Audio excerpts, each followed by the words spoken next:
Chapter 1. The consumption system reports to you. Han Lai trudged onto the last subway train, his steps heavy with fatigue. The carriage was sparsely populated, yet the faces of the late-night commuters were etched with exhaustion and numbness. He randomly selected an empty seat, closed his eyes, and allowed himself a brief moment of respite. When he opened his eyes again, an ethereal panel suddenly materialized before him, accompanied by a mechanical voice resonating in his mind. The consumption system reports to you. A system. Han Lai was all too familiar with this concept. Since his first year of high school, he had immersed himself in web literature, a habit that continued unabated until now. As a consequence, his once commendable academic performance had plummeted, leading him to enroll in a mediocre third-tier university, ultimately resulting in a lackluster existence. Into his 30s, every time he reminisced about his rebellious high school days or his indulgent university life, the weight of his regrets bore down on him like a crushing force, a stark reminder of the societal beatings he had endured for over a decade. If only he could turn back time.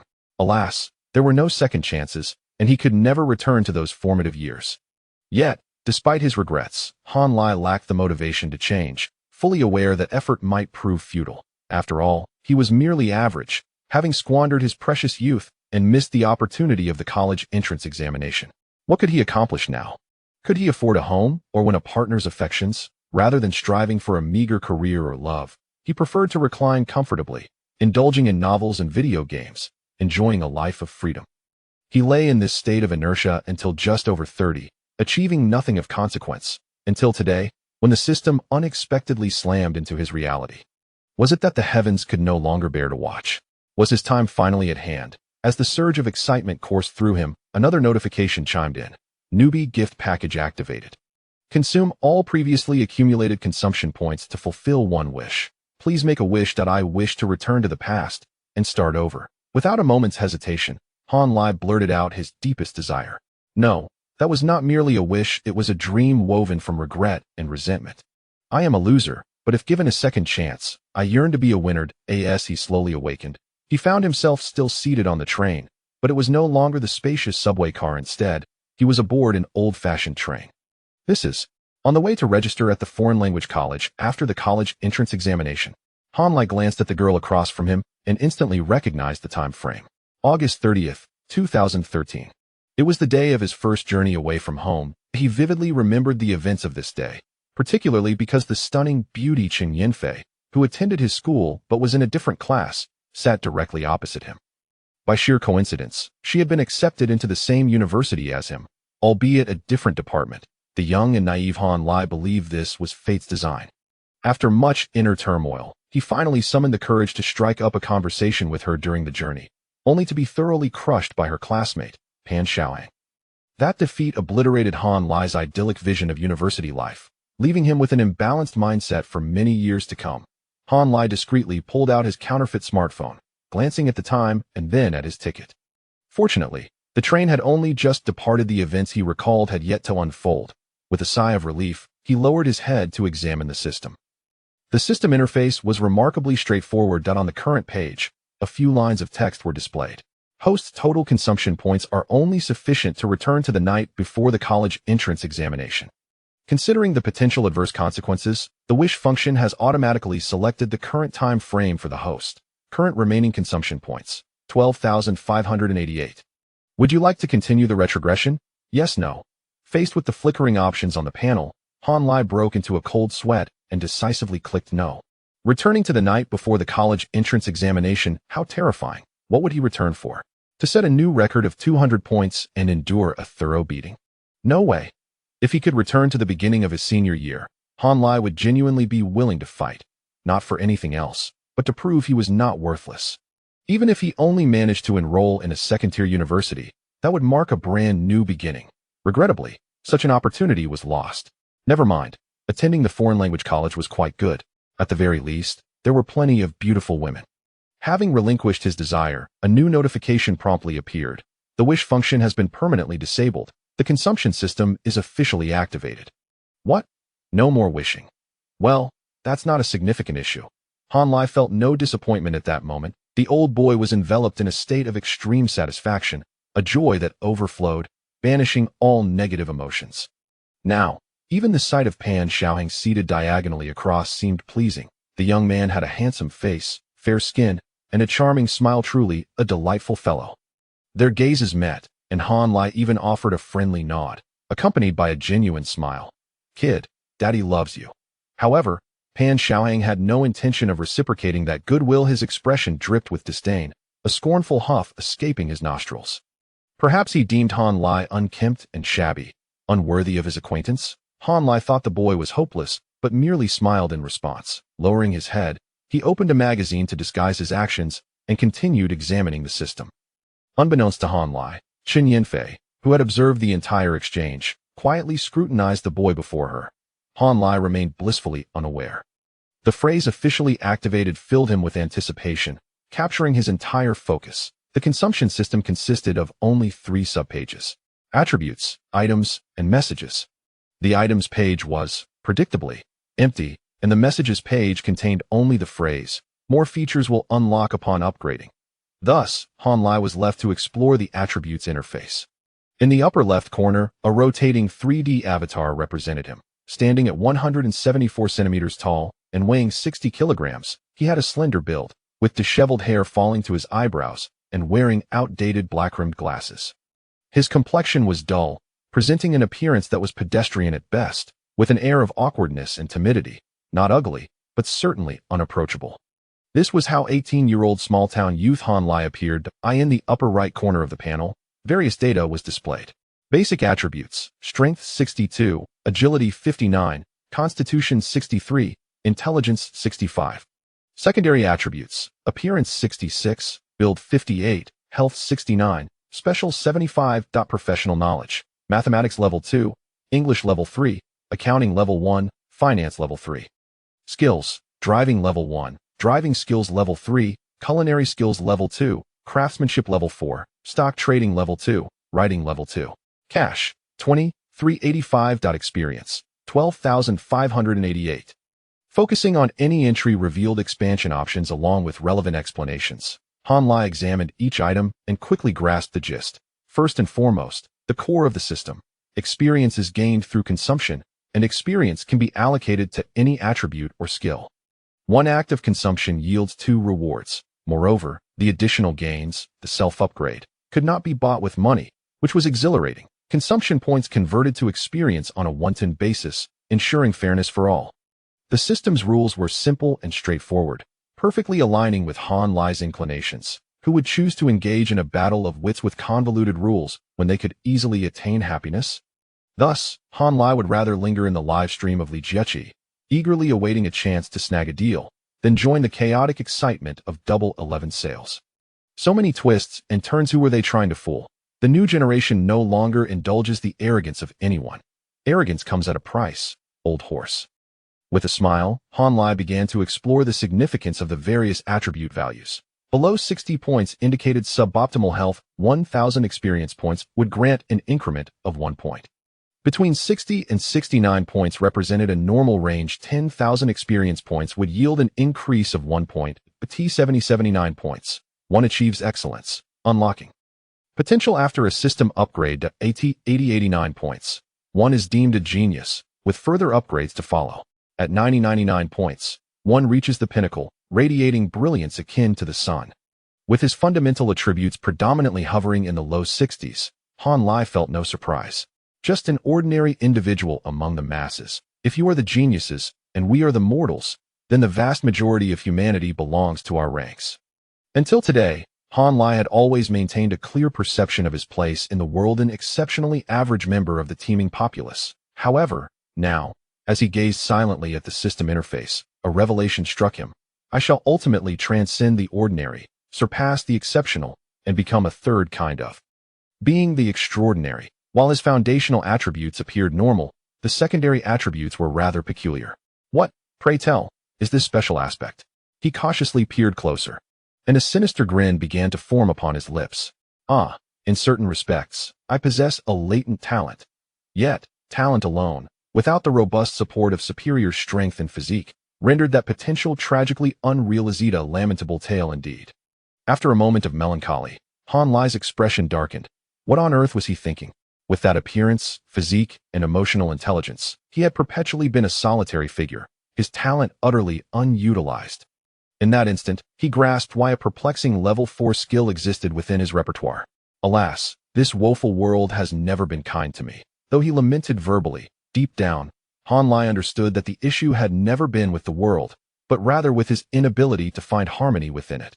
Humans often struggle to acknowledge their failures, preferring to cast blame upon external circumstances and environmental factors. Until today, Han Lai had epitomized a typical stubborn individual, forever crafting excuses to evade reality and sidestep issues. He had encased his heart in a protective shell, rebuffing all external stimuli. Unwilling to heed criticism, uninterested in discerning sincerity from deceit, and reluctant to reveal his true self. In essence, he resisted everything. His mediocrity and failures were largely rooted in an unhealthy mindset. When constantly engaged in internal conflict, what strength could one muster to strive for success? However, following his rebirth, that protective layer dissipated unexpectedly. Han Lai experienced an unprecedented lightness, reflecting on many past events with clarity and no longer feeling the sting against his fragile pride. No, that's not right. I am no longer fragile. As he wandered through the ocean of memories, he began to untangle the events and relationships of years gone by. His heart was tranquil and fulfilled, brimming with acceptance of the past and aspirations for the future. A profound sense of happiness enveloped him, illuminating many truths. It is often said that a man's maturity can occur in an instant. Now is that moment for Han Lai, a moment of reconciliation with himself and a handshake with the world. Chapter 2. The Wheel of Destiny. Han Lai reminisced joyfully, lost in thought. As time gradually passed, new troubles quietly emerged. The future undoubtedly appeared bright. Yet a significant issue loomed in the present. Where could he possibly acquire the necessary consumption value? He possessed a total of 20,000 yuan in cash, 14,000 earmarked for tuition, 2,000 for accommodation and miscellaneous expenses, leaving a mere fraction for his living expenses this semester. According to the system's rules, both tuition and accommodation fees fell under the category of investment consumption, yielding experience points. However, even if he spent all 20,000, he would only gain a paltry 20,000 experience points. Moreover, adding the remaining 12,588 points would only grant him an increase of 3 attribute points. What could that possibly achieve? Thus, the crux of the matter did not lie in how to spend the money, but rather in how to earn it.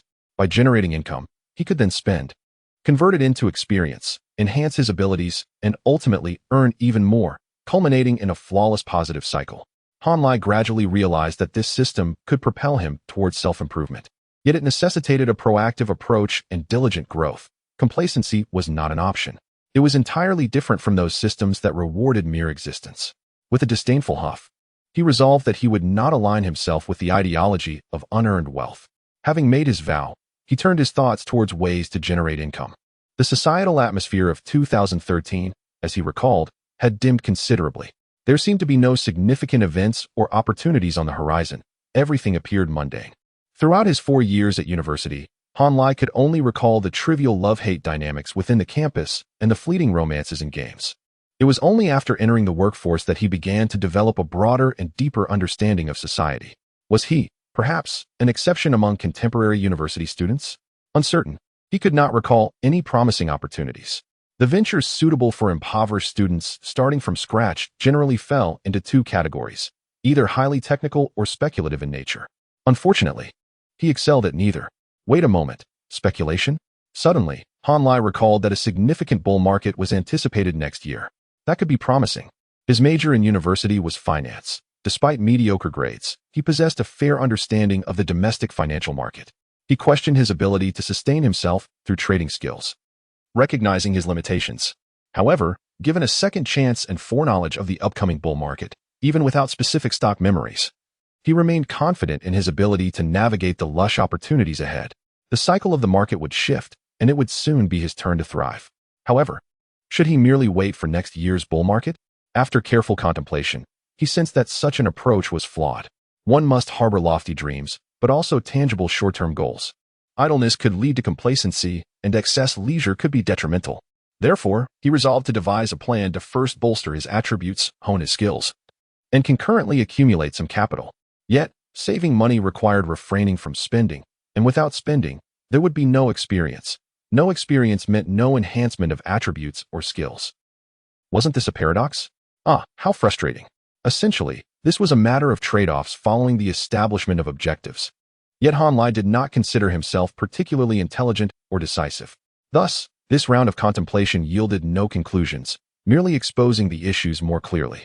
Well, perhaps it constituted a small gain? Whatever, Han Lai decided he would no longer dwell on these thoughts and instead sought to refresh his mind. He closed the interface and turned his attention to the magazine in his hands. Upon closer inspection, he was somewhat taken aback. Wow, young man, are you quite audacious? Reading such material on a long-distance train? What he held was not just any magazine. It was an early edition of The Piano Emperor, authored by an unknown yet talented writer, with intricate and mystical content, offering exceptional stress relief. Han Lai recalled that he had purchased this book casually while waiting for his train, intending merely to pass the time, yet it had stirred something within him. His ill-fated attempt to strike up a conversation with Chen Yinfei had been partially influenced by it. Damn it, what a trap. Han Lai disdainfully flipped through a couple of pages and inadvertently landed on a particularly gripping section, soon becoming engrossed in the narrative. If he were to clear his mind, this was precisely the type of book to read. It drained the blood from his thoughts, leaving his mind unoccupied. Youth was indeed a wonderful thing. The express train from Dream City to Magic City would take a full 10 hours. Since Dream City was not the starting point and coincided with the beginning of the school year, he could not secure a sleeper ticket regardless of how early he booked. Thus, Han Lai had to endure the hard seat compartment. It wasn't too arduous, as he was no longer the pampered high school student he once was. Glancing at the book, dozing off for a while, and planning his future, 6 hours swiftly passed. Feeling ravenous, Han Lai purchased a bowl of spicy beef noodles from the attendant, intending to have lunch.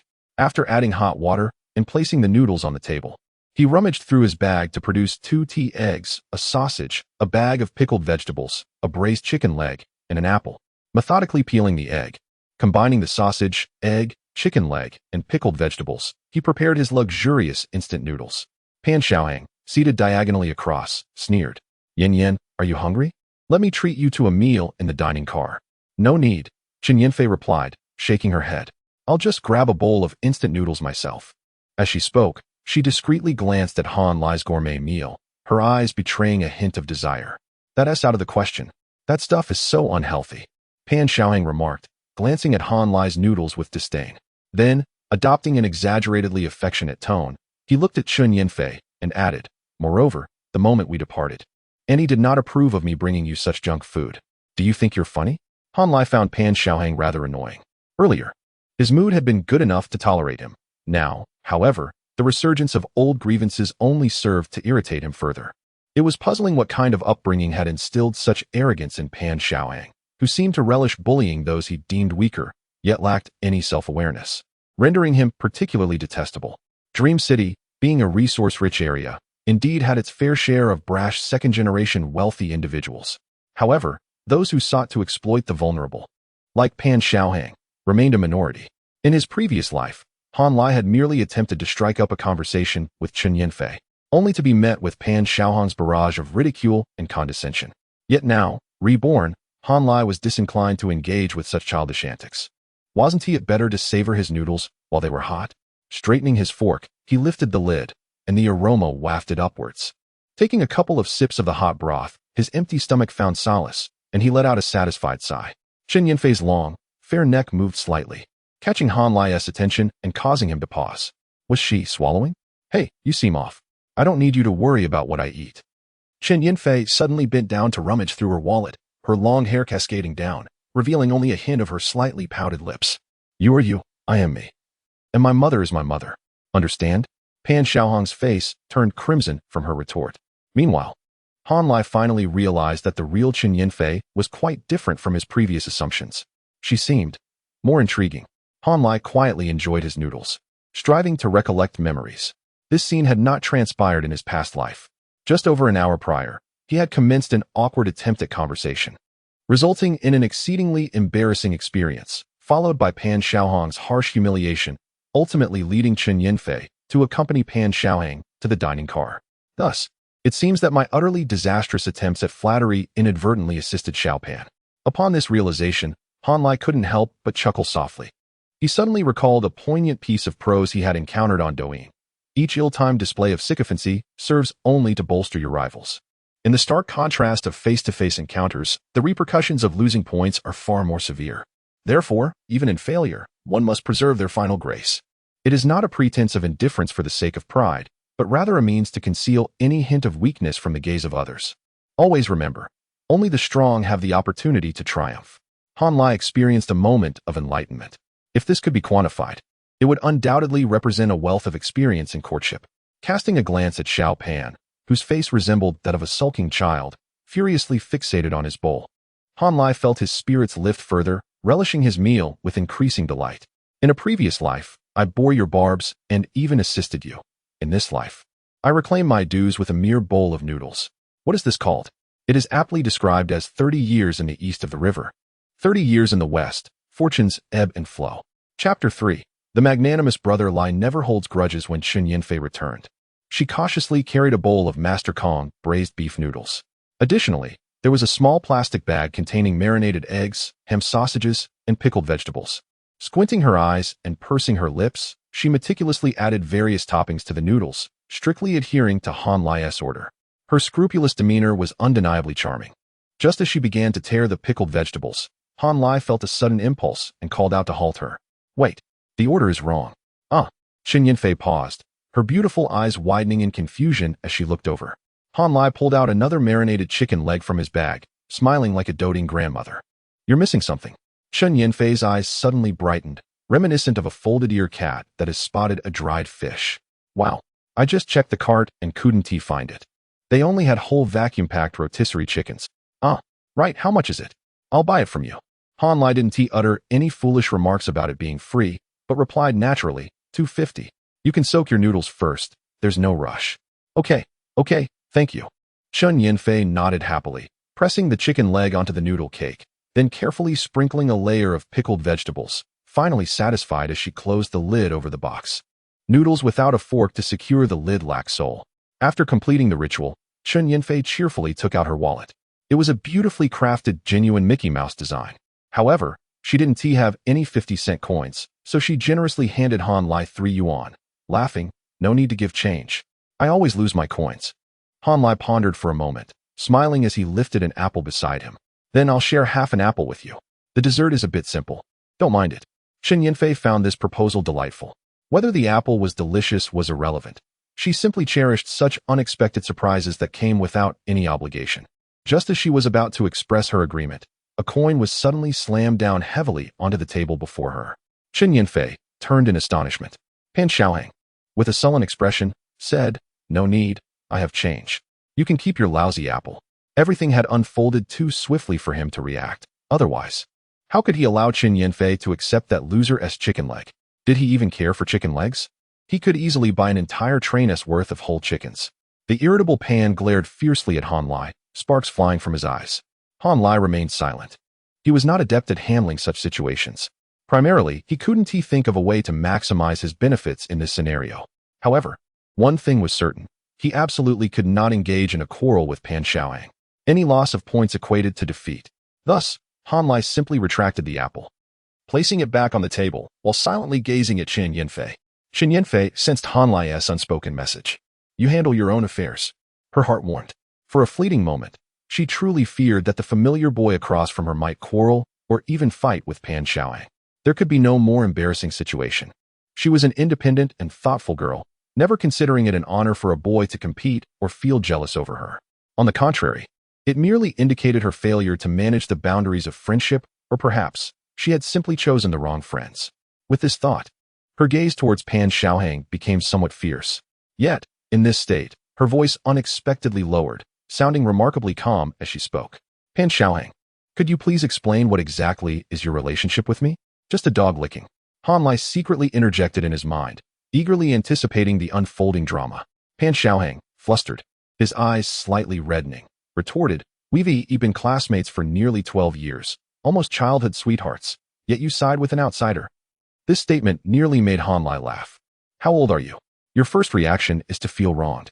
Chen Yinfei widened her eyes, staring at Pan Xiaohang for several seconds before abruptly turning to sit down and eat her noodles in small bites. What is this reaction? Quite remarkable.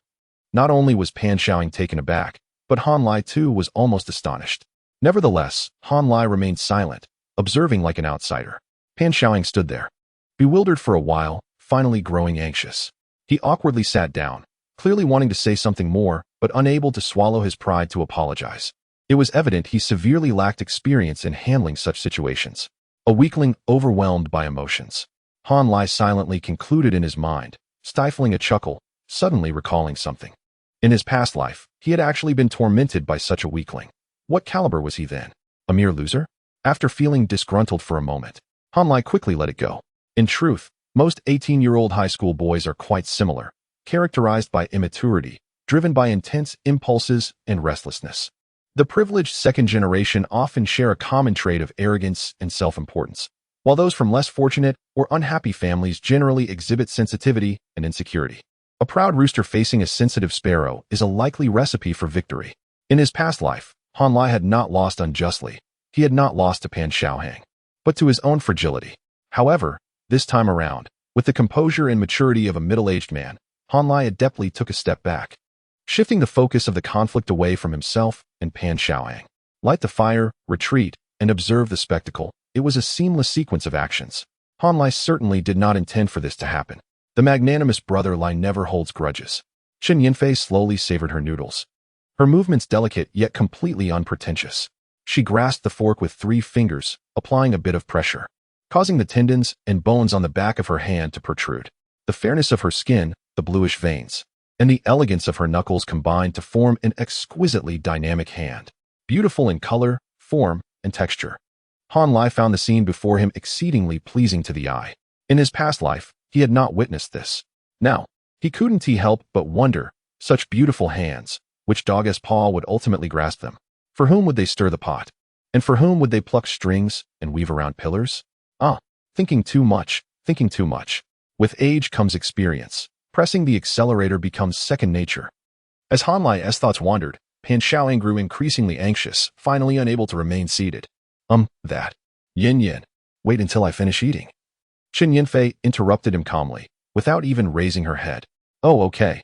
The more she acted this way, the more flustered Pan Xiaoying became. Beads of sweat forming on his forehead. The next half-minute felt like the final judgment before execution, and even Han Lai, sitting opposite, could sense the oppressive atmosphere. Of course, Han Lai was not intimidated. Rather, he found it amusing.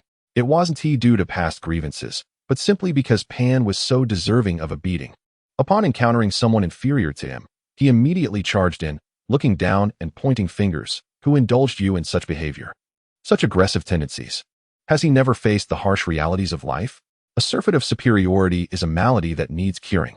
If Chen Yinfei cannot comprehend this, then brother will give you a lesson later. It may not cure you, but it will certainly fill your belly. Chapter 4. The enraged rooster. Han Lai pondered over the disorderly martial arts techniques, while Chen Yinfei finally finished her meal. She simply wiped her mouth, turned to look at Pan Xiaohang, and said, I was worried you might spoil my appetite before, but now we need to clarify things between us. Pan Xiaohang was somewhat taken aback. The goddess's opening statement carried a distinct air of foreboding. Unfazed by his reaction, Chen Yinfei unleashed the carefully organized words she had prepared. Including elementary school, we have been classmates for a total of 5 years, and then we moved to the same neighborhood during high school. Honestly, our connection is quite minimal. I can't recall much from elementary school, and during our 1.5 years in high school, how many conversations did we actually have? You've never once invited me out, and I've never agreed. Still not understanding? It's your choice to apply to the same school and major as me, but I find it quite off-putting. Frankly, our relationship is superficial at best, so why do you insist on controlling what I do? Childhood sweethearts? I never acknowledged that. Since you've chosen to feign ignorance, let me be clear today, Pan Xiaohang, we are not suited for each other, so stop wasting your efforts.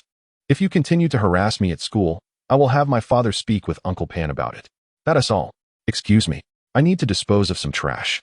Wow. This girl is fierce. Han Lai was stunned. Chen Yinfei, who usually appeared so soft and adorable, harbored the spirit of a domineering CEO within. The contrast was striking. As Han Lai reflected on this, he suddenly heard a series of heavy breaths from across the aisle. Looking up, he saw Pan Xiaohang's face flushed, his fists clenched tightly, resembling a wounded wolf cub. Han Lai had no intention of further provoking him. There was no need. Chen Yinfei had done enough.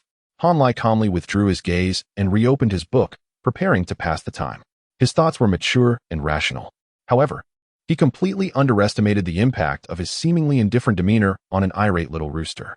In Pan Xiaohong's eyes, all the turmoil stemmed from Han Lai. If he weren't sitting opposite him, if he weren't eating instant noodles, if he hadn't delivered chicken legs to Qin Yanfei, then they would still be the childhood sweethearts they once were. Everything was the fault of this bespectacled nerd. You've meddled with my girlfriend and act as if it's none of your business. Pan Xiaohong was furious, his anger intensifying as he gazed at Han Lai's calm face. In truth, he was not angry at Han Lai's visage, but rather at the identical calmness shared by Han Lai and Qin Yanfei. The sight of that expression evoked memories of Qin Yanfei's resolute demeanor, reigniting his fear of losing her and the humiliation of being rejected. The deeper the fear, the stronger the shame and anger surged within him. His rage swelled like a tide, swiftly shattering Pan Xiaohong's reason. He suddenly pointed at Han Lai, shouting, "Get up!" Han Lai lifted his head, utterly bewildered. Pan Xiaohong grew more irate. "I said get up." Han Lai's eyes flashed, only to be met with a sharp pain in his side. What the hell? Is he insane? Pan Xiaohong had kicked him in the waist, leaving Han Lai momentarily stunned. His mind was still operating at the level of an adult 10 years into the future. A world where all conflicts were hidden in the shadows and no one fought. But now it was 2013, facing off against a privileged youth from a small city. A schoolyard bully. He was not playing by adult rules, but rather the code of adolescence. It took Han Lai several seconds to regain his senses, finally realizing, "Oh, I've been attacked." Anger surged within him. Han Lai was not one to shy away from confrontation, especially not now that he had been reborn. He certainly had no reason to fear the weakling Pan Xiaohong. However, it was evident that he could not win in a direct confrontation. At around 182 meters tall and weighing at least 150 pounds, Pan Xiaohong had a clear advantage in strength over Han Lai.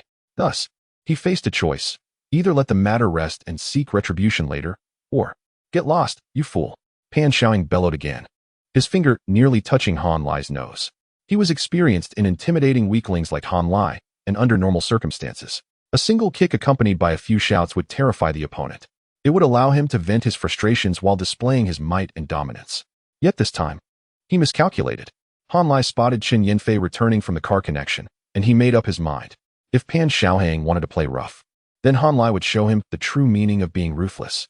Han Lai lifted his head, meeting Pan Xiaohong's gaze with calmness, and quietly uttered, "Waste." Pan Xiaohong was taken aback, his pupils dilating instinctively. Han Lai's lips curled into a sarcastic smirk as he continued, each word piercing. "If it weren't for your meddling, I wouldn't have known how to deal with Qin Yanfei. Thank you, loser." Pan Xiaohong exploded with rage, towering above, and swung a fist downwards. Han Lai, however, did not flinch. He merely closed his eyes. Bang!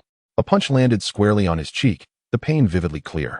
His glasses flew off, and almost immediately, another kick struck his side.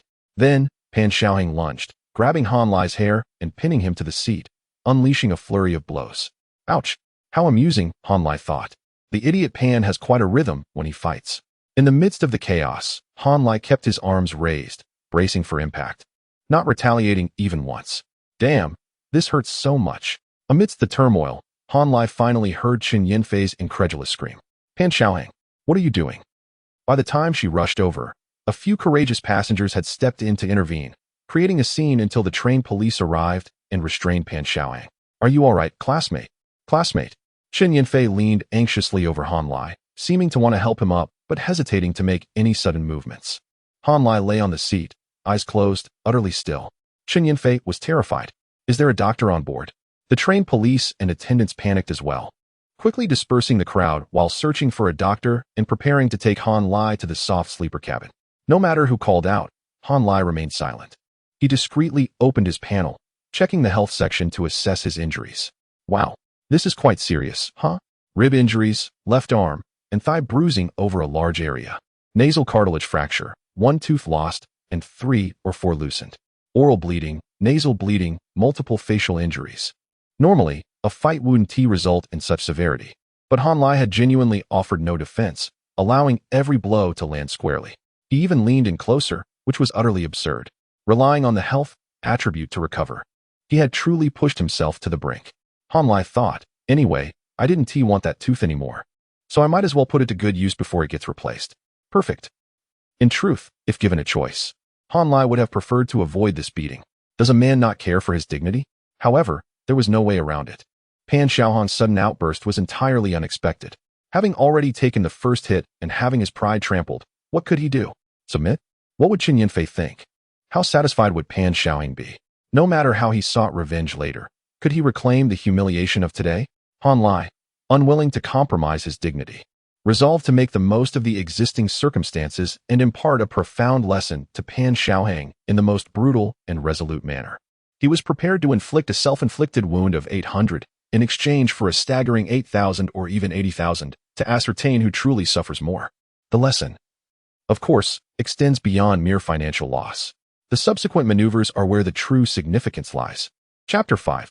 The passage of time in the Jianghu. Han Lai lay quietly on the soft sleeper bed, having been unconscious for a full half-hour. The doctor arrived to examine his injuries, lifting Han Lai's eyelids. Instantly, Han Lai fixed his gaze on the system panel, unwavering despite the doctor's flashlight probing his pupils. The situation was far from optimistic. The doctor's expression was grim as he turned to the conductor and inquired, "What is the next major station?" "We must rush the child to the hospital." The conductor and the train attendant were both in shock. "Doctor, he won't be in danger, will he?" The complete absence of pupil reaction indicated a state of deep coma. The doctor did not respond directly, but sighed heavily. This was characteristic of severe brain trauma. "In any case, we must hurry." Pan Xiaohong sat on another bed, covering his face, trembling at the news. The conductor, of course, had no sympathy for him. He was too busy worrying for himself. As they faced the imminent threat of a life lost aboard the train, his frustration boiled over. He quickly called upon a passenger sitting beside Han Lai to take notes. What exactly happened? The two youngsters were arguing. Then the girl went to throw away some trash. And suddenly the boy shouted for the kid to stand up, and then, bam! A kick came out of nowhere. It scared me to death. I mean, what else with today's kids being so violent? The case was painfully simple, and within 2 minutes, everything was documented and signed. Qin Yanfei only then grasped how the situation had escalated. Reading the report detailing the sudden assault, tears nearly spilled from her eyes. It was not that she felt any particular affection for Han Lai, but rather that this calamity was clearly a result of her own actions. Should the young man before her truly suffer, she would carry the burden of guilt for a lifetime. Casting a resentful glance at the now cowardly Pan Xiaohong, she wiped her face, retrieved her phone, and stepped into the aisle to call her father. The conductor then urged Pan Xiaohong to notify his family. Pan Xiaohong trembled, asking, "Sir, what will happen to me?" The train attendant, exasperated with this troublemaker, interjected, "Didn't you think about the consequences while bullying others? If anything happens to him, you'll pay with your life. If he's fine, you'll still end up in jail." Pan Xiaohong was merely a brat, sheltered by his parents. His ability to handle pressure evidently lacking. The moment he reached his father on the phone, he burst into tears. "Dad, woo-woo. What's wrong, son?" Old Pan hurriedly replied, "Aren't you with Yanfei on the train? What happened?" The conductor took the call, formally explaining, "This is the situation. We will transfer your son to the police station at Jinling. Whether to pursue a criminal investigation will depend on the medical outcome for Han Lai. Please make haste to the Jinling police station to address the related matters." All right. My wife and I will head to the provincial capital airport immediately and catch the next flight to Jinling. Thank you, but may I ask your name?" Old Pan attempted to establish rapport, but the conductor decisively hung up. "What a nuisance. Just look at the foolish child you've raised."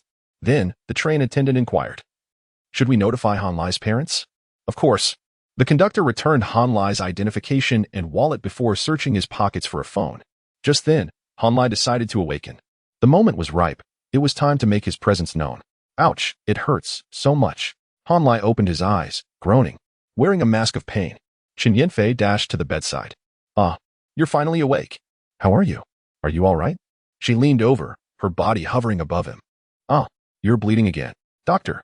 The doctor rushed back, conducted a thorough examination, and finally exhaled in relief. It should only be a concussion. There's likely no internal bleeding, and the situation is not particularly serious. Not serious, that is, compared to earlier assessments. Yet, if one were to merely look at his face, Han Lai appeared utterly battered. However, when the doctor inquired about Han Lai's own feelings, he displayed remarkable fortitude. "I'm fine, just a bit dizzy. I don't need help. I can get up on my own." Yet, as he managed to rise halfway, he collapsed into Qin Yanfei's embrace. "Hey, take it slow. Be careful." Qin Yanfei's concern overshadowed any other thoughts. Meanwhile, Pan Xiaohong had a different reaction. He recalled Han Lai's earlier gratitude and instinctively thought Han Lai must be feigning it. Damn. He glared at Han Lai, muttering a curse under his breath. The soft sleeper compartment was small, and although his voice was low, those nearby could hear him. Chen Yinfei couldn't be bothered to cast another glance at him. Thoroughly disappointed and wishing to sever ties, the conductor seized the moment to ask, Han Lai, do you have any thoughts? Document the injuries, file a report. The resolute words sent Pan Xiaoheng shrinking back. The conductor nodded, kindly reminding, then you should promptly inform your parents. Han Lai had no intention of burdening his parents. The first pot of gold would surely be transformed into a fund for buying a house and marrying off. Wouldn't that be in vain? So he vaguely replied, I'll wait until we're at the hospital. As the train began to slow down, they approached Jinling Station. Han Lai struggled to sit up. I need to go to the restroom. I'll help you. Chen Yinfei immediately came to assist, eager and attentive. This girl had yet to emerge from her guilt and was even more anxious for Han Lai than the conductor and doctor combined. Han Lai, grinning despite the pain, managed a somewhat awkward smile. Thank you. You're beautiful and kind, truly deserving of the title of goddess from the second high school. Wait, you're from the second high. I thought you looked familiar. Yes, Han Lai nodded, making an effort to distance himself from her while gingerly moving his uninjured right leg forward. Chen Yinfei's impression of Han Lai improved even further as she offered her arm to support him, unfazed by the bloodstains. Don't be polite with me. If it weren't for me, you wouldn't have been beaten so badly? Han Lai interjected, casually smiling. No need to spare my feelings. I know I'm weak in a fight. It's entirely normal to get pinned down and rubbed into the ground. Hee hee. Chen Yinfei stuck out her tongue, suddenly irked. Not knowing how to fight is a good thing. What era are we in that people still brawl? I absolutely detest those unreasonable brutes. They're like madmen. Chen Yinfei's anger was her own affair. Han Lai had no intention of mentioning Pan Xiaoheng, treating him as though he were non-existent. After all, this was a rare opportunity to be alone with a girl. Why squander it on frivolous disputes? Even a dog wouldn't engage in such foolishness. Han Lai readily offered a compliment. Your perspective is truly commendable. Fighting is indeed meaningless and solves nothing. Then, he suddenly shifted his tone. However, I've come to realize that as a man, one should strive to maintain physical fitness, not to intimidate others, but to be adequately prepared for unforeseen circumstances. If I were to encounter a vicious individual again, protecting myself would be secondary, at the very least. I should have the capability to shield the girl beside me from harm, right? Chen Yinfei felt a stir in her heart, not for any particular reason, but she subconsciously imagined herself as the girl he mentioned. She sensed that Han Lai was not directly referring to her. Yet, the thoughts of a young girl are often uncontrollable, drifting aimlessly. Wow. To mask her feelings, she deliberately gasped in astonishment. Are you truly my fellow alumnus?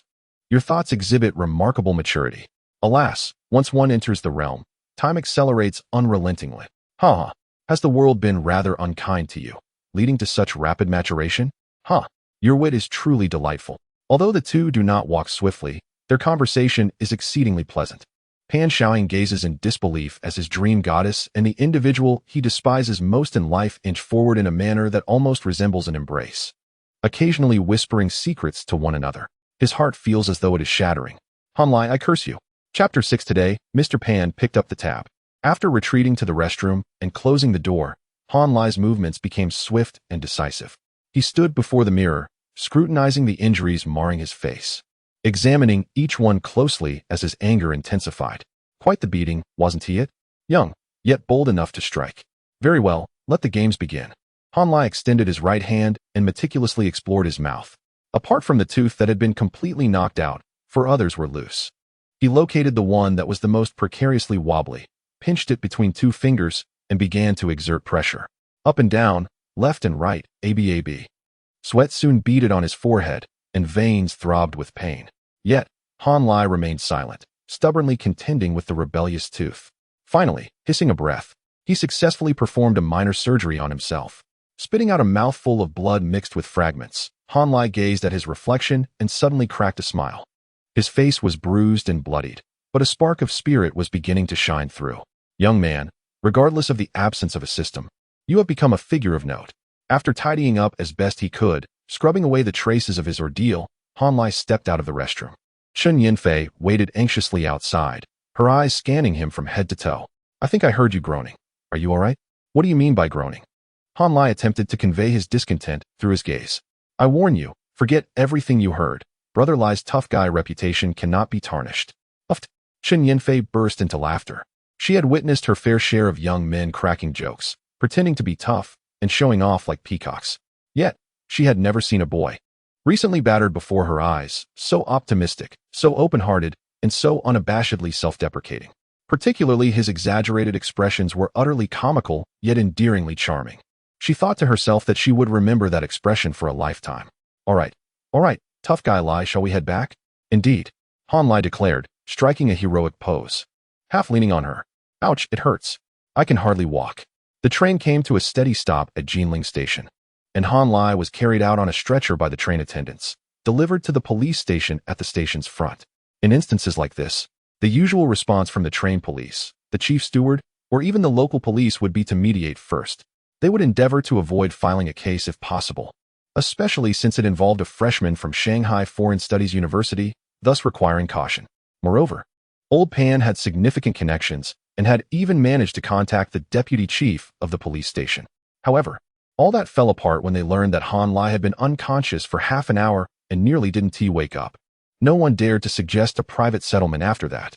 This was no joking matter. If that child truly faced serious consequences, who would take responsibility?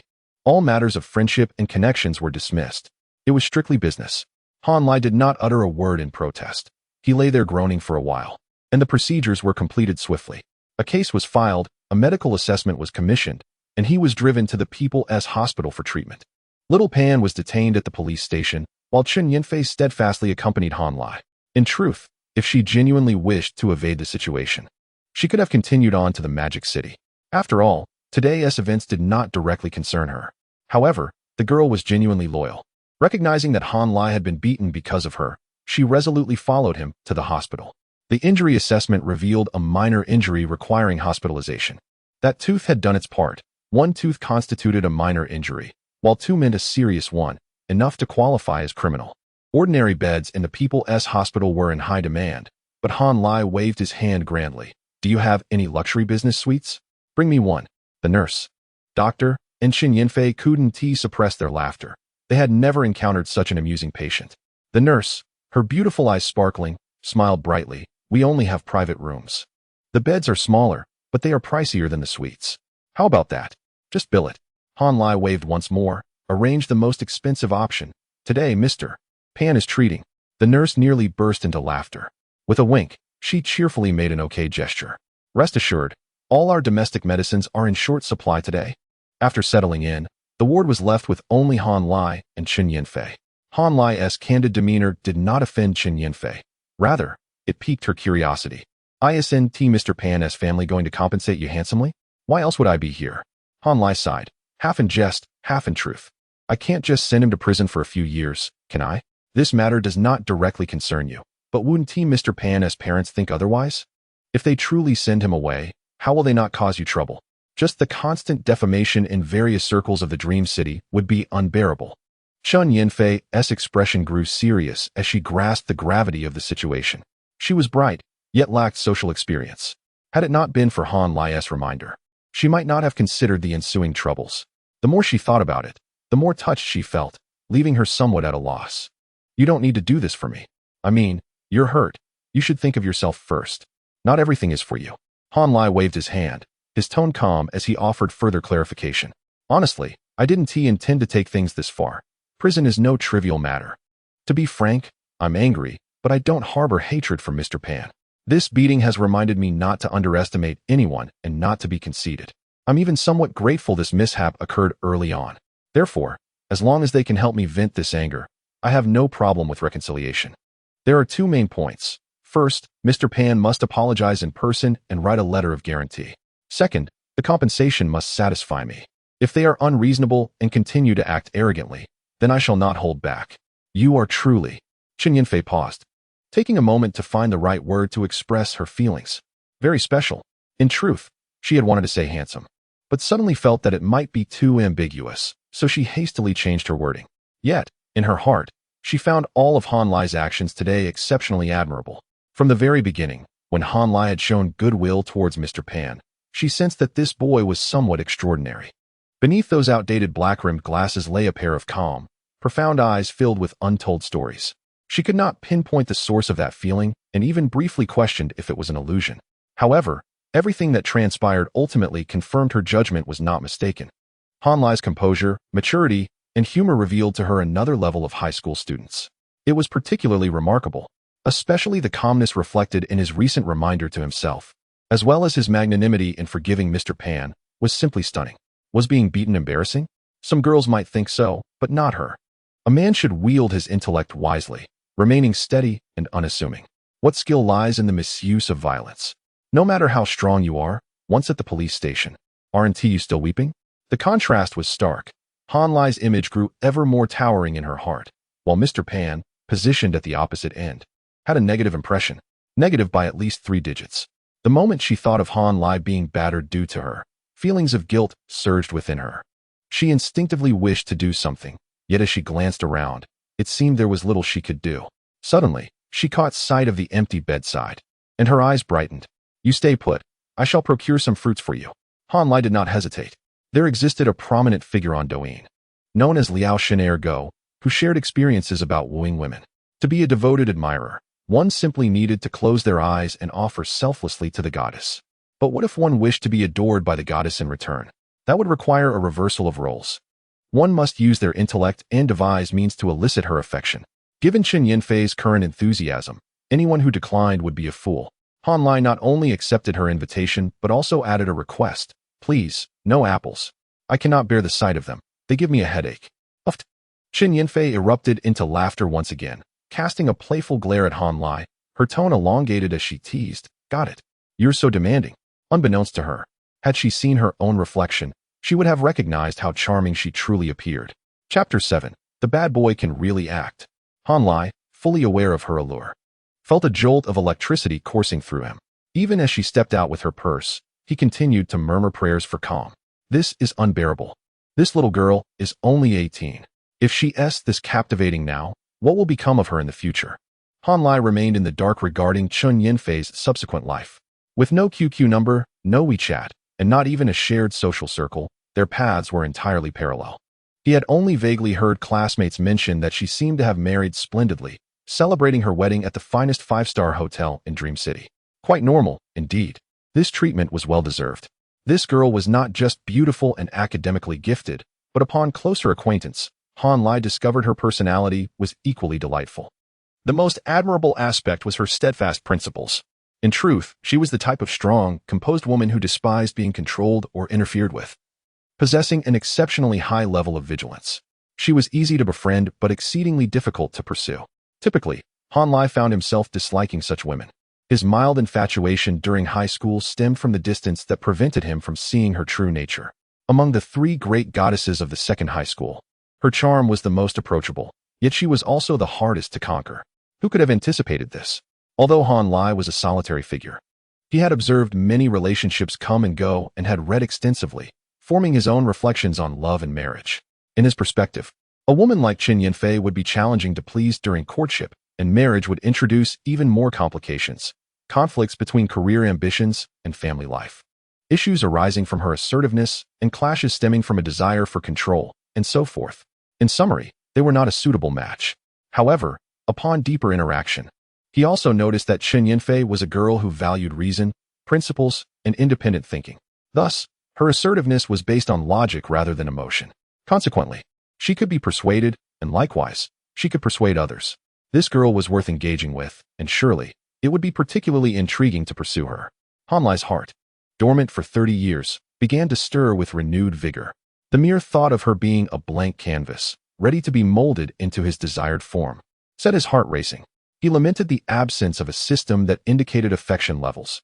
Otherwise, victory would be within reach in no time. However, upon further contemplation, he deemed it unnecessary to rush. Chen Yinfei was not the type to be easily swayed by transient romance.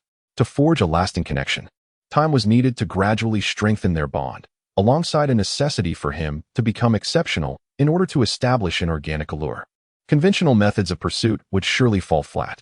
Her resolute attitude towards Pan Xiaohang was evidence enough. Speaking of which, today was truly thanks to little Pan. His assist had opened a splendid opportunity for Han Lai. Otherwise, how could such strong rapport have been established? The proof lay in that fleeting glance she cast before departing. a sign of significant fondness and minimal wariness. Had he not effectively secured his position? On the very first day of his rebirth, he had already made substantial progress. The more he pondered, the more delightful it seemed, and his physical pain diminished. He chuckled, positioning, what a devilish dance this is. Chun Yinfei did not wander far. She quickly returned from the hospital entrance with an assortment of fruits. Upon entering, her first words were, "My dad and the others have landed. Let us exchange contact information. I suspect we won't have time later." "All right," Hanlai nodded, maintaining his composure. "Oh, do you use WeChat?" In unison, they queried, colliding seamlessly. "Huh." Chun Yinfei squinted her eyes, laughing heartily. "Seems you do." "Then add me." She was direct and forthright, not at all hesitant. Thus, they exchanged WeChat details and continued their conversation. "By the way, which class are you in?" "Class 6, Science." "In the same class as that vixen?" Hanlai chuckled. "I truly did not expect you to refer to her as a vixen." "Humph." Chun Yinfei pouted adorably. "Is she not one? If you can call her that, so can I." Hanlai shook his head. "I have never called her that." "What's the matter?" Reluctant to admit it?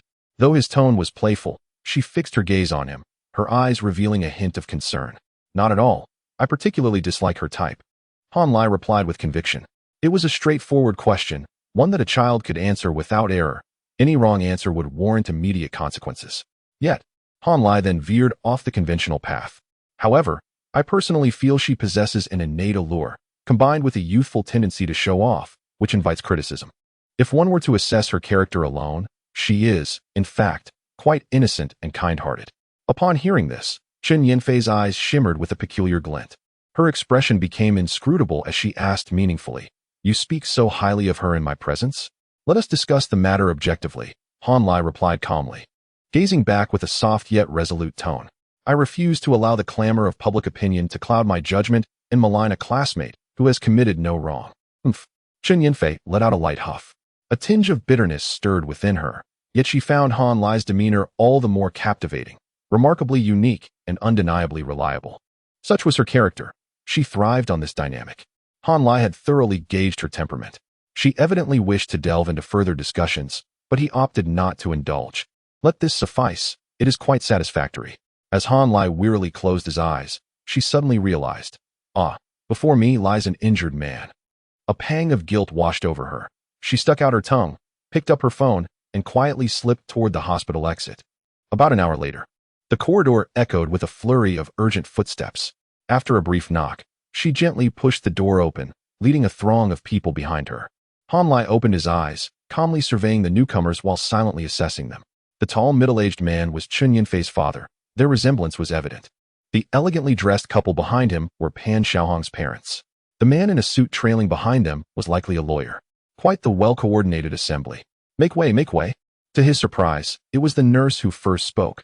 She attended to Hanlai's bandages and helped him sit up against the headboard before winking at him. "Are you cheering me on?" Hanlai responded with a wink of his own. "Rest assured, I am well prepared." Next, Pan Xiaohong's father spoke up. "Hello, Hanlai."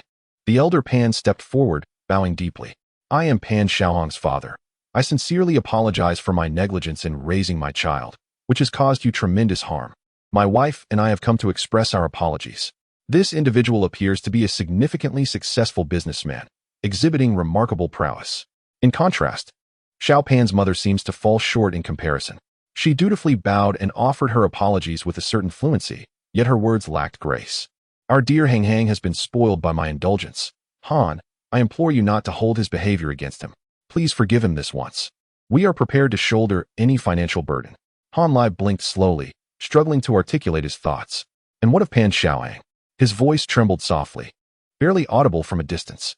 Compared to his earlier conversation with Chun Yinfei, Hanlai now appeared significantly weakened. "Do not inquire. The answer lies in fleeting moments of vitality." The little energy he possessed was expended on Chun Yinfei, leaving him in a state of near collapse. How scientific. Only Chun Yinfei understood the underlying circumstances. As she clutched her father's arm, unable to suppress a slight smirk. What a rascal. Truly a master of performance. The narrative has just begun. There is no need for haste, and it is challenging to satisfy everyone's tastes. Thus, I hope you refrain from hoarding the chapters. If you revisit them after a few days, you may find that the text has been altered, losing its original charm. Moreover, The data on readership will influence future recommendations and is of utmost importance to me. Therefore, prior to the official release, I kindly request that you dedicate a bit of time each day to peruse the content. After the release, feel free to engage with it as you please. That is all. Chapter 8. Unlucky when the couple, Old Pan and his wife, were oblivious to the situation at hand. They hurriedly leaned in closer, one bending down and the other squatting beside Han Lai's bed. Their demeanor grew increasingly amiable. How could they not be kind? They feared that even the slightest noise might provoke Han Lai into fainting again. Upon learning that Han Lai had previously been deeply unconscious for half an hour and nearly did not wake up, their legs had nearly given way in fright. What a calamity! How could this reckless child cause such trouble? Once Han Lai regained his composure, Old Pan nearly lashed out at Little Pan. Had it not been for his wife's restraining hand, Old Pan was filled with rage, directed at both Little Pan and his mother. Yet, when it came to Han Lai, he spoke gently and soothingly, displaying a remarkably pleasant attitude. Pan Xiaohang was currently detained at the police station. It was not that Uncle Pan did not wish to bring him to apologize, but rather that he needed to undergo a process of reprimand and education. I think it's quite appropriate. That little rascal truly deserves a lesson. Let him remain there for a full 48 hours. Little Han, let us discuss our matters. Old Pan was indeed articulate, and those nearby found his words comforting. However, Han Lai merely responded with a soft "oh," and that was all.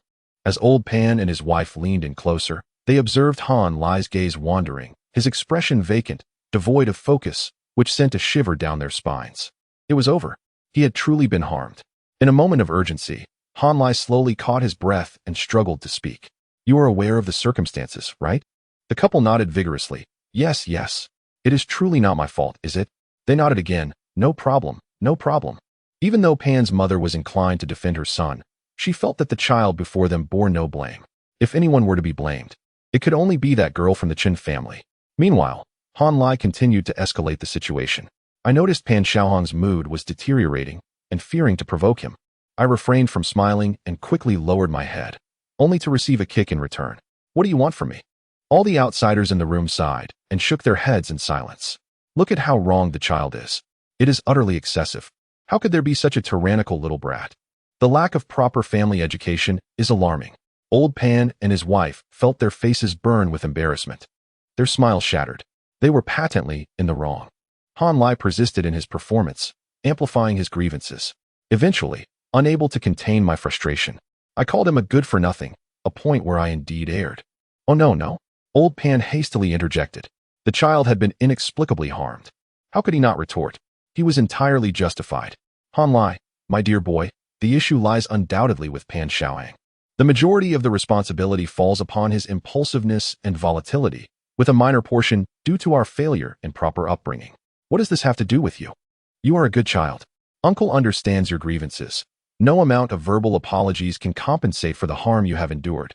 Therefore, allow me to propose a solution. We will take full responsibility. We shall compensate for all expenses within the civil realm, including emotional damages, at the maximum amount stipulated by law. Furthermore, I will personally offer an additional 800,000 as settlement fees. Little Han, would you consider granting Pan Xiaohang another opportunity? We shall ensure he sincerely apologizes and learns to behave appropriately in the future. Goodness, you truly dare to speak such words. To be honest, Han Lai was taken aback, even though he knew he was entirely in the right. Even with the understanding that Pan Xiaohang was at a pivotal point in his academic journey, even after all the emotional acting he had engaged in.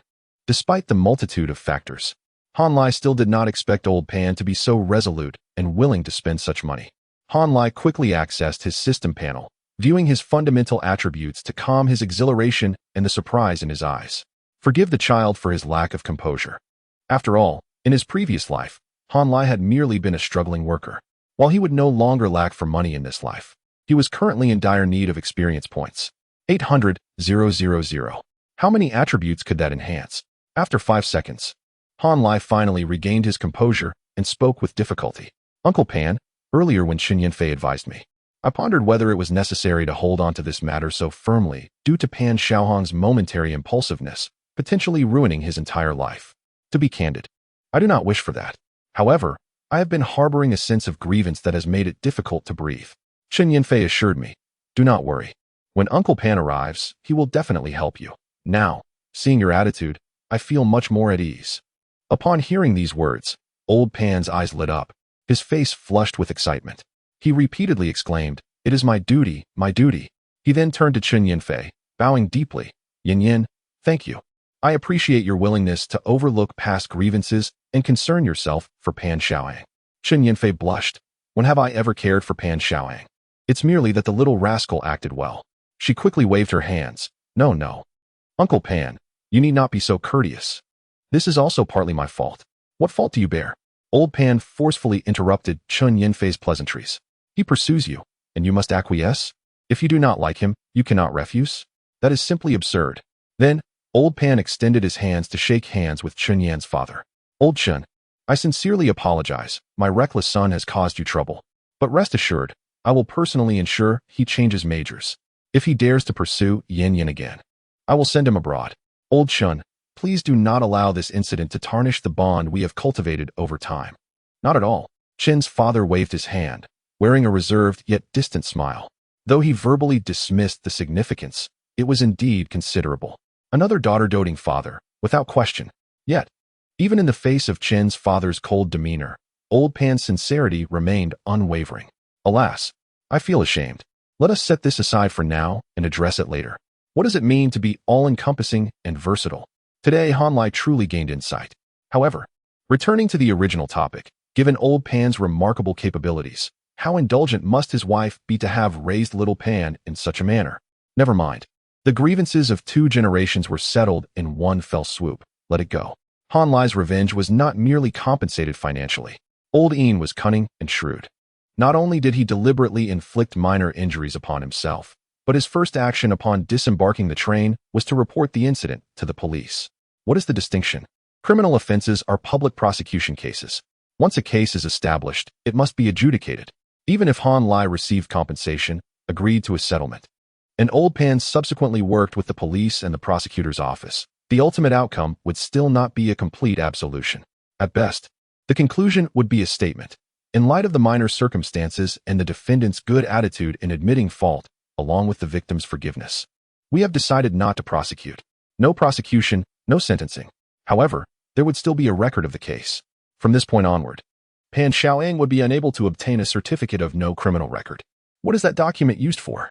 Studying abroad, family background checks, employment processes, all require proof of no criminal record. If not, move along next. Additionally, the 48-hour administrative detention would add another infraction to Little Pan's record. Note, an infraction does not equate to a crime. Yet, this can wield significant influence at crucial moments. At the very least, aspirations for joining the party or public service would be dashed. Old Pan was still contemplating transferring Little Pan. Whether he could even continue his studies was another matter altogether. The most pragmatic plan was to bring Little Pan back to Dream City, enroll him in a high school for a year of repetition, and retake the exams next year. Otherwise, it would be difficult. This fellow was effectively rendered useless by Han Lai. After indulging in frivolous activities, his parents were compelled to shell out a considerable sum, subsequently bowing in gratitude for Han Lai's magnanimity. In contrast, Lao Yinbi merely endured a beating, sacrificing 2 teeth that were destined for elimination. Indeed, he emerged as the true victor. At present, it is a period dedicated solely to the release of a new book, allowing for only 2 updates per day. Chapter 9. You wish to call me father-in-law? Not so easily achieved, though victories may abound. Han Lai resolved to assert his stance. It cannot merely be dictated by your demands. Ahem. After a brief cough, Han Lai began to speak slowly. Uncle Pan, I truly appreciate your sincerity. The proposed compensation is, to be frank, somewhat beyond my expectations. Therefore, here's my proposition. Add an additional 80,000 to make a total of 880,000. And I shall agree to settle this matter. It is not that I am being unreasonable, seeking that extra 80,000 for its own sake. I merely wish to underscore a point. The decision to settle or not lies with me. Your attitude and sincerity have indeed moved me. Thus I consent to the reconciliation. However, should there be another incident, or if Pan Xiaoyang were to apologize while still displaying aggression, do not blame me for not having made this clear beforehand. I understand, I understand. Old Pan exclaimed joyfully, nodding eagerly, and then bowed deeply to Han Lai once more. Thank you, thank you. Then it shall be 880,000. Once the detention concludes, I will promptly bring that little rascal to offer you a sincere apology. Very well. Let it be so. Han Lai managed a difficult smile before slowly closing his eyes, fully aware of the situation at hand. Everyone present, being sensible individuals, lowered their voices and took turns expressing, "Take care, Xiao Han, and rest well." One by one, they exited the hospital room. Once outside, Old Pan grasped Mr. Chen's hand firmly, his eyes brimming with emotion. "Old Chun, while it may be a matter of commonality, I must extend my apologies to Yin Yin and express my gratitude for her. Truly a fortunate outcome amidst misfortune." Mr. Chen's demeanor softened slightly as he patted Old Pan's hand. "It's all behind us now. Just be mindful in the future. Now, you both should attend to your matters and contact us again when you return to Dream City." "Certainly. We will reach out." The couple climbed into the vehicle arranged by the hotel and hurried towards the police station. Chen Yinfei watched as Uncle Pan and Aunt Pan departed in haste, her disdain for Pan Xiaoheng mounting. "This individual is utterly unreasonable, inexplicably so." Mr. Chun waved his hand dismissively. "Let us not dwell on it. You're unharmed, which is what matters. From now on, he should think twice before bothering you again." "Indeed."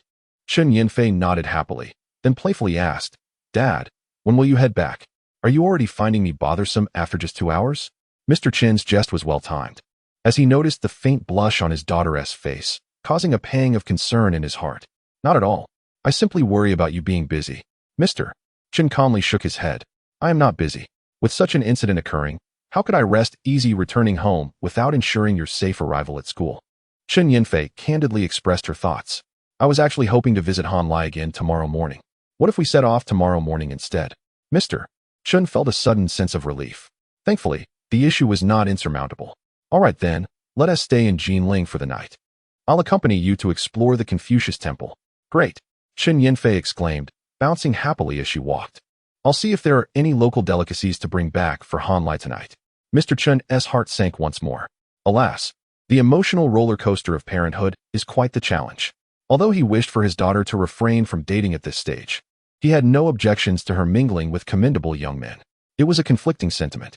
With a quiet sigh, Mr. Chen forced a smile and inquired, "You've only known Xiao Han for a day, and your relationship has progressed so swiftly?" "Well, he did take the beating because of me." Chen Yinfei defended herself, then added with a sense of conviction, "Even though our acquaintance is brief, I genuinely find him to be quite admirable." "What do you think, Dad?" "Me?" Being consulted by his daughter brought a sense of comfort to Mr. Chun, prompting him to reflect carefully. Ultimately, he could only conclude with the ambiguous phrase, "very mature." "What does that mean?" Chen Yinfei pouted. "Is it a positive or negative assessment?" "Merely neutral," Mr. Chen replied, his hands spread in earnestness. "My dear daughter, in your age group, a boy who possesses the maturity of Han Lai has likely been shaped by his familial circumstances. Such individuals, in general, tend to prioritize success over emotional connections. If you were to ask me whether Han Lai is destined for greatness, my answer would be, most likely. He possesses perseverance, adaptability, an open mind, and decisive action, truly an exceptional young man. However, if you were to inquire whether he is suitable as a boyfriend, I cannot say for certain. Engaging with such a young man may indeed prove to be quite taxing." Mr. Chun's wisdom was evident. His advice was skillfully delivered, subtly nurturing Chen Yinfei's rationality while neither discouraging her nor dampening her spirits. "That makes sense." Chen Yinfei nodded seriously, then suddenly chuckled. "I suppose I shall conduct a further evaluation." Mr. Chun was taken aback, but then shook his head with a wry smile. His daughter had grown up. No longer would she be easily swayed by a few kind words. Mr. Chen heightened his vigilance. For Han Lai to be considered as a potential partner by his daughter indicated that the young man had made a remarkably favorable impression. While it may not culminate in a relationship, it certainly hinted at promising potential. Mr. Chen pondered. "It seems imperative to meet this young man once again. To wish to call me father-in-law is no simple feat." Chapter 10. A pair of beautiful eyes. Han Lai was oblivious to the fact that an elderly man was contemplating him. With everyone gone, Brother Lai was left in a state of boredom. The main issue was that his glasses had been shattered, making it inconvenient to check his phone, which was exceedingly dull. After a short while, he could no longer remain still. His facial injuries were untouchable, and his teeth couldn't be repaired. But surely he could covertly treat his myopia without any repercussions, right? Upon careful consideration, Han Lai felt confident that there would be no hidden dangers and decisively took action. He opened the interface and clicked on the health attribute. He located the eyes sub-option. The panel described, Left eye myopia of 350 degrees with astigmatism of 125 degrees. Right eye myopia of 425 degrees with astigmatism of 150 degrees. Lens opacity, suffering from moderate floaters. Cornea frequently inflamed. Exactly, Han Lai exclaimed, slapping his thigh. Myopia and astigmatism, although bothersome, were not the end of the world. In winter, it was particularly uncomfortable as his lenses would fog up as soon as he entered an indoor space. But that was the extent of the trouble. However, floaters and keratitis were a different matter entirely. They were utterly revolting. Those who have never experienced them should take heed and protect their eyes.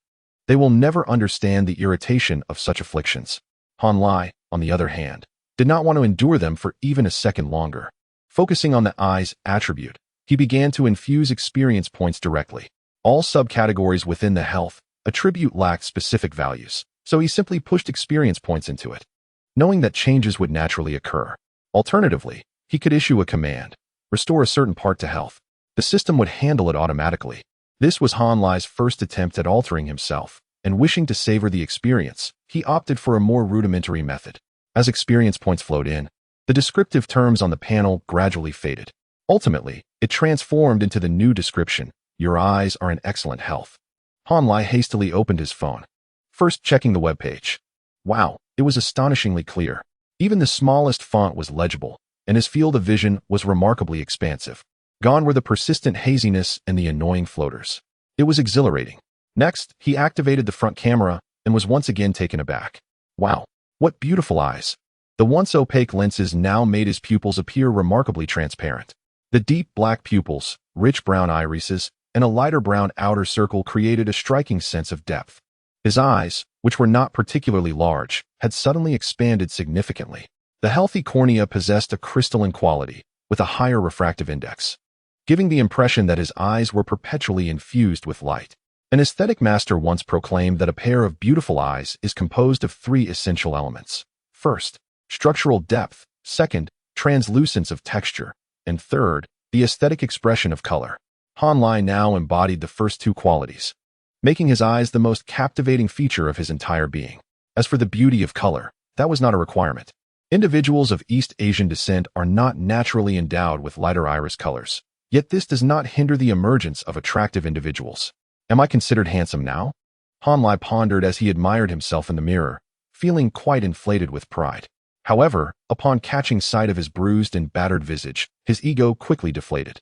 The path to becoming a handsome man is long and arduous. Sighing, Han Lai began to assess the total expenditure for restoring his eyes. A quick glance at the numbers. 35,886. Why such a hefty sum? And where did I acquire so much experience? Han Lai quickly glanced at the bottom of the panel, where two core data points were displayed. Cash, 13,829. Experience, 2,875. Opening the secondary tab to examine the detailed accounts, he finally realized. The examination fees and hospitalization costs counted as personal expenses, thus yielding experience points. Han Lai had only spent on initial examination fees and a small deposit. Before Old Pan arrived, he had paid 200,000 for treatment, which was also expended on Han Lai and generated experience points. Just earlier, a nurse had come to change his dressings, using the most expensive materials, which had pushed his experience to over 38,000. Throughout his hospital stay, every passing day and each dressing change had rewarded him with experience points. What a delight! Spending someone else's money while accumulating personal experience was an unparalleled pleasure. Old Man Han was in high spirits, humming to himself as he contemplated how to allocate his forthcoming experience points. Lost in thought, he suddenly noticed something. While the health data remained unchanged, the attractiveness data had shifted. Originally, the secondary attributes were attractiveness 66, build 58, health 69, special 75. Now, health remained at 69, but attractiveness had also risen to 69. How absurd. Clicking on each sub-item for a closer inspection, Han Lai finally understood the situation. The attractiveness attribute contained only 4 subcategories: facial features, bone structure, hair, and skin, all concentrated in the head. Attractiveness, after all, is predominantly determined by one's face. Han Lai removed his glasses and restored his eyes, which directly reflected in the facial features subcategory, significantly enhancing the overall perception. Thus, strictly speaking, Although the system listed all attributes separately, many were capable of influencing one another. For instance, health could greatly affect both attractiveness and build. This was easily comprehensible. Han Lai quickly realized that during the initial stages of tight experience points, he should aim to upgrade sub-items, as some could cross-influence numerous other attributes. Spending a little to achieve a lot. Why not? For example, physique should undoubtedly prioritize enhancing core stamina. Those who love sports understand the importance of core strength, right? Is there anyone foolish enough to prioritize building biceps while neglecting their workouts? No, there cannot be. Time flew by as he delved into studying the system and contemplating his future. Just as Han Lai was about to dive into QQ to check in, a notification from WeChat suddenly chimed. WeChat would truly soar in popularity by the Lunar New Year next year, as a wave of red envelopes would promote it to over 600 million users. At this moment, WeChat Pay had been launched for less than a month, and user activity was genuinely low. Regardless, Han Lai had few WeChat friends, as most of his classmates were still active on QQ. Hence, his first thought was of Chen Yinfei. Opening the message, he found it was indeed her. Tough guy, what are you up to? Kindling the fire of pain while typing to you. Haha, you're going to make me laugh to death. I just realized. What kind of ridiculous name did you come up with? Not tough at all. Isn't it tough? I don't care. I'm changing your nickname. Not long after, she sent a screenshot showing the newly modified nickname. Han Lai's new name was Tough Guy Xiaohan. At first glance, it seemed normal, yet at the end, there was a thumbs-up emoji. Now that was a bit cheeky, wasn't it? Han Lai promptly inquired. Are you implying something? Not at all. Grinning widely. All right. Let us pretend that didn't happen. Can you explain that string of ellipses from earlier? By the way, Xiaohan, are you hungry? I'm strolling around the Confucius temple. There are so many snacks. So it was a hard pivot, was it? Just as Han Lai was about to tease her further, she sent another message. Xiaohan, aren't you going to change my nickname too? Oh dear. Chen Yinfei, you truly have a knack for this. After pondering for a moment, Han Lai replied, all right, just a moment. Then he opened Chen Yinfei's moments to take a look. Chapter 11 WeChat ID.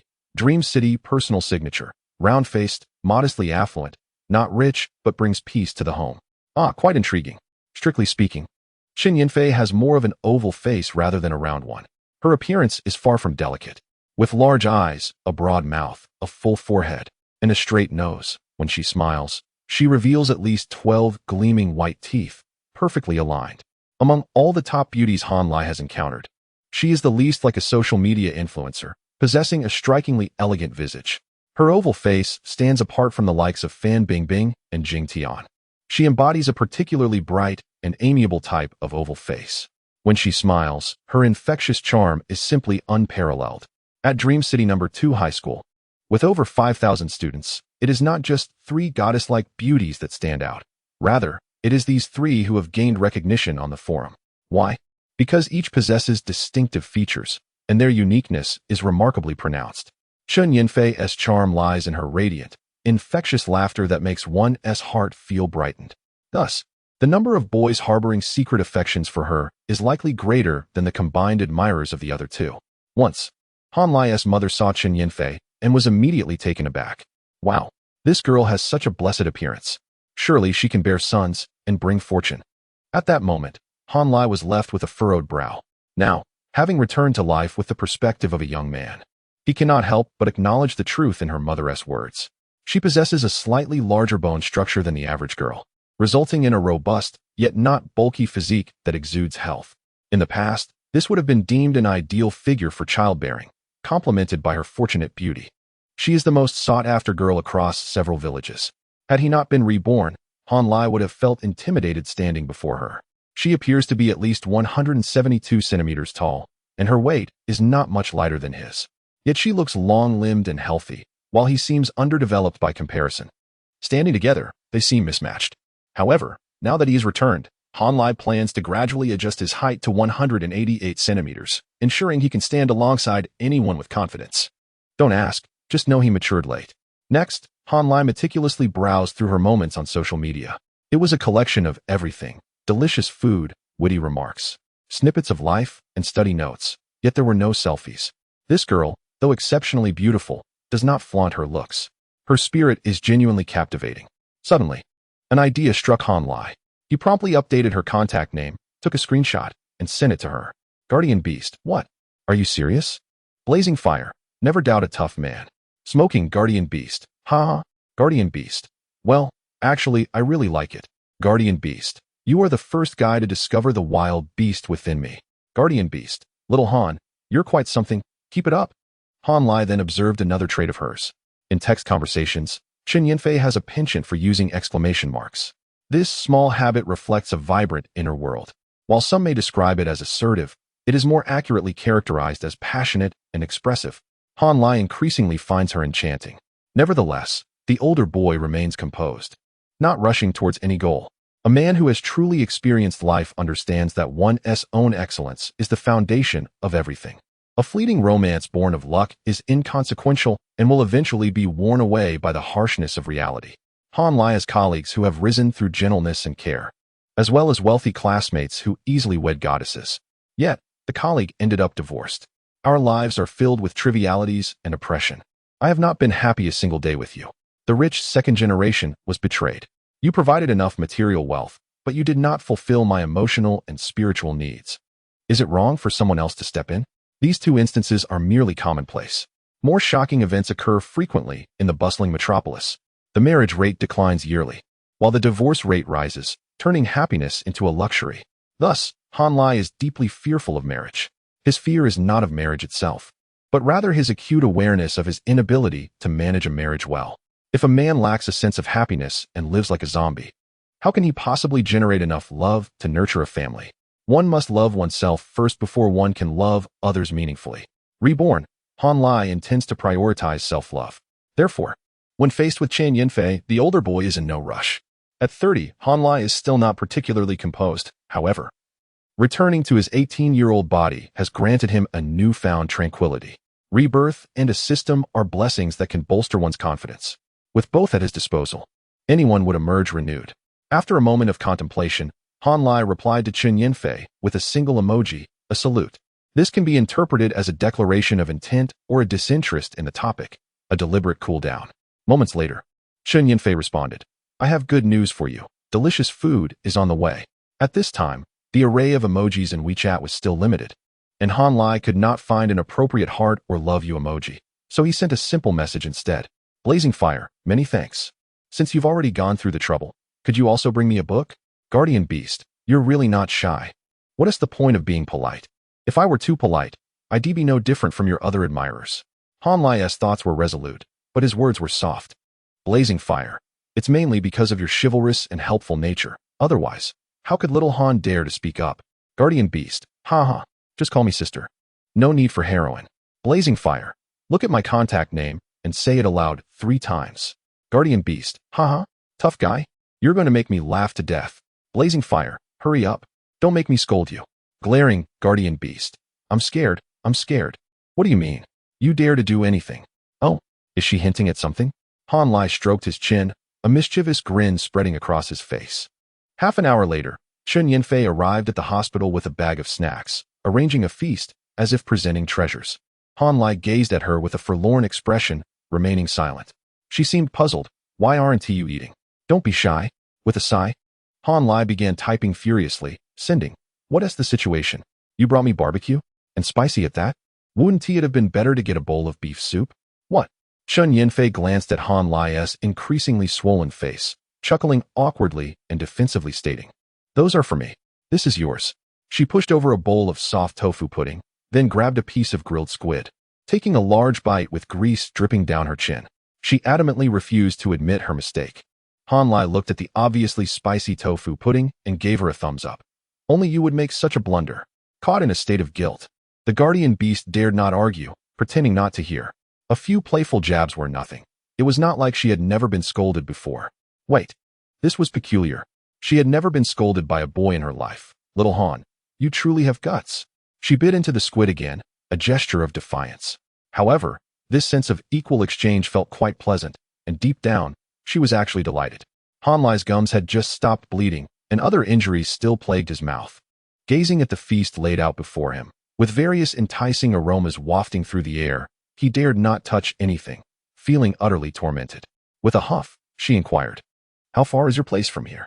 Chen Yinfei was taken aback, responding, I'm not sure. Why do you ask? Han Lai did not answer, but continued. How much is a taxi fare? Chen Yinfei pondered for a moment. I think it's around 15 yuan. What's up? Without hesitation, Han Lai pulled a 50 yuan note from his wallet and slapped it down in front of her. I'll cover your round-trip taxi fare. Hurry back to your hotel with your late-night snack. Safe travels. No need for a send-off. Chen Yinfei was utterly surprised by Han Lai's playful demeanor, leading her to burst into laughter unexpectedly, only to be caught off guard and cough. She was seated in the hospital bed, right beside Han Lai. With a tender concern, he gently patted her back, chiding softly, "Oh dear, how old are you now? Can't you be more careful?" As she straightened up, her cheeks flushed slightly. "Get away. I don't need your fake kindness. If you hadn't made me laugh, I wouldn't have choked." Han Lai casually withdrew his hand, reclining on the bed, and lazily remarked, "All right then, it's all my fault. Just enjoy your meal, take your time. After you're done, send little Han over for a bowl of millet porridge, okay?" She shot him a fierce glare, hastily setting down her snack and rushing out as if fleeing. What a contradiction. Han Lai chuckled softly, feeling an immense joy, a joy that could only be described as the art of playfully teasing a little tsundere. Chapter 12. Why bring up what's unnecessary? When Chen Yinfei returned, she finally brought back some food that Han Lai could eat. As he sipped the bland congee, tears welled up in his eyes, not from emotion, but from sheer pain. The wounds in his mouth throbbed painfully with each grain of rice. Never mind. Enduring hardship would yield great rewards. I can manage. After struggling through a bowl of millet porridge, Han Lai promptly turned the tables and began ushering her out. It was already approaching 9 o'clock. You should head back now. Chen Yinfei's eyes widened, feeling quite uneasy. I, the goddess of the second high school, have only ever taken the initiative to leave. I have never been urged by a man. She immediately transformed into a theatrical figure, on the verge of tears. You dislike me. Indeed, Han Lai nodded bluntly.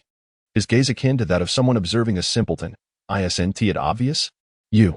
Chen Yinfei was so incensed that she almost laughed.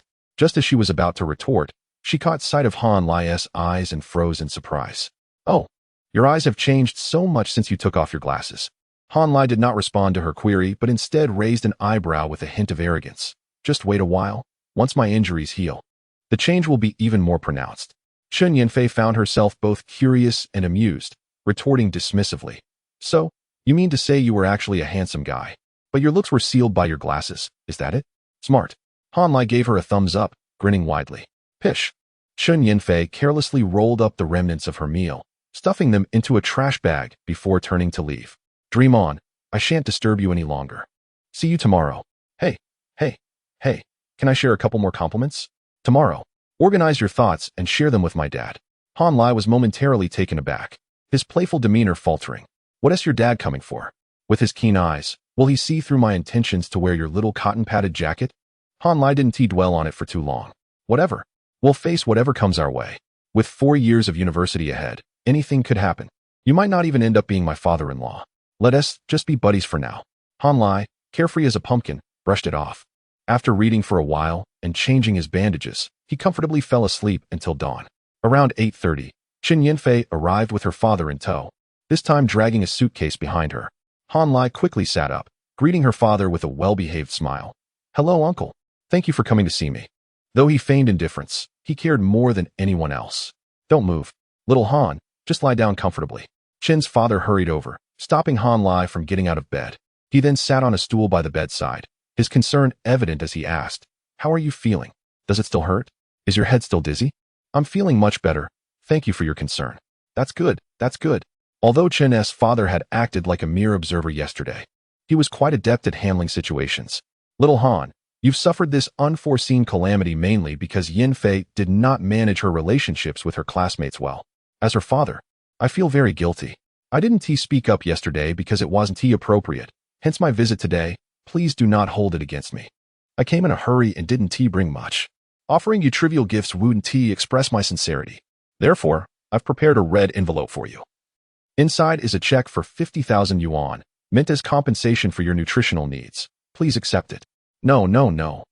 Han Lai was taken aback, hastily refusing. What does Pan Xiaohang's madness have to do with Chen Yinfei? I can't accept it. Chen's father pulled out a thin red envelope, placing it firmly on the bedside table rather than handing it directly to Han Lai. His demeanor was assertive. Let us be clear. If Yinfei had managed her emotional issues privately and with a softer approach, you wouldn't have suffered such severe harm.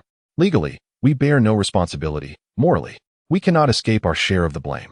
The amount of 50,000 is trivial compared to the injury you've endured.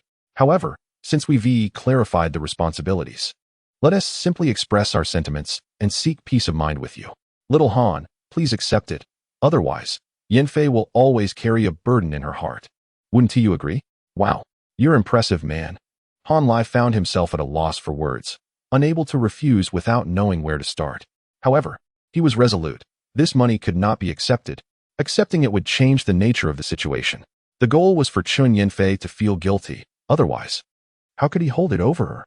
After a moment of silence, Han Lai gathered his thoughts and made a sincere effort to express himself. Uncle, every situation has multiple perspectives. Depending on one's position, what one sees will naturally differ. From my viewpoint, Chun Yanfei is also a victim. I suffered physical harm, while she endured psychological trauma. Just because my injuries appear more severe does not mean she should bear any responsibility that is not hers. I cannot accept the money. I never believed Chun Yanfei did anything wrong. You cannot judge her handling of the situation solely based on the unfortunate outcome. When faced with such a volatile, irritable, and unpredictable bully, what would have been the correct approach? No one knows. You think she should have refused privately. But what if Pan Xiaohang became enraged and harmed Chun Yanfei? Wouldn't that be an even worse outcome? Thus, in such matters, we cannot solely rely on outcomes. Isn't that the same as saying the victim is at fault? As long as Chun Yanfei's motives were just, she is not in the wrong. I cannot accept your apology for this. We are comrades in the same camp. There is no reason to apologize to a fellow soldier for the enemy's attacks. Han Lai took the red envelope and solemnly returned it to Chen's father. Uncle Chen, please take back the check. And rest assured, I'm not saying this because of Chun Yanfei.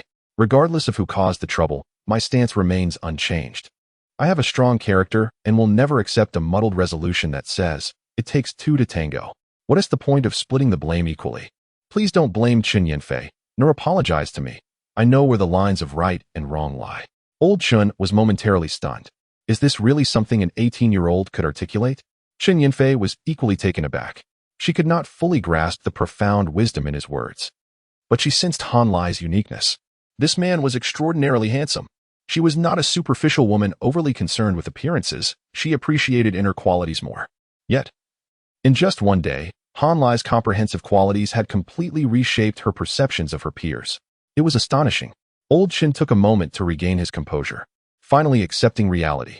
Although Dream City was merely a resource-based small town, known for its unruly rich second-generation elites, it was not entirely impossible for a prodigy to emerge from it.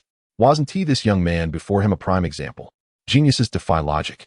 Old Chun mused quietly, pocketing the red envelope, his attitude becoming increasingly warm and amiable. Little Han, where do you study? Given your level, you must be at Fudan or Jiaodong University, right? If the distance isn't too far, I'd appreciate it if you could look after Yanfei more. She is quite far behind you. Chun Yanfei felt a twinge of indignation at being belittled, but was not angry. Instead, she looked at Han Lai with great anticipation. Their time together had been too short. She hadn't had the chance to inquire about his school. Now, however, she suddenly found herself eager, hoping for the best outcome and anticipating a delightful surprise. Chapter 13. Grateful for my wonderful brother. Confronted with Mr. Chen's inquiry, Han Lai found himself momentarily dazed. How did the conversation shift to this topic all of a sudden? It was utterly bewildering. Especially you. Chun Yanfei, could you please refrain from looking at me with those eyes? The pressure on the child is immense. Nevertheless, it was a question that needed answering. Concealing such matters served no purpose.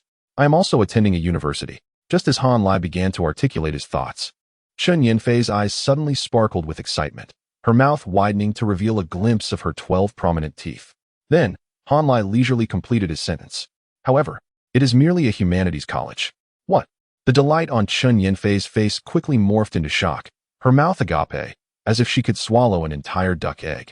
Her teeth were no longer visible. Only the side of her throat was apparent. Her little tongue quivered, as if on the verge of madness. Mr. Chun was equally perplexed. A humanities college. Typically those are private third-tier institutions, aren't they? Overwhelmed by disbelief, he blurted out, is it one like Guanghua Management College? The room fell silent, a particular song resonating in the air. The tough guy Han was somewhat irked. What is wrong with you, brother? You've already surrendered. Yet you continue to strike? Third tier. Han Lai steadied his voice, but suddenly felt the urge to sing. If those two words did not tremble, I would not have discovered my discomfort. The regret of not exerting himself during high school remained an eternal pain in Han Lai's heart. If it were a case of being unable to learn, then no amount of effort would matter. That would be inconsequential. Accepting one's lack of talent in academics is crucial. For those devoid of talent, it is essential to recognize the truth, to change paths when necessary, and to harbor no regrets. The issue is that during his first year of high school, Han Lai performed exceptionally well, with the potential to gain admission to a prestigious university. However, due to excessive indulgence and a flawed attitude towards studying, he ultimately plummeted into despair. Upon entering society, facing relentless setbacks, Han Lai finally comprehended what he had missed. The remorse was unbearable. Regrettably, life had largely set its course. It was too late for anything. Even now, if given a second chance, Han Lai no longer required academic credentials as a stepping stone, yet he still felt guilt for his lack of diligence during high school. That reckless version of himself had wronged both his parents and himself. How foolish. Han Lai did not shy away from sharing his introspections, condensing his journey into a brief narrative. In the past, he had been overly arrogant, believing that grades meant nothing and that he was inherently talented, thus dedicating a significant amount of time to other pursuits. When the results emerged, the sudden wave of regret overwhelmed him. Consequently, he resolved to reflect deeply, to stabilize his mindset, and to contemplate his future. Now, he had finally matured somewhat. However, the damage to his academic record was irreparable, and he could only commence a new phase of striving in university. His explanation was sound, yet ultimately futile. Chen Yinfei continued to stare, her mouth agape, unable to process the information. You are so mature and intelligent, yet you only gained admission to a third-tier institution. So, the person I admire so greatly is actually an underachiever? It was not that she looked down upon third-tier colleges. Rather, the stark contrast was too overwhelming for her to accept. Han Lai indeed did not resemble a typical underachiever. In contrast, Mr. Chun processed the information more swiftly. After all, their interactions had been brief, and his impressions were merely superficial. Well, young Han, with such a substantial compensation, you must be considering entrepreneurship, right? To him, Han Lai appeared ambitious. Not one to settle for mediocrity. With ideas, determination, and now financial means, he was bound to make waves. Success or failure was uncertain, but the future of the individual was undoubtedly promising. To Mr. Chen's surprise, Han Lai shook his head. In the short term, I will not consider entrepreneurship. Initially, I will focus on acquiring knowledge and strengthening my body. Entrepreneurship is not child's play. It is a matter of life and death. I will not step onto the battlefield without adequate preparation. Chen Yinfei's eyes brightened. Yes, that was the essence. Mr. Chun was equally astonished by Han Lai's clarity and composure. Honestly, he had encountered many young people willing to fight hard, but Han Lai's demeanor was truly unique. Attaining sudden wealth yet remaining grounded was exceptionally rare. He nodded in appreciation. It brings me comfort to hear you think this way. The pace of development in Huaxia is rapid, almost a generational leap every decade. The current business environment is entirely different from that of 10 or 20 years ago. Past successes are no longer sufficient. We all must adapt to the changing times. It is wise to think things through before acting. Han Lai smiled shyly. Thank you, Uncle Chun, for your guidance. Well, it may not seem like advice. Merely a sharing of experience. The future belongs to you young people. Seeing you, I feel old. Is this mutual flattery? This is my forte. Han Lai decisively clapped his hands together. We have just set sail, while you remain the steadfast pillar. In the next 20 years, it will be our turn to learn from you. Chen Yinfei was independent, intelligent, and principled. You have educated her well. I believe she will carry on your legacy and spirit, becoming an even more outstanding individual. A flurry of compliments ensued, pleasing both parties. Chen Yinfei squinted her eyes, a touch of shyness mingling with genuine happiness, while Mr. Chen laughed heartily, almost overwhelmed by Han Lai's praises. In truth, Han Lai was not particularly skilled at flattery. However, with Chen Yinfei's radiant presence, his mind seemed to function with heightened clarity, such as the power of charm. As the conversation flowed, Mr. Chun was deeply engaged. But time was running short. He glanced at his watch and rose with a smile. Well, that will be all for today. Yin Yin and I must catch a flight. Young Han, take care of yourself, and when you return to Dream City during the holidays, do remember to visit us. Han Lai nodded obediently. All right, Uncle, safe travels. Goodbye. Little Han. Chen Yinfei, resembling a charming cat, raised her right hand and gently waved her fingers. Han Lai was almost moved to tears by her adorableness. Who waves goodbye like that? Yet, How utterly delightful. Once the father and daughter departed, Han Lai finally exhaled a sigh of relief. Dealing with Mr. Chun was genuinely challenging. He had not relaxed for a moment. After all, he was a man who might become his father-in-law, and he needed to navigate this relationship carefully, right? Now that the mission was successfully accomplished, he could finally take a moment to rest. Reading time. The book Chen Yinfei brought was half a set of Doluadalu. The beautiful girl was truly thoughtful, likely believing Han Lai enjoyed the works of the author San Shao. However, Han Lai felt quite helpless. I only appreciate San Shao's earlier works. It's not that the later ones lack brilliance, but they have lost the distinctive charm of their inception. Yet, one cannot blame Chen Yinfei. She simply did not know. Those who understand are rarely kind. No choice but to make do with it. Just as Han Lai began to flip through the pages, Mr. and Mrs. Pan arrived with the settlement agreement. Young Han, do you need me to notify the police station to have a lawyer review the agreement for you? Mr. Pan was quite enthusiastic, getting straight to the point. Thank you, Uncle Pan, but I will contact them myself later. Han Lai's demeanor was polite, yet he did not accept the offered assistance. A settlement is one thing, but maintaining a degree of distance is essential. Han Lai received the agreement and reviewed it himself. The content of the agreement is remarkably solid, particularly the section detailing the case overview, which clearly states that Pan Xiaoying unilaterally assaulted Han Lai, negating any notion of mutual combat. The focal point, naturally, is the compensation amount, a staggering figure exceeding 7 digits before the decimal. Upon discerning the numbers, Han Lai's pupils involuntarily constricted. A total of 15 million. Beyond the 880,000 compensation, expenses for medical treatment, cosmetic procedures, and mental anguish far surpassed the standard norms. Moreover, it is to be paid in a lump sum, without the necessity for hospital invoices to substantiate the costs, demonstrating ample sincerity. Given Pan's swift agreement, Han Lai naturally chose not to pursue the matter further. I have no objections. Once the lawyer reviews it, I can sign at any time. Excellent. Shall we reconvene tomorrow? Pan was elated, eagerly wishing to finalize the signing appointment. Han Lai pondered briefly before nodding. Tomorrow works. Thus, the matter was settled without any complications. Had Pan Xiaohang possessed even half the acumen of his father, Han Lai would undoubtedly have failed to secure this initial fortune, nor would he have had a chance with Chen Yinfei. She is a distinguished student from a prestigious university, far too occupied to pay attention to a mere underachiever from a third-tier institution. Once again, I extend my gratitude to my supportive elder brother. Alas, without Douyin live streaming today, Han Lai would have implored his followers to give Pan Xiaoying a wave of attention. Where else could one find such a magnanimous benefactor? However, following today, it seems that my elder brother may have to flee with the weight of a train on his shoulders.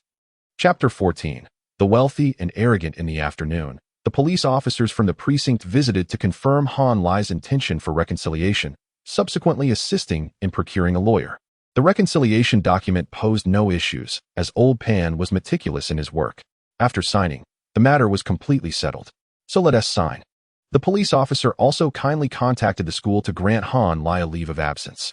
The school confirmed that Han Lai was not involved in a fight, but was rather assaulted without cause by a mentally unstable suspect, thus readily approved a 15-day leave. Perfect. He managed to evade military training. To speak frankly, the University of the Humanities is particularly warm and personable, unless one commits a grave offense. Expulsion or forced withdrawal of students is virtually unheard of. If a student wishes to withdraw, the department head personally intervenes to provide guidance and support. This is how Han Lai came to be a member of the student council, specifically in the vibrant and sought-after arts department, surrounded by lively peers, immersed in creativity, and blissfully lost in joy. Graduation is hardly a concern. There was a remarkable student in Han Lai's class who failed over 40 courses. Yet after retaking exams in his 4th year, he still had 6 courses left unpassed, yet he received his diploma without issue. This time, Han Lai was not in that predicament. He had only failed fewer than 20 courses, clearly falling short of that extraordinary record. Reflecting on the myriad benefits of the humanities, Han Lai suddenly felt that this university life was quite acceptable.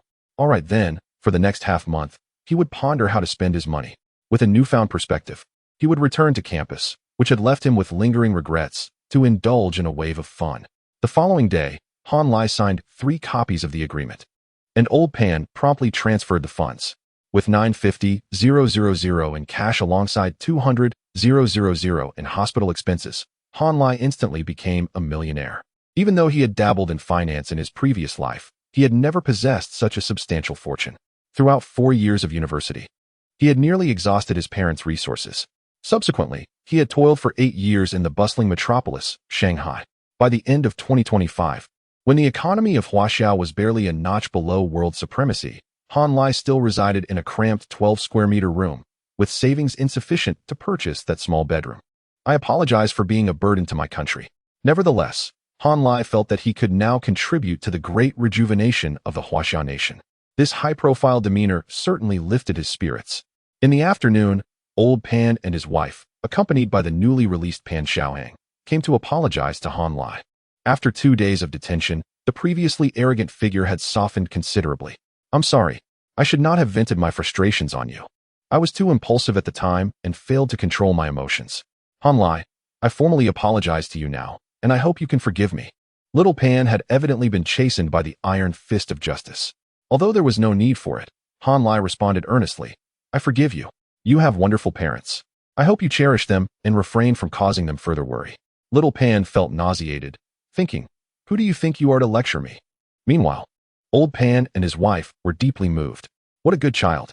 Isn't he a friend of Xiaohang? Alas, the two parties bid a friendly farewell, and the matter officially came to a close. In truth, Han Lai could have toyed with Old Pan and his wife a bit more, inconveniencing them and releasing his pent-up frustrations. They would still have to begrudgingly part with their money. However, he saw no need for that. Old Pan was astute and resourceful. His career was likely thriving, and his interpersonal skills were exemplary. Why create such an adversary for himself?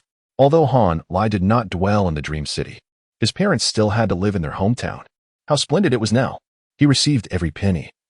And Old Pan and his wife had to be grateful for Han Lai's magnanimity. Truly a win-win situation. If Little Pan dared to trouble him again, Old Pan could easily deal with him. Perhaps when he returns to the dream city during the winter break, he could test that? With such thoughts swirling in his mind, Han Lai chuckled to himself for a while. Once he had laughed enough, he began to contemplate the real issue at hand, how to spend his money. First, he needed to calculate the experience required to upgrade all attributes to 69 points. The final tally was 370,000. Coupled with the experience needed to replace all his teeth, 500,000 should suffice. Han Lai jotted down 2 keywords in his notebook. 50,000 in consumption within half a month. He pondered further and suddenly felt a bit of discomfort. 500,000 was a rather troublesome figure. If he spent less, he would easily exhaust it on essentials. Mobile phone, computer, clothing, rent, meal card. If he had double that amount, he could buy a house in his hometown, Dream City. Purchasing a residence counts as personal consumption, while acquiring multiple properties is considered investment consumption, both of which yield experience points. However, purchasing a commercial property falls under personal investment, which does not yield experience. Thus, buying a house was the best option for substantial expenditure. Currently, the housing prices in Dream City range from 15 to 20,000. Around 2016, it would briefly surge to just over 40,000, then gradually decline. When the time came to sell, he could make at least double the profit. The idea was splendid. Yet with a budget of 500,000, buying a house was unfeasible. University students need their parents to co-sign for loans to purchase property. But Han Lai's first pot of gold had come at such a steep cost that he dared not let his parents know. The combination of 7 wolves and a feather duster was genuinely too overwhelming. After ruling out buying a house, the remaining options were limited. Buying a car was unnecessary. Beyond showing off, what meaning did it hold? The same logic applied to watches. Acquiring a plethora of luxury clothing was even less feasible. It was not that Han Lai disliked such items, but his current capital was simply too meager. He did not wish to engage in mere consumption, spending money for the sake of it. Han Lai sought a method that would not only yield consumption experience, but also generate profit. This presented quite the conundrum. Most profitable endeavors were investment activities that did not yield experience. Conversely, actions that generated experience were typically not lucrative. After much contemplation, he found himself at an impasse. If all else failed, he could simply spend over $1 million, returning to Dream City to purchase a small apartment in a desirable school district outright. When the bull market arrived next year, he could refinance and extract cash to dive into the market. If he pursued this course, the utilization of funds would be maximized and experience points would be abundant, allowing him to enhance numerous skills after upgrading his attributes. However, the first year of university might be quite challenging, forcing him to live like a destitute. Han Lai found himself in a quandary. As he pondered, Nurse Lu Yu arrived to change his dressings. How are you feeling, wealthy one? What do you mean by wealthy? Han Lai was about to offer a self-deprecating smile when he suddenly caught sight of the medicine bottle in her hand, his expression shifting dramatically as he hastily crossed his arms over his chest. Stop. Tear it up. Huh. Lu Yu was startled. Han Lai decisively waved his hand. Take it away. Take it away. Switch it all to domestic medicine. From today onward, Pan Xiao will no longer be footing the bill. Uft. The nurse nearly burst into laughter upon realizing the humor in his words. You are truly amusing. Such idealism, but alas. The medicine for today has already been prescribed. Tomorrow I'll switch you to domestic ones. Be good.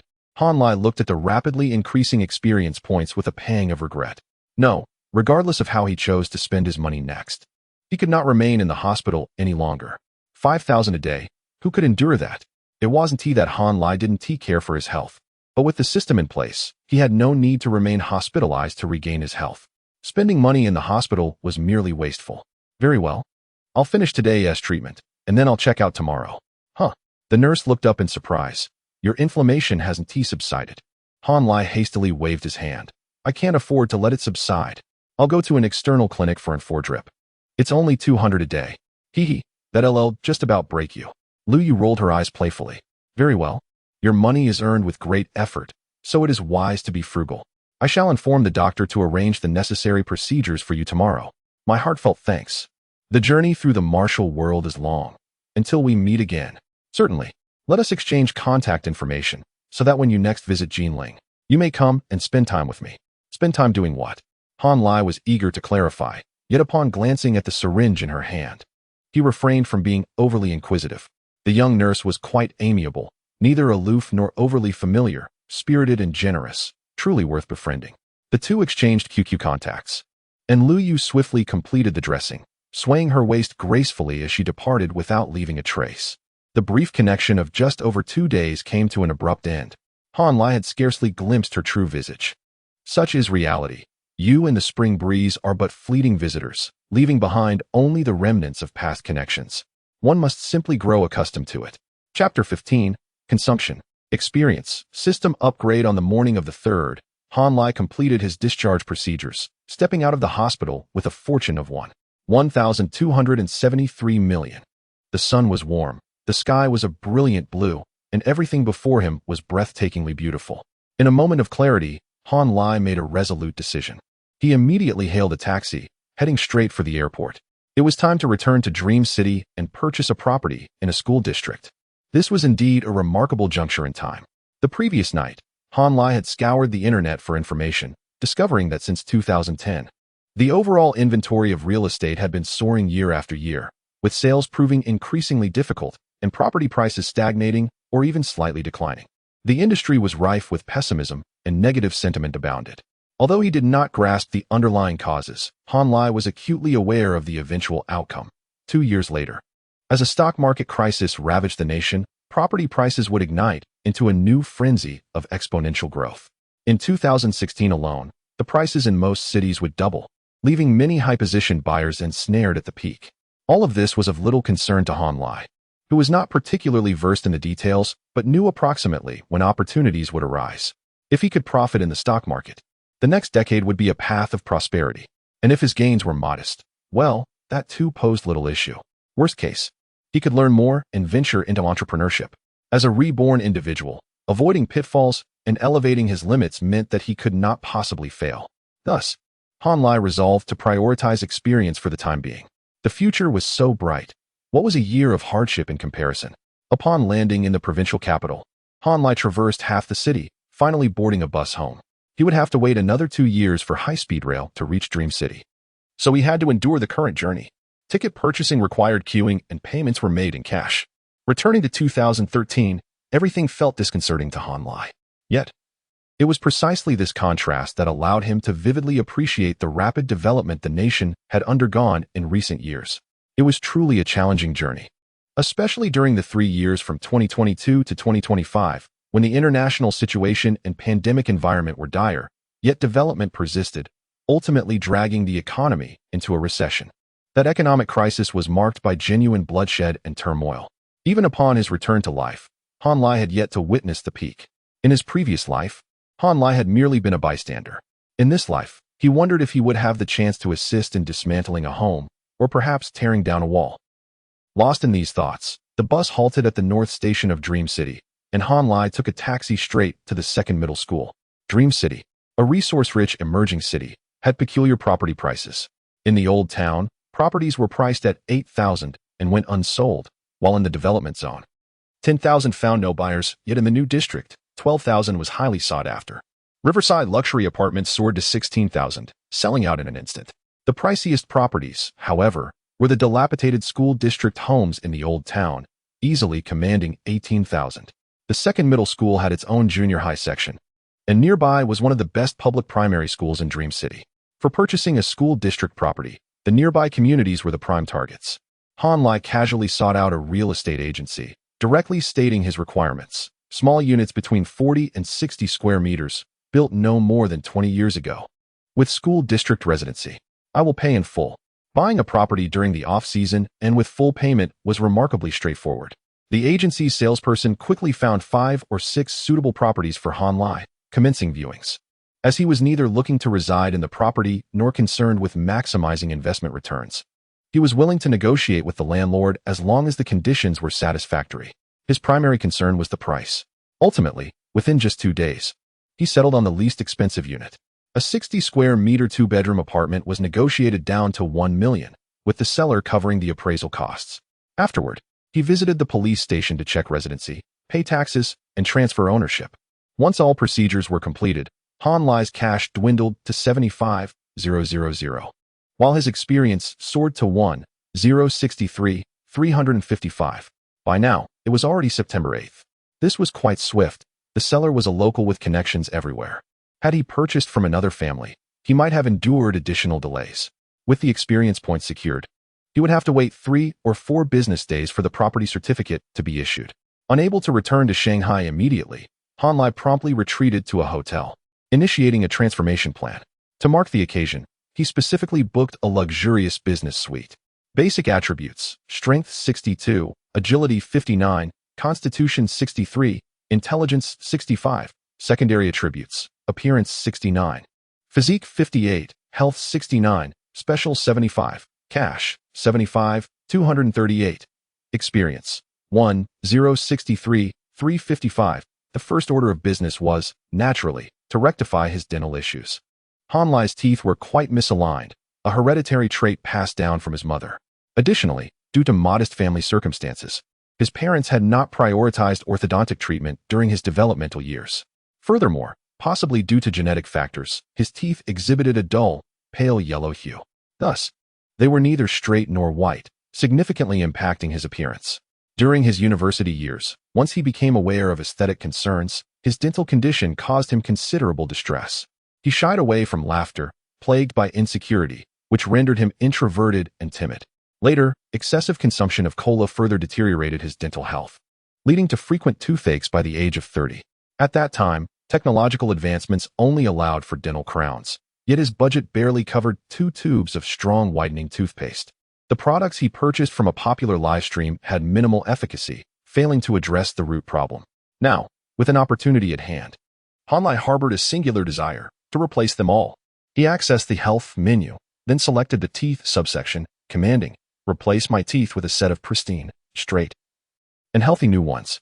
To his dismay, a notification appeared on the panel. Due to the overall experience cost of replacing teeth exceeding the current level, the command cannot be executed. Han Lai was taken aback, hurriedly reviewing the rules, finally identifying the issue. In simple terms, the current consumption system was at level 1. It could only raise each attribute to a maximum of 69 points. A complete dental replacement would cause both health and appearance to exceed 69 points, thus rendering the command unfeasible. The solution was straightforward: elevate the system to level 2. Consequently, Han Lai began reviewing the upgrade rules. First, all basic and secondary attributes must be raised to the 69-point limit. Second, he must possess 3 level 3 knowledge areas. Third, he must acquire 5 level 3 skills. Fourth, he must accumulate 1 million in consumption. After reviewing, Han Lai let out a sigh of relief, genuinely grateful for his decision to return and purchase property. Otherwise, he would have struggled to figure out how to spend enough to reach 1 million in consumption. Now, with over 1 million experience points, he could easily fulfill the first 3 requirements. He decided to adjust the order and first enhance his attributes. Strength 7, Agility 10, Constitution 6, Intelligence 4. Spending 270,000 experience points, he completed the basic attributes. In the next moment, a surge of warmth coursed through Han Lai's body, causing him to feel inflated. His strength surged, his body stretched, and his mind cleared. The sensation was utterly exhilarating, surpassing even level 4 craftsmanship. Experiencing such a significant increase in attributes all at once, Han Lai immediately grasped the magnitude of the transformation. It was indescribable, akin to being reborn. It took him 2 hours to adapt to the changes in his body. Clenching his fists, he felt a surge of power. Jumping, he demonstrated precision and balance. Thinking, he exhibited thoroughness and insight. The system was remarkably wondrous. Han Lai dared not delay further. He promptly stepped out, purchasing 2 new outfits and a substantial amount of food. Upon returning to his room, he filled a bathtub with hot water, ready to continue enhancing his secondary attributes. Among the entire secondary attributes, only the aspect of physique remained subject to enhancement. Han Lai allocated a total of 101,000 experience points solely to the subcategory of height, as there were no old acquaintances from his previous school in the humanities college. The most prudent course of action was to solidify his height before the academic year commenced. In a setting where nobody is familiar with one another, any height would seem perfectly normal. However, should he arrive at school standing at a mere 174 centimeters, only to unexpectedly surge to 184 centimeters after a brief 2-day hiatus, it would undoubtedly attract excessive attention. Therefore, achieving the desired height in one fell swoop is preferable. As for his former high school classmates, he would not be returning home during this year's National Day, thus avoiding any encounters. A reunion during the winter break would elicit merely mild surprise, which would be easily manageable. Ultimately, there remains only Chun Yinfei. It would be wise to steer clear of her. At the very least, he must avoid any meeting for the next 2 months. Once the memories of his previous appearance have sufficiently faded, he could then present her with a delightful surprise. At that moment, one can only imagine her astonishment. Chapter 16. The new system featured the adjustment of height lasted a full 14 hours. After a meal, a shower, and a refreshing sleep, Han Lai's barefoot height increased to 179.1 centimeters. While the increment was not particularly significant, it was still a delightful surprise. With just an additional 0.9 centimeters, he could bid farewell to the level of a person with disabilities. The mention of disabilities was, of course, a playful jest. The average height of post-90s males in China is not as exaggerated as 180 centimeters. According to statistics from the National Health Commission, the average height of post-90s males in the 8 southern provinces is below 170 centimeters, while those around the Tropic of Cancer average 175 centimeters, with an overall average of about 172 centimeters. The post-00s are indeed impressive, averaging 175 centimeters overall and 180 centimeters in the north. It is only 2013, and the first batch of post-00s has yet to fully develop, so the pressure on post-90s is not overwhelming. However, after 2022, the younger generation will likely taunt, "If you're not even 175 centimeters, what are you?" This thought made Han Lai want to lash out. Yet, the truth remained. These kids were indeed taller than him, and by a considerable margin. Height was Han Lai's second greatest regret, surpassed only by his intelligence, and ranked below his appearance, dental health, and nearsightedness. Now, after a single night's adjustment, he felt elated. He bounced around his room for a while, gleefully reaching for the ceiling, vividly embodying the notion that a man remains youthful at heart until death. Once he had sufficiently reveled in his newfound stature, he began to enhance his knowledge and skills. Knowledge: Mathematics Level 2, English Level 3, Accounting Level 1, Finance Level 3, Law Level 1, Marketing Level 1, Literature Level 2. Skills: Driving Level 1, Driving Technique Level 3, Culinary Arts Level 2, Craftsmanship Level 4, Stock Trading Level 2, Writing Level 2. Knowledge and skills adhered to the same set of rules. Level 1 indicated a basic understanding, requiring a total experience value of 1,000 points. Level 2 represented comprehension, with a total experience requirement of 10,000 points. Level 3 denoted proficiency, necessitating 200,000 points, while Level 4 represented expertise, with an astonishing requirement of 10 million points. Han Lai's sole level 4 skill displayed as craftsmanship, 125-10-000-000, and upon seeing the zeros trailing behind, he was immediately dissuaded from further practice. Perhaps it was best to abandon that pursuit altogether. In general, the first 3 levels of knowledge and skills were relatively easy to enhance. Elevating a subject from complete ignorance to a proficient level required merely 11,000 experience points. However, this necessitated considerable effort to grasp the relevant knowledge and translate it onto the panel. Subjects like physics, chemistry, and biology, which Han Lai had once studied, no longer appeared on the panel. They had all been relinquished back to the teachers. Conversely, the knowledge applicable to his work remained at a certain standard, though an average standard at best. Han Lai was not an elite. He was merely a laid-back worker. Gazing at the total count of skills and knowledge, the former slacker now turned to lead Han, with a swift flourish of his hand, elevated everything to level 3. This was how the wealthy indulged themselves. Trust me. In an instant, Han Lai found himself submerged in an overwhelming sea of knowledge. He rolled his eyes, feeling dizzy. Advanced mathematics, geometry, linear algebra, business law, civil law, criminal law, literary appreciation, ancient poetry analysis, key points in writing. So many subjects crammed into his mind, leaving him feeling full, warm, and on the verge of fainting. Han Lai lay in the hotel, dazed for an entire day. During this time, Chen Yinfei sent a message inquiring about his well-being, but he glanced at it and tossed it aside. He lacked the mood and energy to respond. Damn it, that was reckless. He shouldn't have crammed so much information into his mind at once. That evening, he forced himself to consume a substantial amount of food, then slept again. When he awoke the following morning, he finally felt restored to normalcy. In moments of non-reflection, he felt no different from before. However, the instant he began to ponder specific issues, the difference became immediately evident. His sensitivity had heightened. The speed of his thoughts, his understanding of problems, and his approaches to problem-solving had all seen tremendous improvement, so much so that Han Lai found it hard to believe. Yet, thanks to the establishment of an entire knowledge system and the elevation of his intelligence, he ultimately grasped the reason. Knowledge exists independently, but thought does not. When a sufficient amount of interrelated knowledge is mastered, a system forms, enabling thought to expand horizontally and root vertically, thereby significantly enhancing one's abilities. A top-tier elite necessarily possesses an extensive reservoir of knowledge. Much of this knowledge may not be directly applicable in practical work, yet it remains an indispensable component in constructing one's cognitive framework. Lacking this foundation renders one incapable. Han Lai finally understood why his previous self had fared so poorly. His insights were adequate, his reading extensive, and he comprehended many principles. However, his genuinely useful specialized knowledge was woefully insufficient to form a cohesive system. No matter how many principles he understood, encountering a specific application would leave him flabbergasted. What significance did that hold?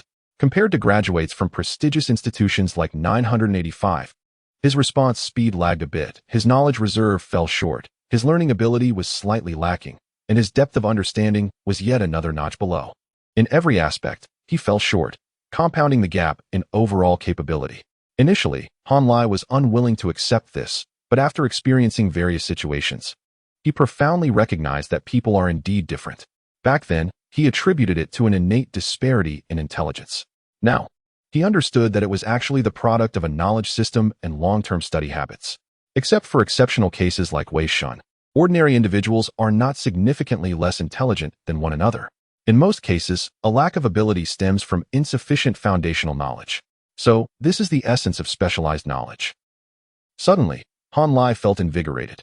Given sufficient time and experience, he too could ascend to the pinnacle of elite status. What if the educational standards were low? He was a prodigy. After reveling in his insight, he revisited the skills section, relishing the moment. Skills are relatively independent. Level 3 driving and Level 3 culinary skills have no correlation. The Level 3 writing techniques could indeed benefit from Level 3 driving skills. Ahem. Not that it mattered. He had long ceased engaging in such activities. Looking at the panel filled with Level 3 skills, Han Lai's spirits soared. Finally, he opened the flashing messages tab, and he could no longer contain himself. Grinning widely, he resembled a joyful pup. You have met all upgrade conditions. The consumption system has been upgraded to Level 2. Changes are as follows. 1. The attribute allocation feature at an excellent level has been unlocked. Experience points can be allocated at any time. For attributes between 0 and 7079, each point requires 200,000 experience points. Goodness, that's quite pricey. Each attribute point costs 200,000, and maxing out each attribute requires a total of 2 million. With 4 basic attributes and 4 secondary attributes, a total expenditure of 16 million is necessary to elevate them to their limits. However, upon further reflection, Han Lai considered the price to be reasonable. If those top-tier billionaires had the chance to boost their attributes, they would likely pay 1 million for each point without hesitation. Some attributes might even exceed 1 billion. 2 billion for health per point? Fair enough. 5 billion for special attributes per point? Reasonable. How many men can boast such innate talent? Starting with a score of 75 like me. Truly, I need every bit of it. He. 2. The highest level for specialized knowledge and skills has been unlocked to level 4, with a cap of 999 experience points. Gazing at that numerical array, Han Lai felt a headache coming on. Elevating skills to level 4 was relatively easy. 200,000 experience points would suffice. However, the transition from level 4 to level 5 is utterly disheartening, requiring a staggering 10 million experience points. Nonetheless, if level 4 represents a professional standard, then level 5 signifies an expert echelon, a qualitative leap. Attaining full experience at level 5 would likely elevate one to the status of a master, akin to Tao Hongjing in mathematics or Yang Jining in physics. Goodness, it's too daunting to contemplate. 3. Activate new feature rewards. Oh, a new feature. Han Lai's spirit was invigorated as he hurriedly glanced at the detailed description of the functionality. Chapter 17. A new appearance. Consumer gifts. Each time one spends money, there is a low probability of receiving gifts related to the purchase behavior. Gifts will be directly stored in the inventory.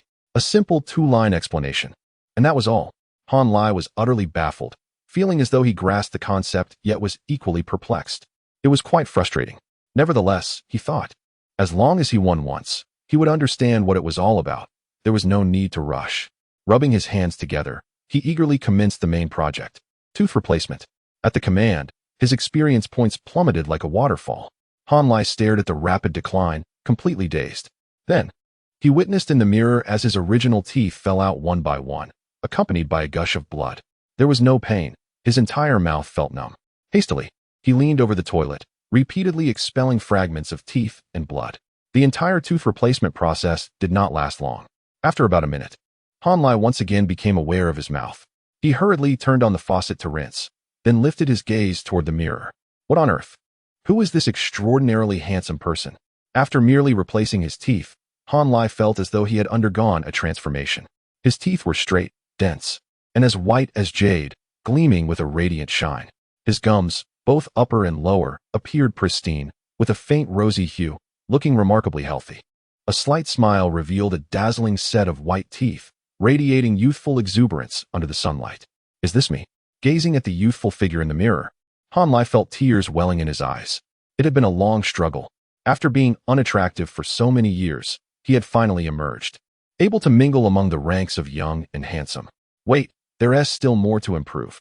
Han Lai fervently commanded, restore my nasal bridge. Heal my external injuries. In just a matter of seconds, his face was completely rejuvenated, looking fresh and clean. Noticing that his nasal bridge was not high enough, he ordered, elevate the nasal bridge a bit. Finding his nose tip somewhat large, he directed, reduce the width of the nostrils. Feeling that his skin tone was too dull, he commanded, whiten the complexion. For the first time in his life, Han Lai discovered the joy of customizing his appearance from the game in reality, relishing every moment. Until a system prompt interrupted him. Insufficient experience points. What? So much experience, and it's all gone. Han Lai finally snapped out of his fervor. He quickly checked his panel, which had drastically changed. Basic attributes: Strength 69, Agility 69, Constitution 69, Intelligence 69. Secondary attributes: Attractiveness 72, Build 69, Health 71. Special 75, Knowledge, Mathematics Level 3, English Level 3, Accounting Level 3, Finance Level 3, Law Level 3, Marketing Level 3, Literature Level 3. Psychology Level 3, Skills, Driving Level 3, Vehicle Operation Level 3, Culinary Level 3, Crafting Level 4, Stock Trading Level 3, writing level 3, billiards level 3, singing level 3. Deception level 3, acting level 3, cash, 74,830, experience, 125. Han Lai was pleasantly surprised to see the increase in his attractiveness and health attributes. A total of 5 points had been added. Normally, this would require 1 million experience points. However, since he had enhanced sub-attributes separately, the final cost was less than 700,000 experience points, a significant profit. Thus, even though his experience had dwindled to 3 digits, Han Lai felt no regret. Money could be earned again. Nothing was more important than becoming taller and more handsome. In Han Lai's view, attractiveness, physique, and intelligence were the top 3 attributes that needed immediate enhancement. The special attribute was of lesser importance. Attractiveness was for the eyes of others, and maximizing it during his developmental phase would minimize future troubles.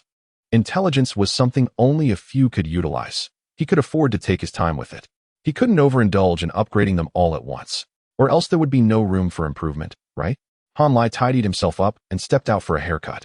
A short, layered style with thin sides. Neat and refreshing. While a score of 72 in attractiveness wasn't extremely high, his clear gaze, radiant smile, and composed demeanor made him appear exceptionally unique. Exuding youthful vigor without being overly restless, Han Lai strolled down the street, occasionally catching the attention of passing young women. When had he, an older man, ever enjoyed such treatment? He felt elated. However, it wasn't long before he encountered 2 exceptionally handsome men, stirring his restlessness once more. A score of 72 still felt insufficiently thrilling. It was merely an average level of attractiveness, the kind that would be picked apart by customers if he were a duck. Could he devise a way to earn a little more experience? After a moment of contemplation, his thoughts shifted to real estate. This year, several new projects had launched in the city's high-tech zone, selling moderately but generating substantial buzz with various promotional activities. As Han Lai walked down the street, he saw numerous young women distributing flyers. The new developments had no relevance to him, as the units were too large and beyond his budget. However, the second-hand housing market had cooled significantly due to the promotions. Han Lai initially thought 1 million would only afford him a 55 square meter unit, but to his surprise, he managed to buy a 60 square meter one. Since it was so affordable, why not acquire another? Perhaps he could inquire about a mortgage before the property certificate was issued? Reborn, Han Lai was incredibly proactive. He acted on his thoughts without hesitation and quickly consulted various banks. After a thorough search, Dream City Commercial Bank offered the highest interest rate, with the possibility of lending 70 of the appraised value and a swift process. With a loan of 700,000, he could comfortably purchase a small 2-bedroom apartment of approximately 40 square meters. The loan term was 20 years, with equal principal and interest payments, resulting in a monthly payment of 4,800 and an annual repayment of 58,000. The annual rent for a larger apartment was around 40,000, while the smaller one could yield 30,000, easily covering the monthly payment. When cash was needed, he could simply mortgage the second property for 500,000 with ease. Although the amount available for investment was reduced, it felt secure. If he felt the amount was insufficient, he could leverage it with margin trading. Even if he faced a catastrophic loss, selling both properties by 2016 would still provide him with the opportunity to start anew. And the most crucial aspect was, he would suddenly have an additional 700,000 experience points. Han Lai craved nothing more at this moment than experience. What monumental achievements could 700,000 experience points yield? He was determined to act. Chapter 18. University, here I come. Filling out forms, waiting for the property certificate, completing processes, viewing properties, negotiating prices, signing contracts. The tasks were not yet completed, and his sick leave was about to expire. Reluctantly, Han Lai called his academic advisor. The advisor was quite anxious, repeatedly confirming, "Are you considering repeating the year and not returning?" Han Lai decisively activated his level 3 deception. "I truly have not recovered. Just check my medical records to see how severe it was. As soon as I'm well, I'll report back." As long as he was willing to return, everything else could be negotiated. Thus, Han Lai secured another half-month of leave. In reality, he hadn't even used up all his time.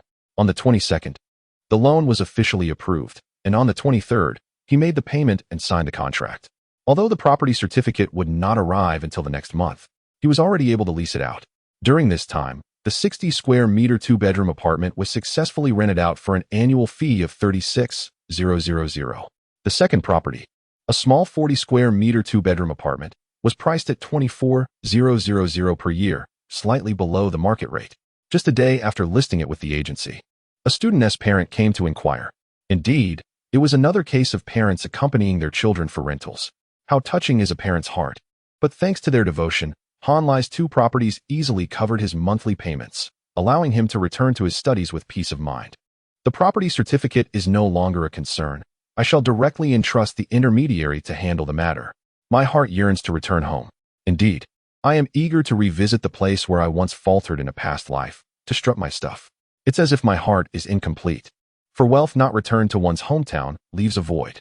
Although Han Lai may not be affluent, he certainly exudes a refreshing aura. Shouldn't those with disdainful eyes be made to see? Upon landing at Hangzhou Airport, I took the subway line 10, transferring to line 3 or line 8, all leading to the university. Thus, I opted for a taxi. Those who have dwelt in the magical city are well aware of the exorbitant taxi fares. This year, the base fare for the first 3 kilometers is 14 yuan, with an additional 5 yuan per kilometer thereafter, and 6 yuan for every kilometer beyond 10, all the while the meter keeps ticking during red lights. Today, however, my luck was not in my favor, as Zhongshan North Road was as congested as an intestinal blockage. Seated in the front passenger seat, I leisurely watched the numbers on the meter escalate, feeling neither anxious nor hurried, but rather quite pleased. It's not easy, but I, Han Xiao, have finally achieved the freedom of the meter. The taxi driver cast several puzzled glances my way, silently wondering if I was perhaps a tad eccentric. He remained silent until I alighted, not daring to engage me in conversation. Standing at the entrance of the School of Humanities at Shanghai International Studies University, I gazed at the name of the institution and suddenly smiled. Did I feel something special? Indeed, but it is not something to be divulged to outsiders. Standing once more at the crossroads I had traversed before, the exquisite sensation is something others cannot comprehend. It is a personal experience to savor, digest, and cherish. I dragged my suitcase directly to the administrative building. The School of Humanities is situated in Hongkou District, adjacent to the main campus, sharing resources such as the gymnasium, cafeteria, and library, with 70 of the faculties sourced from the main campus. From this perspective, it appears to be a commendable institution. However, in reality, the Humanities School is modest, consisting of merely 4.5 buildings: the teaching building, the comprehensive building, the administrative office, and 2 apartment blocks.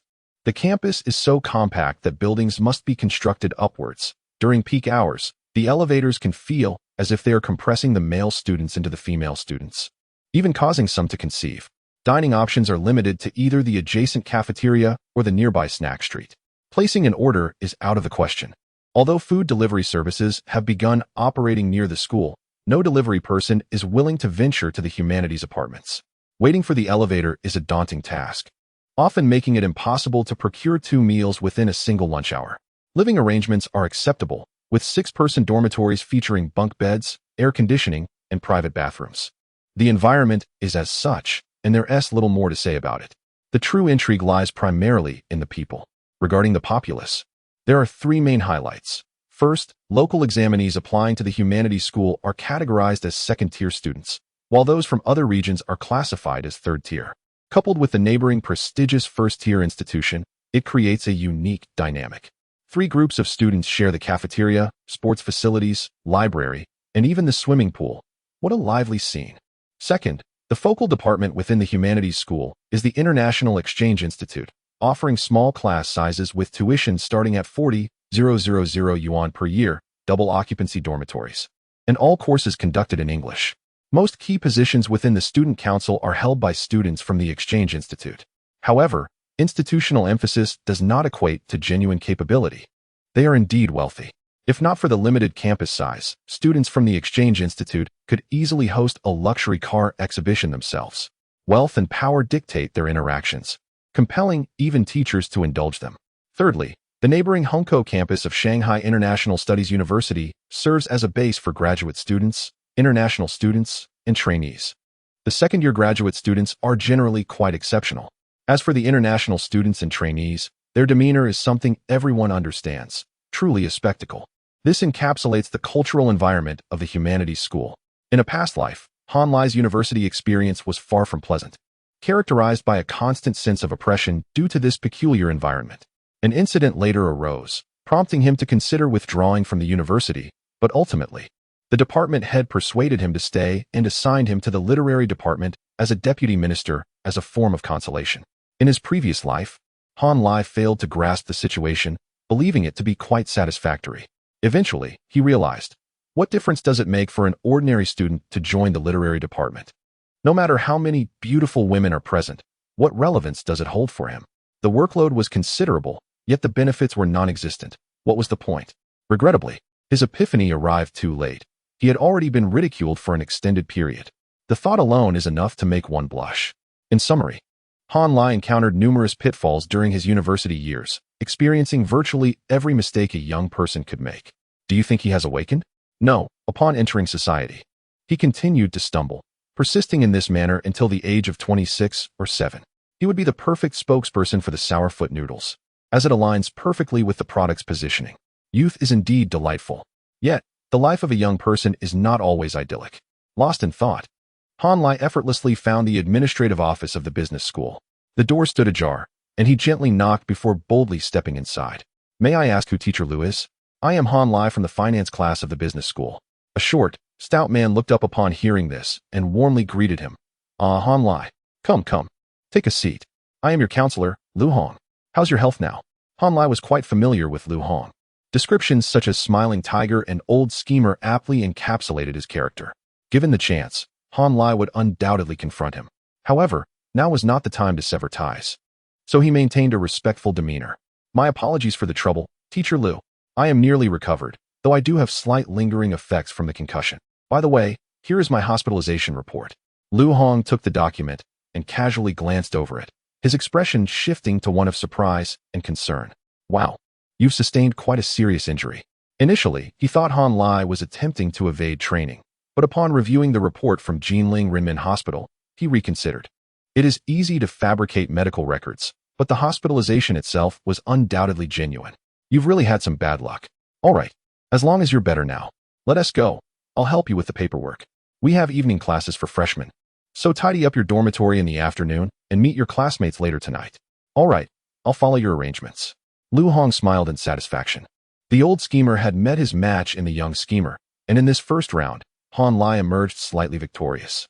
Just as he was about to settle the payment, Han Lai suddenly inquired, Teacher Liu, how is the environment in our dormitory?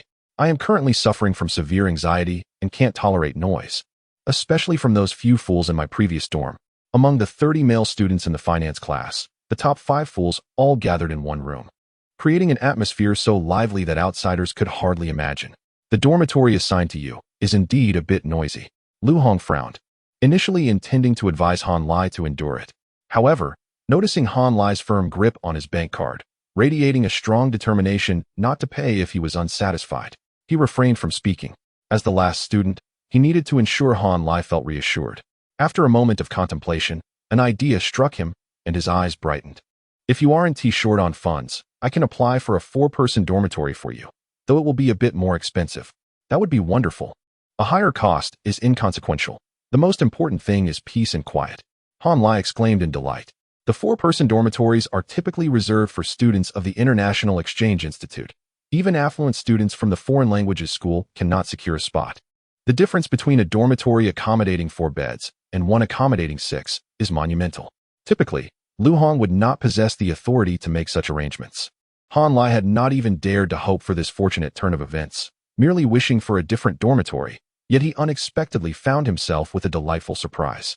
Liu Hong, witnessing Han Lai's satisfaction, felt a swell of pride within himself. Each year, the 4-person dormitory would have several vacant beds, originally reserved for exchange students and transfer students. However, Han Lai's situation was indeed exceptional, with ample justification for his application to be approved. This was a perfect opportunity to showcase his achievements to the dean. All right, I will promptly issue you a note. You may proceed with the payment. In this second round of exchanges, Brother Lai managed to secure another half victory. After paying the full year's tuition and accommodation fees, only 40,000 yuan remained in his possession. However, his experience points had risen to just over 150,000. Previously, the dashing Han Lai had invested 600,000 experience points into his appearance, now rendering him a spirited young man with a score of 75. The only downside was that he had lost some weight. Standing at a height of 179.1 centimeters, he weighed a mere 120 gene. His features sharp and defined. Han Lai had a premonition that if he could find a way to become more robust, his attractiveness would naturally increase. A score of 79 would indeed denote a bona fide handsome young man. Chapter 19. Is self-introduction merely a means of showing off? Subsequently, Lu Hong led Han Lai to inspect the dormitory. Room 404 in Building A was among the finest male accommodations.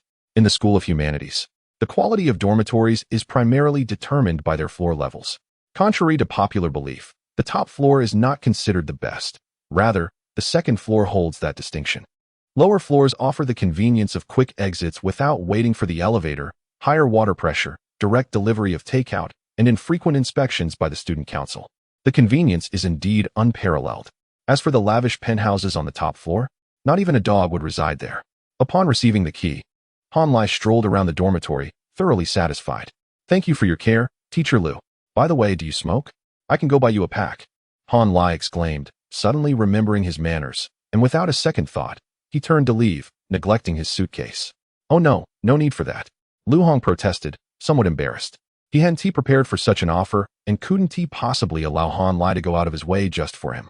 Grabbing Han Lai's arm, he mused to himself, this kid is genuinely sincere. With his spirits lifted, Lu Hong's smile became more genuine.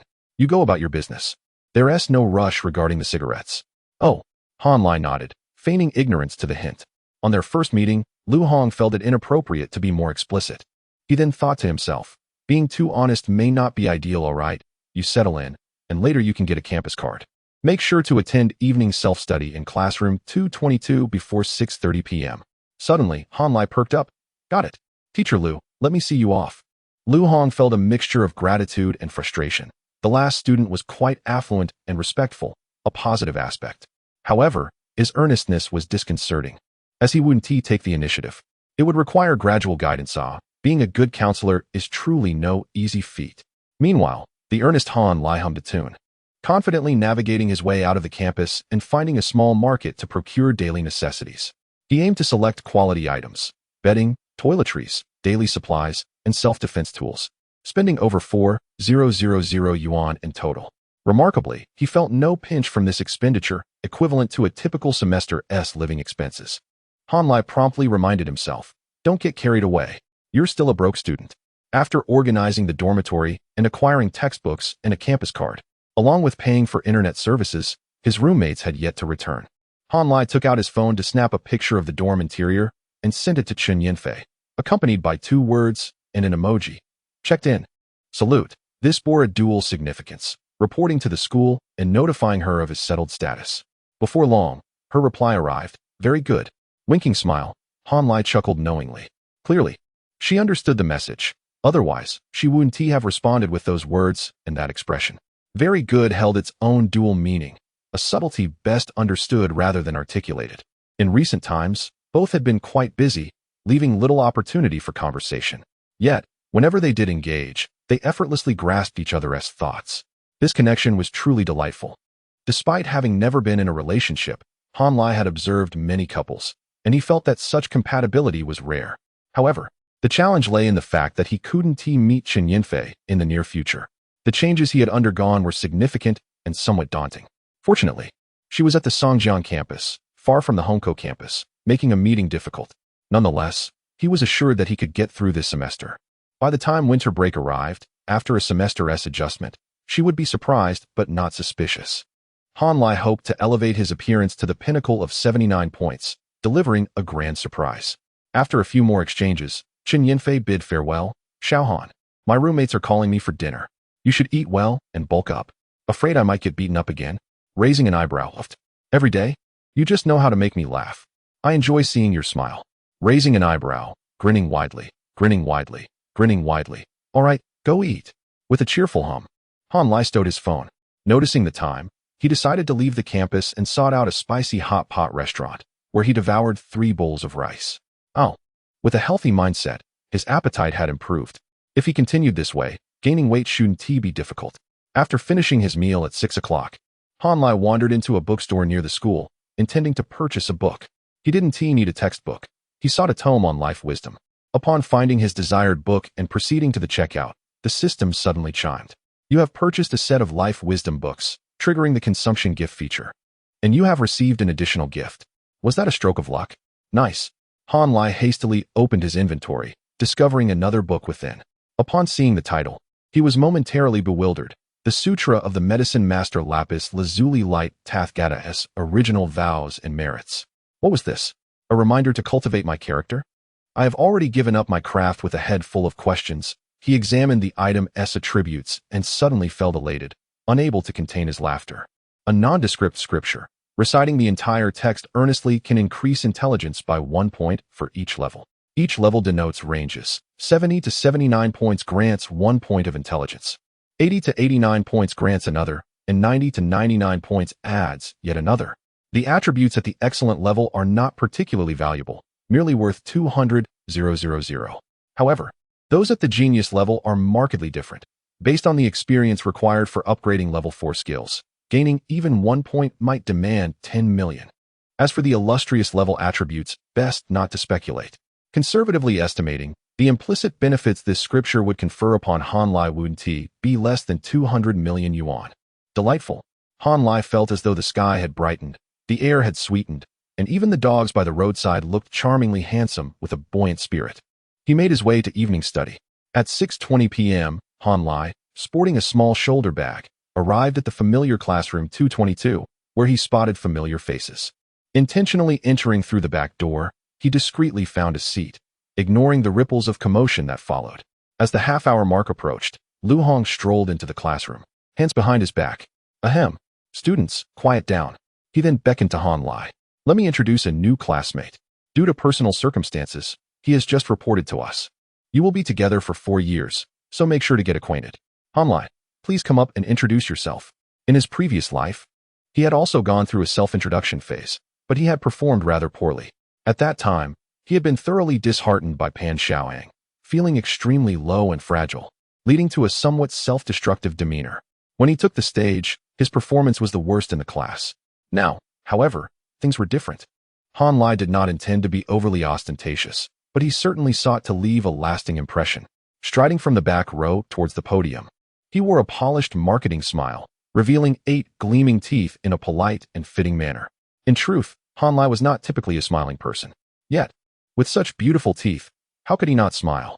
After careful consideration, he ultimately deemed that looking handsome was paramount. Surely, everyone could understand that. Hello everyone. My name is Han Lai. Han as in Han Xian, Lai as in blazing fire. I am 18 years old and hail from Dream City. It is a privilege to be your classmate, and I sincerely hope to form friendships with like-minded individuals who share similar interests. For the time being, I shall refrain from discussing my hobbies. I possess a multitude of skills that you may gradually uncover. Due to illness, I was unable to share the trials and tribulations of military training with everyone, and this will remain a lifelong regret. I hope to have an opportunity in the future to make amends. The reason I chose to study finance is that I harbor a dream. I aspire to accumulate my first fortune amidst the vast and tumultuous market, thereby realizing my own value, ultimately becoming a somewhat ordinary yet benevolent wealthy individual. This endeavor will undoubtedly be challenging, but I am willing to exert the necessary effort. Simultaneously, I hope to receive encouragement and support from all of you, yearning for like-minded companions to join me on this journey. In the past, I penned a couplet of whimsical poetry, which I shall now shamelessly present to my classmates as a source of mutual inspiration. Dying nobles dream of riches. Yet I would not trade my youth for even a fraction of wealth. May we all honor our youthful days. Lastly, I have 2 matters to address. First, who is the class monitor? Please come find me later. I need to settle the class fee. I am quite eager to participate in collective activities. Second, are there any single girls in the class who might fancy my type? I am young and have never been in a romantic relationship, eager to find companionship. If interested, please add me to the group and message me privately. Public flirtation will not be entertained. That concludes my self-introduction. Thank you all. As my words trailed off, the room erupted in enthusiastic applause and laughter. Although Han Lai did not deliberately seek attention, his brief self-introduction displayed considerable finesse. He exuded confidence, spoke clearly, and communicated in fluent Mandarin, blending self-assuredness with a hint of humor. His overall demeanor undoubtedly surpassed that of 95 of his peers. While he may not stand out among the elite of Tsinghua or Peking University, within the Humanities College, he was a refreshing breeze. Despite the superficiality of it all, who could truly know? As Han Lai returned to his seat, whispers of admiration filled the air. Wow, he is so handsome. I declare Han Lai as our class heartthrob. Those lines of poetry were absolutely captivating. This guy truly has some talent. I envy such confidence and charm in front of the entire class, and his smile is simply enchanting. Isn't he supposed to be easy to charm? Why not give it a try? Nonsense. I don't trust him at all. While he may not appear to be a cad, I sensed that Han Lai was undoubtedly astute. Indeed, none of the boys in our class can compare to him. Oh no, he is looking at me. I'm going to die. Han Lai's eyes were truly mesmerizing, his nose perfectly sculpted, and his smile radiated warmth. I've heard that those with striking noses are remarkable, hee. Seriously, I can't stand you. Wait, is this for real? A score of 75 in looks shouldn't be this exaggerated. However, Han Lai's appeal was undeniably charming. Among his features, his eyes could easily earn an 85. With a straight nose and a slender face, his contours were strikingly defined, reminiscent of chiseled artistry. Some might find him too angular and lean, while admirers would be utterly captivated. Lastly, his teeth were impeccably white and aligned, making his smile particularly striking. Even the veneers of celebrities pale in comparison. Coupled with his self-assured demeanor, humor, and refined presence, he exuded a profound personal magnetism. Many girls were discreetly glancing his way, using conversations with their neighbors as an excuse to steal glances at Han Lai. He had certainly made a remarkable impression. Of course, not all commentary was complimentary. Among the male peers, how many would genuinely feel comfortable with another boy taking the spotlight? Lu Ji muttered sourly, "What is with the show?" Chen Ping cursed, "Damn. This newcomer is quite the show-off." Duan Xiaoyi pondered aloud. Isn't there just one vacancy left in our dorm? The little rascal hasn't shown up yet. Could he be living off campus? In the blink of an eye, 3 members of the finance class S elite had developed an aversion to Han Lai. This was hardly surprising. In a previous life, the 5 elite members had shared a dorm with Han Lai, enduring tumultuous relations, yet when facing Han Lai, they united against him. It could be said that the harmony of Dorm 1918 relied entirely on Han Lai's presence. Now, even though he no longer resided in Dorm 1918, they still found common ground in their disdain for him. Their fateful connection had been firmly sealed, hadn't it? Han Lai caught the unwelcoming glares from a few individuals, but he dismissed them, remaining vigilant. He had learned from the mistakes of Pan Xiaohang. One error was sufficient. Lu Hong, as was his habit, grumbled a few words before walking away. Shortly thereafter, a girl rose, adorned in a flowing red dress, gracefully approaching Han Lai, drawing the attention of all. "Hello, Han Lai. I am the class monitor of our finance class, Shi Lu Ting. I have 2 matters to discuss. First, I need to collect the class fee. Second, I would like to add you to our group." Han Lai's spirits lifted. The fish he wished to catch had taken the bait. Chapter 20. Shi Luting is regarded as the most beautiful girl in the business school, or at least one of the most beautiful among her peers. In his previous life, Han Lai harbored no inappropriate thoughts towards her. Their relationship was merely that of classmates. Occasionally stealing glances and indulging in daydreams hardly constituted a serious transgression, did it? Yet, she nearly caused Han Lai to withdraw from school. The distinction between right and wrong is no longer pertinent, for that incident is fated never to recur. Han Lai, with his magnanimous heart, bears no grudges. Thus, he merely wishes to rekindle their friendship. Is that not reasonable? Han Lai lifted his head, his clear eyes shimmering with a hint of shyness, embodying the innocence of a naive youth. "Class monitor, are you mimicking my speech?" Shi Luting arched an eyebrow. "Why? If you can speak of 2 matters, why can't I?" One stood confidently, head bowed, while the other sat gracefully, head raised, exuding a pure and youthful charm. Their gazes met, and time seemed to freeze. The atmosphere electrified. The 2 girls in the front row, initially hoping to catch a glimpse of the new student, found themselves witnessing the queen playfully teasing a young pup, their fists tightening as they broke into an embarrassing, giddy smile. Is this a scene I can witness without cost? Shi Luting is an exceptionally assertive, aloof woman, emanating an aura of distance. Standing at a model-like height of 179 centimeters, she possesses a strikingly cold and reserved visage, complemented by her alluring, elongated fox-like eyes. Her beauty is strikingly fierce. No male student dares to pursue her, not even those who harbor secret affections, too shy to speak. Broadening the scope to the entire school, only a handful of elite students from the International Relations Department and upper years possessed the courage to approach her. In his previous life, Han Lai would never have dared to entertain any inappropriate thoughts. At present, as a fresh university student, she remains somewhat naive, akin to an unpolished gem. However, as she begins to train systematically at the campus fitness center, focusing on her chest, waist, and hips, in just 6 months, she transforms into the goddess of male students' dreams. While those outside her department may attribute her beauty to natural grace, her classmates in the finance program are well aware of her rigorous self-discipline. Your chest is too small. Train it. After developing muscle tone, her physique becomes remarkably upright, effortlessly supporting more fat, achieving a nearly perfect form. Your waist is too soft.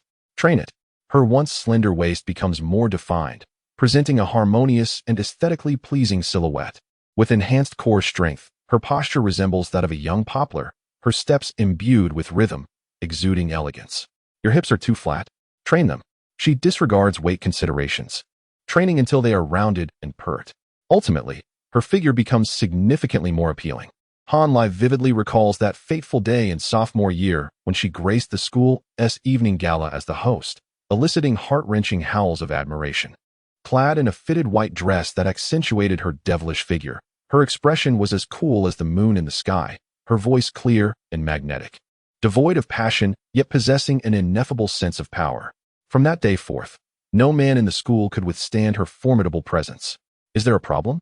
Step aside. Scram. She is consistently brusque with outsiders, yet exhibits a softer demeanor towards her classmates. For those she values, her patience is evident. In his previous life, Han Lai had never experienced her patience. However, now, he wishes to assess his standing in her eyes. Those were 3 matters. Han Lai suddenly blinked and smiled broadly. The previous shyness dissipated, revealing a radiant youthfulness with white teeth, bright eyes, a straight nose, and sharply defined features, collectively creating a captivating youthful exuberance. The impact was palpable. Shi Luting was momentarily taken aback. Han Lai, with a mischievous smile, reminded her. Is there a connection between joining the class group and finding a partner, class monitor? You seem to have missed the point. Indeed, there is no connection. Shi Luting nodded, her mild smile vanishing, her expression turning cold and distant. So, is it possible that I am not missing the point, but rather, I simply do not care about your third matter? Suddenly, the 2 girls in the front could no longer contain their laughter, hastily covering their mouths. Goodness, this woman is challenging, Han Lai mused, feeling no sense of defeat, only a burgeoning spirit of perseverance. Time was ample. There was no need for haste. Han Lai too reined in his smile, his expression becoming even more composed than hers. All right, how much is the class fund? Shi Luting paused momentarily, a peculiar sensation arising within her. She sensed a kindred spirit. 200. She spoke softly, her demeanor assertive, aloof, and businesslike. Additionally, we plan to organize a gathering, tentatively scheduled for late September or during the National Day holiday. If attendance is low, we want to use the class fund. Those who attend will split the costs. If everyone attends, we will use the fund. Han Lai retrieved 200 yuan from his wallet, handing it to her politely. You'll notify us in advance, right? Of course. At least 3 days in advance. Then I'll tentatively sign up. Good. Please add the class group on QQ and stay alert for messages.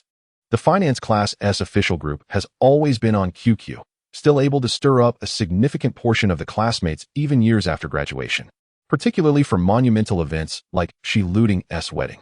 Rejoining the QQ group, Han Lai felt a curious sensation. Upon viewing the messages, he felt increasingly intrigued. Shi Luting, let us welcome our new student. Han Lai, please change your nickname in the group. Luigi, welcome, welcome, warmly welcome. Chinyu, welcome, welcome, warmly welcome. After a series of copy-pasted welcomes, someone suddenly quipped. Wang Hongli, wide-eyed, wide-eyed, wide-eyed. So it's this Han Lai? The group erupted. Zheng Lei, the new student seems a bit reserved. Flooding the screen. Yu Yun, covering mouth, stifled laughter. Reserved handsome guy. What kind of girl do you like? More messages poured in. Chinping, damn. A guy like this claims he's never had a girlfriend? I don't believe it. No response. Chinping, ha ha, how desperate are you? Still no response. Han Lai couldn't help but chuckle. The most bothersome person in the finance class had already begun to emerge. Faced with the relentless from the girls, Han Lai simply replied with one line. Actually, I am a paragon of virtue. Shyly, he playfully shared a cute moment before shutting off his phone, leaving it to fate. Despite the lively chatter now, in a month's time, once everyone becomes familiar, who will still have the inclination to banter in the group. Isn't it more enjoyable to privately converse about meaningful things? What things? Guess for yourself. As she looting prepared to leave, her roommate Yu Yun suddenly approached. Wrapping her arm around Shi Looting's waist and taking the empty seat next to Han Lai. Hi, nice to meet you. Hello. Han Lai smiled and nodded. Noticing Han Lai put down his phone, Yu Yun cast a discreet glance at the brand of his phone. The extravagant Han Lai still used that 1,000 yuan imitation. Previously, he had refrained from changing it due to uncertainty about how much money he would need for housing. Later, it was purely out of laziness, intending to replace both the phone and the SIM card once in the city. Thus, they arrived at the current situation. I'm Yu Yun, hailing from Jiangnan. The beautiful water town of Jiangnan is renowned for producing stunning women, and Yu Yun is certainly a rare beauty herself. However, Han Lai was acutely aware of her disposition, and thus his response was rather perfunctory. Lingering charm, a fine name. Thank you. Yu Yun giggled, her eyes crinkling with amusement. Your name is also pleasant to the ear, reminiscent of unwavering virtue. Lai Ji smiled, offering no further response, and resumed reading his book. Yu Yun was taken aback, a sense of bewilderment and grievance washing over her as she instinctively glanced at Shi Looting. Could it be that my jest was excessive? It shouldn't be, considering he broached the subject himself in the group chat. Shi Looting, however, was indifferent to such matters and patted her hand, signaling her to depart together. Yu Yun was reluctant to leave. After some contemplation, she forcibly initiated a new topic. Han Lai, what brand is your phone? I don't believe I've ever seen it before. Han Lai, without looking up, calmly replied, a knockoff Xiaomi one. Yu Yun was utterly dumbfounded, her emotions in turmoil. What manner of creature was this? Adorned in authentic Nike apparel, tall and slender, with fair skin and an air of refinement, he exuded the aura of a well-to-do city dweller. Yet, he was using a counterfeit phone from 2 or 3 years prior. Consequently, she couldn't restrain herself. Why would you use such a phone? Do you harbor some special affection for the Mi one? Han Lai raised his head, casting a fleeting glance at her, and then softly uttered a single word, impoverished. Yu Yun was unnerved by the look of disdain in his eyes. Upon hearing Han Lai's response, she was nearly bursting with indignation. In reality, only a minuscule fraction of the out-of-province students who attended the School of Humanities were from impoverished backgrounds, stoically enduring hardship to pursue their studies. The majority of the students hailed from at least lower-middle-class families. If their circumstances were truly dire, wouldn't it be more prudent to attend an inexpensive third-tier college in their home province, or acquire a trade at a vocational school, rather than subject themselves to the exorbitant tuition fees and high cost of living in Shanghai, only to face bleak employment prospects upon graduation? Those who decided to attend a third-tier college in Shanghai could undoubtedly afford it. However, Han Lai was an exception. His family's financial situation was quite ordinary, with his father working in a low-level position at a state-owned enterprise, a job that was undemanding but yielded meager earnings, and his mother toiling away at various odd jobs, currently as a cashier. In his youthful naivete, Han Lai had yearned for the prosperity of Shanghai and insisted on attending the School of Humanities. In truth, this decision was not a grave mistake in itself. With diligent effort and the acquisition of genuine skills, Shanghai indeed offered ample opportunities for advancement. However, Han Lai failed to seize the final opportunity presented by his university years, his spirit crushed by repeated setbacks, leading to a state of despondency. Thus, his subsequent years were marked by wasted potential. Returning to the present, Han Lai was being truthful when he stated that he had purchased the knockoff Mi 1 due to financial constraints. However, Yu Yun found it impossible to believe. No one who witnessed Han Lai's current state could possibly believe it. She surmised that Han Lai was being deliberately obtuse, unwilling to engage in a proper conversation with her. In that case, farewell. Did she, the esteemed young lady, lack for sycophants? Blocked. With a sullen expression, she dragged Shi Looting back to their seats in a huff. Meanwhile, Han Lai continued to read, his mind as serene as a placid lake. Chapter 21. Good heavens. The new dormitory is even more riotous.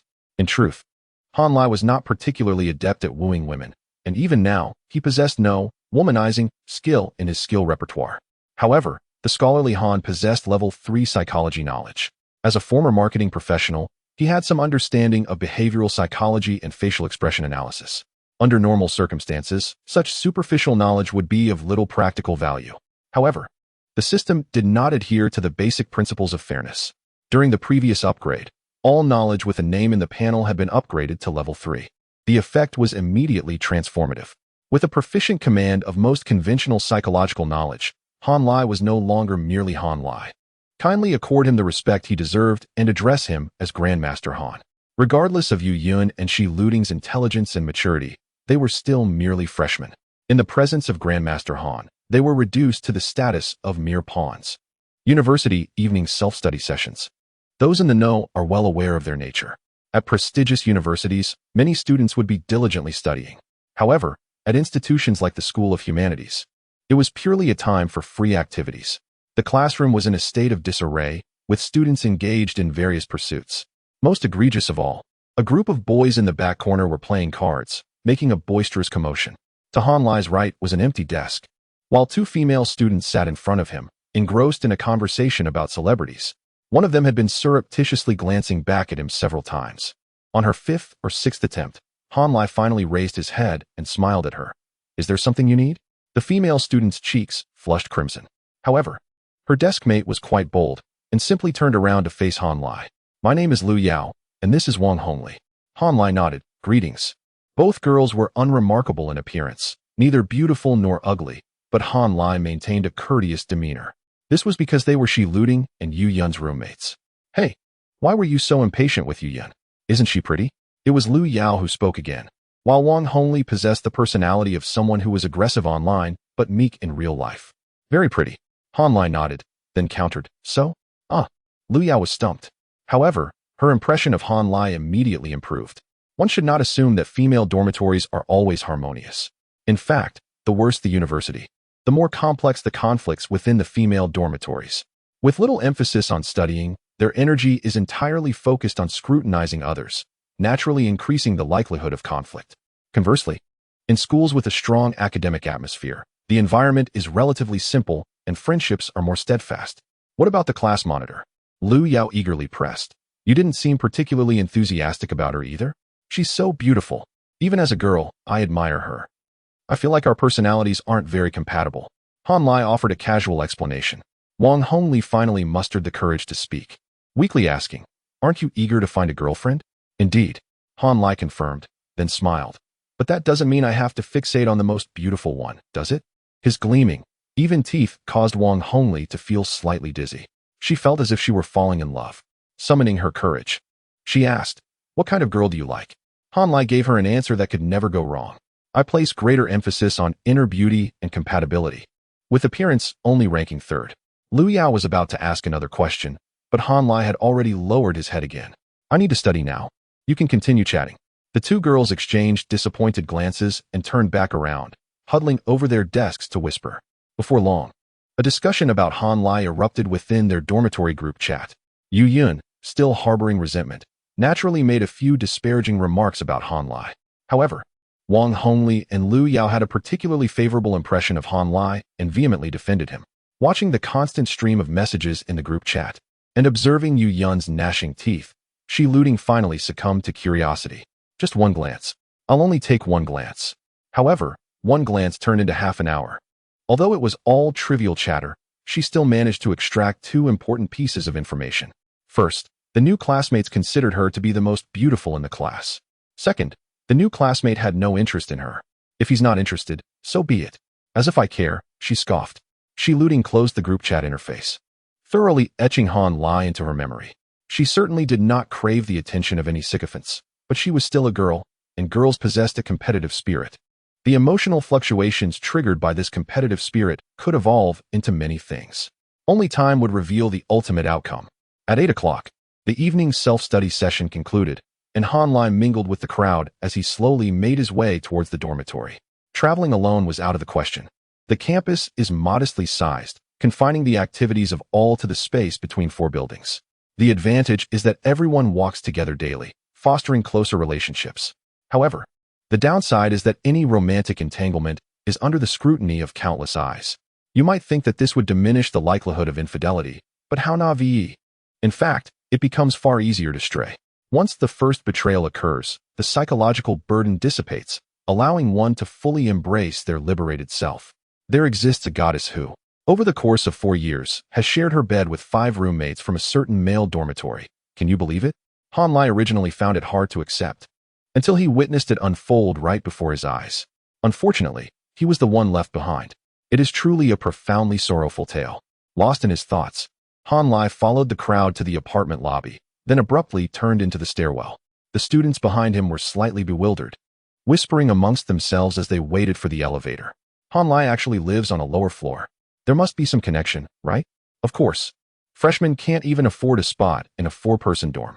He is not from our city, after all. Hey, aren't you from here? How did you manage to get a spot? Your graduation certificate has an extra mark compared to ours, doesn't it? Just how is that fair? Do you want me to take you down? Come on then. Although the semester had just begun, the students had already grown weary of waiting for the elevator. At such moments, their irritation became palpable. It felt as though the day wasn't complete without a few altercations. Consequently, Han Lai's situation only fueled their envy further. I'll ask that guy tomorrow how he secured such a coveted spot. The accommodation fee is an additional 2,000. Do you have that kind of money? Don't kid yourself. Even if you had it, they wouldn't approve it for you. If you really want to live there, transfer to the international college. Sure enough, the bickering resumed, a daily occurrence. Han Lai made his way to the dormitory, and from a distance, he could hear the raucous noise emanating from within. Upon opening the door, he was nearly overwhelmed by the smoke. 6 young men were inside, each clutching a can of beer, their animated conversation filled with crude language. As Han Lai entered, 6 pairs of eyes turned in unison to regard him. He simply left the door wide open, standing calmly in the threshold, returning their gaze with poise. After a few seconds of tense silence, one of the boys inside grew impatient. If you don't want to come in, then get the hell out of the way. Are you just going to stand there like a doorstop? Han Lai nodded and silently approached his bed. He climbed onto the bed and found a carefree young man with yellow hair lounging on his chair. As Han Lai approached the desk, under the watchful gaze of 6 pairs of eyes, he calmly asked, "Would you mind getting up?" "Not a chance," the yellow-haired youth replied dismissively, lifting his eyelids slightly and exhaling smoke toward Han Lai, a smirk on his face as if to say, "What do you intend to do about it?" Among the remaining 5 boys, some laughed, others stood up, and a few gazed at Han Lai with derision. Good heavens! This dormitory was even more chaotic than a scene from 1918. Chapter 22. The importance of ritual before losing one's temper. Were he an ordinary 18-year-old, he would undoubtedly be seething with rage by now. However, for Han Lai, it all seemed trivial. Having spent 4 years immersed in humanities, he was acutely aware of the nature of the International Exchange Institute. Discussions of mutual respect among individuals were futile. Instead, one ought to delve into more profound matters. With an impassive demeanor, Han Lai inquired, "Are you from room 404? "Indeed," replied the boy with yellow hair, tilting his head defiantly. "I sleep in the bed next to yours." "What of it?" "Ah, splendid," Han Lai nodded, offering no further reaction as he hoisted his shoulder bag and climbed onto his bed. A raucous laughter erupted among the youths. "What is this? Looking to settle old scores? Come on, brother, why not step down for a little practice?" Yet Han Lai appeared impervious to their provocations, exhibiting neither excess emotion nor additional responses. He quietly removed his shoes, ascended the bed, and retrieved a gleaming goat's horn hammer from his bag, placing it meticulously beneath his pillow. The laughter abruptly diminished by 2/3. The 4 boys across from Han Lai resembled chickens with their necks grasped, eyes wide and laughter stifled. Gulp. One of the young men clad in a new LV shirt found himself inexplicably swallowing hard. Though the sound was subdued, Han Lai's motions came to an abrupt halt, as if time had been frozen. While his body remained still, he turned his head with an eerie posture to gaze at the LV boy. His eyes were devoid of expression, vacant and unfocused, resembling black holes that penetrated beyond the corporeal realm. "Good heavens! What are you staring at?" the LV boy stuttered, a chill creeping up his spine, his legs trembling uncontrollably. Han Lai seemed to be in a trance, fixated on the boy for a full 5 seconds before calmly withdrawing his gaze and lowering his head once more. He then extracted 2 books from his bag, placing them beside his pillow.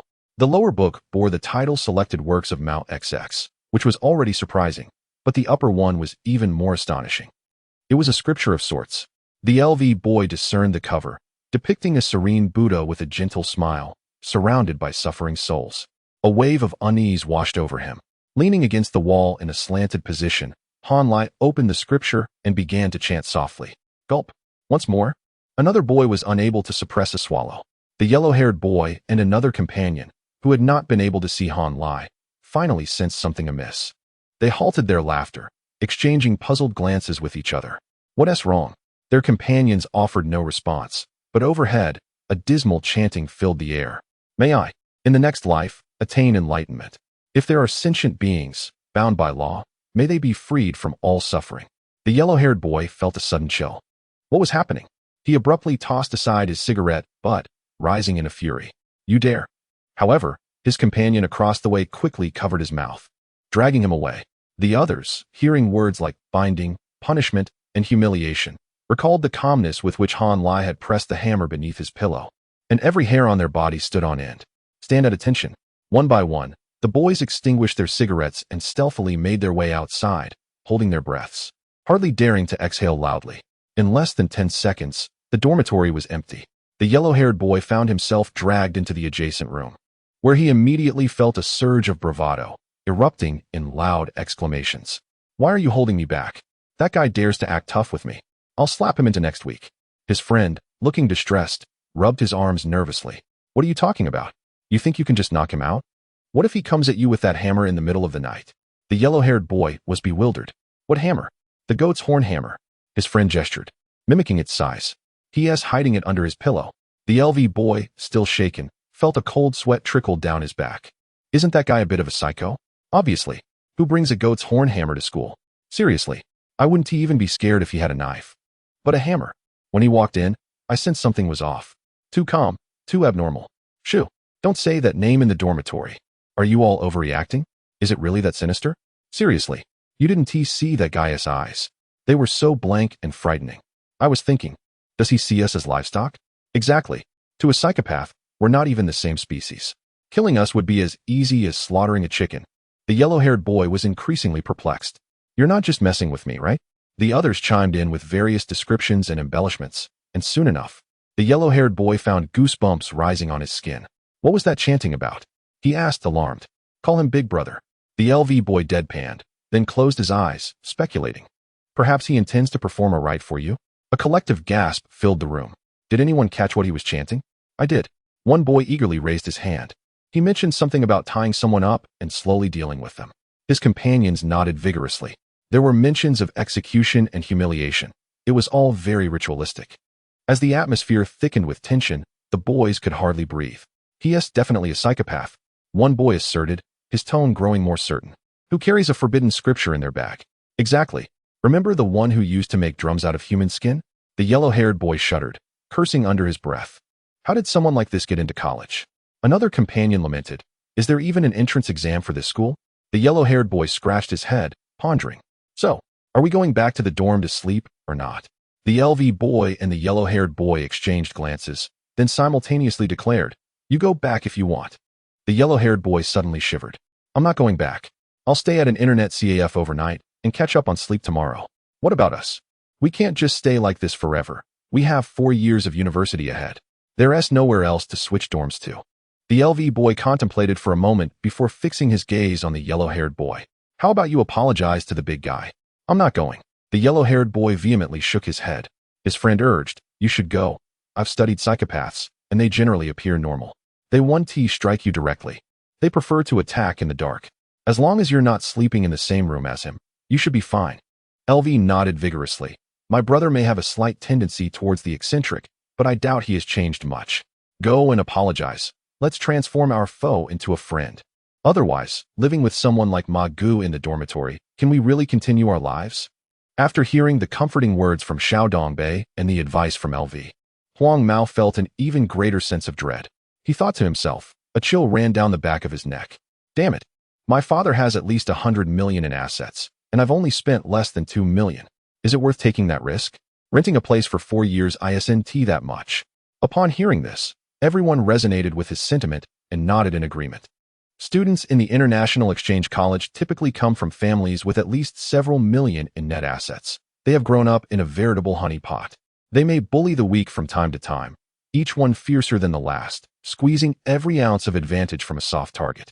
However, when faced with a true adversary, no one is willing to gamble their privileged lives. For them, the minor disputes they face hardly warrant such risks. In their eyes, Han Lai is a man far more formidable than any so-called tough guy. Tough individuals can be dealt with, but how does one engage with a twisted mind? Forget it. Forget it. I can't provoke him, but I can certainly avoid him. Let us get out of here. Night out. Huang Mao decisively rallied everyone. I'll handle everything. Let us all go. All right, let's go. Regardless of their interest in the internet or their ability to stay up all night, no one wanted to remain in the dormitory at that moment. Thus, preparations for a collective outing began. However, Huang Mao and LV had left the dormitory door ajar, with phones, wallets, and keys still inside room 404. You going? I'm not going. We're going together. You and Xiao Dongbei go. After much murmuring, they finally settled on Xiao Dongbei accompanying LV back. They hadn't had a direct confrontation with Han Lai, which was certainly safer than Huang Mao's situation. Thus, the two brothers encouraged each other and quietly pushed open the door to their own dormitory. Chapter 23. Alas, a bunch of miscreants. Hey, brother, reading a book? Little Dongbei walked in ahead, bowing slightly to Han Lai as LV followed closely behind. The door was left ajar, and with the stealthy gait of a thief, it seemed as though they were poised to flee at any moment. Back already? Han Lai replied courteously, then fixed his gaze intently on the two, reaching under his pillow with concern, inquiring, "Where's my neighbor?" LV immediately trembled. That familiar, wooden-eyed gaze again. "Brother, can you act normal? Are you even looking at my face?"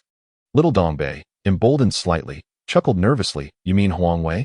His girlfriend just called. He should be out for a hotel stay today." "He has a girlfriend?" Han Lai pondered, nodding thoughtfully. The two brothers felt a rush of anxiety. The more they observed Han Lai, the more he seemed to resemble a deviant. Han Lai withdrew his right hand, redirecting his attention back to the book, murmuring softly, "It's all right. It's all right. There will be plenty of opportunities in the future." The two were utterly petrified. Not just them. The other brothers lurking in the corridor, eavesdropping against the wall, were equally frozen. Huang Wei's back was drenched in cold sweat, mentally screaming, "What the hell? This dormitory is truly unbearable." LV hurriedly began to pack his belongings, while little Dongbei engaged Han Lai in idle chatter to fill the silence. "Hey, brother, you're surprisingly reading Mao's selected works? Impressive." Han Lai suddenly lifted his head. "You've read it?" Under Han Lai's piercing gaze, little Dongbei wished he could slap himself. Why did I have to speak out of turn? However, he still needed to respond, quickly shaking his head. "I haven't read it, but I know this book is quite remarkable." "Indeed." Han Lai nodded, then suddenly asked, "The great leader teaches us to increase our friends and minimize our enemies. So, tell me, how should we reduce our enemies?" Little Dongbei had no idea how to answer that. The response slipped from his lips without thought. Killing one reduces the count by one. Only after saying it did he realize the gravity of his words. His face turning pale, he mentally chastised himself. "What the hell is wrong with you?" Han Lai chuckled softly. "Murder is against the law." Shaking his head, he added, "So." LV breathed a sigh of relief, happily interjecting, "So we must maintain harmony." Han Lai shot him a sidelong glance, gently correcting, "So, one must never get caught." LV instinctively recoiled, wishing to vanish from Han Lai's sight. The conversation had reached a standstill. "I've had enough, isn't that enough?" The two hastily gathered their belongings, clutching their personal items, and fled in a hurry. Little Dongbei, with great enthusiasm, bid farewell to Han Lai. "Brother, take your time reading. We're off to the internet CAF for an all-nighter. Feel free to use anything left out here. Don't mind us. Not coming back." Han Lai raised an eyebrow in surprise, wondering if he had frightened the boys too much. "Not coming back. Please take care." The brothers hurriedly exited the dormitory, gently closing the door behind them. "Is it really necessary?" Han Lai sighed a lonely breath. Alas, a bunch of miscreants.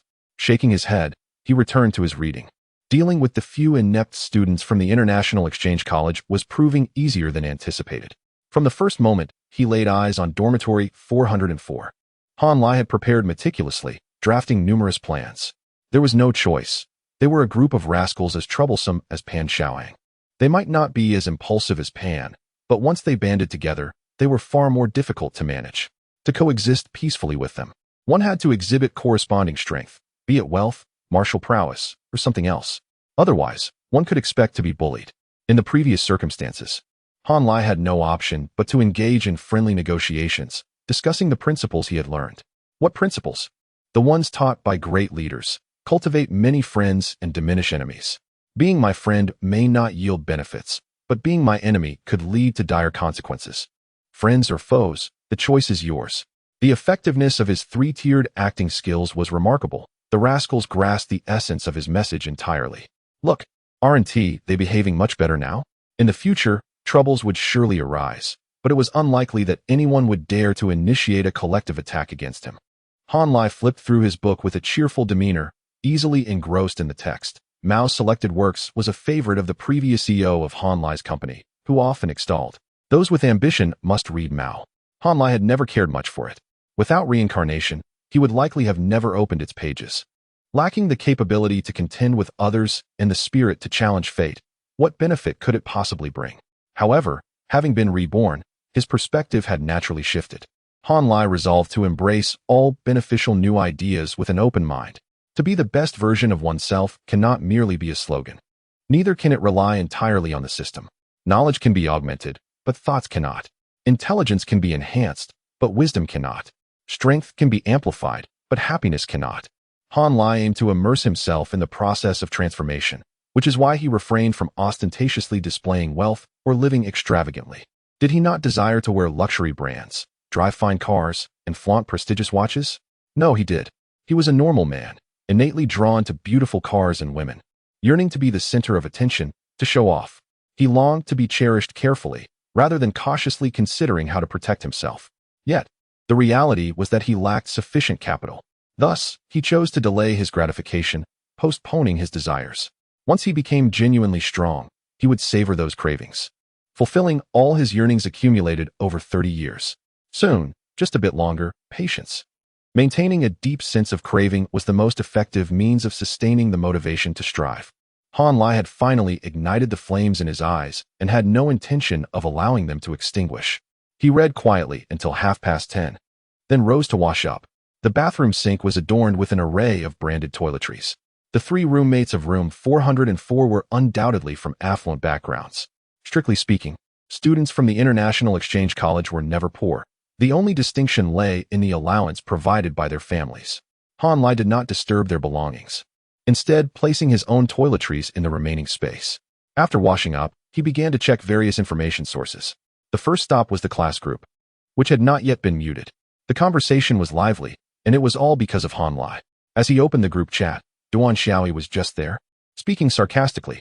"We're all students from the business school's finance class, and we're crammed into the elevator, while they get to live in the cozy dorms of the International Exchange College. How can we compare?" "Fang Feifei, really? Xiaoyi, which floor does Han Lai live on?" "Luo Ji. Gorgeous lady, why not just ask Han Lai directly?" "I, a lowly fellow, am not worthy to know." "Wang Hongli. Lo Ji, you're at it again. Can't you refrain from being so sarcastic? Are you looking down on Feifei or Han Lai?" "Luo Ji. Oh, with the heroine present, how dare I?" "Wang Hongli, get lost. I can't be bothered with you." "Yu Yun. Luo Ji, show some respect to Lily. You're usually quite graceful." "Chenping, haha. What grace does Lo Ji possess? That pathetic sycophant only shows respect to the class flower." "Yu Yun Luo Ji. Chenping, you're seriously sick." "Shi Lutian, enough? This class group isn't a place for bickering." After the class monitor intervened, the chat gradually quieted down. However, the underlying tensions were clearly on the rise. Chapter 24. Father will love you again in the girls' dormitory building. Room 2333. Wang Hongli furiously typed in a private chat, her mouth continually cursing Lu Ji. Lu Yao advised, "Lily, don't stoop to Lu Ji's level. Didn't you see through him during military training?" Wang Hongli indignantly replied, "I just can't stand it. Han Lai hasn't he offended him, yet he has been so sarcastic all night." Fang Feifei chuckled, "Aren't the 5 people in room 1918 just like that?"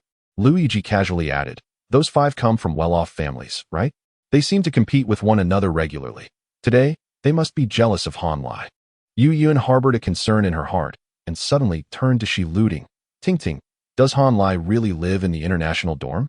Shi Luting, lying on her bed without raising her head, replied, "How would I know? I don't manage the boys' dorms. But it's likely true. He probably wouldn't want to climb stairs if he lives above the 6th floor. The 1st to 5th floors are exclusively for students from the International Exchange College, with a similar layout for both genders." Lu Yao, ever the curious gossip, asked, "What do you think Han Lai's family does?" "They are certainly not lacking." Fang Feifei asserted earnestly, "Look at his demeanor. He carries himself with such grace. He must have experienced grand occasions." Yet, Yu Yun had her own assessment. "He probably comes from an ordinary family. Otherwise, why not directly enroll in the International Exchange College?" Fang Feifei persisted. "An ordinary family couldn't possibly raise someone like him. Duan Xiaoyi and her friends come from decent families too. yet they still present the same old cliché on stage. Lu Yao, torn between arguments, contemplated for a moment before deciding to ask Shi Luting, "Ting Ting, what do you think?" Shi Luting gently bit her lip, recalling Han Lai's sudden coldness. Although she had distanced herself, she understood that someone capable of resisting her charm was undoubtedly exceptional. This was not mere arrogance, but a truth validated through countless experiences. As for his outdated phone, it held no significance. There could be numerous reasons for him to use an old model, but his articulate communication and quick wit during face-to-face interactions were undeniable. However, just as her true thoughts were on the verge of escaping her lips, she swallowed them back. Ultimately, she merely shook her head and calmly stated, "I'm not sure. Perhaps living in a small dorm was just an accident. Wasn't he on medical leave for quite some time?" The girls nodded in agreement. Shi Luting smirked inwardly, lowering her head to continue jotting down notes in her diary. It was a six-dimensional evaluation chart, with each angle representing background, wealth, intelligence, ability, appearance, and personality. The lines connecting the angles to the center were divided into 10 segments for scoring, with 10 being the highest and 1 the lowest. Each attribute was marked with a red pin indicating its weight. The central point bore the name of the subject, Han Lai. Having completed the chart, she hesitated to assign scores. For the first time in her life, she found herself at a loss for how to evaluate someone. Han Lai seemed like a conundrum. Meanwhile, Han Lai casually exited the class group chat, uninterested in the ongoing disputes. In truth, nothing significant would arise from the public chat. With Lu Hong present, everyone preferred to form smaller groups or engage in private chats. Han Lai received at least 20 group invitations and an equal number of friend requests, 90% of which were from girls. The positive effects of his self-introduction had only now become evident. Never doubt the sensitivity of girls in this regard. They may not discern whether a seasoned individual possesses genuine skills, as that belongs to a different realm. However, they could certainly assess whether a peer showed potential. The less astute would compare him to surrounding boys, arriving at an obvious conclusion. The more clever would set weights and score attributes, just as Shi Luting was doing. Han Lai's worn-out phone could hardly withstand such overwhelming enthusiasm, so he didn't join any group chats. Nevertheless, he accepted every friend request. The finance class had an abundance of interesting individuals, and he relied on them for entertainment in his leisure time. The 3 leading ladies among the girls sent friend requests. The first was the enchanting Shi Luting, no further explanation needed. The second was the goddess Fang Feifei, the one who nearly captured all the boys in room 1918. The third was the tea connoisseur Yu Yun, renowned for her exquisite taste in tea. Remarkably, all 3 resided in the same dormitory, room 2333, a detail Han Lai remembered vividly. After accepting their friend requests, he chose to ignore them. Not long after, they initiated contact, each displaying their unique personalities. Shi Luting wrote, "Send me your WeChat ID. I'll create a group for the gathering." Fang Feifei added, "Can we be friends?" Shy, Yu Yun chimed in like go. "You looked incredibly handsome today. Admiring, but you seem too aloof and private." Haha. In the humanities college, where females outnumber males, each girl was in search of a backup. Han Lai scoffed, choosing not to respond. In his previous life, he had suffered at the hands of these 3 women. Fang Feifei was the least troublesome, for the sad reason that she simply wasn't interested in him. It was ironic that, among the boys from the same dorm, she had been with all except Han Lai. What do you mean by that? Damn it. Yu Yun was the most insufferable, having strung Han Lai along as a backup for a full 3 years. Yet, he had forgotten her the fastest. Within a year of awakening, everything faded away. Shi Luting was the one who left Han Lai with unresolved feelings. To her, he had always been mere fodder, someone to disregard until needed. At which point he became a convenient scapegoat. Regret? That was non-existent. Starting anew, Han Lai had no intention of seeking revenge on them. That was simply not his style. With the opportunity to relive his life and a system at his disposal, harboring thoughts of retribution against a few girls was beneath him. Han Lai was magnanimous and held no grudges. However, if the chance arose, he would not hesitate to impart a profound lesson. After all, he had loved them once. In this new beginning, father could love them once more. Not long after, the aloof Han Lai received another wave of messages from the 3 beauties. Shi Luting? Fang Feifei. Selfie, Fang Feifei. I hope I'm not being too forward. Just in case you don't know who I am, I'm Fang Feifei. Remember that. Yu Yun, you just got out of the hospital. Are you feeling tired? Or are you upset with me? Pitiful. Fang Feifei's selfie was quite ordinary, lacking any of the sensational elements that the masses adored. In the photo, she appeared innocent and charming, sporting a face reminiscent of first love. Petite and capable of evoking a sense of protectiveness in men. Despite knowing her dubious reputation, the boys of room 1918 still flocked to her, a testament to her undeniable allure. There was a saying in the humanities college, amidst countless beauties, half reside in the business school. The undisputed number one was she looting. A fact set in stone. The second to fifth positions were closely contested, varying by personal taste. Fang Feifei and Yu Yun could vie for the second spot, one exuding purity and the other radiating sensuality, each with their distinct charm. Now, with signals sent from the three leading ladies, Han Lai felt no sense of honor. In the humanities college, where females outnumbered males, the quality among girls was high, while the boys' quality was low, no matter how divine a female might be. The pond lacked fish. That was all there was to it. When others bait you, it indeed attests to your certain worth. However, if you take pride in this, it reveals a profound lack of self-awareness. Failing to comprehend one's own position is a significant social faux pas. In the School of Humanities, aside from the ethereal goddess Fang Feifei, most of the beautiful women are inclined to pursue relationships with the boys from the International Exchange School. Those with loftier aspirations might even seek partners at nearby institutions such as the University of Finance, Tongji University, or Fudan University. Initially, Han Lai could not fathom the reasoning behind this phenomenon, but he has since come to understand. The girls who willingly travel to the bustling metropolis to attend a third-tier university cannot be deemed as placid souls, for who among them lacks dreams? The local girls studying in this vibrant city possess even higher standards. Aren't we all just children at heart? Consequently, the ordinary boys from the School of Humanities find themselves at a significant disadvantage. When everyone is relegated to the role of a backup, securing a primary position is merely a fanciful dream. The girls from the same institution genuinely look down upon them. In his previous life, Han Lai remained oblivious to this truth until he spent some time in the workforce, where he gradually unraveled the reality. This situation is not an isolated incident, but rather indicative of a broader environmental issue, such as the lamentable consequence of neglecting one's studies. In a prestigious institution at the 985 level, the atmosphere is decidedly different. While not every girl may embody virtue, the majority possess a sense of purpose, independence, and the courage to love and hate, striving to enrich themselves and forge their own paths, with no time to nurture backups. Regrettably, by the time Han Lai grasped this insight, it was far too late. If given a second chance, he could transform himself, yet he cannot alter the overarching environment. Thus, he would still be seen as mere fish, floundering in their pond. Nevertheless, they certainly do not realize that the creature they are toying with is, in fact, a shark. Han Lai still refrains from responding to anyone. Time is on his side. There is no rush. Chapter 25. Good morning, Big Brother. As the night drew to a close, all of Chun Yanfei's thoughts occupied his mind. The guardian beast of the house was truly delightful, adorable, sincere, and charmingly genuine. If her current height and appearance weren't so baffling, Han Lai would have eagerly sought her company. Alas, having been apart for more than half a semester, he needed a reasonable excuse to keep her at bay, which was quite vexing.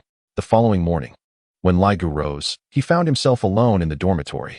He performed his morning rituals of washing his face and brushing his teeth leisurely before stepping out to engage in some physical exercise. The campus, though modest in size, boasted a dedicated sports field. By 6 in the morning, many individuals were already exercising. Han Lai jogged 5 kilometers, followed by some time on the parallel bars, thoroughly invigorating his body. His physical fitness had just grazed the excellent level, yet with additional strength and agility, his overall prowess had vastly improved from before.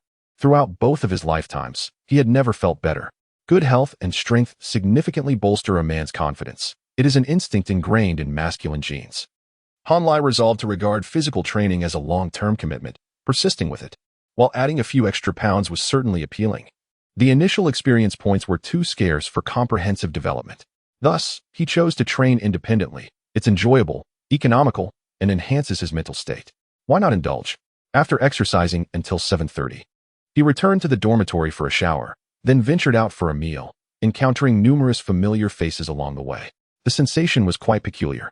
Although the individuals did not recognize him and behaved like strangers, he was acutely aware of their personalities, futures, and their feelings towards him, whether it be concern or disappointment. It felt as though everything was within his grasp, which was immensely satisfying. Han Lai relished this feeling, yet remained grounded. Ultimately, the future must be forged by oneself. The ability to see it does not guarantee the ability to realize it. The cafeteria at the university offered high-quality food, albeit at slightly elevated prices. A cup of milk cost 4 yuan, 2 vegetarian buns 6 yuan, a small bowl of beef noodles 15 yuan, and a small plate of cold dishes 5 yuan. In total, he spent 30 yuan. In 2013, such expenses were somewhat extravagant. For boys with a larger appetite, the cafeteria was hardly affordable. Han Lai's family provided him with a total living allowance of 4,000 yuan per semester, approximately 900 yuan per month, which translated to a daily budget of 30 yuan, barely sufficient for meals. Under normal circumstances, he had to resort to eating takeout meals, consisting of 2 vegetarian dishes, half a portion of meat, and a bowl of soup, with unlimited rice, priced at 12 yuan per serving. The taste was not to be anticipated.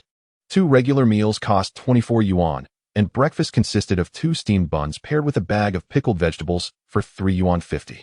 This allowed him to save 18 yuan weekly for other pursuits, such as spending a night at an internet CAF, 10 yuan for a night, 3 yuan for water, and 5 yuan for a bowl of instant noodles with an egg. The joy derived from such simple pleasures was both inexpensive and indulgent.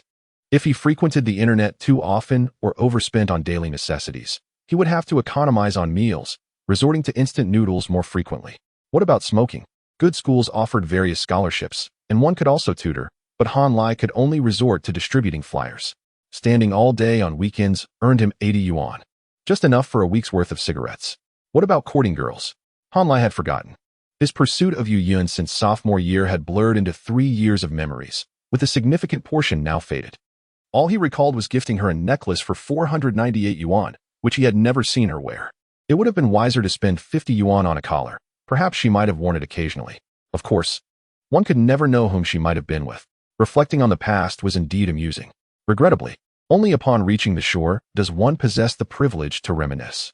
While still adrift at sea, feelings of grievance and resentment prevailed. There was no sense of relief to be found. The so-called advice to be magnanimous comes from those on the shore pointing fingers at the dog in the sea. Speaking from a position of comfort, having personally experienced both states, Han Lai resolved not to urge anyone to be magnanimous or to demand tolerance from others. He would simply maintain an open heart himself. Han Lai finished his breakfast at a leisurely pace and made his way to class alone. Along the way, he encountered several classmates, including Shi Lutian, Yu Yun, and the 5 Tiger Generals. Nods and smiles exchanged, yet he did not initiate conversation, maintaining a comfortable distance. Nevertheless, he could not deter certain overly familiar individuals from approaching him. Hey, bro, you're incredible. Is living on the lower floor enjoyable? Damn, we're all envious. Zhang Taishu bounded up to Han Lai's side, exuberantly trying to forge a connection. This individual was nicknamed Tree Bark, known for latching onto those who were doing well. Once he attached himself, he would incessantly chatter, claiming brotherhood. If he failed to latch on, he would smile in your presence while plotting behind your back, wishing for your downfall. Jean Xian joined in, grinning broadly, his eyes squinting into slits. Han Xiao, when are you inviting the brothers over to your dorm? I've never seen what an international dorm looks like. Han Lai thought to himself, I wouldn't dare invite you. Who knows how much stuff you'd steal on your visit? The 4 Jeans, nicknamed Kobai, were notorious for their frugality. Even Shi Lutian had no chance of prying a single yuan from them. Throughout 4 years of university, they had only spent money on Fong Fei, supposedly for rent, pocket money, and spicy hot pot. They were too stingy to treat anyone to a better restaurant, preferring to mooch off the daily necessities of others in the dorm. Their own toilet paper remained locked in their cabinets, utilizing a single roll for an entire academic year. Once, they had a scuffle with Chen Ping over stealing, prompting everyone to forcibly pry open their cabinet, revealing a shocking hoard of stolen items: toilet paper, facial cleanser, small umbrellas, cigarettes, and snacks. The most absurd part was that they didn't even smoke and were averse to the smell of cigarettes. Yet, they would still take them, as one must never return empty-handed from a visit. It was evident that they had gone to a hotel with Fong Fei without spending a dime on the umbrella. Who was the unfortunate soul sponsoring that? The 1918 5 Tiger Generals were renowned throughout the campus. The other 3 were no ordinary characters either: Duan Xiaoi, known for his short stature, and Bo Pippi, whose thin skin couldn't possibly contain his lengthy content, were both formidable figures. Chen Ping, the berserker, never failed to include profanity in his speech, lest he fail to convey his status as a local gang leader. Lu Ji, or Lo Ji, engaged in various lowly activities, a reincarnation of a lemon essence. In a previous life, this band of misfits had made Han Lai's life quite unbearable.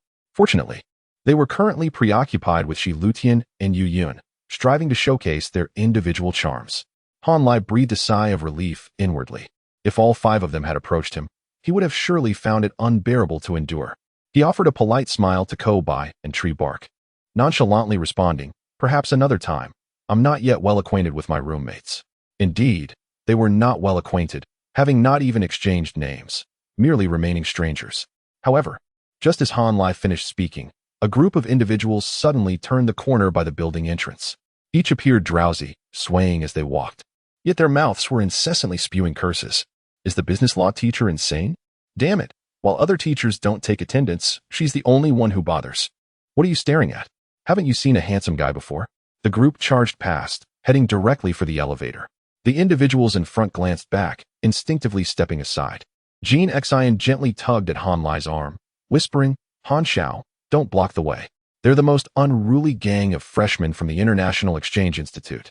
That guy named Huang Wei even got into a fight during military training without facing any consequences. We cannot provoke him."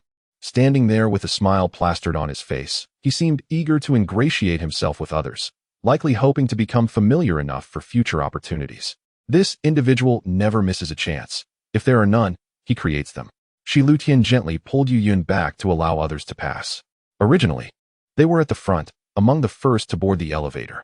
However, from Shi Lutian's actions, it was evident that they had no intention of sharing the same elevator with Huang Wei and his companions. The group from the Foreign Affairs Institute, 6 in total, pushed forward with a cacophony of complaints. Clearly, they were accustomed to their varying statuses within the academy.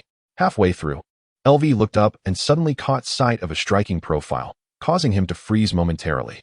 Huang Wei and Xiao Dongbei, halted by LV's sudden stop, looked up in annoyance. Goodness, they nearly collided. Han Lai, with his head tilted, cast a fleeting glance. To the casual observer, he seemed to be looking at Huang Wei, but in reality, he was assessing the situation with a detached focus. Huang Wei finally understood the eerie, lifeless gaze his friends had described, one that resembled a cold, terrifying stare that made him feel as though he were being scrutinized like livestock. Initially, he had been skeptical. How could anyone possibly look like that? Surely, it was just his friends being overly dramatic. But now, he was convinced. Not only did he believe it, but he also suspected that Han Lai might have some serious issues. No mentally stable person could gaze at others like that. Huang Wei quickly averted his gaze, his heart racing wildly. LV and Xiao Dongbei only paused for a moment before instinctively bowing their heads. Good morning, big brother. The group of 5, including the likes of Ko Bai, Tai Shu Pai, Short Xiao Yi, Lo Ji, and the Berserker, all looked utterly dumbfounded. Shi Lutian and Yu Yun exchanged wide-eyed glances, trying to stifle their laughter. Good morning, Han Lai nodded, politely acknowledging their greetings. LV and Xiao Dongbei breathed a sigh of relief. Their big brother was in a good mood and seemed perfectly normal. Just when they felt reassured, Han Lai fixated his gaze on Huang Wei and quietly asked, "Are you not returning to the dorms today?" Huang Wei's heart raced uncontrollably, and his knees felt weak. Forcing a smile, he replied, "Well, I have to accompany my girlfriend today. Sorry, big brother, but I can only let Xiao Dongbei and Ding Ding welcome you." "Oh, no rush." Han Lai nodded slightly, and then turned away, no longer paying attention to Huang Wei. At that moment, Huang Wei fully comprehended that this big brother had truly set his sights on him. The bitterness he felt was indescribable. All I did was retort a couple of times. Why is he so fixated on whether or not I return to the dorms? I simply won't go back. What can he do about it? Huang Wei cursed inwardly. Yet he clung tightly to LV and Xiao Dongbei, refusing to let go. In the end, the 3 of them collectively retreated. The elevator finally arrived. The trio was quite close to the entrance, but remained rooted in place. Xiao Dongbei eagerly urged Han Lai, "Big brother, you go ahead." "Thank you." Han Lai nodded in acknowledgement, always mindful of decorum and politeness. "You're welcome." Xiao Dongbei continued his obsequious behavior, actively stepping aside. "There are too many of us. Let's wait for the other elevator." If they didn't board, the students from the finance class would have no choice but to enter. One by one, they filed in, quickly filling the elevator. Shi Lutian and Yu Yun walked arm in arm at the front, perfectly positioned beside Han Lai. The 2 girls exchanged furtive glances, stealing sidelong glances at Han Lai. They were too shy to ask, yet their curiosity itched at them like a cat's paw. Girls ought to be reserved, while boys need not hold back. Tai Shu Pai was utterly thrilled, standing directly in front of Han Lai, bubbling with excitement. Han Gu, you're incredible. Huang Gu and Ding Gu all call you big brother. Do you all know each other from before? Han Lai frowned and coldly regarded Tai Shu Pai. If you dare to spit at me again, I'll get you a new set of teeth that doesn't smell so bad. Uffed. Yu Yun could not contain her laughter, bursting out uncontrollably. Shi Lutian, who had been diligently dodging Tai Shu Pai's saliva, couldn't help but smile as well. Sorry about that. Tai Shu Pai felt utterly embarrassed, his face a mix of green and red, awkwardly chuckling before turning away. If this had happened 10 minutes earlier, Han Lai would never have dared speak to him like that. He would have retorted in kind. After all, what could they do, fight? But having witnessed the earlier scene, he was now intimidated. The older brothers from the Foreign Affairs Institute hadn't dared to provoke Han Lai. Who were they in comparison? Winning or losing was one matter, but the consequences were another entirely. Meanwhile, Lo Ji, who typically reveled in sarcasm and banter, also refrained from speaking up. Chen Ping, known for his foul mouth, chose to remain silent altogether. The elevator fell into an uneasy silence. Shi Lutian and Yu Yun exchanged glances, still incredulous that, amidst the gathering of 1918, such a tranquil moment could exist. The intimidation exuded by a peer could be so potent. Before long, the 12th floor arrived, and a throng of students surged toward the multimedia classroom. Han Lai intended to find a seat alone, but Shi Lutian suddenly called out to him, "Hey Han Lai, the seats over there are reserved for the accounting class. Come with me." The multimedia classroom could accommodate 120 students, featuring 12 seats per row and a total of 10 rows, divided into two large sections by an aisle. The finance class had 64 students, while the accounting class had 55, making the seating perfectly sufficient. Initially, the two classes sat distinctly apart, but due to the larger number of students in finance, some inevitably ended up in the accounting section. Eventually, everyone became familiar with one another. It hardly mattered who sat where, as there were only 40 boys between the two classes, and they were bound to be surrounded by girls regardless. Are you taking advantage of my naivety? Assuming I know nothing since I just arrived? Han Lai chuckled inwardly, but did not refuse Shi Lutian's kindness. Why decline? It would be far more interesting to see what she had in mind. All right, where shall we sit? Let's take the middle. As she walked, she quickly spotted a set of 3 empty seats. Gently nudging Yu Yun, she indicated for her to sit in the innermost position, then took the second seat herself, leaving the edge seat for Han Lai. The 5th row was neither too close nor too far. Could you see the blackboard clearly? Her tone was perfectly composed. Han Lai, with his 5 vision, could see without any need for binoculars. What was there not to see? He sat down, accommodating her small whim. I'm fine with it. That's great. With some time remaining before class began, Shi Lutian took the initiative to strike up a conversation. Her aloof demeanor was for show. When she was in a good mood or deemed it necessary, she would engage with the boys in her class she found worthwhile. Thus, she was not averse to interacting with boys. Rather, she simply avoided those she deemed unworthy, like Lo Ji and the former Han Lai. Of course, no matter how pleasant her conversation with someone might be, it did not imply anything further. When it came to maintaining distance, she displayed a maturity beyond her 18 years. Her first question was both caring and somewhat reproachful. Weren't you saying yesterday that you wanted to make friends with everyone? Why were you so rude to Zhang Taishu just now? You scared everyone. I never said I wanted to be friends with everyone, did I? Her tone was neither warm nor cold, which left Shi Lutian feeling somewhat uncomfortable. However, Han Lai had just showcased his extraordinary influence, and at this moment, it was the time when Shi Luting was most curious about him and had the highest tolerance for his demeanor. Consequently, her attitude softened slightly. Indeed, Zhang Taishu was utterly inattentive and rather uncouth.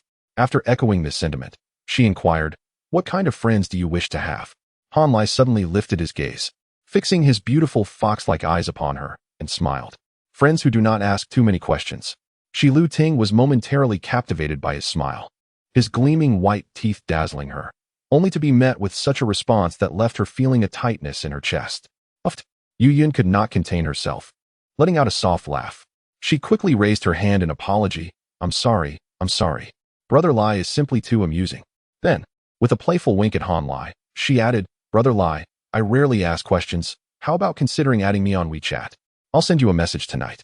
Han Lai acquiesced, albeit with a slight delay, and made it clear, "However, I seldom engage in conversations. My WeChat and QQ are often muted, so my replies may not be prompt." Upon hearing this, Shi Luting felt her frustration surge. Raising an eyebrow, she cast a slightly provocative glance at Han Lai. So, your notion of not so prompt means you haven't replied to my messages till now? My apologies, Han Lai said sincerely. There were simply too many messages yesterday, and I ran out of time, so I refrained from responding. Shi Luting took 2 deep breaths, but it did little to quell her tumultuous emotions. If one were to say he was infuriating, his earnest demeanor contradicted that notion. Conversely, if he were deemed harmless, that statement was undeniably infuriating. What did he mean by too many messages leading to no response? Could my messages possibly be equated to those of others? Is it that I am not beautiful enough, or is your taste too high? Shi Luting, not one to navigate social nuances gracefully, found herself at a loss for further conversation. If she posed questions, he seemed annoyed. If she refrained, he showed no inclination to initiate dialogue. Was he truly intent on playing this game of cat and mouse to the very end? Very well, we shall see. Biting her lip, Shi Luting forced herself to regain her composure, opened a book, and fell into a silence. Chapter 27. The joy of contemplation. The first class of the morning was Principles of Accounting. Han Lai already possessed a level 3 proficiency in accounting, having comprehensively covered the foundational content. Neither the instructor on stage nor the textbooks offered any novel insights. Thus, Han Lai took out his notebook and began to organize his knowledge structure. Initially, he believed this task would be straightforward. However, he soon discovered it was far more challenging than anticipated. Level 3 knowledge implies a skilled application, yet the descriptions remain vague, and the actual boundaries are even murkier. To put it plainly, Han Lai was entirely unaware of what he could or could not accomplish. For instance, when presented with a pile of original documents, an experienced accountant would effortlessly discern whether they could manage the accounts. In contrast, Han Lai had to engage directly with the material to ascertain his own capabilities, which could go either way. He lacked a clear understanding of his own limits, as knowledge had been crammed into his mind without practical application or systematic organization. This approach was untenable. If he did not promptly clarify his understanding, the accumulation of knowledge would lead to further chaos, making it increasingly difficult to organize. While it would not lead to a catastrophic outcome, it would undoubtedly result in a significant waste of intellectual resources and knowledge, as well as frequent misjudgments. Knowledge that fails to provide a proper basis for decision-making can occasionally become a burden. Consequently, Han Lai resolved to refrain from distractions for a while and focus solely on structuring his knowledge. To commence, he needed to draft a framework. He began outlining key points in his notebook, meticulously detailing a plan of action. Firstly, mathematics, as a foundational tool, required immediate attention. Secondly, English and literature, being purely liberal arts, would be addressed last. Thirdly, he would affirm the central importance of finance, ensuring that all other related disciplines serve this core. Fourthly, accounting would be prioritized. He did not need to master bookkeeping or practical applications, but aimed to understand 4 primary areas: auditing, financial cost management, taxation, and risk management. The ultimate goal was to comprehend ledgers and financial statements, manage costs and risks, and avoid pitfalls in taxation sufficient for his needs. Fifthly, law would also require emphasis, focusing on laws related to economics, finance, and securities, while more general criminal law would suffice for everyday use. As teacher Zhang Sen once remarked, non-professionals should not delve too deeply into criminal law, lest they find themselves often contemplating challenges that, if unsuccessful, could lead to dire consequences. Sixthly, psychology would assume a secondary focus, with an emphasis on group psychology to lay the groundwork for future studies on market sentiment. Certain branches of psychology proved invaluable in daily life, such as in romantic pursuits. Seventhly, the primary function of marketing studies should be self-promotion and brand building, rather than external endeavors. Working for others was not an option. To gain social standing, entrepreneurship was the correct path. Eighthly, after establishing a knowledge system centered around finance, it was crucial to enrich it with additional subjects such as political science, international relations, management, and economics. Mastery of all was not necessary, but a comprehensive network of knowledge would ensure no blind spots in his perspective. The ultimate aim was to cultivate a vision capable of penetrating the mists of time. Only by seeing further than others could one remain undefeated. Ninthly, Bacon wrote in his philosophical work, The New Organon, that human knowledge and power are intertwined. For without understanding the cause, one cannot produce an effect, and those who discern causes through contemplation establish laws in action. To simplify, knowledge is power. Familiar with this concept? Thus, learning must be relentless, with genuine emphasis placed on knowledge and skills. Even knowledge acquired effortlessly should be thoroughly organized.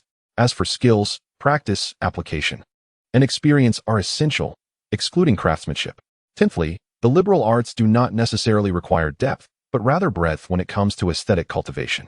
Activities such as music, chess, calligraphy, and poetry should be explored, but without excessive investment of thought. What utility do they hold? Perhaps to charm a romantic interest? Oh, I shall endeavor more earnestly in that regard. To clarify, I speak of striving to earn money, that the ladies might be inclined to pursue me. Thus, Han Lai concluded his thoughts on September 25, 2013. Setting down his pen, he felt invigorated. For the first time, he realized that contemplation is a profoundly pleasurable endeavor.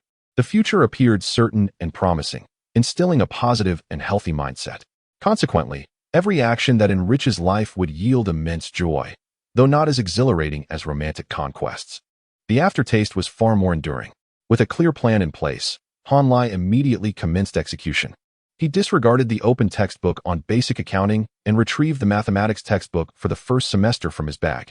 There were only 3 volumes: Mathematical Analysis I, Advanced Algebra I, and Geometry. Mastery of mathematics was essential for excelling in finance. However, the standards of the Humanities College left much to be desired in terms of instructional quality. As for support from the university, that was hardly worth mentioning. They lacked a mathematics department altogether. Without a solid foundation in mathematics, the actual capabilities of graduates from the humanities and finance program, well, let us not dwell on that. Han Lai's level 1 proficiency in mathematics was acquired through self-study. He had wished to learn more, but the prospect of additional complexity seemed insurmountable. Yet, now things were different. Opening the advanced algebra textbook and flipping to the exercises, he effortlessly scribbled answers on a sheet of paper. Polynomials, determinants, systems of linear equations, matrices. He could solve the first 4 relatively simple chapters with his eyes closed. It was only when he reached linear spaces and linear transformations that he needed to engage in thoughtful consideration. However, the feeling of tackling mathematical problems was exhilarating. The sense of conquest and achievement that came from solving difficult challenges was unmatched by any other endeavor. Truly, I encourage you to try it for yourselves. Han Lai became somewhat enchanted. Immersed in a singular task, time flew by. He was entirely focused, delighting in the exercises, while Shi Lutian gradually grew restless. The financial studies in the Humanities College were open to both arts and sciences. She, originally an arts student, had chosen this major believing it held promise. Yet, every time she attended specialized classes, she found them arduous. To make matters worse, the accounting instructor's teaching was rather mediocre, merely reciting from the textbook as if reciting a spell. Initially, she managed to endure, but halfway through, her focus waned.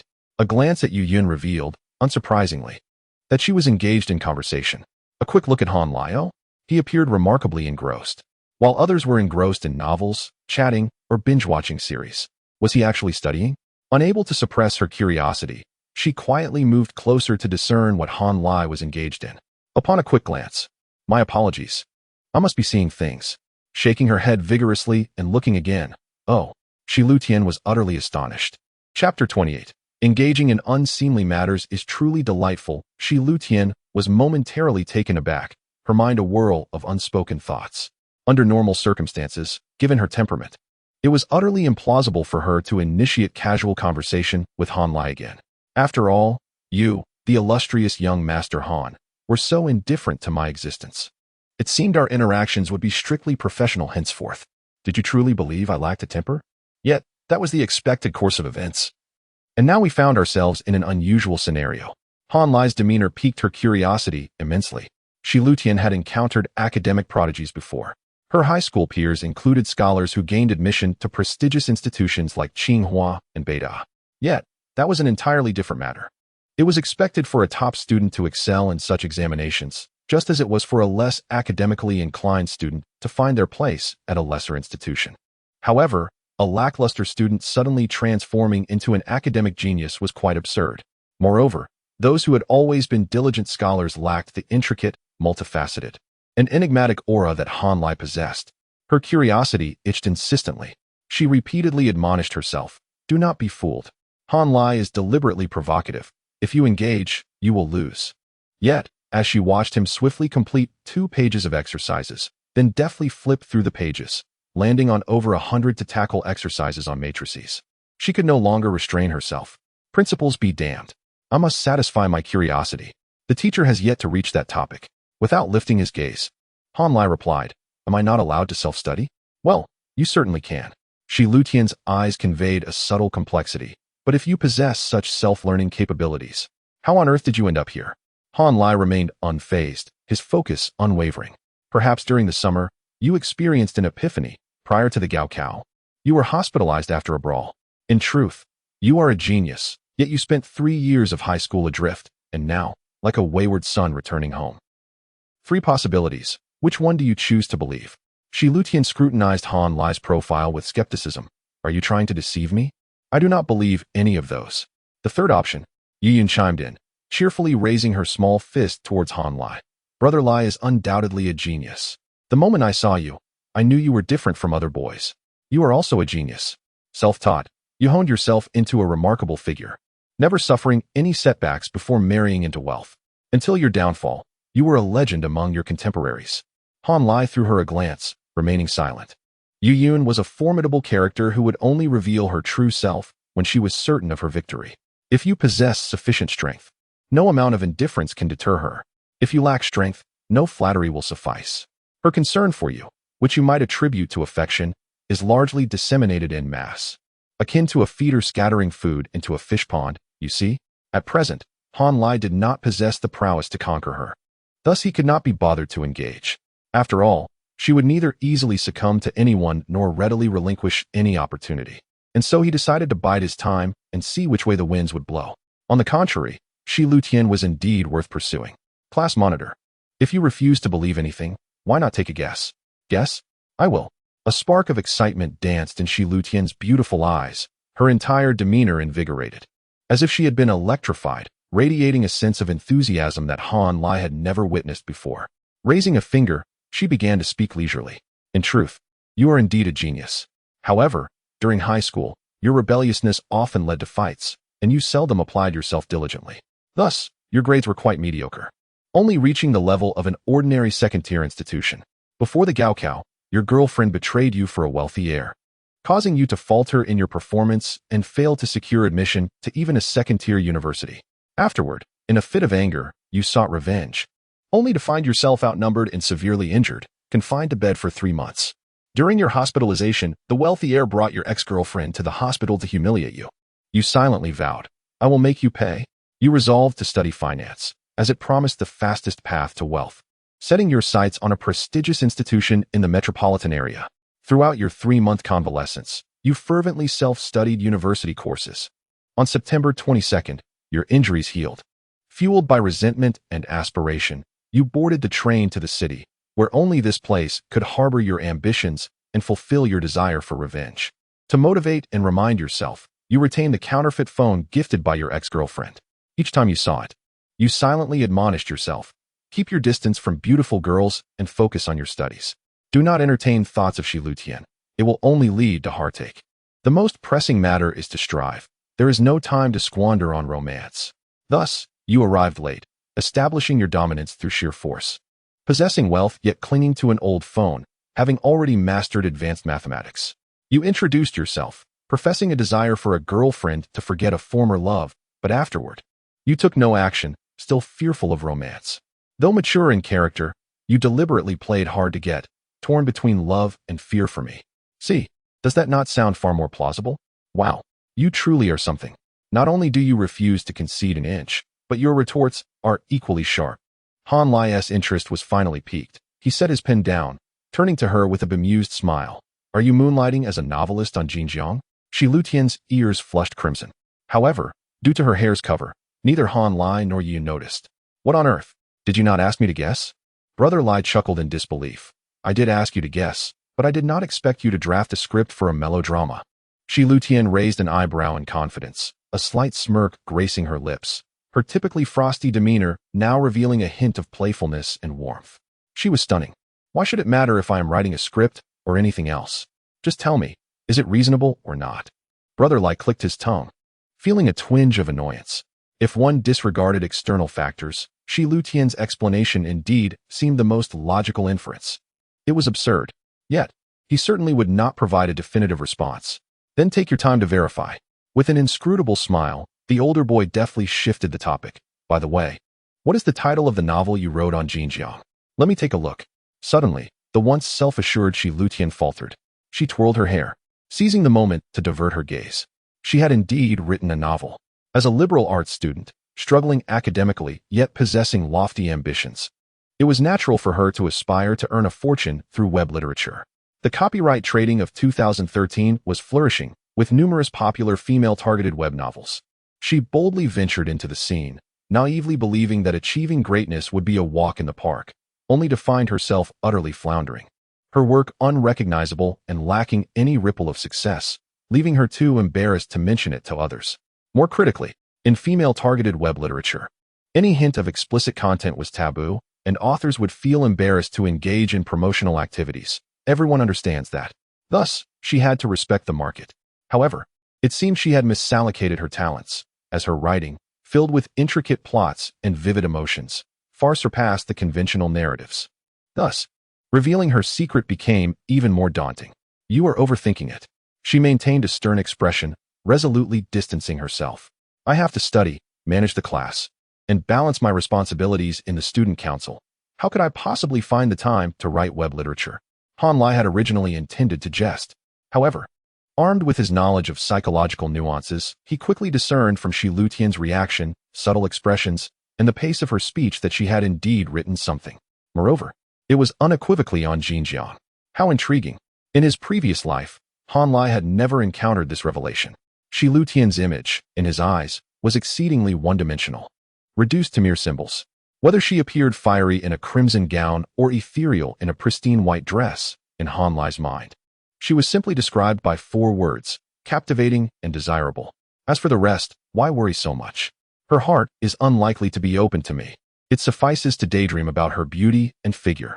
Thus, after all these years, Han Lai only knows that Shi Luting is formidable, intelligent, and cold. Married while yet lives unhappily, he remains unaware of this other facet of her. Han Lai chuckled with amusement. Beautiful lady, you seem particularly concerned about that online literary experience. Are you not? Was it not smooth sailing?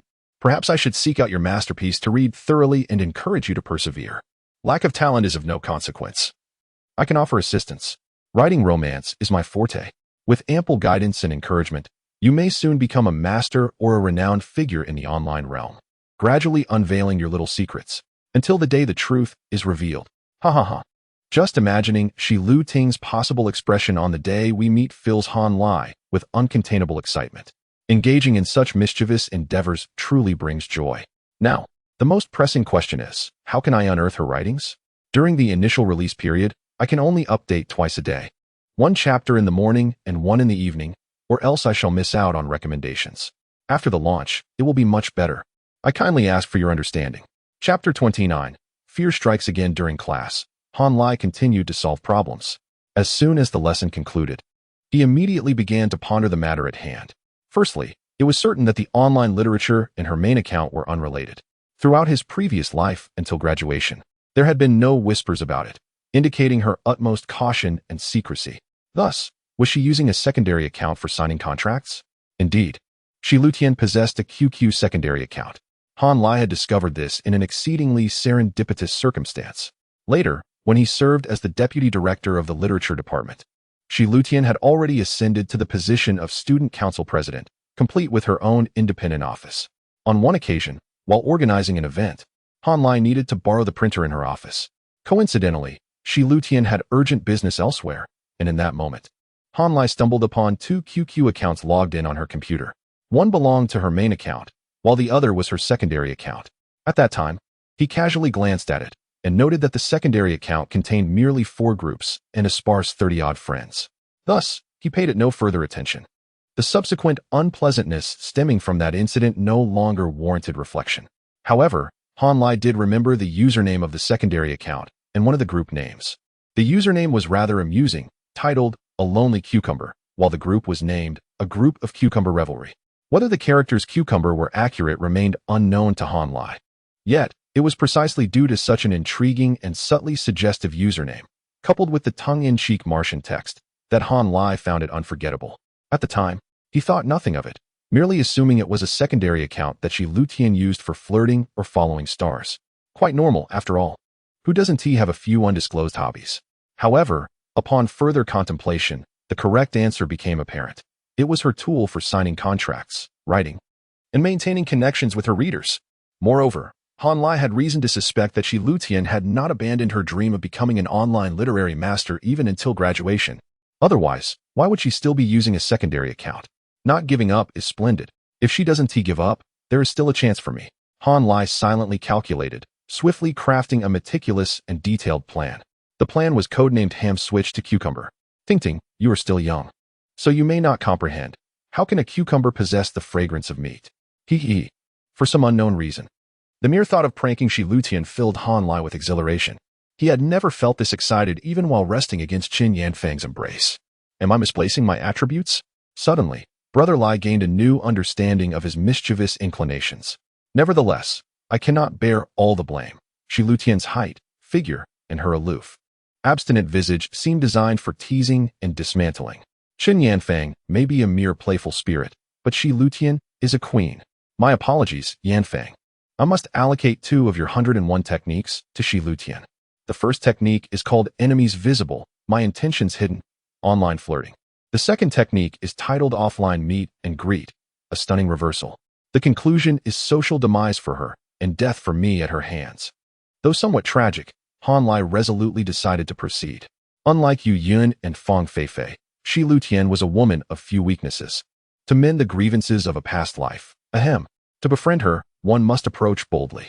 The second class of the morning was English, and Han Lai quietly continued solving problems, exhibiting no unusual behavior. Shi Lutian took her English studies quite seriously, diligently engaging in her studies, and all was well. After class, Yu Yun took the initiative to extend an invitation. Han Lai, where are you having lunch? Would you like to join us in the cafeteria? No, I have matters to attend to outside. Enjoy your meal, goodbye. Han Lai waved his hand dismissively and departed. It was the kind of polite dismissal that left no room for negotiation. Yu Yun pouted in discontent. Ting, why is Han Lai like this? Shi Lutian replied coolly. Isn't that typical of a straight man? A straight man, you say? To deal with a straight man, shouldn't one be more direct? Going for broke? Yu Yun mused silently, her thoughts drifting. At this moment, she was merely a month into university, still learning the art of captivating men. Far from mastering the craft, her initial attempt to engage with the seemingly impenetrable Han Lai resulted in a sense of frustration. How easy it had been to attract the attention of high school boys. A mere glance or a flirtatious wink would send them rushing over, tongues lolling and tails wagging. Why were the quality men in university so elusive? Messages went unanswered, conversations fell flat, and even her coyness was met with indifference. How infuriating! She vacillated between self-doubt, questioning Han Lai, and wondering about Shi Lutian. Her mind was a tangled mess. However, her character, as Han Lai had surmised, was indeed resilient.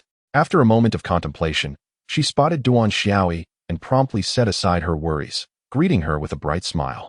Fish abound in the sea. Han Lai is splendid, but Duan Xiaoyi may be just as remarkable. Until the moment of sale, who knows which one may be more valuable? Let us nurture them both. Shi Lutian glanced at Yu Yun, who was now chatting with Duan Xiaoyi, a flicker of mockery passing through her eyes. Han Lai intended to visit the electronics market to purchase a new phone and a laptop. His old phone had become unbearably slow, and it was long overdue for an upgrade.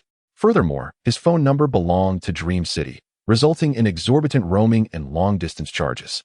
Although Han Lai was inexperienced, he was currently even more financially constrained. It was wise to save wherever possible. Before setting out, he returned to his dormitory.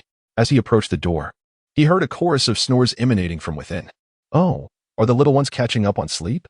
Having pulled an all-nighter yesterday, they found no place to rest during the day. Han Lai quickly discerned the situation. He was all too familiar with this state from his own university days. Well, since fate has brought us together, I shall greet you. Han Lai treaded lightly, slowly inserting the key into the lock, striving to produce no sound.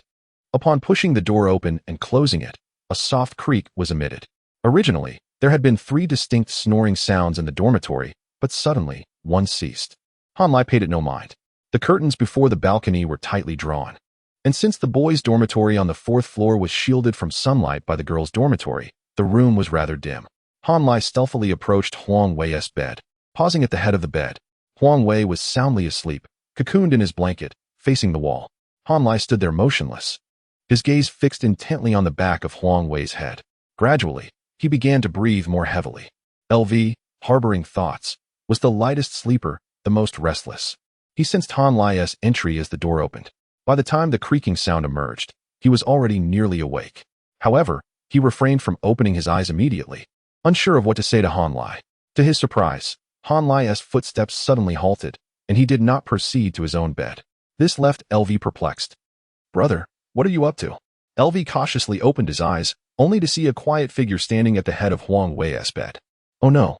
LV quickly covered his mouth, feeling a sudden, intense contraction in his bladder.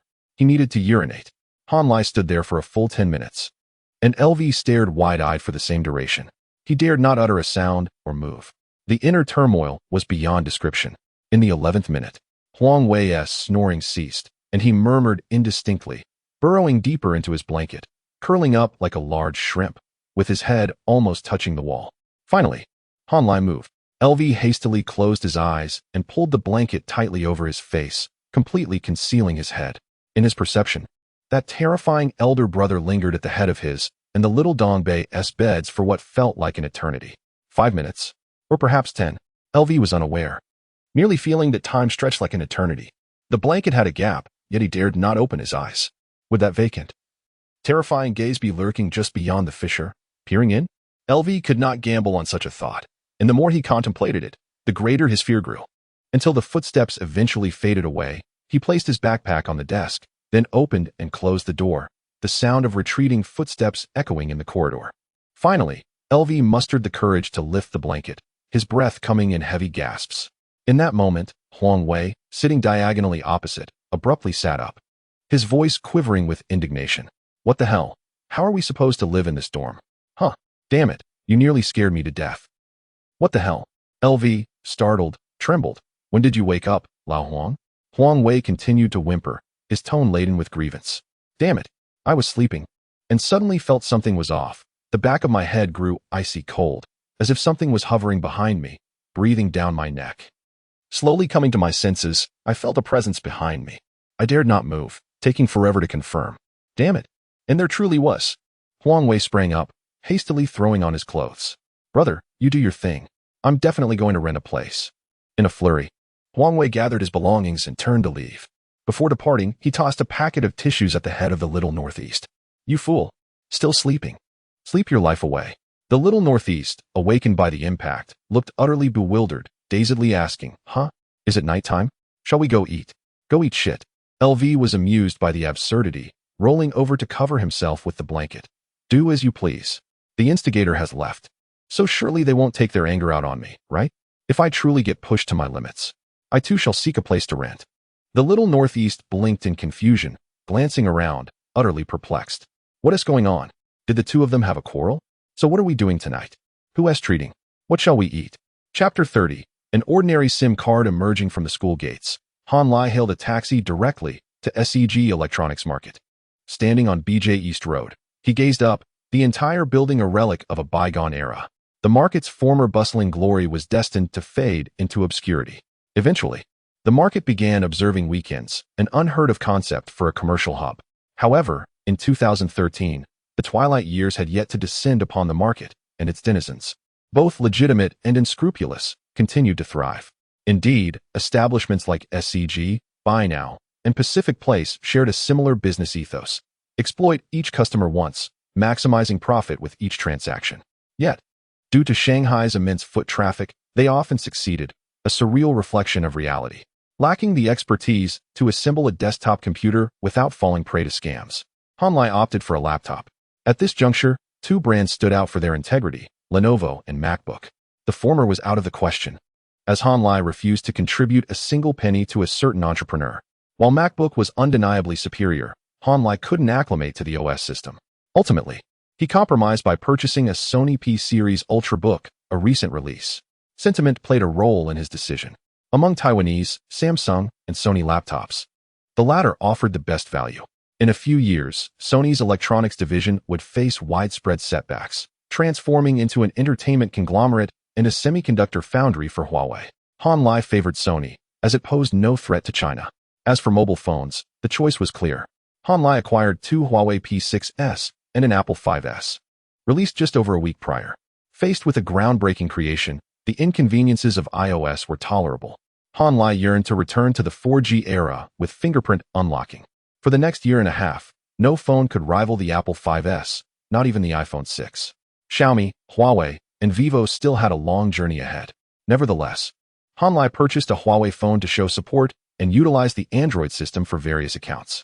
The P6 cost less than 2,900 yuan, while the 64G 5S was marked up to 8,000 yuan. However, the 4G network speed, at least 5 times faster than 3G, made it worthwhile. Who could have foreseen Huawei pioneering 5G phones, while Apple 10 and 11 lagged behind? Self-reliance is the most remarkable trait. After this spending spree, Honlai had only 15,000 yuan left, and his experience points remained insufficient to add an attribute, stuck at 180,000. Driving school would cost at least 4,000 yuan. So extravagance was no longer an option. His first fortune dwindling to the brink heightened his insecurity. He wondered if he could sponge off someone. However, Shi Luding, Yu Yun, and Fang Feifei were all impoverished and stingy, a daunting prospect. Descending the stairs, he initially intended to buy a sour plum drink, but opted for Coca-Cola instead, saving 5 yuan. Regardless of his frugality, a SIM card was necessary. Carrying the chilled Coke, Honlai entered the China Mobile branch downstairs. After admiring the premium numbers displayed outside, he dutifully obtained a standard global SIM card. The monthly fee was 88 yuan, more extravagant than the campus cards of his previous life, but still within his means. After paying, receiving the receipt, and collecting the card, Honlai memorized his new number when the system chimed. Your purchase has triggered a small probability, resulting in a complimentary gift. What? You remained silent during the purchase of 3 major items, but now you're rewarding me for a 200 yuan SIM card. For a moment, Honlai was unsure whether to laugh or be annoyed. Nevertheless, given the value of the previous gift, he eagerly opened the inventory, where a SIM card lay quietly. It was indeed a buy one get one free deal. An ordinary SIM card. Description: don't bother looking, it's just a SIM card. Customizable number, automatic network access and real name registration, automatic top-level system permissions, untraceable, unmonitorable, automatic blocking of all fraudulent, promotional, and harassing calls and texts, unrestricted access to any number, bypassing all blocks. Honlai's eyes widened and his breathing quickened. You call this an ordinary SIM card? I could be Rately koshing on the phone, and he'd be powerless. Incredibly powerful. Honlai instantly recognized the card's value. It lacked a readily calculable price, but could provide immense assistance and protection. Its worth was immeasurable. Honlai promptly inserted the newly purchased card into the P6 and cut the complementary card to the appropriate size for the 5S. The main card had to be this one. Before using it, he needed to set the phone number through the panel. Immediately, a peculiar number flashed in his mind. 1-888-888-8888. He quickly dismissed it. No, too ostentatious. Numbers of that caliber are controlled by mobile executives and can only be obtained through auctions or applications. Attempting to acquire one covertly would invite scrutiny. Before his rebirth, Honlai had heard of this number, the designated phone number of some deity. That person later suffered a setback, likely due to arrogance and lack of restraint. He couldn't afford to be so presumptuous. Honlai glanced at the premium numbers displayed outside and selected a similar one. A prompt appeared. This number is already in use. Force overwrite. Honlai was exasperated. Why would I forcibly overwrite someone's phone number? No. Stop it. He tried another number, which was also in use. Yet another was not yet activated. After multiple attempts, he finally found a vacant premium number in the 139 range. 1390-011-6666. This number wasn't immediately striking, but grew more impressive upon reflection. A subtle display of power. 139 was among the first mobile number ranges launched in 1995. The middle 4 digits were area codes. 0010, 0011, and 0012 all belonged to Beijing, while 0013 belonged to Shanghai. Despite being in Shanghai, Honlai deliberately chose an old Beijing number range, a calculated move. To the uninitiated, it was merely a 4-digit repeating number at the end, somewhat valuable but unremarkable. Others used 99999 or 888888, which were far more impressive. However, to those in the know, it wasn't about the money. Who held most of the first mobile numbers in Beijing in 1995? Moreover, among the 0011 range, there were only 10 4-digit repeating numbers. with 1111 being the most valuable, followed by 8888 and 6666 being either third or fourth. Frankly, it was quite intimidating. Those in the know would regard Han Lai with newfound respect, wondering whose child he was. Those lacking the necessary insight would remain oblivious, perfectly aligning with Han Lai's desire for subtlety. Those with sufficient understanding would automatically fill in the blanks, perfectly satisfying Han Lai's need to impress. There could be no better outcome. Without hesitation, Han Lai went to ICBC and CCB, binding both of his existing bank cards to the new phone. He subsequently applied for a new WeChat account with a fresh number, directly naming it Han Lai without any embellishments. This would serve as his primary account, likely to facilitate numerous external collaborations in the future, hence a more formal approach seemed prudent. Chen Yinfei did not respond, as she was presumably taking a nap. Han Lai then logged into QQ and sent a message to Shi Lutian. The number 1390-011-6666, which serves as both a mobile and WeChat number, was to be kept confidential. Meanwhile, Shi Lutian, who was lost in thought in front of his computer, casually opened the message, his eyes gradually widening in astonishment as he became increasingly bewildered. Chapter 31. The Cucumber Nest. Shi Lutian possessed a rudimentary understanding of mobile phone numbers. To her, the old number segment 139ABB6666 was undoubtedly worth a considerable sum, perhaps even 6 figures. It was perplexing that she utilized a counterfeit Me-1, yet wielded such an exceptional number. What kind of sorcery was this? As Shi Lutian pondered, her neighbor Yu Yun suddenly gasped. Wang Hongli was the first to look up. Yun, what's the matter? When the others turned their attention, Yu Yun was clutching her chest, vigorously shaking her head. It's nothing. Just saw a particularly frightening post. Shi Lutian cast a glance at her phone screen, recognizing it as QQ, and her mind immediately comprehended the situation. Surely, she had received a message from Han Lai. That scoundrel. He instructs me to keep secrets while broadcasting his news everywhere. With a cold chuckle, Shi Lutian chose to ignore Han Lai. After all, he hardly lacked for company in his conversations. Setting her phone down, she looked up just as Yu Yun turned her gaze towards her, their eyes meeting.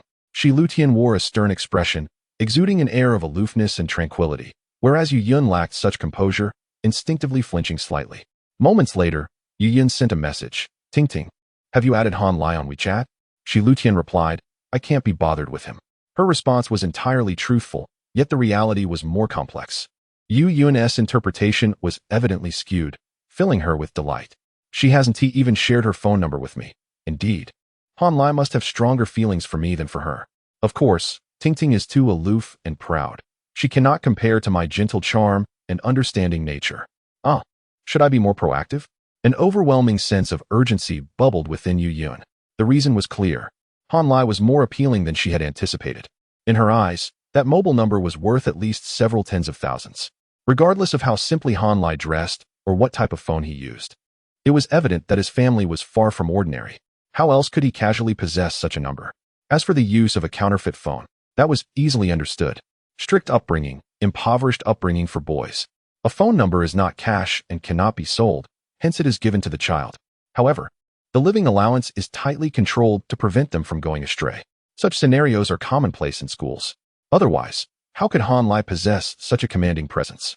There was no doubt about it. Just observing his demeanor during self-introductions, he stood out among boys. His family must possess considerable depth. At the very least, they were 2 tiers above Duan Xiaoye's family, right? A series of illogical occurrences left Yu Yun thoroughly bewildered. His performance during self-introduction, his composure before Shi Lutian, residing in a dorm of the International Exchange College, being pursued by a band of young ruffians calling him Big Brother, and wielding a mobile number worth tens of thousands. As she thought, Yu Yun's eyes suddenly widened. Could it be that Han Lai is an heir to a family fortune? Indeed. Various families and clans exist within the country, which is not uncommon. Larger families may even appear on the rich list, while smaller ones might merely serve as perennial fixtures in county towns. The families of Dream City should be somewhere in between, right? Yu Yun refrained from imagining them among the ultra-wealthy, proving her intelligence and clarity of thought, as she was not entirely swayed by unreliable cinematic portrayals. Yet, she still elevated Han Lai's status in her mind. However, she could hardly be blamed. Han Lai was truly extraordinary, leaving a lasting impression on anyone he encountered. Just look at Shi Lutian, who was still left in a fog of confusion. Yu Yun felt a rush of fervor and eagerly typed a response to Han Lai. Brother Lai, you worked so hard this morning. Make sure to rest well at noon, or how will you have the energy for class in the afternoon? Little Han Lai was quite studious, and she resolved to show him more concern. After waiting with high spirits for what felt like an eternity, she received nothing in return. 10 minutes later, her eyes ached, and she hurled her phone onto the bed in frustration. Damn straight, man. What good is wealth if you can't find a partner? Fang Feifei glanced over but remained silent. Lu Yao curiously inquired, Yun Yun, what is bothering you? Who upset you? A dog. Yu Yun huffed, venting her frustrations. Lu Yao caught the scent of gossip and promptly probed further. Duan Xiaoyi? Yu Yun's heart skipped a beat. And she hurriedly clarified, what does my relationship with Duan Xiaoyi have to do with this? We're merely normal classmates, all right? If we happen to cross paths, we chat a bit. I wouldn't even recognize him if we didn't team meet. The girls in the dorm were taken aback. During lunch, you were chatting so merrily with Duan Xiaoyi, so you were only passing the time? Among the girls, only Shi Lutian could surmise what was truly happening. However, she had no intention of exposing Yu Yun, and in fact, she hoped Yu Yun would further explore Han Lai's worth. For reasons unknown, the thought of that man unsettled Shi Lutian. It felt as if, well, it was beyond description. It wasn't love, nor hatred, nor annoyance, but genuine curiosity and a sense of indignation. If given the chance, she would love to teach that arrogant man a lesson.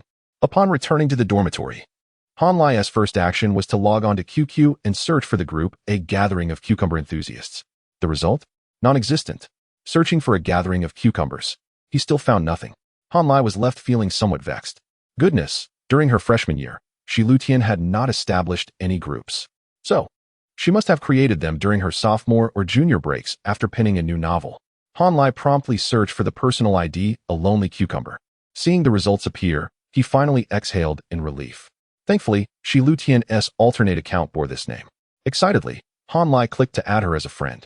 Instead of the usual application interface, he encountered a question screen. The first question, who am I? The second question, who are you? The third question, why do you want to add me? Goodness. Brother Lai was utterly bewildered. Shi Lutian, are you writing a novel or conducting underground operations? Should I send you my political background check? Though Han Lai dared to send it, he knew it would be futile. It was evident that without being her true fan or an editor, there was no way to add her as a friend. What to do? How could one say that Brother Lai had a knack for mischief? After pondering for a moment, he decisively opened the Jinjiang website to search for the author name, a lonely cucumber. No results. Searching for a cucumber's loneliness, he still found nothing. Han Lai sighed inwardly. It was indeed not that simple. Shi Lutian's alternate account ID was not her author name. Determined, Brother Lai resolved to search for all authors associated with the word cucumber. With a swift motion, a multitude of results popped up. By page count, there must have been hundreds of pages. Damn, I've acted hastily. Gritting his teeth, Han Lai flipped through 5 pages, his eyes widened in astonishment. Sour cucumbers, pickled cucumbers, Eastern big cucumbers. Cucumbers are neither yellow nor melon, and flowers that love cucumbers. Breaking cucumbers, cucumbers that can't bend, hard cucumbers with prickly thorns. The imaginative prowess of female authors far surpassed that of their male counterparts. However, they were all fixated on cucumbers. Where could he possibly find Shi Lutian? With no other option, Han Lai meticulously examined the search functionality, repeatedly adding various criteria. Ultimately, he narrowed it down by sorting by date. Focusing on novels uploaded between June 7, 2013, after the college entrance examination and before September 1, with either incomplete or finished status. Even with such a narrowed scope, he still identified 6 potential targets. Han Lai saved all 6 books and casually read through 3 chapters. He aimed to further narrow it down based on character names. However, none of the books featured a female protagonist with the surname Shi. Upon examining the story settings, 2 were set in the Magic City, 1 in the Imperial capital, and 3 in alternate settings. Excluding the book from the capital, it is evident that Shi Lutian has never resided in the capital and thus could not write an urban novel set against that backdrop. This leaves 5 remaining books. Han Lai pondered for a while, stroking his chin, and then considered another criterion. He sequentially accessed the personal pages of the 5 authors, discarding any whose works exceeded 2 in number. It is highly likely that Shi Lutian began writing web literature only during the summer vacation after the college entrance examination. As a novice, it is reasonable to assume that within a mere 2 months, failure with 1 book is typical. 2 books somewhat plausible, but 3. She could hardly possess the capability or mindset for that. At this juncture, only 2 candidates remained, one titled The Proud Cucumber and the other The Bloodstained Cucumber. Both were uploaded in early June. The former boasts 120,000 words with only one unfinished plot, ceasing updates on August 20th. The latter contains 80,000 words with two unfinished plots, halting updates on August 25th. Upon revisiting the initial 3 chapters, the writing demonstrates a commendable command of language. However, the descriptions fail to capture the essence, and the plot development appears baffling, evoking minimal anticipation. Thus, it is clear that both are novice writers. Hanlai realized that the individual he sought might very well be one of them. Chapter 32. The Eye of the Storm. At this juncture, Hanlai became increasingly cautious. First, he registered an account on Xinjiang and recharged it with 500 yuan, subsequently upgrading to a basic VIP account manually. Once that was accomplished, he generously gifted 2 books with a deep water torpedo, equivalent to a 100 yuan present, modest, yet in Xinjiang, where the emphasis lay on legitimate subscriptions rather than rewards. It held significant weight. Moreover, both books were in a state of scan updates, so after his donation, he subscribed entirely, elevating his fan status to the level of a little darling. In the comments section, he left messages exclaiming, "The writing is so refreshing, I absolutely adore it. And the heroine is so captivating, it breaks my heart that it's unfinished. Who among us isn't a little fairy at heart?" He prepared diligently and began reading the 2 suspected novels. During the first class of the afternoon, with no lessons to attend, he immersed himself in the stories, keeping a keen eye on the comment section. Ultimately, he didn't receive a response from the authors, but Hanlai remained unperturbed. As long as the authors harbored any lingering regret, they would surely check in. In his previous life, Shi Lutian still occasionally logged into a secondary account by his 3rd year, clearly not having given up hope. If Shi Lutian wasn't one of the 2 authors, it was of no consequence. Spending 200 yuan was hardly a waste. He could eliminate 2 erroneous leads and seek the next possibility. After June 7, 2013, fewer than 20 new authors uploaded their first book before halting their writing by September 1st. It was merely a matter of investing some time and money to explore all the authors. What a trivial endeavor. With a generous heart, Hanlai never shied away from a little trouble. Shi Lutian was indeed fortunate to cross paths with him. The second class of the afternoon was microeconomics, and Hanlai attended as usual. Yu Yun consistently watched the door, and upon spotting Hanlai in the crowd, she waved eagerly. "Hanlai, over here." The classroom fell silent, and most students turned to gaze at him. A few glanced at Yu Yun, whispering among themselves. Was Yu Yun pursuing Hanlai? She was known to be amiable with everyone, but she had never been so forward with any boy. No more pretending? Is the tide turning? She seemed poised to put on a show. Yu Yun's social standing in class was already somewhat tenuous, and given that Hanlai was regarded as a coveted figure among many girls, her bold call stirred quite the commotion. Even Hanlai himself was taken aback. Yu Yun was a woman of considerable composure. Throughout their 4 years of university, she had attracted the attention of numerous boys, yet had always maintained a certain distance, never expressing her feelings clearly. It wasn't until a year after graduation that she silently married Duan Xiaoyi, essentially closing the chapter. In truth, Duan Xiaoyi was even her first love. After all, Yu Yun had only fished and never engaged in a relationship. Naturally, it was entirely understandable that she eventually strayed from Duan Xiaoyi to seek fulfillment elsewhere. Hanlai felt a pang of sympathy for her. The search for something elusive was inherently painful. How exhausting it must be to drift through life with a man who scored below 20 in personality and was utterly unmotivated by the age of 30. Was it so wrong to seek solace in another? Well, it was a bit excessive, especially since she hadn't sought Hanlai. He suspected that Duan Xiaoyi had never informed her of the dormitory's ranking of suitors. Otherwise, she surely wouldn't have settled for someone else. She would have long since rekindled her connection with Hanlai. Let us not dwell on the future, however. The pertinent question was, what had changed today? Her unusually proactive demeanor toward boys was uncharacteristic of her. Hanlai found it perplexing, yet his intuition sensed a shift in Yu Yun, prompting him to dismiss further speculation and approach her directly. If she was casting her line, he would simply play along. The dynamic between a sea king and a sea queen was merely a game of mutual attraction, a delightful pastime. Who was afraid of whom? With a composed demeanor, Hanlai walked over and took a seat beside Yu Yun. Shi Lutian remained next to Yu Yun, but this time, she was seated within the group. Upon noticing Hanlai, she briefly lifted her eyelids to glance at him, treating him as a stranger, without even a greeting. Hanlai maintained a calm expression, inwardly mocking. Cherish these fleeting moments of pride, little cucumber. The remaining 4 girls from the dormitory sat in front of Shi Lutian, with Fang Feifei directly ahead, tilting her head to sneak a look at Han Lai. Next to Fang Feifei sat Duan Xiaoyi, while Lu Ji occupied the seat directly in front of Han Lai, creating a rather chaotic arrangement. In truth, the multimedia classroom had limited seating, making it quite normal for students to sit close to one another. However, the combination of Duan Xiaoyi, Lu Ji, Fang Feifei, Yu Yun, and Shi Lutian was extraordinarily sensitive. To summarize, Fang Feifei initially harbored feelings for Lu Ji but soon realized he was unsuitable, subsequently growing closer to Duan Xiaoyi. Lu Ji was utterly captivated by Yu Yun's allure, showering her with attention, yet felt discomfort by Fang Feifei's shifting affections.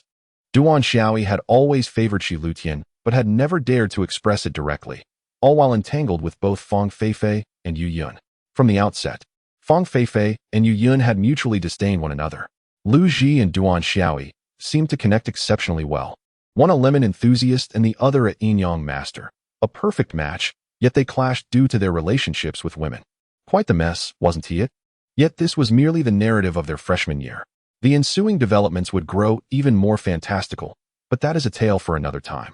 Han Lai found himself seated in the eye of the storm, with everyone inevitably drawn to him.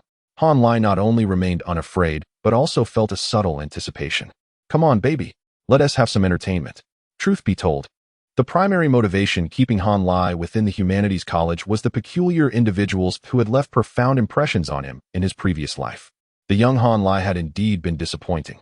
However, had the environment not been so toxic and his classmates so repulsive, he would not have been so deeply affected.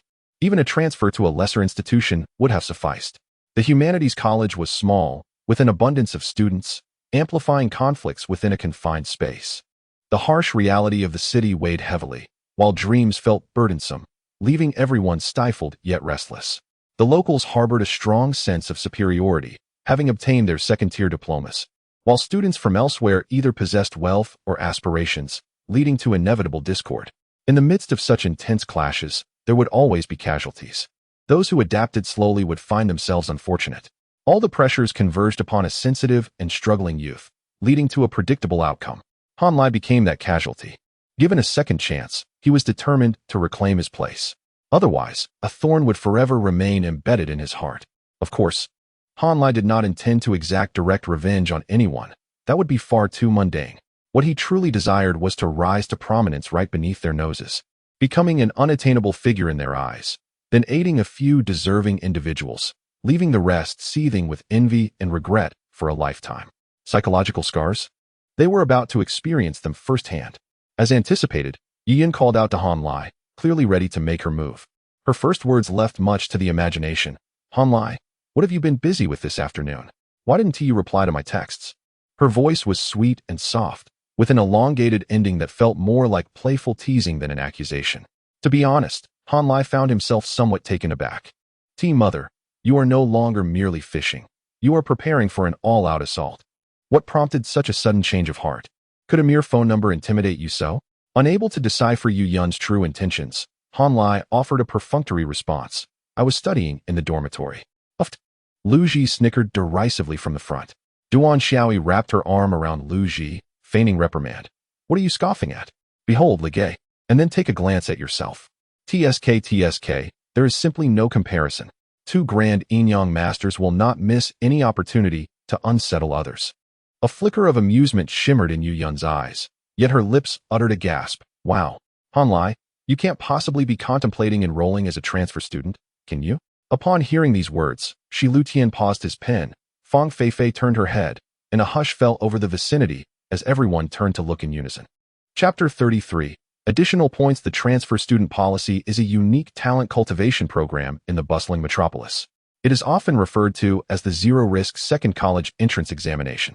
Any full-time first-year undergraduate student enrolled in an ordinary university in the city, upon completing their first academic year with satisfactory grades, may sit for the transfer examination to 12 prestigious universities. If successful, they will continue their studies at the respective institution and graduate with that university's diploma and degree, essentially transferring schools. The 12 universities in question are among the most reputable in the city: Fudan University, Jiaodong University, Tongji University, East China Normal University, Huazhong University of Science and Technology, Shanghai University, Donghua University, East China University of Political Science and Law, Shanghai University of Science and Technology, Maritime University, Ocean University, and Shanghai University of Political Science and Law. Gaining admission to Fudan or Jiaodong would be akin to soaring to great heights. Transitioning from a third-tier university to one of the nation's top 5 institutions, a feat that would undoubtedly bring immense pride to one's family. However, the level of difficulty is evident. With over 20 spots available at Fudan, at least 600 top students compete annually. Very few, if any, students from second-tier universities dare to apply, let alone those from third-tier institutions. As for the transfer exam, Han Lai non-committally shook his head, suggesting it was premature to discuss it. The more he refrained from giving a direct answer, the more curious everyone became. Yet, given their brief acquaintance, it was not appropriate to press further. Yu Yin smiled sweetly. The exam is in May next year, so it is indeed early. However, I believe that with your dedication and by preparing in advance, you will undoubtedly have a chance. She possessed a captivating beauty. Her smile was enchanting. With elegantly arched brows, alluring eyes, and full lips, her gaze was both charming and beguiling, reminiscent of a siren beckoning suitors. After speaking at length, her lips grew slightly dry, prompting her to delicately lick her upper lip with her slender, elongated tongue, like a beautiful serpent tasting the air. Han Lai crossed his legs, clearing his throat lightly. I appreciate your kind words, but I truly haven't made up my mind. Yu Yin seemed eager to continue speaking, but suddenly, in the front row, Duan Xiaoyi cheerfully asked Lu Ji, "Hey, do you want to take the transfer exam?" Lu Ji retorted sarcastically, "Why would I? As if I could actually get in." Duan Xiaoyi patted his shoulder. "Why not give it a shot? There's still more than half a year to go. It doesn't cost anything to talk about it." "No way." Lu Ji vigorously shook his head. "If I boast now and then fail, it would be so embarrassing." He cast a sidelong glance at Duan Xiaoyi. "Why do you keep pushing me? Why don't you try?" Duan Xiaoyi shrugged. "We're in a second-tier university, and besides, after we graduate, we won't have to work. Why waste the effort?" The banter between the two was clearly aimed at Han Lai. After the events of the morning, they were hesitant to confront him directly, but as skilled provocateurs, they had their ways of getting under his skin. "Am I not entitled to voice my opinions? Are you really going to hit me in class?" Fang Feifei felt the tension and quickly interjected. "I'm so envious of Xiaoyi. Not having to work is just too comfortable." "Indeed." Duan Xiaoyi grinned proudly. "What does graduating from Fudan or Jiaodong amount to? After 2 years of work, I could barely afford a single room in my family's home." Zhang Taishu, sitting in the front row, turned around, eager to inquire. "Xiaoyi's family must have 4 properties, right? Wow, they must be worth a fortune. Who told you it was 4 properties?" Duan Xiaoyi raised an eyebrow dismissively. "Those are 4 units, okay." The nearby students were taken aback, their expressions filled with astonishment. Even the usually composed Shi Lutian gasped in surprise. The property prices in the inner ring of the metropolis had remained between 35,000 to 50,000 per square meter for the past 2 years, not particularly high compared to the future, but to a group of first-year students, it seemed utterly unattainable. A 100 square meter apartment could cost 4 to 5 million for units. Wow. Xiaoyi, you've truly kept this under wraps. One of my dorm mates is a billionaire? Tai Shu's exaggerated surprise drew attention, and the surrounding students began to whisper excitedly. While most of their families were well off, they generally belonged to the middle class. Having parents who could assist in purchasing property in the metropolis was a challenge. Who would have thought there was such a wealthy second generation among them? Several girls could no longer contain their curiosity, bombarding Duan Xiaoyi with questions about the location and current prices of his family's properties. Meanwhile, Han Lai silently chuckled to himself. He was well aware of the reality. Duan Xiaoyi indeed hailed from a wealthy family. The developer had compensated their entire family with 4 units. Grandparents, uncles, aunts, and distant relatives from the village had all banded together to demand this compensation. In truth, Duan Xiaoyi's family owned only 8 smaller apartments and a shop downstairs. His parents operated a small supermarket in the shop, collecting rent during quiet hours. Life was indeed comfortable, with family wealth peaking near 50 million. Enough to instill envy in Han Lai from his previous life. However, as for social standing, it was rather mediocre, far from the grandiose image Duan Xiaoyi portrayed. His situation was not as impressive as he would have others believe. He and Yu Yun had purchased their 160 square meter wedding apartment at the peak of the housing market, exhausting their savings to gather the down payment, which revealed the limited liquidity in Duan Xiaoyi's family finances. Later, when Yu Yun adorned him with a straw hat. It was difficult to say how much his deception played a role.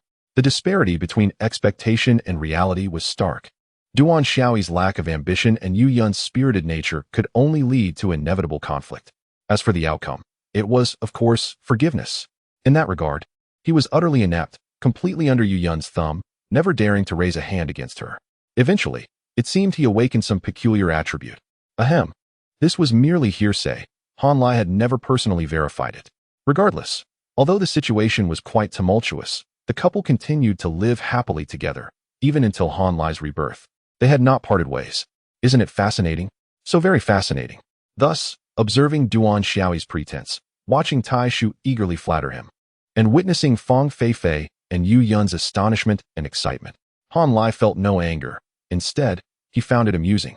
With such an omniscient perspective, he could no longer engage with the same mindset as the participants. The fates of all were firmly in his grasp, the direction of the story clear as day. How could he remain fully invested? Thus, Han Lai's focus remained steadfastly on Shi Lutian. She represented a fresh challenge, an unfamiliar, superior target. Only she could provide Han Lai with sufficient surprises or shocks, making his rebirth worthwhile. While the conversation continued animatedly in front, Han Lai quietly immersed himself in his studies. He felt neither anger from the provocations of the two skilled instigators nor disappointment from Yu Yun's animated discussions with them. He radiated a calmness from within. Those with goals often carry such tranquility. Shi Lutian, having listened to the boastful conversation for a while, shook her head and withdrew her attention. She was a person of unwavering resolve and strong beliefs. While she might regard Duan Xiaoyi's for units with some esteem, she still looked down upon him. Valuing and admiring are two different matters. Judging Duan Xiaoyi's background could yield a score of 6, his wealth a 9. But his character and abilities would only garner 2 or 3 points, leaving him overall as a mediocre individual, albeit one with certain utilitarian value. In stark contrast, Han Lai's character, abilities, intelligence, and appearance could each score 7. While his background and wealth were negligible, when multiplied by their respective weightings, his overall score slightly exceeded that of Duan Xiaoyi. Upon contemplating Han Lai, Shi Lutian couldn't help but glance in his direction. Oh, he is actually still solving advanced mathematics problems? Shi Lutian closely observed Han Lai's movements and soon discerned that he was not concealing anything. Rather, he was genuinely engrossed. An additional 0. 5 points for his character, bringing it to a total of 7. 5. Shi Lutian stole another look at Han Lai's profile. The youth's skin was remarkably smooth, neither excessively pale nor lacking in cleanliness, with sharp contours and a deeply defined outline. When he slightly furrowed his brow, fixating on the problems in his book, his clear eyes seemed to shimmer with a light of their own. Ah, a man absorbed in concentration is truly captivating. Shi Lutian discreetly awarded Han Lai another 0. 5 points for his striking appearance. Chapter 34. Deceiving for food and drink, Du Xiaoyi basked in the glow of her newfound confidence and courage, yet she felt an inexplicable void. A glance to the side revealed the source of her discontent. Han Lai was intently focused on solving problems. What was the meaning of this? Why was he the only one to disregard her, having soared to new heights of self-importance? Du Xiaoyi relished the lack of pushback from Han Lai regarding her previous sarcastic remarks, which left her both at ease and somewhat irked. In a moment of impulsiveness, she decided to provoke him once more. Wow, Brother Lai, you are quite diligent. What is this? Are you actually contemplating the transfer student exam? Han Lai, engrossed in his work, casually replied, I still need to think it over. Where do you wish to transfer? Surprisingly, it was Fang Feifei who posed the question, her tone unequivocal. Although she hadn't paid much attention to Han Lai, she was the first to notice his aloofness. The young man before them, aside from exhibiting a degree of enthusiasm during his self-introduction, seemed utterly disconnected from the finance class, as if he were not meant to belong here. He displayed a marked lack of interest in his classmates, showing no desire for deeper connections, regardless of their attractiveness.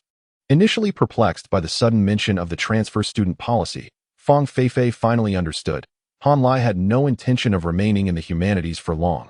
As soon as Fang Feifei asked her question, Shi Lutian also caught on, instinctively turning to fixate on Han Lai. I haven't figured it out yet.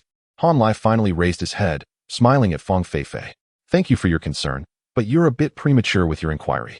Fang Feifei was puzzled. If you haven't decided, why work so hard every day? I see you've self-studied calculus up to the last 2 chapters. Yu Yun chimed in, visibly annoyed. What a fraud. Why bother learning math if you're not planning to take the transfer exam? Does our school even require it? No wonder you don't engage with others, ah. When it comes to tea, you are the expert. Du Xiaoyi and Lu Ji's expressions shifted in unison. Yet Han Lai couldn't suppress a smile. Though he had been used by Du Xiaoyi and had made an enemy, he had no desire to expose her. That would be utterly uninteresting. After all, having been reborn, he found joy in watching the younger ones perform, applauding the thrilling moments, and even contemplating joining them in their theatrics. What does it mean to be a mature adult looking down from above? It is precisely this. Lu Ji, indeed, grew anxious. What do you mean you haven't figured it out? Are you feeling insecure about your abilities and afraid to admit it? What nonsense. Du Xiaoyi feigned admonishment towards Lu Ji, then retorted sarcastically, could it not be that Brother Lai has lofty aspirations and wishes to keep his goals private? Right, Brother Lai? Are you perhaps considering Fuda or Jiaoda? Fang Feifei frowned, Shi Lutian raised his head, and Yu Yun wore a smile. Everyone detected Du Xiaoyi's ill intentions. Yet Han Lai, with commendable composure, nodded affirmatively. I have indeed considered it. Damn, you really dare to boast. Lu Ji swore, if you can get into Fuda, I'll eat a pound of Yu Yun's. PFF. Fang Feifei burst into laughter. Cough, cough. Yu Yun nearly choked on her own saliva, struggling to breathe. Shi Lutian recoiled in disgust, pursing his lips. His eyes filled with disdain. Yet, Han Lai remained unfazed, casually countering. You have grand illusions, thinking you can deceive for food and drink. But have you even considered whether Yu Yun would be willing to feed you? The girls erupted into laughter, nearly gasping for breath. At that time, it was only 2013, and live streaming had not yet gained popularity. The humorous connection between absurd vows and the absurdity of deception was still in its infancy. Hearing such a clever retort for the first time left them in stitches. Even the typically aloof Shi Lutian succumbed to laughter, clutching his stomach and collapsing onto the table, cackling like a goose. Goose, goose, goose, goose, goose, goose. Only Yu Yun was unable to share in the laughter. Han Lai, she exclaimed, her cheeks flushed, nearly bursting with indignation. She reached out to pinch his thigh. Of course, Han Lai would evade her grasp. He recoiled, but ultimately could not escape, and Yu Yun caught hold of his leg. Hiss. Han Lai emitted a sound that was difficult to categorize as either pain or something else entirely. Perhaps he would have been better off not dodging. He then asked, why are you pinching me, Lu Ji? Flustered, Yu Yun quickly released him, attempting to calm her racing heart. Yet still voiced her protests. I'm too lazy to bother with Lu Ji. Regardless, you can't emulate him. He is so disgusting. The other girls finally laughed enough and began to berate Lu Ji. Why are you so lowbrow? Shameless. If you keep being a rogue, we'll report you to Teacher Lu. Lu Ji was furious, his eyes reddening. When I mention it, it's low, but when Han Lai does, it's humor. Who is truly shameless here? Huh. It's infuriating. Du Xiaoyi, however, had no time to engage with Lu Ji's grievances. She sensed a shift in the atmosphere. Why was Yu Yun so bashful in front of Han Lai? When had Shi Lutian ever laughed so heartily? Damn. He dared not continue watching Han Lai and Yu Yun exchange playful barbs and quickly interjected. All right, Brother Lai, you are indeed ambitious. If you manage to get into Fuda, I'll take care of your housing arrangements outside the campus. My home is conveniently located near Fuda, so if you're accepted for the next 3 years, you won't have to pay a single cent in rent. I'll let you stay for free. What do you think? Isn't that generous? Brother Lai, you must strive for success and not shy away from applying. It was a clever way to showcase his family's wealth while simultaneously provoking Han Lai. This cunning fellow was truly insidious. Han Lai naturally caught on, but felt no anger. He had promised to support the younger one's performances, and witnessing such a captivating display warranted applause, not ire. Thus, Han Lai simply smiled calmly. I genuinely haven't decided yet. Primarily, none of the 12 universities offer finance-related majors. They are all focused on fields like biochemistry, environmental science, and landscape architecture, quite unappealing. Fang Feifei, Yu Yun, Shi Lutian, and even Du Xiaoyi and Lu Ji were momentarily taken aback. They could hardly believe that Han Lai had not perceived Du Xiaoyi's malicious intent. Given Han Lai's intelligence, that seemed implausible. If he had recognized it, yet maintained his composure, the girls' emotions became increasingly complex. On one hand, they were dissatisfied with Du Xiaoyi's aggressive and sarcastic demeanor. What did Han Lai's decision regarding the exam have to do with her? Was she truly incapable of tolerating others' successes? On the other hand, they were genuinely impressed by Han Lai's character and poise. In the face of repeated mockery from Du Xiaoyi and Lu Ji, others would have long since exploded with anger. Yet Han Lai remained as composed as a gentleman. exhibiting an extraordinary demeanor that belied his 18 years. This was undoubtedly commendable. If not for the contrast, it might have been overlooked. However, with Lo Ji and Du Xiaoyi seated right in front, the disparity was glaring. More importantly, Han Lai's looks also surpassed theirs by a considerable margin. Thus, the emotional tide began to shift dramatically. After a brief moment of silence, Shi Lutian interjected, with your mathematical prowess. As long as you don't set your sights too high, you should have a great chance at getting into a law program at Zhengfa or a business administration program at Huali. Wow, the normally aloof beauty has changed her tune?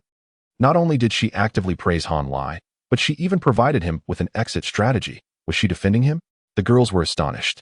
While Han Lai found it amusing, Du Xiaoyi, however, was growing anxious. Chapter 35. Is my expression clear enough? At present, Duan Xiaoyi was fervently infatuated with Shi Luting. More precisely, it was the phase where Duan Xiaoyi was endeavoring to impress Shi Luting, showcasing himself in every aspect.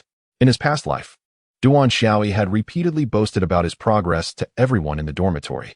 For instance, he would mention having a delightful conversation with Shi Luting one day, or eliciting a smile from the beauty on another day, and so on. Later, it became evident that those were merely normal social interactions, and Shi Luting harbored no special feelings for him whatsoever. However, the reality was that Duan Xiaoyi had the best rapport with Shi Luting among the entire 1918 dormitory. At least they could engage in normal social interactions and have casual conversations. No more than 5 boys in the class enjoyed this privilege.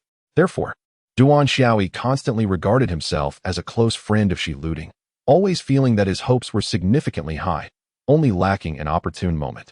Yet, the current situation was amiss. Between himself and Han Lai, Shi Luting was actually defending Han Lai. Duan Xiaoyi couldn't accept it and became truly anxious. How high is his mathematical prowess to warrant such praise from the class monitor? Let me see. Oh, it's just filling in answers on the exercise page? Not even a single piece of scratch paper. Don't tell me it's mental calculation? Randomly filling in answers with eyes closed. I could do that too. Before Han Lai could speak, Shi Luting interjected impatiently.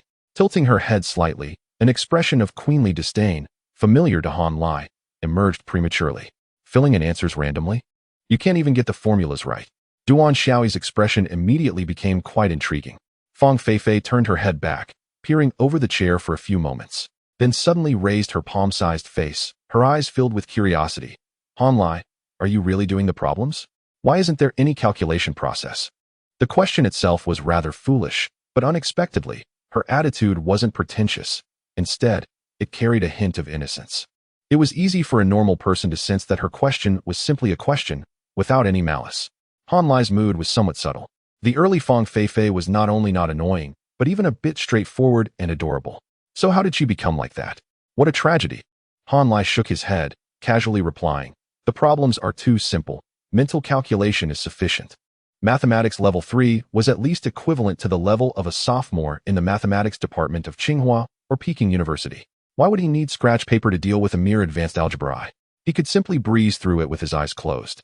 Wow! Fang Feifei let out a long exclamation, her eyes filled with admiration. As if I understood anything. Yu Yun covered her mouth and giggled. Her captivating eyes filled with affection and shyness. Lai Ji, you must have put in a lot of effort, right? So diligent, so motivated. Lai Ji didn't quite know how to respond. Am I diligent? After contemplating the tooth he had personally broken off, the scoundrel nodded righteously. Indeed, I've made quite a few sacrifices, but it's worth it. Inspiring. Yu Yun gave a thumbs up. Inspiring. Fang Feifei chimed in with a giggle. Shi Luting rolled her eyes, sneering inwardly. 2 flower-obsessed fools. Then, she silently added 0. 5 points to Han Lai's ability. Duan Xiaoyi was on the verge of losing his mind. It was already unbearable for him that Shi Luting was supporting Han Lai so strongly. And now, his devoted admirer Fang Feifei, as well as Yu Yun, his red confidant with whom he had delightful conversations, had all defected. Did he, the dignified second-generation demolisher from Shanghai, have so little presence? The contempt of Shanghai natives for outsiders might be ingrained in their bones. No matter how much they usually concealed it, it would be exposed at critical moments. Duan Xiaoyi's emotions were catalyzed multiple times, finally collapsing. Mental calculation? You're so amazing. Then I wish you success in getting into Fudan or Jiaodong University and finding a good job soon. Work hard, and with some support from your family. Perhaps in less than 10 years, you can save up for the down payment on one of my family's apartments. But the first few years after graduation might be tough. Huh? You'll have to be frugal with your salary. If you really can't make it, then just rent my family's apartment. Since we're classmates, you can name your own discount. Okay. Lu Ji was overjoyed upon hearing this. He had finally found an opportunity to retaliate and eagerly played the supporting role. Li Ji lives in an international dormitory that costs 3,500. Does he need your little rent discount? That's not necessarily true. Duan Xiaoyi sneered and pursed his lips. 3,500 a year is quite different from over 100,000 a year. Our building is in the inner ring. If your starting salary isn't 25,000, you might not even be able to afford to rent it. The two of them sang in harmony, which was truly disgusting. Fang Feifei had originally had a good impression of Duan Xiaoyi, but now she frowned. Having an apartment building was indeed remarkable, but why did he keep mentioning it? It wasn't like he himself was remarkable. Han Lai was ignoring him, yet he was pushing his luck. Yu Yin didn't have such a strong sense of justice. Her heart was filled with entanglement. Should I help Han Lai, or should I wait and see? Although she believed that Han Lai's family background was definitely extraordinary, she wasn't sure if it could compare to Duan Xiaoyi's 4 units. Perhaps men's affairs should be resolved by themselves? Shi Luting watched the spectacle with a smile in her eyes. Did she know Duan Xiaoyi's thoughts? Yes, she knew them all too well. That's why she deliberately praised Han Lai and taunted Duan Xiaoyi. It was clearly adding fuel to the fire. You scoundrel, trying to act cool with me.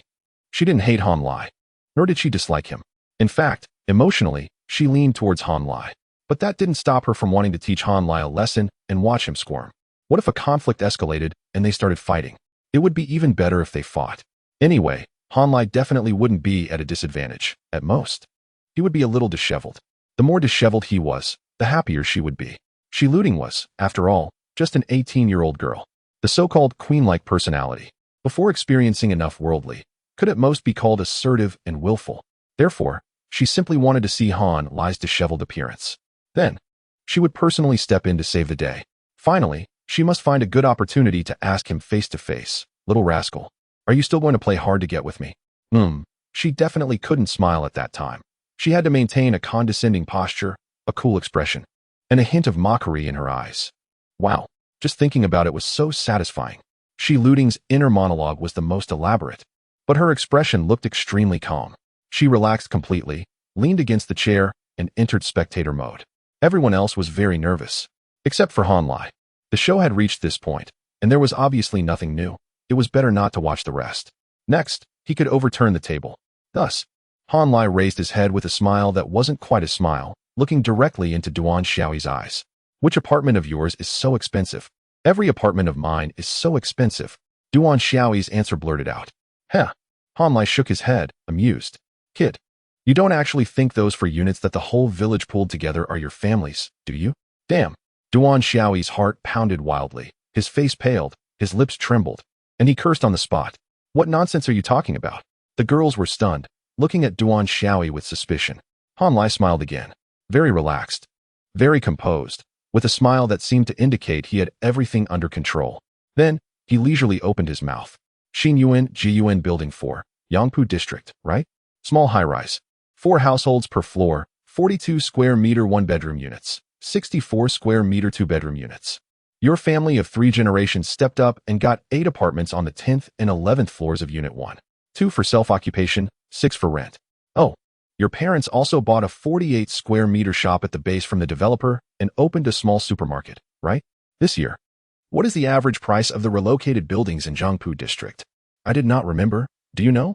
Now, I shall give you an opportunity to reorganize your words. Think carefully before you respond. Which of your family's properties is so extravagant? You. Duan Xiaoyi was left speechless, his face ashen, as though he had encountered a ghost. Not only him, but also Lu Ji, Fang Feifei, Yu Yun, and Shi Lutian. All were shocked into silence. My dear fellow, what exactly does your family do? An FBI warning? Han Lai chuckled, subtly mocking yet unassuming. Quite charming, indeed. However, in Duan Xiaoyi's eyes, it was more terrifying than the grin of a devil. And the devil's whispers continued. The locals banded together to exert pressure on the developers, ultimately achieving a comprehensive relocation. Quite an impressive feat, yet it was not your family leading this initiative, nor were they connected. Your family merely reaped the benefits. Duan Xiaoyi, you are a fortunate child favored by the tides of time. The historical torrent of national prosperity has delivered an inexhaustible fortune to your doorstep. You may flaunt your wealth before me, but you cannot attribute your family's affluence to personal struggle. You should express gratitude to the party and the nation, but not to yourself. Always remember two things. First, your family is not as impressive as you boast. Second, even if your family possesses some wealth, it remains irrelevant to you. You have nothing now, you are nothing. Therefore, do not prance before me with your sardonic airs. You lack the qualification, do you understand? Duan Xiaoyi was utterly stunned. His mind was a tangled mess, filled with confusion, and in that fleeting moment, his thoughts were entirely blank. In the end, he instinctively voiced his greatest perplexity. How do you know this? Level 3, acting engaged. Li Gu smiled calmly, savoring the moment. In this great metropolis, where talents are concealed, my family does not wish for me to stir trouble, yet they do not want to see me bullied. Among the 64 students in the class, I must know who I can provoke and who I cannot, and it must be investigated in advance. I am aware of your standing, and you should be as well. Young one, do not ever let this happen again. Is my statement clear enough? Han Lai's voice was not loud, nor was his tone heavy. He spoke methodically and unhurriedly. Thus, Duan Xiaoyi comprehended every word Han Lai uttered, having ample time to feel the terrifying tension lurking beneath the surface of his language. Duan Xiaoyi widened his eyes, momentarily dazed, then suddenly nodded in a flustered manner. Yes. Rest assured, Li Gu, I guarantee there will be no next time. Though he could not bring himself to concede verbally, his expression had already become as docile as a chick. A profound fear surged unexpectedly, gripping his heart tightly. Years later, Duan Xiaoyi stumbled upon a media report online revealing Han Lai's humble family origins and his self-made success, with a barrage of comments expressing admiration and adoration beneath. Yi Gu scoffed disdainfully, overflowing with a sense of superiority, and spat out a thick phlegm. Bah! What nonsense do you dare to believe? A bunch of fools. Chapter 36. Aura of dominance. Li Ji rarely put on airs, but when he decided to, it was executed with impeccable finesse. This time, it was not only grand but also flawlessly performed. Duan Xiaoyi was the first to be impacted, almost petrified with fear. Like a quail, he buried his head in his textbook, not daring to look up for the entire class. YYN and effing FFI, upon witnessing Duan Xiaoyi's reaction, immediately understood that HN Li's words held veracity. Heavens! Effing FFI exclaimed, quickly covering her mouth, shrinking back as if intimidated by HN Li's imposing presence. She then began to whisper with her roommates. YYN glanced at the teacher who had just entered, shifted her body, and moved closer to HN Li. She opened her mouth several times, but hesitated to speak. XLT kept her eyes lowered, seemingly engrossed in a book, but her eyes remained fixed, lost in thought. Luzh quietly lay on the desk, feigning sleep. Further ahead, TSHP and KUB exchanged furtive glances, simultaneously pulling out their phones to type private messages. An atmosphere of solemnity and unease, centered around HN Li, enveloped the surroundings. Undeniably, there was astonishment, but also a peculiar excitement quietly burgeoning. Is the finance class finally about to witness the emergence of a true magnate? Effing FFI and Li YG huddled together, whispering incessantly. Goodness, what does HN Li's family do? I have no idea. Are they government officials? How high up would they have to be to wield influence from MNGCH to MD? Or perhaps, the underworld? Nonsense. Don't talk rubbish. HN Li exudes such a refined demeanor. He seems like he comes from a scholarly family. A scholarly family studying here? His scholarly parents wouldn't break his legs? Oh, that's true. Then could it be that they have a large business, with assets in MD? I have no idea. If you're so curious, why don't you ask him yourself? I can't. I don't dare. Li YG was amused by FI's timidity, teasingly winking. What happened to the boldness you had when you were flirting with him online? That was online. I dare to do anything online, but I'm too embarrassed face to face. Then continue flirting online. But what? You don't still fancy Duan Xiaoyi, do you? Huh? Who's Duan Xiaoyi? Is there such a person in our class? Heavens, you're so ruthless. Alas. If I suddenly sighed, troubled, and asked, YG, do you think there's something wrong with my judgment? Why do you say that? You see, at first, I thought Luzh was good, but he turned out to be an idiot. Then I thought Duan Xiaoyi was nice, but he was just a braggart. Li YG vaguely sensed that if I might have a problem, but she couldn't quite put her finger on it. Based on their sisterly bond, she ultimately chose to smooth things over. You're just too naive and too easily trust others. Take it slow. Isn't Li quite good? Should I pursue him? Pursue him. Li Yg fiercely clenched her fist. If you don't seize the opportunity, are you going to leave it to that little vixen? Yin. All right, I'm going for it. After cheering herself up, if I suddenly covered her flushed face and giggled foolishly, lost in some imagined scenario. Utterly infatuated, Li Yg quietly turned her head, glanced at Yin, and disdainfully curled her lip. The little vixen Yin had yet to find a suitable way to flirt. She was filled with surging emotions, but to no avail. Oh my, I'm in love. This is the man I've been searching for. Li Ji is so domineering, yet gentle. I can't resist him. And so magnificent.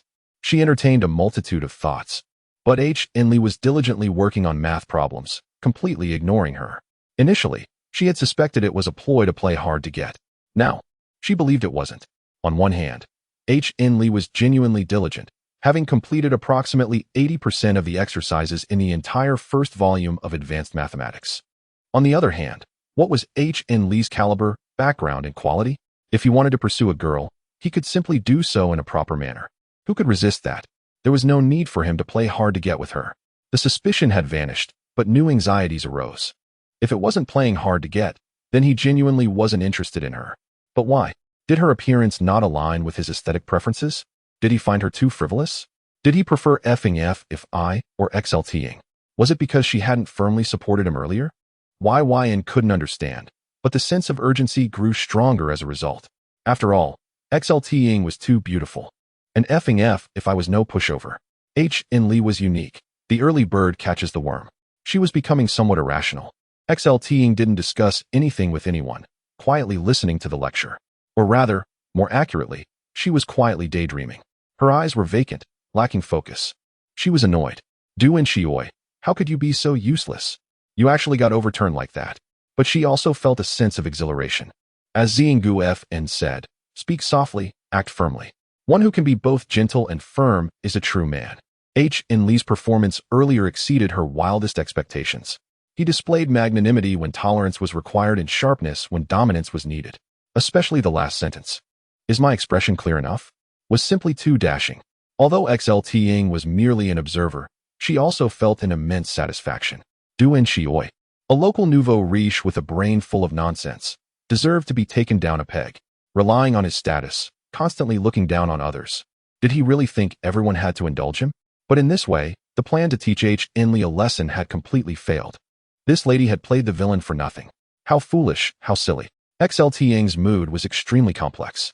Moreover, she grew increasingly curious about Li. What does your family do? Why do I feel like you're not even my age? You're a bit too mature, aren't you? If the male protagonist I wrote had such a level of skill and presence, how could it have flopped so miserably? Or perhaps, should I start another novel about a domineering CEO falling in love with me, using Li as the prototype? But my understanding of him is too limited. XLTing wished she could immediately chase Yin away and chat with Li until the heavens turned dark, uncovering the secrets of this enigmatic man. However, she did nothing, simply immersing herself in thought.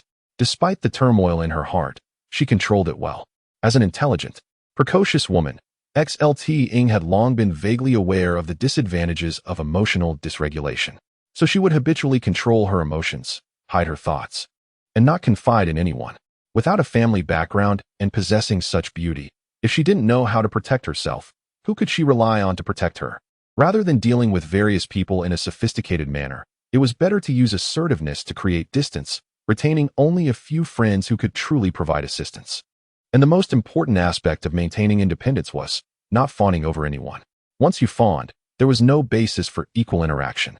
Therefore, when she found herself feeling emotionally stirred and even somewhat admiring Li, XLTing immediately chose to calm herself down in solitude. As long as I calm down, everything will return to normal. Chapter 37. I'm just a kept man as the end of school approached. The teacher concluded the rote learning session early. Yu Yin finally mustered the courage and found an opportune moment to engage Han Lai in conversation. Lai Ji, where are you planning to dine later? Ting Ting and I are heading to the cafeteria. Would you care to join us? The cafeteria? Han Lai demurred. It's far too exorbitant. I can't afford it. In truth, he primarily wished to maintain some distance from Yu Yin. However, immediately after responding, his phone vibrated. Han Lai retrieved it, and, upon seeing Chun Yinfei's friend request, his spirits lifted considerably. Yu Yun, noticing the gold iPhone 5S in Han Lai's hand, gnashed her teeth in vexation. He claims he cannot afford the cafeteria, yet he can afford the newly released iPhone 5S? Indeed, Han Lai's thoughts were solely on Chun Yanfei, as he offered a perfunctory explanation. Precisely because all my funds were allocated to acquiring the iPhone 5S. I am now reduced to eating dirt. Flawless reasoning. Lai Ji felt his refusal was exceedingly gentlemanly. However, Yu Yun's reaction was entirely unexpected. It makes no difference. I shall treat you. 6 resolute words that left no room for doubt. Han Lai hastily accepted Chun Yanfei's friend request, continuing to feign nonchalance. Are you certain? I have no funds to reciprocate. Yu Yun was nearly beside herself with frustration. Was this obtuse simpleton truly so clueless? Was she seeking reciprocation? Gritting her teeth, she replied, forcing down her anger, indeed. There is no need for reciprocation. My allowance is sufficient. I can treat you to several meals without issue. Han Lai, lacking finesse in the art of courtship and distracted by other matters, was initially slow to comprehend. However, his level 3 knowledge of psychology eventually allowed him to grasp the situation. Oh ho! Has this gentleman inadvertently succeeded in reverse fishing? Now the tables were turned. She was anxious, she cared, she was hooked, she was becoming impatient. Very well, it is now my turn to tease you, is it? Han Lai blinked his eyes, his gaze clear and innocent, his expression somewhat hesitant. Is that truly appropriate? Is there something you require of me? She looting, observing Han Lai's performance, nearly rolled her eyes to the heavens. The same old routine. He was like a polyester thespian resurrected from the previous century. Not only did she see through him, but Yu Yun did as well. After witnessing such a scene, anyone who still believed Han Lai to be an innocent youth was a purebred husky.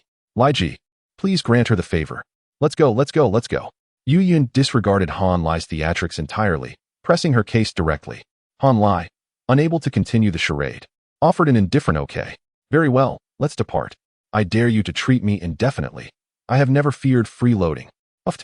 Fong Feifei, eavesdropping intently, could no longer contain herself upon hearing that particular keyword. She erupted in laughter, collapsing onto the desk, her shoulders shaking uncontrollably. Yu Yun did not immediately comprehend. Consequently, Shi Luting followed in Fong Feifei's footsteps, collapsing in laughter. She shoved Shi Luting twice, displeased. What is your malady? Are you too unwell? Freeloading. Ha, ha ha ha ha. Yu Yun finally understood, and her face flushed crimson once more. Her mind suddenly blank. She familiarly grasped Han Lai's inner thigh, asking fiercely with a reddened face, speak. Was that intentional? If not for those alluring eyes that seemed on the verge of dripping with water, Lai Ji might have believed her. Hiss, bold enchantress, release this monk's leg at once. Han Lai replied, both pained and pleased, grimacing. What did I do intentionally? Do you take me for a lowlife? I only patronize legitimate cafeterias. Lo Ji, quietly enduring, was once again an innocent victim. However, this time, he did not dare to turn around. Let them scold as they please. It will not harm me. I will concede defeat if I utter a single word. Yu Yun pinched him once more before releasing Han Lai's thigh. Her heart raced, blood surged to her face as if in a frenzy, and her brain swam. She groaned inwardly. Have you lost your mind? However, the dopamine flooding her system told her, be bold. This is delightful. When reason returned, she was filled with self-reproach. Heavens, why are you so frivolous?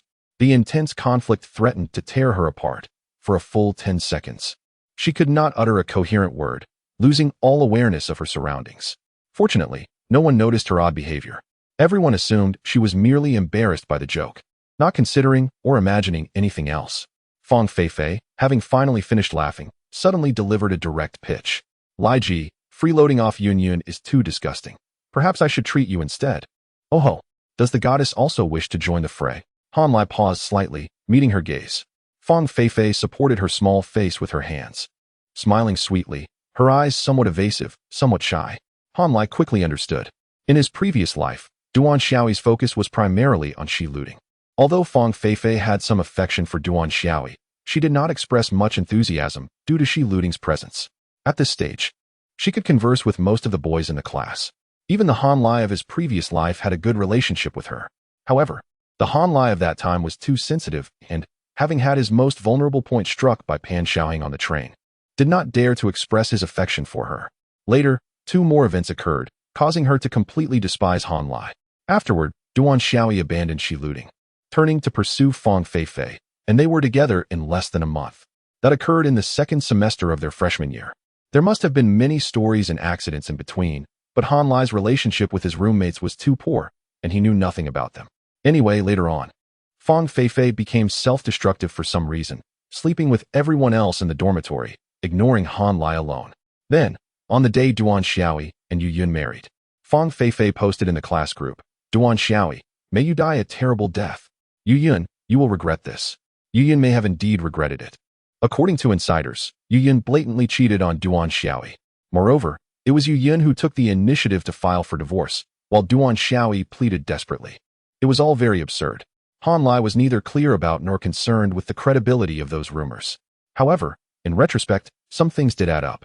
For example, the current Fang Feifei was not yet that goddess. She was at most a somewhat extreme little fairy, and she had not yet developed genuine feelings for Duan Xiaoyi.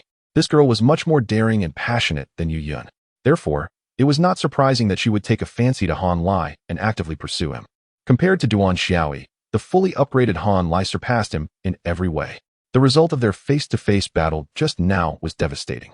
With the perfect assist from Xiaoyi Ji, whether it was Yu Yun or Fang Feifei, as long as Lai Ji wished, he could guarantee establishing a relationship within 3 days.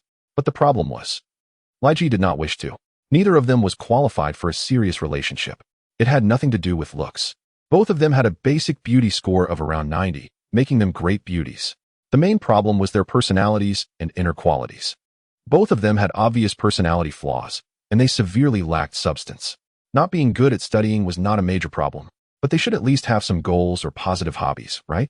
But one was a love-obsessed airhead, and the other dreamed of marrying a rich second-generation heir every day. Their hobbies were watching dramas, putting on makeup, gossiping, and parking. What kind of relationship can I have with you two? I'm not interested. Of course, he would still freeload on their meals. So Han Lai smiled at Fang Feifei, shamelessly passing the buck to Yu Yun. I am merely a kept man. As long as it is fragrant and soft enough, I will eat anyone's food. Why not consult with Yu Yun? Several young ladies widened their eyes in unison, startled once more. Chapter 38. How can one be so shameless? The girls were utterly astonished, yet Han Lai's composure was so unwavering, his self-assurance so absolute, that it blurred the line between humor and audacity, to the point where they couldn't help but question themselves. Could it be that the problem lies with me? Is there a possibility that perhaps Brother Lai simply couldn't bear to hurt anyone? So he used a joking manner to give everyone a way out. All right. I can't keep making things up. Yu Yun and Fang Feifei aren't fools. They know exactly what Han Lai's attitude signifies. It's crystal clear that he isn't interested in either of them. So dining together is merely a meal, and anyone can foot the bill. If Han Lai were smitten with either of them, his reaction would undoubtedly be different. Yu Yun felt a tinge of frustration, but quickly rekindled her fighting spirit. It's only natural that a man like Han Lai would be hard to pursue. If he were easily won over, would he still be single? Any man with even a hint of laxity would have been taken advantage of long ago. To win him over, a protracted campaign is necessary. Yu Yun felt her assessment was flawless, and her heart burned even more fervently. Straight men are the best. They're earnest about relationships and more likely to commit for the long haul. As for not being adept at making girls happy, it doesn't matter. As long as we're together, I can make myself happy. If I persevere for 5 or 6 years and succeed in marrying him, wouldn't I become a young mistress? The more Yu Yun thought about it, the happier she became.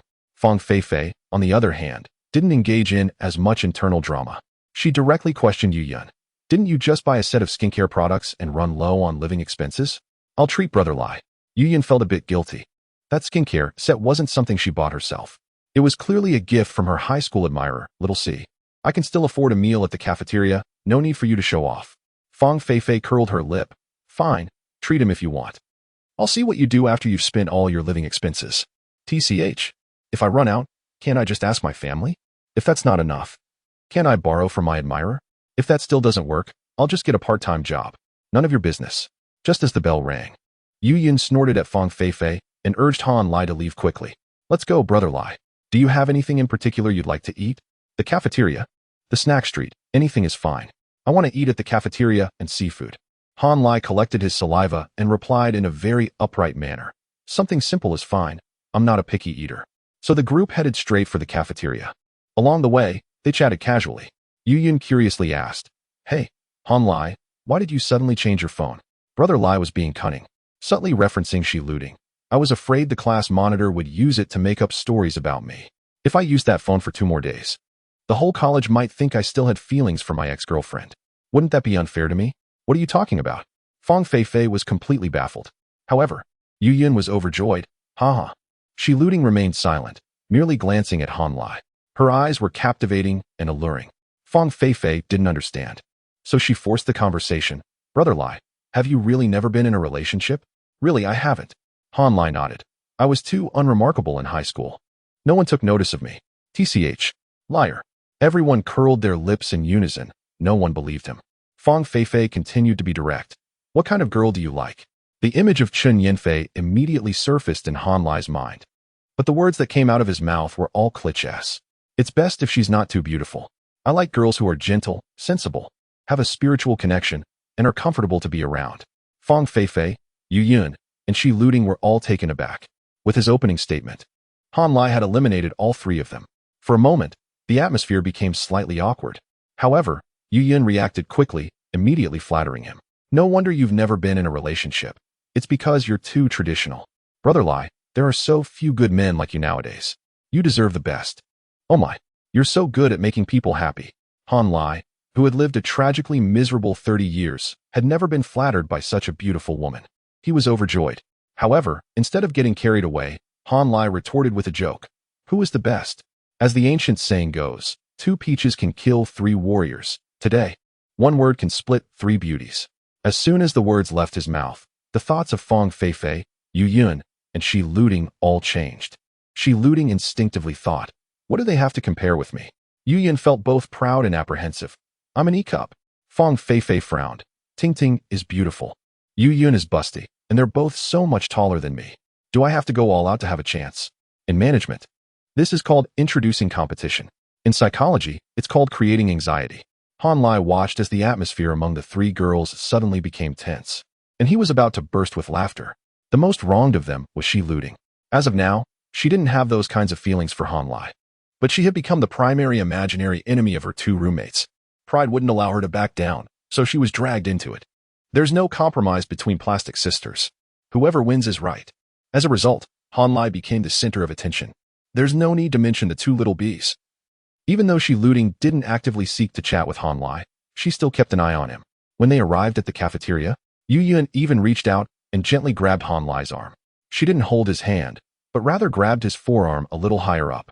The hot and tender little hand gently tugged at his arm, and the sensation was wonderful. Brother Lai, let's go. I'll get you whatever you want.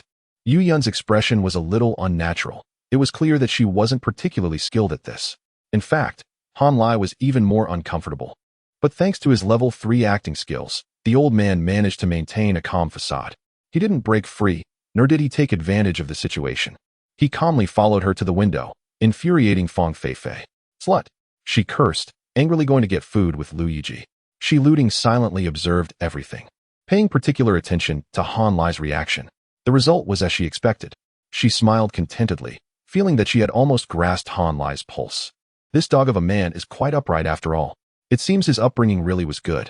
A woman like Yu Yun doesn't stand a chance. Rarely having the opportunity to eat Yu Yun's soft rice, Han Lai didn't order recklessly. A bowl of hot and sour noodles, a pure meat roasted sausage, and a plate of Spanish seafood fried rice. A normal standard for eating well and being full. As a result, Yu Yun, afraid that it wouldn't be enough, added a large chicken leg and a box of fresh-cut fruit. Han Lai didn't go all out, but she did. The cafeteria mainly caters to senior graduate students and international exchange students, so the ingredients and dishes are very good, but the prices are much higher than the snack street on campus. When she paid the bill, she had spent more than 80 yuan. It doesn't sound like much, but it's definitely a lot when you calculate it. If she treated him once a day, it would cost her 2,500 yuan a month. If she treated him every other day, it would still cost 1,250 yuan. The normal living expenses for a girl are between 1,500 and 2,000 yuan. After deducting her own expenses, how many times could she afford to treat him? Carrying the tray back to the table, Fong Feifei said sourly. Oh, quite the standard. Yu Yun proudly snorted. Of course, I have to make sure Brother Lai eats well. Thank you. Han Lai politely expressed his gratitude. You're going to great expense. Yu Yun happily sat next to Han Lai, suddenly finding the joy of spending money on a man. It's nothing, as long as you need it. I can support you until you get your living expenses. In truth, she merely feigned innocence out of habit, yet her expression was earnest and her gaze captivating, as if she were intent on establishing a bond with Han Lai. Alas, Brother Lai was not swayed by such charm. He lifted his gaze to Yu Yun and stated earnestly, "If I were to maintain today as standards, I could render you bankrupt within a week." A simple, unembellished declaration, shattering any notions of romance or intimacy. Fong Feifei burst into laughter, while Shi Lu Ting stifled his giggles, his eyes crescent-shaped with mirth. Yu Yun was nearly exasperated to the point of explosion. "You dense man, are you a fool?" She suppressed her fury and continued to play coy. "Could we perhaps indulge in a slightly less extravagant meal? I wouldn't mind enduring a period of hardship with you that's unnecessary." Han Lai decisively shook his head, suddenly redirecting his attention to Fong Feifei. "You can suffer as you wish. Next week, I'll be dining with Feifei." At his words, the young women were left utterly speechless. A bevy of young women were once again flabbergasted by Han Lai's values. "Is this a human being speaking?" Shi Lu choked on her duck blood soup, coughing incessantly. Yu Yun's chest heaved with anger, nearly forming a K2 peak. Fong Feifei, the least competitive of the three, nodded gleefully after a moment of surprise. "All right then, hurry up and eat Yun Yun into poverty, and I'll take care of you next week." Han Lai gave her a cheerful thumbs up. Generous. Yu Yun realized that the dog of a man was just there to freeload, without a trace of genuine sentiment. Actually, Fong Feifei had also caught on, but she was happy to play along. Anything to keep Yu Yun from having a chance. As long as he seemed like a good man, nothing else mattered. "You're too kind." Fong Feifei also gave a thumbs up and leaned in to give Han Lai a high five. Yu Yun gnashed her teeth, glaring at Han Lai with simmering rage. "Go to hell. You're not getting another meal." Lai Ji ignored her completely, turning to Fong Feifei and cocking his chin slightly. The implication was clear. "What do you say?" Fong Feifei eagerly chimed in. "I'll treat you next time. Don't worry, Lai Ji. I get way more allowance than her. Taking care of you for half a month is no problem." Being the weakest, her chances of winning in fair competition were slim. So she had to seize any opportunity, hoping that Yu Yun would give up. Yu Yun's head throbbed with anger, her chest threatening to become Mount Everest. She wanted to hang Fong Feifei up and whip her. "I'll teach you to engage in cutthroat competition. I'll teach you to steal my man." But she didn't dare to push it any further. No joke, if Han Lai and Fong Feifei were to hang out for half a month, they'd probably have eaten everything, leaving nothing for her. So she immediately became well-behaved, clinging to Han Lai and acting coy. "Lai Ji, I was just kidding with you. What do you want for breakfast tomorrow? I'll get up early and buy it for you." "No." Han Lai waved his hand decisively, grinning like a wolf. How could he keep leeching off one person? "I'll hang out with Feifei tomorrow morning." "Hey, there's a lunch spot. Are you in line?" Shi Lu couldn't help but burst out laughing. Yu Yun was completely dumbfounded. "Huh." Her chest heaved, reaching new heights, now a Himalayan range. So frustrating. How could a domineering CEO act so clueless with her? She was a class beauty. Why should she have to line up to treat him to a meal? "All right, then it's settled. Tomorrow at noon, let Fong Feifei scram, and I'll take you out for something special." Yu Yun chanted to herself, "A moment of patience brings calm. One mistake shatters everything." And then sweetly and charmingly made plans for lunch the next day. Anyone listening would think she was joking. However, only Yu Yun knew that she would never allow it to happen. Han Lai's inscrutability was beyond expectations, but her tenacity was not to be underestimated. She had endured for 4 years in her past life, so she certainly wouldn't give up now, as long as Shi Lu didn't get involved. What was she afraid of from just Fong Feifei? She glared at Fong Feifei, their eyes meeting in a clash of sparks. Evidently, Han Lai had no intention of dating either of them. Yes, it would be easy to win over either of them right now, thanks to Duan Xiaoyi's assistance. He had directly raised their favorability to over 60%. Optimistically speaking, going all out, he could conquer Fong Feifei in 3 days, reach third base in a week, get bored and break up in 2 months, turn around and pursue Yu Yun, and succeed in about half a month. The question was, what was the point of doing that? Just to sleep with 2 beauties? The gains were not worth the consequences. Fong Feifei was single-minded and a bit slow. If he forced a breakup, she might actually pull another 1918 stunt, using herself to retaliate against Han Lai. Yu Yun was even more troublesome. No one could guess what she might do. A ruined reputation didn't matter. Anyway, this school's reputation was worthless. The key was that it would affect his mood. And he shouldn't even think about Shi Lu. Someone as proud as her would never give Han Lai another chance. If he couldn't get the most desirable cucumber. And his studies, career, and mood were all affected, just for a fairy and a schemer, was it worth it? Definitely not worth it. So Han Lai would never seriously date either of them. Then what to do? Stand in the middle, fishing. This method was taught to him by Yu Yun. Difficult to execute, but extremely effective when done right. No initiative, no rejection, no responsibility. Whoever wants to bite can bite. You can lick all you want. But this young master won't do anything. At least, not until he had settled things with Shi looting. You two just be good tools for me. Stimulating the little cucumber from time to time. Is that scummy? Not really. Han Lai had never been a particularly aggressive man. However, the grievances of his past life had to be resolved. What you owe me, you have to pay back. Once you've paid it back, I'll give you a better future. If you can't pay it back, then stand in the mud and watch me soar to the heavens. Everyone's personality has traceable origins. Han Lai, who was unyielding even before reaching 30, was as firm as iron, so he was naturally at ease when facing the attacks of Fang Feifei and Yu Yun. After dinner, Fang Feifei offered Han Lai another cup of fruit tea. Lai Ji smiled and thanked both of them, wiped his mouth, and turned around to go back to his dorm to read. Want to ask me out for a walk? Maybe next time, definitely next time. As soon as Han Lai left, Fang Feifei and Yu Yun completely turned on each other. Fortunately, neither of them expected to improve their relationship to any great extent with just one meal, so they didn't actually fight. Moreover, Shi looting was still there between them. The most intimidating presence. However, a verbal sparring match was inevitable, and their relationship suddenly plummeted to freezing point. What a disaster. It's all Duan Xiaoyi's fault. Han Lai returned to the dorm and was surprised to see that LV and Xiao Dongbei were actually there. You're back, brother. Xiao Dongbei habitually nodded and bowed, without a trace of the northeastern tiger's arrogance. Relatively speaking, LV was more shy, or perhaps more afraid of Han Lai, but Ding Ji was really handsome. His skin so good that it made women jealous, and with his timid eyes, he was a top-tier yuk. Big brother, hello. Lai Ji responded very politely. Did you sleep well? Have you two eaten? The two brothers were moved to tears. Big brother was so warm when he wasn't having a fit. Not yet. We'll go out to eat later. Have you eaten, big brother? Or should we go together? I'll treat you. Han Lai waved his hand. No need. I just finished eating. After a pause, he asked, are you still going out all night tonight? Xiao Dongbei poured out his grievances. This crappy school, it's so small. There's really nothing to do except go online. Don't worry, after a while, you'll discover a new world. Han Lai smiled noncommittally. In the eyes of the two brothers, it was a bit mysterious. Lai Ji knew exactly how the rich kids at the International Exchange College spent their days. The period from military training to National Day was the adaptation period for newcomers. After National Day, they would start a new life under the guidance of senior students. Occasionally going to roll call, most of the time playing mahjong or poker in the dorm, and playing for high stakes. Drinking heavily at night, and then going to sing and party. In addition, some old perverts from small places were dedicated to exploring the various bathhouses in Shanghai. After getting tired of the ISO with clear price tags, these people started to wreak havoc at the SBAs. In a legitimate spa, the cost of a massage is around $16.88. To indulge in 10 consecutive treatments is to invite a whirlwind of experiences.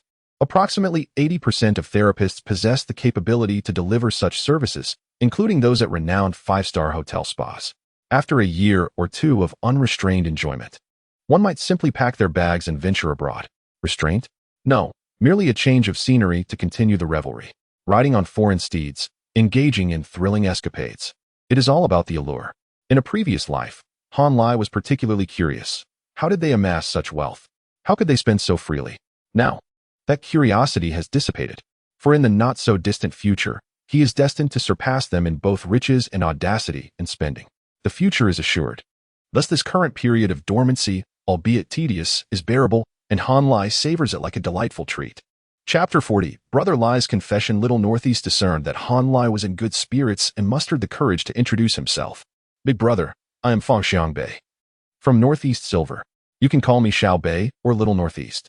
LV promptly chimed in. My name is Ding Yu, nicknamed Ding Ding. Han Lai nodded and took a seat at the table with an imposing presence.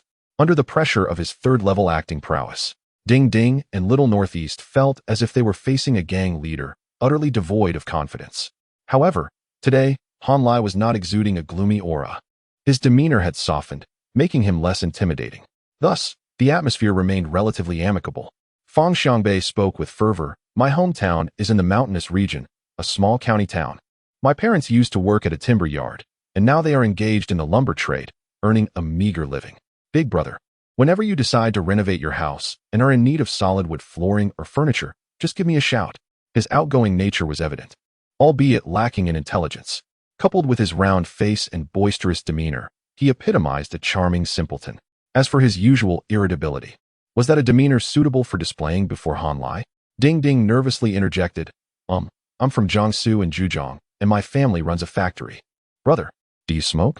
The young lad rummaged through the cabinet and produced an expensive pack of cigarettes, eager to offer Han Lai a smoke. Han Lai waved his hand. I don't smoke. Feel free to do as you wish. The two promptly set the cigarette pack down. Feel free. What do you mean by that? Not smoking is fine. In fact, we don't smoke much either. Right. We just smoke for fun. Han Lai nearly burst into laughter. Observing how frightened the boys were, it was quite the spectacle. It was evident that this dynamic could not persist without fostering dormitory unity, so an explanation was in order. I must admit, I have some minor personality flaws. Han Lai began earnestly, his expression sincere. I can be sensitive, insecure, and introverted. Whenever something troubles me, I tend to internalize it, struggling to find ways to cope. At times I may be blindly confident, while at other times I sink into pessimism. My emotions can shift rapidly, and I tend to dwell on trivial matters. I recognize that this is not ideal, which is why I often peruse Buddhist scriptures to quell my inner demons. In the future, I hope you will bear with me and offer your support. I am a person of deep emotions, though I struggle to express them. Living together is a rare bond, and I hope we can coexist harmoniously and become true friends. Listening to Han Lai's introspection, the two boys felt utterly bewildered. How can you be called Han Lai? You ought to be named Han Jiao Lai. The terms insecure, sensitive, introverted, and dwelling on trivial matters sent shivers down their spines. Reflecting on the fates of Ma Gu's acquaintances only heightened their trepidation. Mom, I want to go home. The two boys steeled themselves to engage in light conversation with Han Lai for a while longer before hastily departing under the pretense of mealtime. Once outside the school gates, Little Northeast scratched his head, asking doubtfully, Ding Ding, do you get the feeling that Brother Lai might be toying with us? Ding Ding hesitated. There is some truth to that, but it's hard to say. This big brother is quite enigmatic, and I genuinely feel apprehensive around him. Exactly. Little Northeast nodded vigorously. He is unlike anyone else we've encountered. In truth, they considered themselves relatively worldly among their peers. Yet they had never encountered a character like Han Lai. He was inscrutable, elusive, and utterly incomprehensible. Ultimately, they could only summarize their bewilderment with a single word, enigmatic. Ding Ding felt a headache coming on. Never mind, I don't want to think about it. If it weren't for the difficulty in renting nearby accommodations, I would have moved out immediately. Aspiration, do you have no lofty ambitions? Little Northeast exclaimed, suddenly animated. You must consider the advantages. With such a brother backing us, we can walk boldly through the courtyard. How boldly? Little Northeast gesticulated excitedly. I'll strut ahead, flaunting our prowess, while Brother Lai follows behind, hands clasped behind his back, leisurely wielding a hammer, and wherever we go, chaos ensues. Ding Ding envisioned the scene and involuntarily shuddered. That is utterly absurd. Little Northeast, however, was exhilarated. What do you think? The Cultural College's street tiger and his two trusty aides. Aren't we formidable? Ding Ding hastily waved his hands. No. I lack such grand aspirations. You and Huang Wei can take on the roles of the aides. Little Northeast grew anxious. Hey, Ding Ding, you can't back down. Without you, I can't handle Brother Han. Ding Ding was baffled. What can I do? I genuinely can't connect with Brother Lai. Suddenly, Little Northeast winked mischievously, grinning. You may not be capable, but you have a wonderful sister. With Sister Dingxiang in the picture, what kind of foe could withstand her charm? Damn! Ding Ding, incensed, raised his middle finger in frustration, exclaiming, keep your distance. Even if every man on earth perished, I would never allow my sister to marry an Njia. From Han Jia Lai to Njia. Had Brother Lai undergone a transformation? After Ding Ding and Little Northeast departed, Han Lai returned to his studies methodically. In 30 minutes, he completed advanced algebra I and proceeded to mathematical analysis I. Every half hour, he took a 5-minute break to respond briefly to a few messages. By the way, Fang Feifei had obtained Han Lai's WeChat ID and was predictably astonished for quite some time. Han Lai chose not to elaborate on the matter. He couldn't even be bothered to feign interest. Exhibiting prowess is an art that requires finesse. The crude and overt displays of wealth by someone like Duan Xiaoi can only attract those who are excessively materialistic, yet intellectually deficient. Yi Yun is precisely such a person. However, Why did she only enter into a relationship with Duan Xiaoyi after graduation? Because she was far too intelligent. In her mind, she never truly regarded Duan Xiaoyi as a worthy partner. She was always aware of his limited capabilities. Her own status was too low to reach for better prospects, ultimately settling for Duan's backup. Thus, when Han Lai emerged, she promptly shifted her focus. Why? It was simply because Brother Lai excelled in the art of impression management. Although the former Han Lai lacked any capital for pretense, he had consumed a vast array of online literature and short video snippets. Coupled with his knowledge of third-level psychology, he adeptly grasped the essence of subtlety in ostentation. When dealing with seasoned players in society, his tactics may not always yield results. But when it came to a few peers, it was hardly a challenge. For instance, the less he spoke of his background, the more elaborate their imaginations would become. What is the distinction between active and passive? Active is direct imposition, while passive is self-persuasion. The former requires Han Lai to seek out their flaws, while the latter allows them to fill in the gaps themselves. The effects are vastly different. Rest assured, most men are not as adept as they think. Ahem, I digress. By the time sleep beckoned, both Fang Feifei and Yu Yun had each sent Han Lai no fewer than 50 messages, yet he responded to less than a fifth. The tranquil night passed swiftly. Some tossed and turned, while others enjoyed a restful slumber. At precisely 6 o'clock a.m., Han Lai arose, embarking on a rigorous regimen of a 5-kilometer run and calisthenics. The sheer number of alluring foreign women, clad in yoga shorts, rendered the workout a visual feast. However, the swimming pool in the afternoon, with its bevy of beauties in bikinis, presented an even more captivating spectacle. Despite his penchant for swimming, Han Lai found himself abstaining due to his physique, not wanting to project an image of frailty. He suppressed his craving for ice cream and resolved to sculpt his physique before venturing into the pool. At 7:30 a.m., Han Lai, refreshed from his shower, made his way to the cafeteria for breakfast. There, he was accosted by Fang Feifei, who insisted on procuring his meal. Obliging, Han Lai settled into his seat as she scurried about. Yu Yun, upon her arrival, glared daggers at Fang Feifei, but Han Lai remained aloof, focusing on his meal. This scene did not go unnoticed, fueling the burgeoning rumor of a romantic rivalry between the two beauties. In the classroom, Duan Xiaoyi and Lu Ji distanced themselves from Han Lai, while Tai Shupi and Shun Lu sought his favor. Han Lai, engrossed in his studies, paid them no heed. He dedicated the morning to mastering mathematical analysis and geometry, followed by an afternoon at the library, delving into sophomore-level mathematics textbooks. As time elapsed, the presence of women became commonplace, and Han Lai's notoriety grew. Many girls scorned him as a philanderer, while boys derided him as a cad. Speculation abounded as to when he would commit to a relationship. However, Han Lai remained steadfast in his routine, frequenting only the stadium, classroom, and dormitory, defying all expectations. He refused to engage in romantic escapades. As the 30th approached, both Fang Feifei and Yu Yun grew impatient. An excursion was planned for the day, and the group chat buzzed with activity as participants debated the destination. As in his previous life, disagreements arose as the departure time neared. The class became divided, with tensions exacerbated by the disparity in academic outcomes between local and out-of-town students. Han Lai, having witnessed this dynamic before, recognized the underlying issues. He intervened, publicly addressing the instigators and quelling the discord. This display of authority enhanced Han Lai's reputation, solidifying his position as a formidable figure in the class. After the group chat quieted down, Shi Lutin privately sent Han Lai a message, expressing her gratitude. In contrast to Shi Lutin's restraint, Yu Yun and Fang Feifei were effusive in their praise. Yu Yun lauded Han Lai's handsomeness and boldness, while Fang Feifei sent a suggestive selfie, further fueling the atmosphere. Overwhelmed by the situation, Han Lai promptly turned off his phone, ignoring the advances of his admirers. To deal with those who excessively fawn, allow them to continue their adoration until the end of time. This is the greatest act of mercy. Otherwise, how could there be such profound and unforgettable emotions? To grant them easy access would be a desecration of such pure sentiments. Do you understand? Class dismissed. Han Lai set down his phone and casually opened his computer, logging into Xinjiang. As he clicked on the first book, an immense surprise awaited him. The author had finally made a move.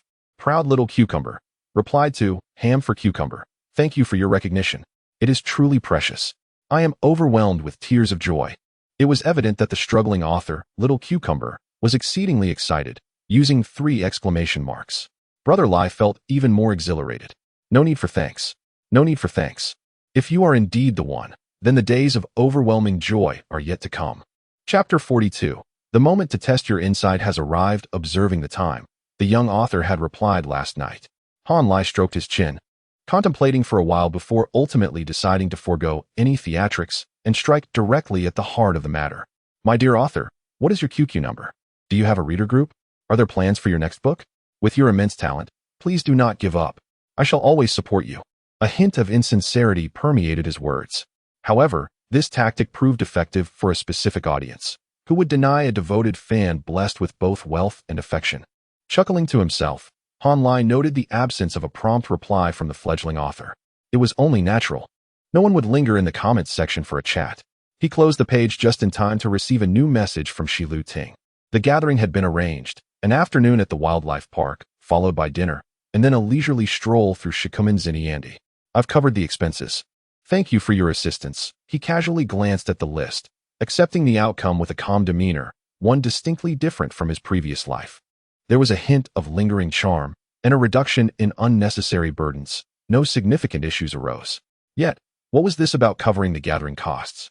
Was I, the illustrious Han, to be one who spends a woman's money? Han Lai inquired, how much? Shilu Ting replied, not much, no further questions. Oh, he responded. A single word that nearly caused Shilu Ting to choke on her own indignation. She had always been the one to receive such casual replies from boys. When had she ever encountered this treatment? This dog of a man, after spending on you, treats me like this? I might as well spend it on a dog. Shilu Ting responded, perplexed. Don't be like this. Shall I return the money to you? She retorted, tossing her phone aside and taking deep breaths repeatedly. Unfortunately, it provided little relief. Her chest felt tight for at least half an hour. Hello? Mom. I have matters at school and won't be returning home during the break. It's about student council activities. Yes, I understand. It's not quite enough. The expenses in Magic City are quite high. Please send me a little more. All right, goodbye, love you. After placing her phone down, Yu Yun felt invigorated once more. Not only did she not have to return home, but she was also set to receive an additional 5,000 yuan for living expenses. She was thriving. Han Xiaolai, prepare to be astonished. Yu Yun's decision was sudden yet not unexpected, with Fang Feifei also staying away from home. How could she dare let the two of them be alone for 7 days? What if her idol ended up being played like a second-hand item? That would be disastrous. In truth, she wouldn't mind a few hands. After all, they wouldn't wear out. But she primarily did not wish for Fang Feifei to stake her claim ahead of time. What if they became too comfortable with each other? Would she have to reminisce about the sensations while tucked beneath the blankets every night? Thus, she promptly revised her plans. For the entire morning, she pondered how to apply her makeup for the afternoon. At noon, Han Lai also made a phone call home, using the P6 card. Mom, how have you and Dad been lately? I'm doing well, eating well, sleeping soundly, and have grown several centimeters taller recently. Your voice hasn't changed much. It's just the phase of growing up, right? It sounds better than before. Isn't that a good thing? No, I have enough money. Things near the school are quite affordable. My classmates, they're wonderful, very understanding and polite, always addressing me as big brother. No one bullies me. If someone did, I would just endure it. Rest assured, with my amiable nature, how could I cause trouble? All right then, take care of yourselves. I will strive to establish myself in Magic City and eventually bring you both over to live in a grand villa. I'm not joking, I've matured. I know. Goodbye. After hanging up the phone, Han Lai let out a long sigh. The compassion of parents is truly profound. The tragedies of my past life shall not be repeated. I will become a source of pride for you, allowing you to feel proud of me. Rest assured. At 1 o'clock in the afternoon, the students gathered noisily at the school gate and then strolled leisurely towards the subway station. Out of a total of 64 classmates, only 16 participated in today's outing. Given the proximity of the National Day holiday, most of those living nearby returned home, while others had their own plans, leaving only this group behind. From dormitory 1918, for attended, but Lu Ji was absent.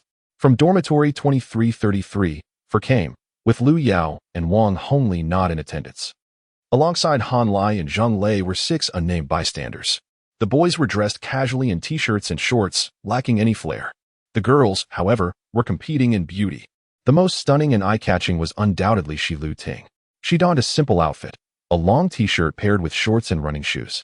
Her entire ensemble likely costing less than 1,000 yuan. Yet, The t-shirt perfectly covered her shorts, and as she strode confidently ahead, all one could see were her legs. Those legs were fair, straight, and slender. The boys stole glances periodically, drooling in admiration. The class monitor is so beautiful. Zheng Lei gawked, whispering to himself. Truly a natural beauty. The others nodded in agreement, resembling chicks pecking at rice. Only Han Lai remained composed. He glanced casually, unimpressed. Is this all there is? You all truly have never seen anything of quality. In unison, the boys raised their heads, gazing at him with eager curiosity. Han Xiao enlighten us. To them, Han Lai was no ordinary person. He must have witnessed various grand spectacles. If not now, then when would they seek his wisdom? Han Lai glanced at the distant girls. Well out of earshot, allowing him to maintain his air of superiority. He took on the role of an expert, ready to educate the younger generation. What is so appealing about those skinny legs? They may be straight and fair, but in truth, they are neither captivating nor durable. Observe closely. She never dares to reveal her waist, always opting for loose-fitting tops. Why? Because her height and slenderness reveal her flaws the moment she exposes her waist or wears something too tight. What constitutes a truly exceptional figure? Thighs in proportion, slender calves. With no gap when standing together. Muscles should define the lines, with fat evenly distributed, maintaining a harmonious width from top to bottom. Healthy bare legs are alluring, while black stockings are seductive. That is the epitome of beauty. The naive boys were utterly captivated by Han Lai's description, swallowing hard, nearly brought to tears by their longing. Where could such perfect legs possibly exist? I've never seen them in my lifetime, they lamented. Han Lai smirked. In a year, Shi Lu Ting will embody just that. Where do you think I encountered such a vision? After her successful fitness journey, Shi Lu Ting would transform into a true weapon of charm, inciting howls of admiration whenever she donned a gown, shorts, or black stockings. She reminded him of a foreign star, Jill Bonding. Later, Han Lai managed to withstand Yu Yun's half-hearted attempts. But he could never resist the dual allure of Shi Lu Ting's legs. Even at 30, he would dream of being wrapped by her, caught in her clutches, or held in a tight embrace.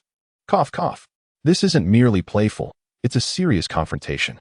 It symbolizes Han Lai's intense dissatisfaction, anger, and rebellion against Shi Lu Ting's dominance, a subconscious deconstruction of the authority of physicality, as well as the dual opposition of character and gender. Do you understand now? If you still do not grasp it, Han Lai has no further avenues. After all, you have yet to witness such exquisite legs. Suddenly, one of the bystanders leaned in, eagerly flattering him. If Han Lai says it exists, then it surely does. Han Lai, when will you procure a couple of photos for us to broaden our horizons? Han Lai casually remarked, such leg shapes cannot be innate. They are generally the result of talent combined with professional shaping, painstakingly honed through practice. Engage more with women in their 20s and 30s, and you will discover a new world. The young boys responded with awe, their imaginations ignited. The admiration for older women transcends time. It was true in 2023, just as it was in 2013. Often, boys under 20 date girls of their own age simply because they cannot find an older sister figure. Brother Lai is remarkable. He truly understands. I suddenly felt that the class monitor was rather unappealing. Damn. Everyone simultaneously raised their middle fingers at Zheng Lei, as if it were your turn. Tai Shuping added with fervor, who besides Brother Lai could possibly be worthy of the class monitor? Such notions are superfluous. Their voices were rather loud, catching the attention of Duan Xiaoi and Chen Ping further ahead. Ege's face turned ashen, glaring fiercely at Zhang Taishu, but he did not dare to confront Han Lai. Tai Shuping, pretending not to notice, thumped his chest in assurance. Brother Lai, once we arrive at the zoo, the brothers will ensure you have an opportunity. Just say the name of the one you wish to sneak away with into the grove, and we shall divert the other two. Han Lai was taken aback. What the hell? After knowing each other for 2 lifetimes, you still managed to challenge my limits of understanding. I truly did not expect this. Stop joking. I am not that kind of person. Brother Lai firmly declined, then bestowed a look of appreciation upon Tai Shuping. Young man, your moment of reckoning has arrived. Amidst laughter and chatter, a group of adolescents boarded the subway en masse. The zoo's remote location necessitated a transfer to a dedicated line at the South Railway Station Plaza. A rather arduous journey. Despite it not being peak hours, finding available seats proved challenging. By the time they arrived at the Shanghai Zoo, the initial enthusiasm had waned considerably, with one local girl lamenting the long trip just to see monkeys. Duan Xiaoi, overhearing this, chimed in, echoing the sentiment that school trips had brought them here countless times. Chun Ping interjected, suggesting that the cheap student tickets were the reason, implying that not everyone could afford to disregard the cost, unlike Xiaoyi with her supposed 8 rental properties. Xiaoyi, sensitive to the mention of her family's wealth, retorted, questioning the frugality as a justification and offering to cover Chun Ping's expenses. Chun Ping, quick-tempered, responded defensively, questioning why she even bothered to come if she was going to complain. A verbal altercation ensued, with Xiaoyi using the Shanghai dialect and Chun Ping retorting in northeastern Mandarin. Shi Luting, witnessing the escalating conflict between her roommates, intervened, demanding an explanation. Yu Yun, feigning fear, sought refuge beside Han Lai, clinging to his arm and expressing her apprehension about a potential fight. Han Lai, feeling the uncomfortable pressure, reassured her and attempted to disengage. However, Yu Yun tightened her grip, seemingly oblivious to his request. Meanwhile, Fang Feifei, observing Yu Yun's performance, recognized the difference in tactics and promptly seized Han Lai's other arm, claiming to be equally frightened. Han Lai, exasperated, questioned their fear, pointing out the frequency of such arguments and the unlikelihood of physical violence. He attempted to reason with them, but to no avail. The two girls, adorned in attractive attire and exuding pleasant fragrances, were overwhelming Han Lai's senses. He resorted to using his fingers to create space, prompting startled reactions and blushes from the girls. Han Lai, relieved, adjusted his trousers and reflected on the potential danger of leading them on. He pondered whether he should proceed with caution, realizing that they might be genuinely interested. Suddenly, he noticed Shi Luting searching through the crowd. When their eyes met, Shi Luting gestured for Han Lai to come and help. In a moment of inspiration, Han Lai feigned a stomach ache and retreated, leaving Shi Luting feeling betrayed and infuriated. Shi Luting, after berating Duan Xiaoyi and Chun Ping, dismissed the group, causing further confusion and resentment among the students. The gathering disintegrated, with individuals forming smaller groups and dispersing. Shi Luting stormed off to the penguin enclosure, while Fang Feifei was pulled away by Luigi and Yu Yun headed in the opposite direction.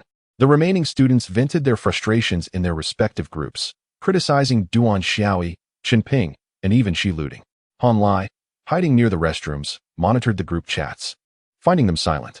Realizing he had been excluded, he received messages from Fang Feifei and Yu Yun, each with their own enticing propositions. Han Lai, torn between the options, ultimately chose to seek help from Shi Luting, sending her a simple plea: "Save me." Shi Luting, initially reluctant, couldn't resist the curiosity piqued by his message. After struggling for a while, she finally couldn't hold back and responded with 3 punctuation marks, filled with indignation. Alas, she had an upset stomach and no tissue. To her surprise, Shi Luting was caught off guard and burst into laughter. Han Lai's reply was not merely an explanation. It was more eloquent than an explanation itself. In that instant, her anger dissipated, replaced by a mischievous sense of satisfaction. "Aha, I finally got you in my grasp. Just wait. Today, I shall not play the weeping maiden. I shall carry the surname Han." Chapter 44. Mastering new skills to be cautious, Shi Luting asked once more. "Are you out of your mind? Why don't you seek help from the boys?" Han Lai replied, "I have no male friends on WeChat. I can't just ask for help in the class group, can I? That would be mortifying." Crying, "Oh dear, it has truly fallen into my hands." Shi Luting was overjoyed, her eyes sparkling with delight, yet she pretended to resist. "Well, I have no choice. As a girl, how can I assist you?" Han Lai suggested. "Just go to the restroom entrance and have a few pleasant words with the attendant. It's quite simple." "Ha. Simple? No, it's not simple at all." Shi Luting danced around, her toes seemingly performing a jig, looking utterly charming. "Little Han, when asking for favors, one must adopt the right attitude." Picking her nose, Han Lai pleaded, "Sister, what kind of attitude do you want?" "Piteous," Shi Luting teased. "Think carefully. Does sister sound appropriate?" Mischievous smile. "Ah. Mom. Uft. Cough, cough, cough." Shi Luting spat out her drink, choking on it. "Han Lai, are you some kind of poison?" I never expected that the usually clever Han Lai could be so oblivious. Calling her dear or the world's most beautiful goddess would have sufficed. But Mom, what a foolish term. Shi Luting felt a mix of anger and amusement, her emotions oscillating wildly like a roller coaster. "Do you have some serious illness? Start over." Han Lai, sweating and tearful, stammered, "Dear." Shi Luting, exasperated, cried out, "Ah, you've run out of paper. It fell into the water. You've fed it to the penguins." Shi Luting was on the verge of exploding in frustration. She had intended to make Han Lai cry, yet it was she who was on the brink of tears. How could this happen? Absurd. With a sly smile, Han Lai stood up to find the map. So, you're at the penguin house? Do I look like a clumsy, adorable penguin? As he searched for the location, he continued to tease her. Han Lai lamented. What do you want from me? Shi Lutian scolded. Can't you say something nice? Don't you know how to comfort a girl? Han Lai responded, I'm just being honest. Like what? Shi Lutian exclaimed. Like, wait, who is asking for favors here? Han Lai smiled and said, forget it. I'll go find Fei Fei or Yun Yun. You're such a handful. Shi Lutian felt her temper flare. You must be sent by the heavens to torment me. If I keep talking to you, I'll be the fool. With a decisive click, she turned off her phone, unwilling to respond to Han Lai any further. For a full 10 minutes, her mind was filled with images of Han Lai being hung up and beaten, crying out in despair. While Shi Hanti vented her frustration, Han Lai's image only became clearer. From a psychological perspective, why do the feelings of rivals often prove more steadfast? Due to emotional fluctuations. The ancients said, literature resembles a mountain that does not favor flatness. A narrative that lacks emotional engagement is not a good narrative. Similarly, a romance that fails to cultivate emotions is not a good romance either. Why do scoundrels seem so appealing? They excel at creating contrasts, always stirring feelings of disappointment, frustration, and anger before suddenly bestowing a grand surprise. And what of the oblivious male? Tomorrow is your birthday. What gift do you desire? Can you not interrupt me while I'm gaming? Christmas is just another holiday, crowded with people. What's so special about it? Anniversary? You mean 100 days together? Are you out of your mind? To all the brothers who have committed these 4 offenses, recognize yourselves. The straight man has nowhere to hide. There is nothing inherently wrong with being a straight man. Marrying the right girl and living a grounded life can be quite worry-free. However, finding that suitable girl is often a formidable challenge. Thus, many straight men find their dating experiences quite disheartening, with only a minuscule chance of achieving lasting relationships. This is primarily due to their failure to master the art of nurturing affection and maintaining novelty. Why, then, do simping boys fare worse than straight men? Straight men may struggle to evoke emotions, yet they have time to learn and improve, while simps lack the very qualifications to engage the other's feelings, having already embarked on the wrong path. Thus, straight men may find victory, while simps face dire consequences. Han Lai, a quintessential straight man, once he masters the nuances of psychology, will surely soar to great heights. As Shi Lutian stewed in her frustration, a vanilla ice cream cone suddenly appeared before her. Before she could look up, Han Lai plopped down beside her. Want some? I bought it from a stand with a long queue. It's particularly delicious. Do you think I need an ice cream from you? Shi Lutian remained motionless, not even lifting her eyelids. Come on, Han Lai urged impatiently. I just got the paper. I need to head back. Shi Lutian paused momentarily, then burst into laughter, unable to contain herself. How can you be so disgusting? Han Lai raised an eyebrow in triumph, choosing not to respond. He had long since realized that Shi Lutian's aloofness was genuine, no matter how others joked. It was challenging to elicit a smile from her. Yet, in reality, she had a surprisingly high tolerance for crude humor, finding amusement in things most would not. This was a case of catering to her tastes. Shi Lutian laughed until she felt weak, her giggles persistent.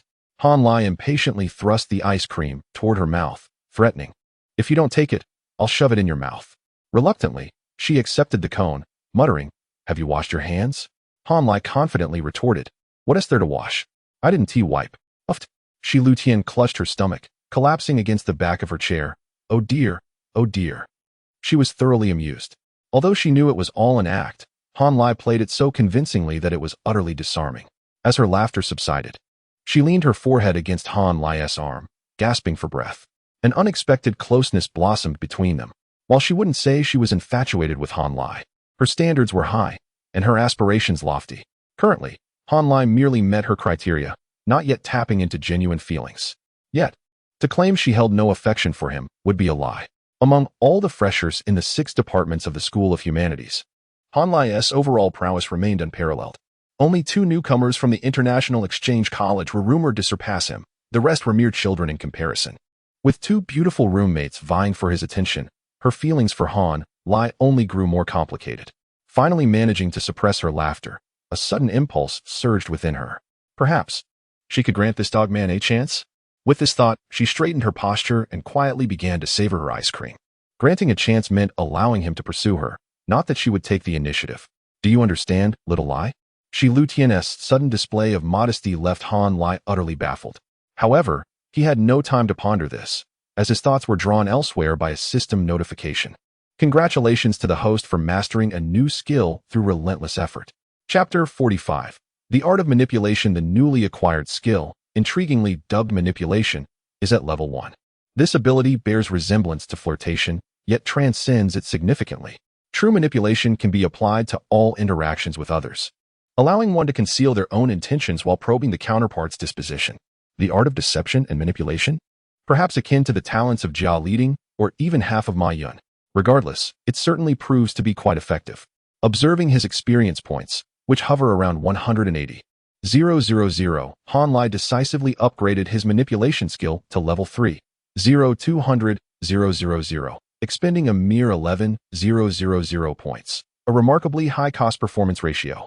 The enhancement of skills does not generate new memories. Thus, Han Lai felt no peculiar sensations. However, upon glancing back at Qi Lutian, the older man suddenly began to stir restlessly. That haughty little expression of hers seemed too enticing to resist. Is it delicious? Han Lai's abrupt inquiry did not raise Qi Lutian's suspicions. It's quite tasty, rich in dairy flavor, likely made from fresh milk, she replied earnestly. Yet, unexpectedly, the man interjected. Is there truly no other flavor? What else could there be? She began, only to pause mid-sentence. Her eyes widened gradually, and her cheeks flushed a delicate shade of crimson. You scoundrel! Are you seeking death? Han Lai hurriedly dodged her swatting hand, stifling laughter as he defended himself. Don't hit, don't hit. I meant, can you sense the taste of love? Love, my foot. Qi Lutian's defenses crumbled, tossing the ice cream cone into the trash and launching a series of kicks at Han Lai. Ordinarily, she wouldn't allow such closeness with any male. But this was no ordinary circumstance. She was in a state of rage, albeit one devoid of true disdain. The kicks, a delightful combination of stress relief and catharsis, finally lifted her spirits. Meanwhile, Han Lai, having evaded a couple of her attempts, found himself entranced by her long legs. Though he boasted that they were too thin and unappealing, in reality, with her limbs swaying tantalizingly before him, he felt utterly captivated. Wow, so fair, so tender, so intoxicating. His rapt attention did not go unnoticed by Qi Lutian. What are you staring at? She asked, a hint of bashfulness creeping into her demeanor, though she masked it well. Glaring fiercely, go back to your own business. Under normal circumstances, her fierce demeanor would have intimidated any average boy, but Han Lai was different. He merely chuckled, unfazed. When Qi Lutian was genuinely angry, her eyes would narrow, and her words would be succinct, devoid of superfluous chatter. Is there a problem? Step aside. Scram. These 3 phrases encapsulated her varying degrees of impatience, a sentiment Han Lai was all too familiar with.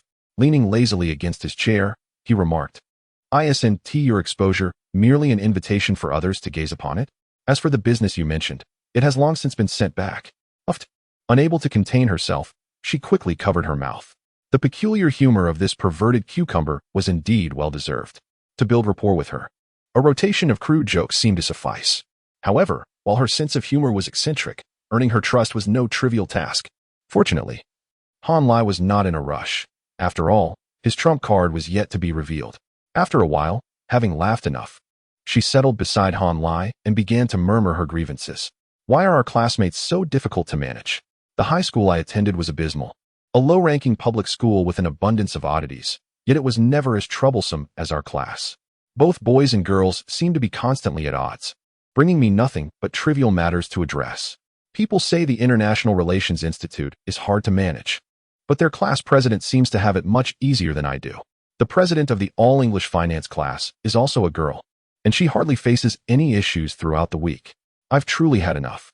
The mere act of voicing these concerns signified that she had begun to establish genuine trust in Han Lai. In her past life, even by their 3rd year, while working together in the student council, Han Lai remained a mere nobody in her eyes, never once having heard her voice a complaint. Such a golden opportunity was one Han Lai was keen to seize. You seem to overlook one crucial aspect. Qi Lutian's curiosity was piqued. Her alluring eyes fixed on Han Lai. Anticipation etched across her face. The energy of individuals is both limited and inexpensive. Do you understand? Han Lai began on a high note, leaving Qi Lutian momentarily bewildered. What on earth are you talking about? Han Lai spread his hands and began to elucidate. Limited energy means we can only accomplish so much each day.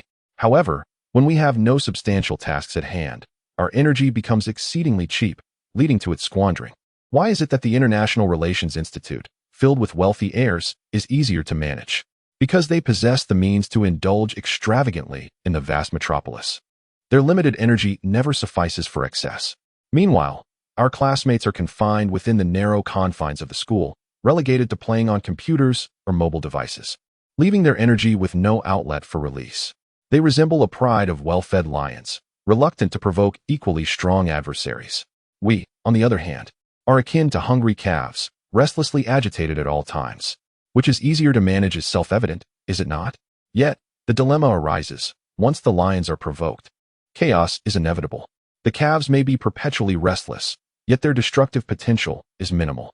You must comprehend the distinctions between the International Relations Institute and our class, and then employ the appropriate methods for effective management. Shi Lutian's eyes widened in realization, captivated by Han Lai's insights.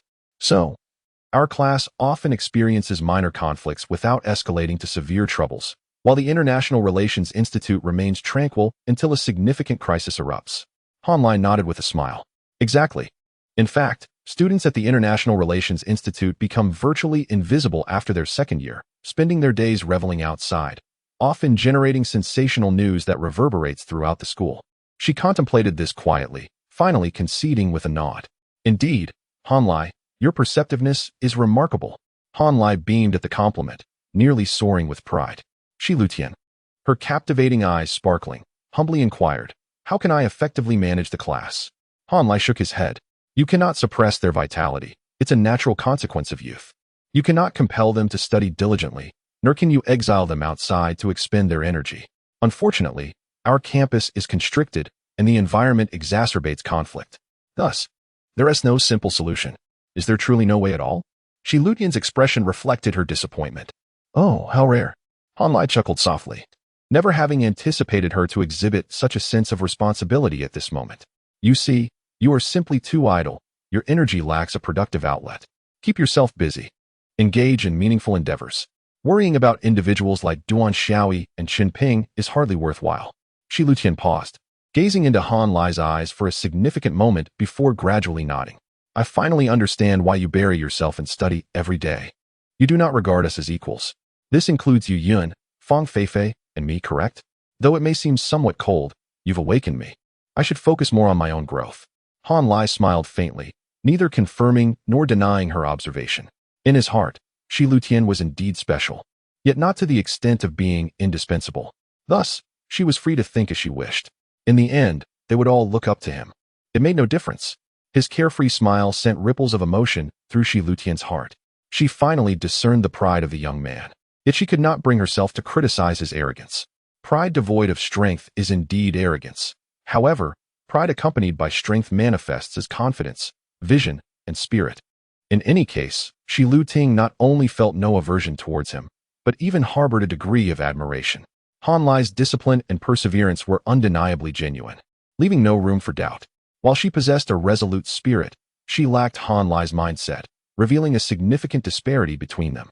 Suddenly, her inclination to reprimand Han Lai vanished, replaced by an urge to compete with him. This young lady certainly would not concede to you. Let us see how this unfolds. Chapter 46. The extraordinary and unique consumption. Shi Lutian seldom exhibited the typical girlish petulance, softness, or fragility. She fixed her gaze intently on Han Lai, suddenly huffing in disdain, raising her chin with pride, and turning her head away, as if to convey, what makes you so special? Her words were a stark contradiction to her feelings. Han Lai showed no mercy, letting out a derisive laugh. Shi Lutian's temper flared instantly, glaring at him. Is it that amusing? No, not at all. Han Lai quickly raised his hands in surrender, yet a clear smile lingered on his face, reminiscent of someone trying to soothe a child. Shi Lutian realized that her reaction deviated from the carefully maintained image she upheld, and in that moment, being ruthlessly exposed by Han Lai made her both furious and anxious. With a sudden leap, she turned to leave. I can't be bothered with you. Go away. She was indeed flustered. Han Lai stroked his chin, a mischievous grin spreading across his face. This was a tug-of-war. There was a push and pull, a mix of encouragement and restraint. The earlier jest was a provocation, and now it was time to pull back. He sauntered behind Shi Lutian, preparing to console her when a girl, Yu Yun, rushed in through the doorway. Yu Yun quickly spotted the standout Shi Lutian, and then, not far behind, Han Lai, whose presence made her pupils dilate.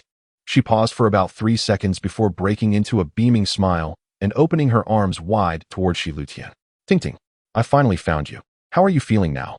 Shi Lutian was equally taken aback upon seeing Yu Yun, then approached her with a gentle smile. I'm fine. I can't be bothered to argue with them. TSK. Women. When the two girls finally embraced, Han Lai came to understand why the pair was often inseparable. Shi Lutian stood at 179 centimeters, while Yu Yun measured 168 centimeters. Shi Lutian was an A cup, and Yu Yun an E cup, their figures contrasting yet complementing one another perfectly. Shi Lutian exuded an aura of coolness, while Yu Yun radiated allure. Shi Lutian donned shorts that accentuated her legs, whereas Yu Yun wore a fitted V-neck t-shirt that revealed a hint of her curves. Together, they created a striking visual effect, with Shi Lutian appearing even more ethereal and statuesque, while Yu Yun was irresistibly voluptuous and enticing. In terms of mere looks, Shi Lutian certainly possessed a more striking beauty, but when it came to captivating attention, Yu Yun held her own, perhaps even surpassing her friend. In the realm of allure, experience taught that the headlights of a vehicle mattered more than the front design. The brighter, the better. Yet Han Lai was no seasoned driver. He was merely a naive and innocent youth. Thus, he desired both. As the two girls engaged in animated chatter, deciding to visit the elephant pavilion together, Han Lai felt a pang of concern. Wasn't he either a troublesome presence at the elephant pavilion? After their conversation concluded, they intended to invite Han Lai along, only to turn around and find, where's Han Lai? The two girls looked around, searching high and low, but found no trace of him. Only waves of unfamiliar tourists. Yu Yun, growing anxious, suggested, should we call him? Shi Lutian pondered for a moment before taking out her phone. All right, I'll ask. Dialing the number, she put it on speaker as they walked toward the venue entrance. The call was answered promptly. Han Lai, where are you? Guess. His voice emerged with a buoyant tone, laced with mischief. I'm continuing my unfinished business from earlier. Why the call? You should be cheering me on. Ugh. Go to hell. Shi Lutian, both angry and embarrassed, abruptly ended the call. Yu Yun looked at her skeptically and instinctively probed. What business? What were you two doing earlier? This was precisely what irritated Shi Lutian. A private joke was one thing, but letting Yu Yun hear it on speaker was quite another. Was that courteous? Stamping her foot in frustration, she resolved not to engage with that dog man any longer. However, Yu Yun persisted with her inquiries, clearly anxious. Left with no choice, Shi Lutian attempted to maintain an air of indifference, replying as coolly as possible, "He.s. in the restroom, goofing around." Finding the disgusting amusing. How childish. Yu Yun didn't by it for a second. She instinctively felt that Han Lai was not that kind of person, and Shi Lutian's reaction seemed off.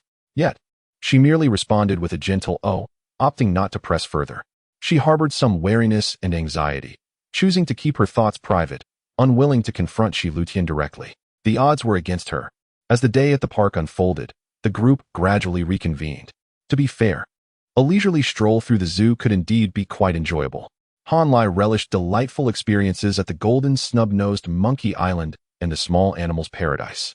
The Golden Snub-Nosed Monkeys, in particular, were a world apart from their cousins in Amame Mountain, beautiful, polite, and exceptionally well-behaved. The thrill of feeding them was unparalleled.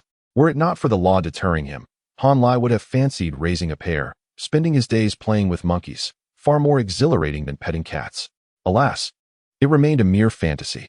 Han Lai took numerous videos and photos, sending them all to Chen Yinfei, who happened to be at the airport awaiting her flight. Her enthusiastic audio messages overflowed with regret. Han Lai confidently promised her a plethora of empty promises. When you have free time, I'll take you here for fun. If we have ample time, we can even venture into Sichuan to see the pandas. The dolphin shows here are rather mediocre.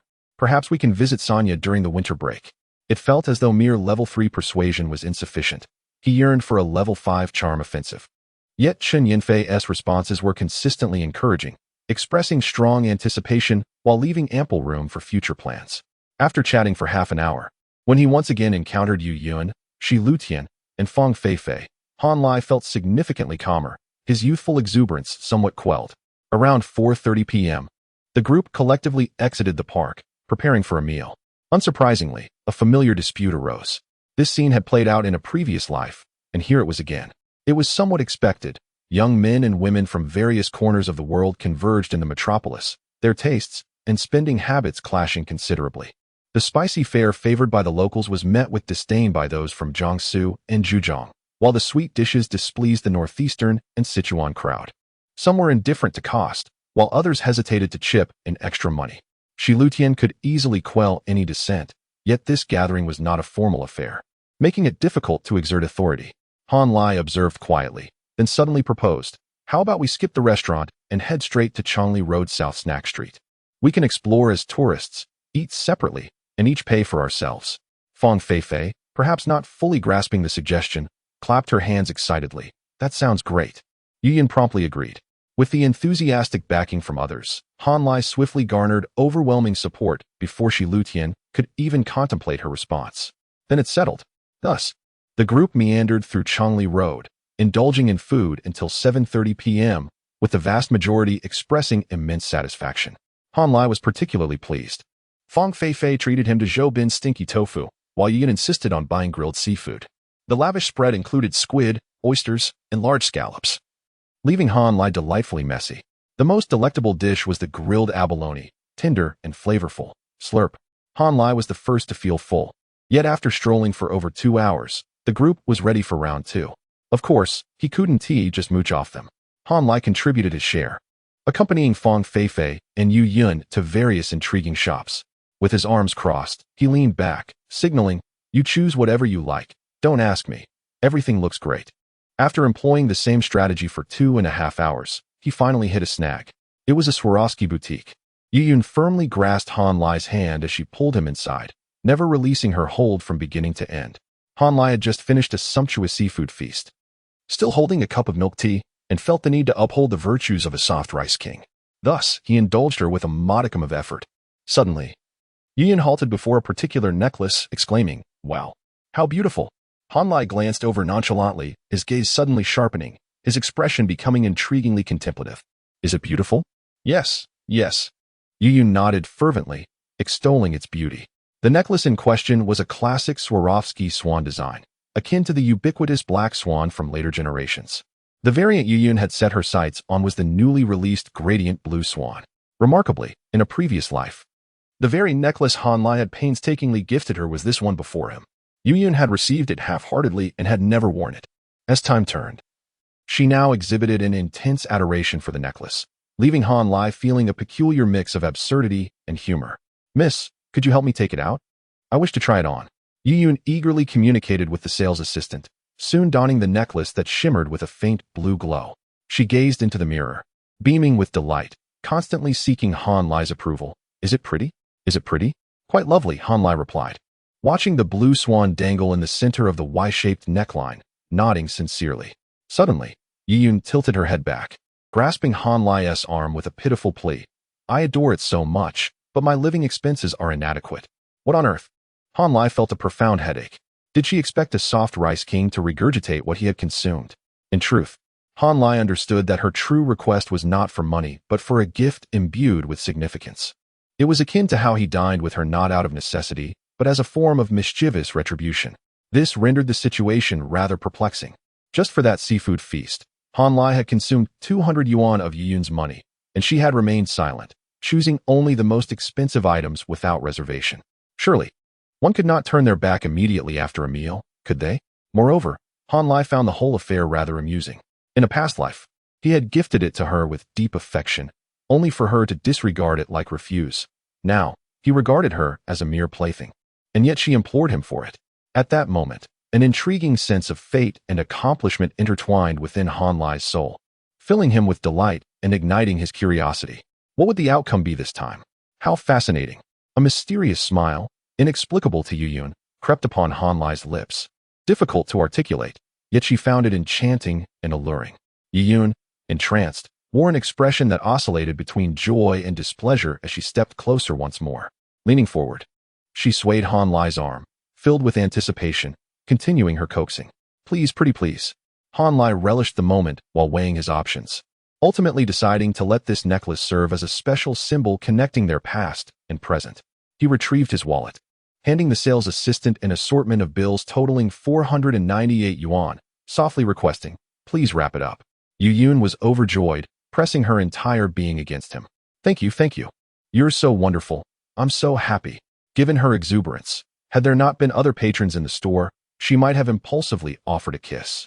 Hanlai, of course, was indifferent to such trivial gestures, which were far from sufficient. However, at the very instant he handed over the money, the system activated. You have made a meaningful, wondrous, and extraordinary purchase, thus receiving a complimentary item. Chapter 47. You're finally mine. Hanlai immediately noticed a subtle distinction in the system's phrasing compared to previous instances. A peculiar and unique consumption? Could the complimentary item possess some extraordinary quality? A surge of anticipation coursed through him as he eagerly accessed his inventory. Within the allocated space lay a stark black rope. Perplexed, Hanlai swiftly examined the item's description. Pet restraint set. Upon affixing the collar to your feline or canine companion and securing them with the lead, you may confidently escort them on outdoor excursions.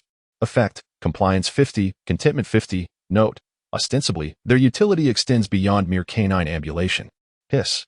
This is acceptable. A veritable artifact. Hanlai was ecstatic. Imagine employing this on a husky, the peace of mind it would afford. Yes, indeed. Anticipation. With a gleeful countenance, Hanlai closed his inventory, subtly glancing at Yu Yun's alabaster neck. That's a rather fetching necklace. Yu Yun was nearly beside herself with elation. Incessantly admiring her reflection in the mirror, a silly grin plastered across her face. Upon sighting Fang Feifei, she immediately beckoned her over. Feifei, come hither.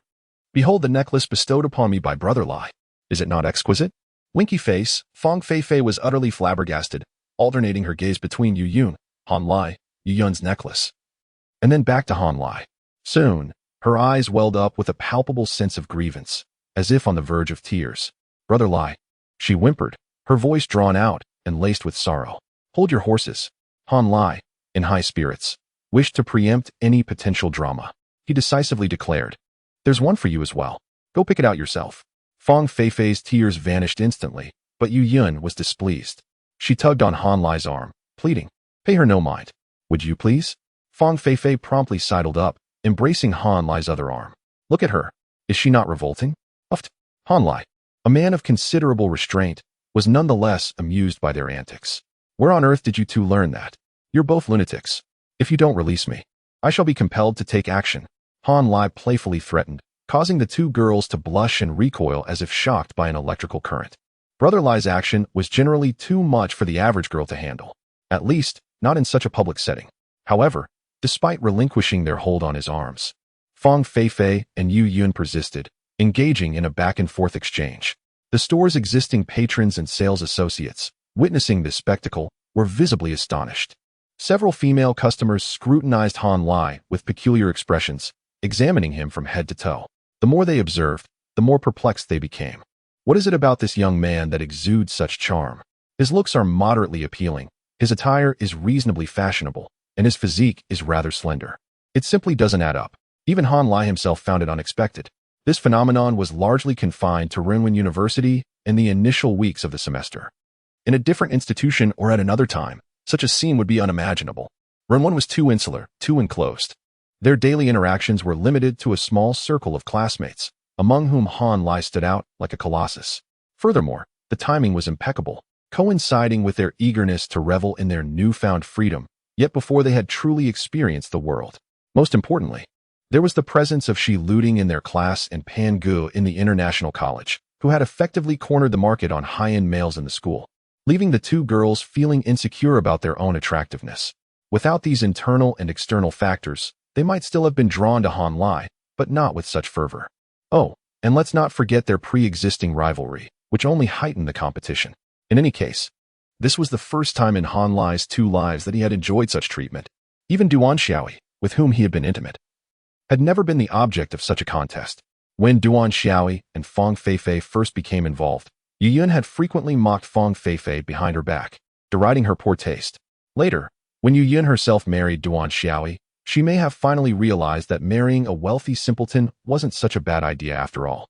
A house and a hukou secured in an instant, with complete control over the household. A resounding victory, indeed. But let's return to the matter at hand. In short, this was an anomaly that would be difficult to replicate. Even Brother Lai was growing weary of it. You two tools are not fulfilling your intended purpose. Constantly plotting to usurp power. It's unacceptable. Impatiently producing 500 yuan, he quickly interrupted their squabble. Here, same standard as before. But it has to be a necklace. Go pick yours out quickly. All right. Fang Feifei leaned over the counter, scrutinizing the selection before settling on a pink swan, identical to Yu Yun's. Brother Lai. I want this one. Yu Yun nearly exploded with rage. Why must you always have the same thing as me? I like pink. So what? Fang Feifei retorted defiantly, before suddenly turning to Han Lai with a bashful expression. Brother Lai, do you perhaps also favor pink? Glug. Han Lai swallowed hard. Good heavens, what you're asking. Is it even appropriate to articulate? It wasn't Han Lai's fault for overthinking. Her expression was simply too suggestive. Yu Yun's head swam, and she felt herself reaching the limits of her patience. Perhaps I should suffocate her tonight? Not with a pillow, that would be murder. I'll simply embrace her in my sleep, and if she dies, it'll be an accident. Fang Feifei sensed Yu Yun's intense animosity, but paid it no mind. She gleefully donned the necklace, insisting that Han Lai offer his opinion. The sales associate, eyeing the banknotes on the counter and the beaming Fang Feifei, couldn't help but marvel at the young man's prowess. Han Lai didn't feel particularly impressive. He felt like he was about to become an idiot. Outside the store, Shi Luting, Luji, the cheapskate, the tree bark, Duan Shaoi, and others stood before the floor-to-ceiling windows, watching the drama unfold with varying degrees of amusement and indifference. Good heavens, Luting. Allow me to offer an explanation. Han Lai began to move, before realizing, why should I explain anything? It is the yellow melon that I truly desire. My love is meant to blossom online. The Shi Luting I see offline is just a nobody, all right? It is a rare opportunity to see two tools being so proactive. I care not what you think. Having come to this realization, Han Lai ceased to fret. He flashed a radiant smile at the onlookers, his pearly whites gleaming, and then nonchalantly waved. A superstar, utter superstar material. Subsequently, Shi Luting naturally became sullen, feeling betrayed by her idol. We had such a pleasant exchange this afternoon, and I had even begun to admire you slightly, but now you're just giving up on me? You scoundrel. Shi Luting turned and walked away, feigning ignorance of Han Lai's greeting. Everyone was accustomed to her aloofness, so no one found it particularly unusual. Only Lu Yiji, her roommate, cast a suspicious glance at Shi Luting's retreating figure. Could it be? No, impossible. She shook her head, dispelling the improbable notion. Emerging from Swarovski, the group collectively decided to forego further shopping and instead admire the night scenery. They headed straight for Xinyiandi. As one of Shanghai's top 10 attractions, Xinyiandi was indeed stunning, even somewhat surreal. However, the sightseeing trip proved to be less than enjoyable. Shi Luting remained composed and distant, rarely speaking. Duan Shaoi maintained a sour expression throughout, radiating negativity. Chen Ping, true to his berserker nature, incessantly grumbled and cursed. And the two individuals who might have served as mediators, Yu Yun and Fang Feifei, were too preoccupied with their mutual animosity to attempt any peacemaking. Consequently, after only 20 minutes of wandering, the group's enthusiasm waned. This is boring. I'm going home. As Duan Shaoi spoke the first words, her tone was curt and unyielding before she turned and departed. Very well, let us disperse, she declared. Following suit, Shi Luting calmly announced the conclusion of the gathering. Some were taken aback, while others felt a sense of relief, yet no one voiced any objections. Everyone feigned enthusiasm, expressing how delightful the day had been and promising to enjoy the next gathering more thoroughly. However, only Han Lai was aware that the finance class would never orchestrate another large-scale reunion. Yet, perhaps this was for the best. Life is a journey that begins in solitude and concludes in the same state. Some individuals may accompany us for a longer duration, while others will only travel alongside us for a fleeting moment. For the latter, it is of little consequence who they are, whence they come, or where they are headed. A simple wave or a smile suffices when one is in the mood.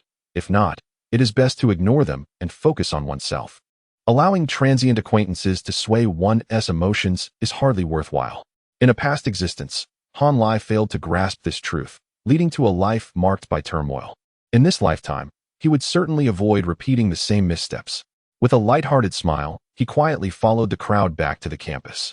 Upon reaching the dormitory entrance, he completely disregarded Fang Feifei and Yu Yun's expectant yet melancholic gazes and decisively made his escape. The dormitory was indeed empty. Ding Ding and Xiao Dongbei were either home or out reveling. Just right, he could indulge in another hour of reading. Han Lai had planned well. But upon emerging from his shower and casually opening the Jinjiang website, a new message seized his entire attention. Proud little cucumber, thank you for your support and encouragement. My QQ number is. That string of 10 digits was so familiar that Han Lai had memorized it. The man grinned broadly, silently laughing. At last. I've got you, Shi Lutian. Chapter 48. Finding a kindred spirit. Han Lai did not rush to add her as a friend. Instead, he opened the enigmatic book titled Mist and Rain, Frost and Snow, thoroughly engrossing himself in its pages. By the time the clock struck 11, he had completed the entire 120,000 words and felt a sense of clarity.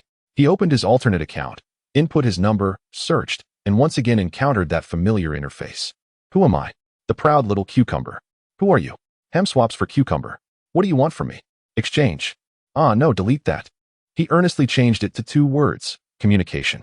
After sending the request, Han Lai turned the volume up to the maximum and proceeded to shower and brush his teeth. At 11:30 p.m., the lights in the humanities apartment building were turned off, but the small dormitory was an exception, with everyone possessing smartphones. The absence of electricity did not impede their ability to chat on QQ, a remnant of the 3G era. Besides chatting and reading novels, there was little else for entertainment. Thus, Han Lai speculated that Shi Lu-ting was quite likely to log into her alternate account tonight. As he prepared to retire for the night around 11:30, Han Lai's laptop speakers suddenly emitted a cough. Yes, the friend request has been accepted. He sprang from his bed and sat at his desk. A lonely cucumber has accepted your friend request. A lonely cucumber. Hello. Thank you for your support. It was a rather reserved and polite opening line. This simply wouldn't do. Han Lai quickly sent a humorous meme, raising the enthusiasm bar, humbly bowing to the esteemed one. Hem swaps for cucumber. Why have you gone silent? Crying. Ham swaps for cucumber. I truly adore your writing. Ham swaps for cucumber. Do you have any plans for a new book?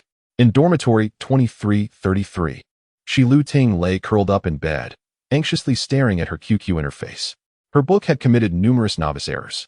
The self-assuredness she had before writing was met with profound disappointment afterward.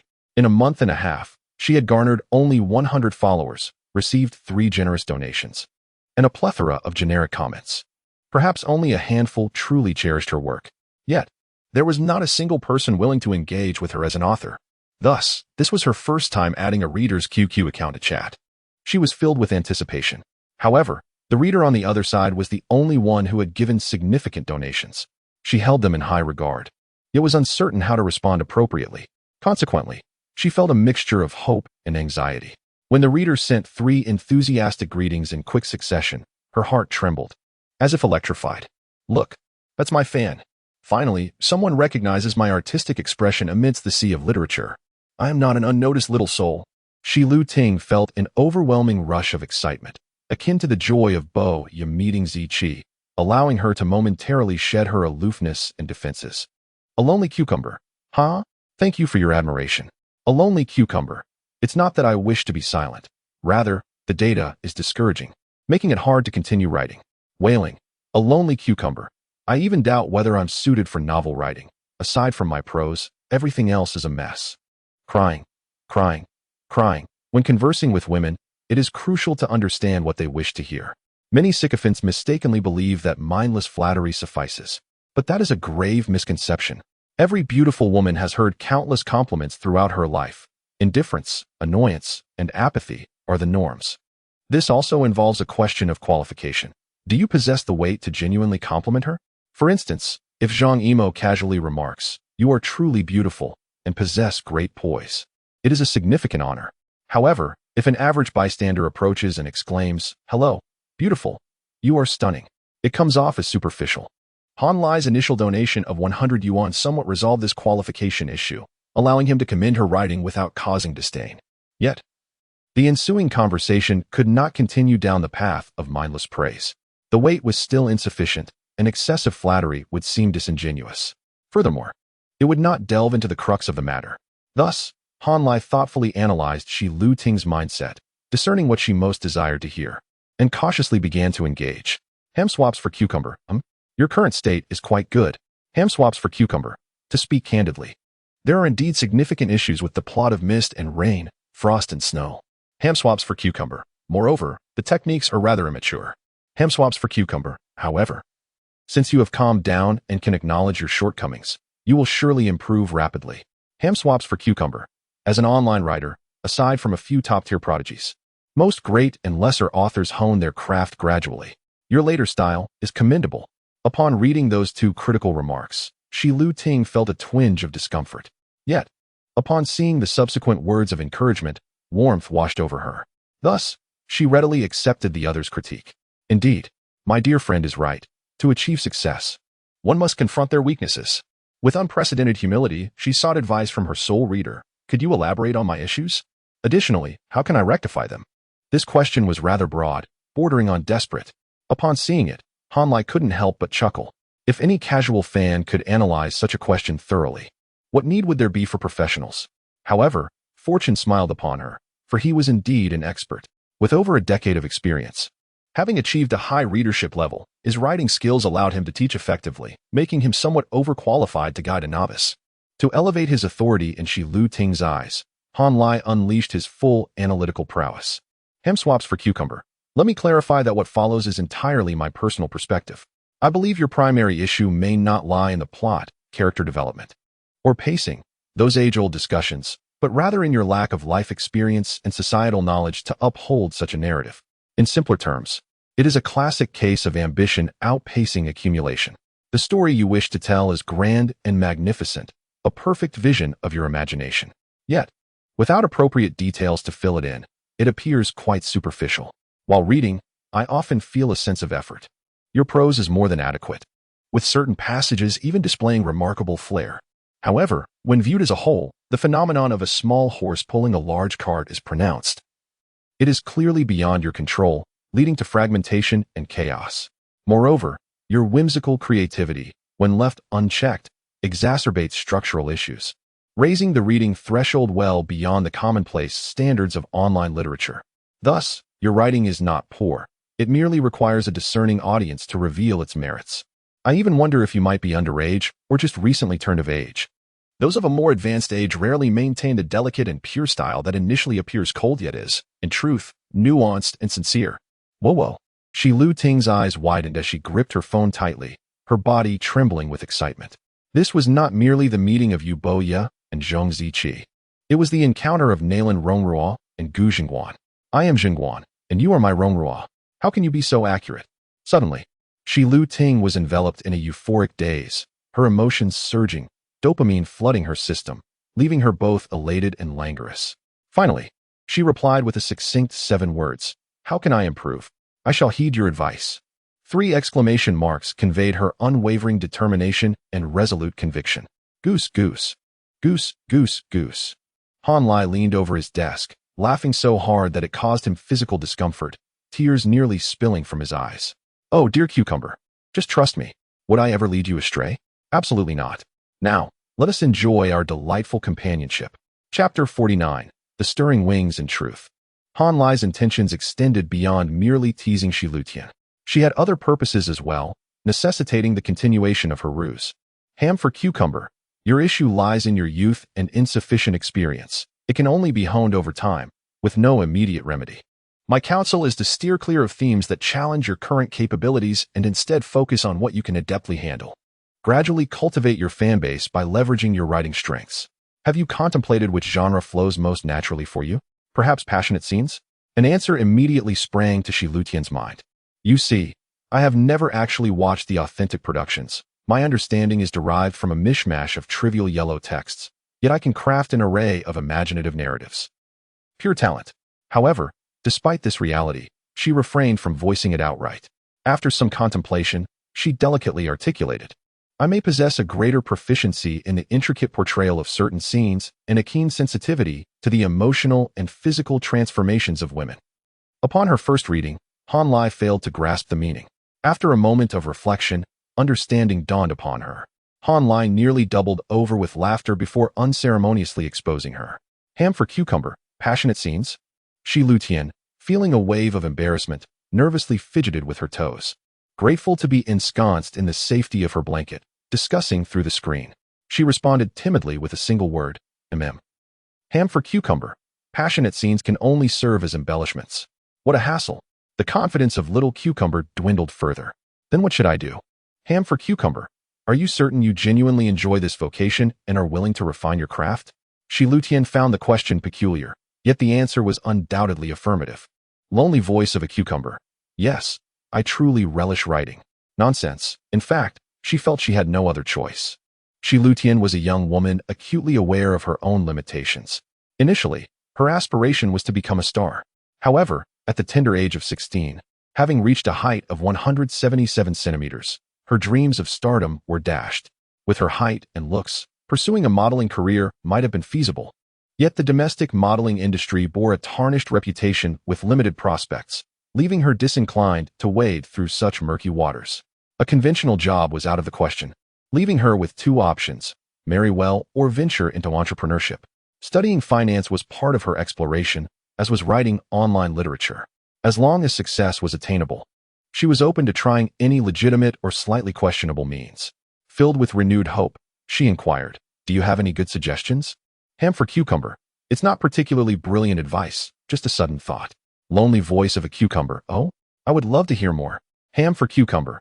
I've always wanted to write an unconventional, heart-wrenching, domineering CEO romance, with a sweet beginning, a painful middle, and twists upon twists. Lonely voice of a cucumber.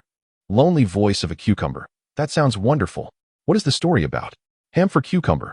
The male protagonist, Wang Yan, is a handsome, proud, cunning, and cold-hearted true domineering CEO, while the female lead, Shi Meng, is a beautiful yet kind-hearted and resilient pseudo-Cinderella. They meet serendipitously on a train, developing feelings through a series of coincidences, and begin to share sweet moments. However, a conflict arises between Wang Yan's business dealings and Shi Meng's father's company, leading to Wang Yan's merciless actions that land Shi Meng's father in prison.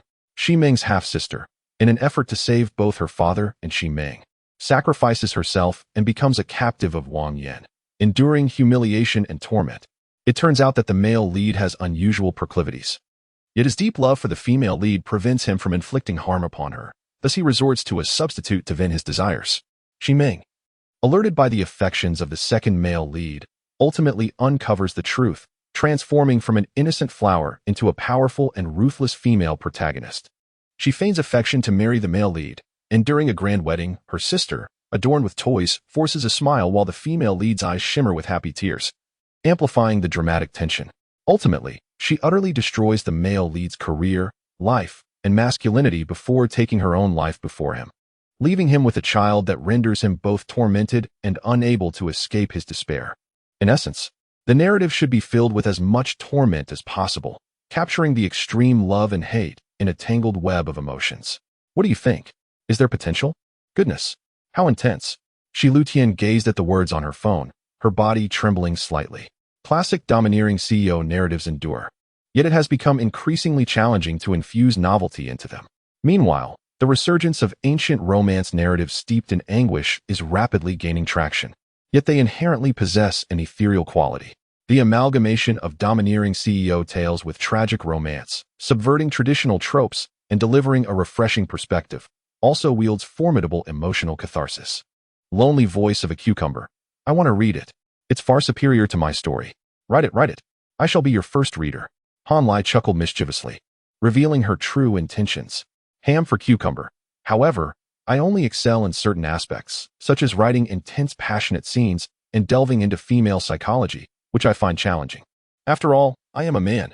Ham for cucumber. Your eloquence and fervor are precisely what I lack. Ham for cucumber. So, could it be arranged in this manner? Ham for cucumber.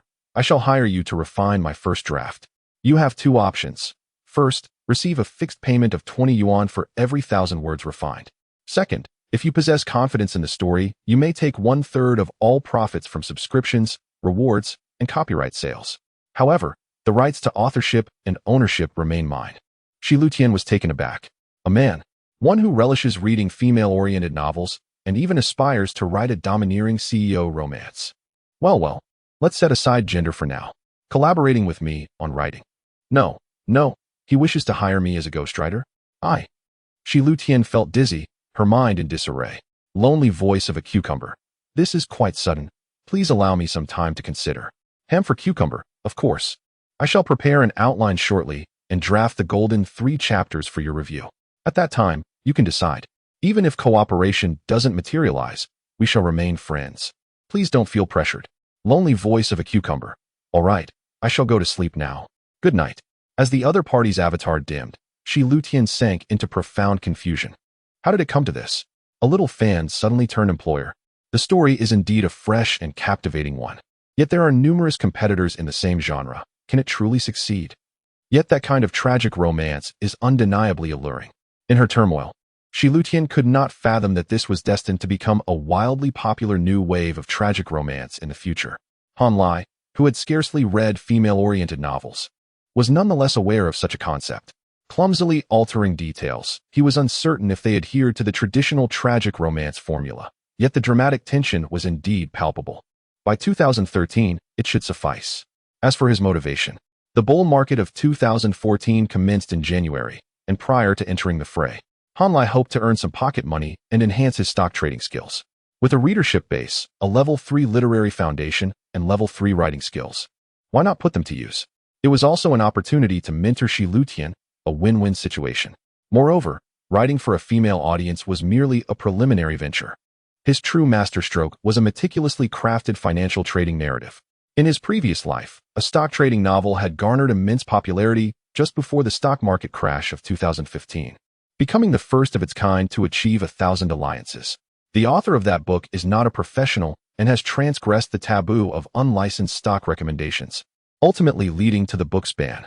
Moreover, he failed to realize the true value of his readers. In contrast, Han Lai, as an insider, possesses a profound understanding of how to maximize benefits. If the plan were to be executed smoothly, before the collapse in 2015, Han Lai could effortlessly amass a colossal fortune without any transgressions. The turmoil would not bring repercussions. Meanwhile, Shi Lutong serves as the wings that enable Brother Lai to soar. Chapter 50. I want him to surname Han. The subsequent days proved torturous for Shi Lutian. After meticulous contemplation of Ham's suggestion, she increasingly leaned towards acceptance. The remuneration of 200 yuan for her editing services was not exorbitant, yet it was evidently negotiable. Even without a price hike, revising 100,000 words for a modest sum of 2,000 yuan remained a commendable side gig. She understood that the initial draft laden with plot intricacies was the most laborious, while the subsequent editing was comparatively effortless. The workload was light, devoid of strain, and required no public exposure, allowing her to hone her skills using someone else's financial backing. It was an opportunity too enticing to pass up. While Shi Lutian was not in dire need of money, her family owned 2 apartments and a shop in a regional city. Her father being a civil servant and her mother a teacher, placing them in the comfortable middle class, she aspired to establish herself in the bustling metropolis. Her family, however, could offer little assistance in that endeavor. She had to rely solely on her own efforts. Regrettably, the anticipated path seemed fraught with obstacles, and her lack of innate intellectual prowess often led her to secretly envy Han Lai. Both were graduates of third-tier universities. Why was her academic capability so vastly inferior to that of the man? Her intelligence was certainly not lacking. Life seemed unjust. In any case, she could not depend on her professional abilities, and the road ahead after graduation appeared daunting. Now, with an opportunity to further explore the realm of online literature, it was indeed a fortuitous turn of events. Should Ham's outline and the pivotal opening chapters exhibit exceptional quality, she would even be willing to gamble for a share of the profits. However, since that day of discussion, Ham had not logged in for a full 3 days, exacerbating her anxiety. On the evening of the 3rd, when she logged into her secondary account with little hope, she finally spotted a vibrant, animated avatar. Ah, at last. You have arrived. She hastily opened the chat window, and her eyes were immediately drawn to a series of beaming emojis. Ham, the outline and the opening chapters are both complete.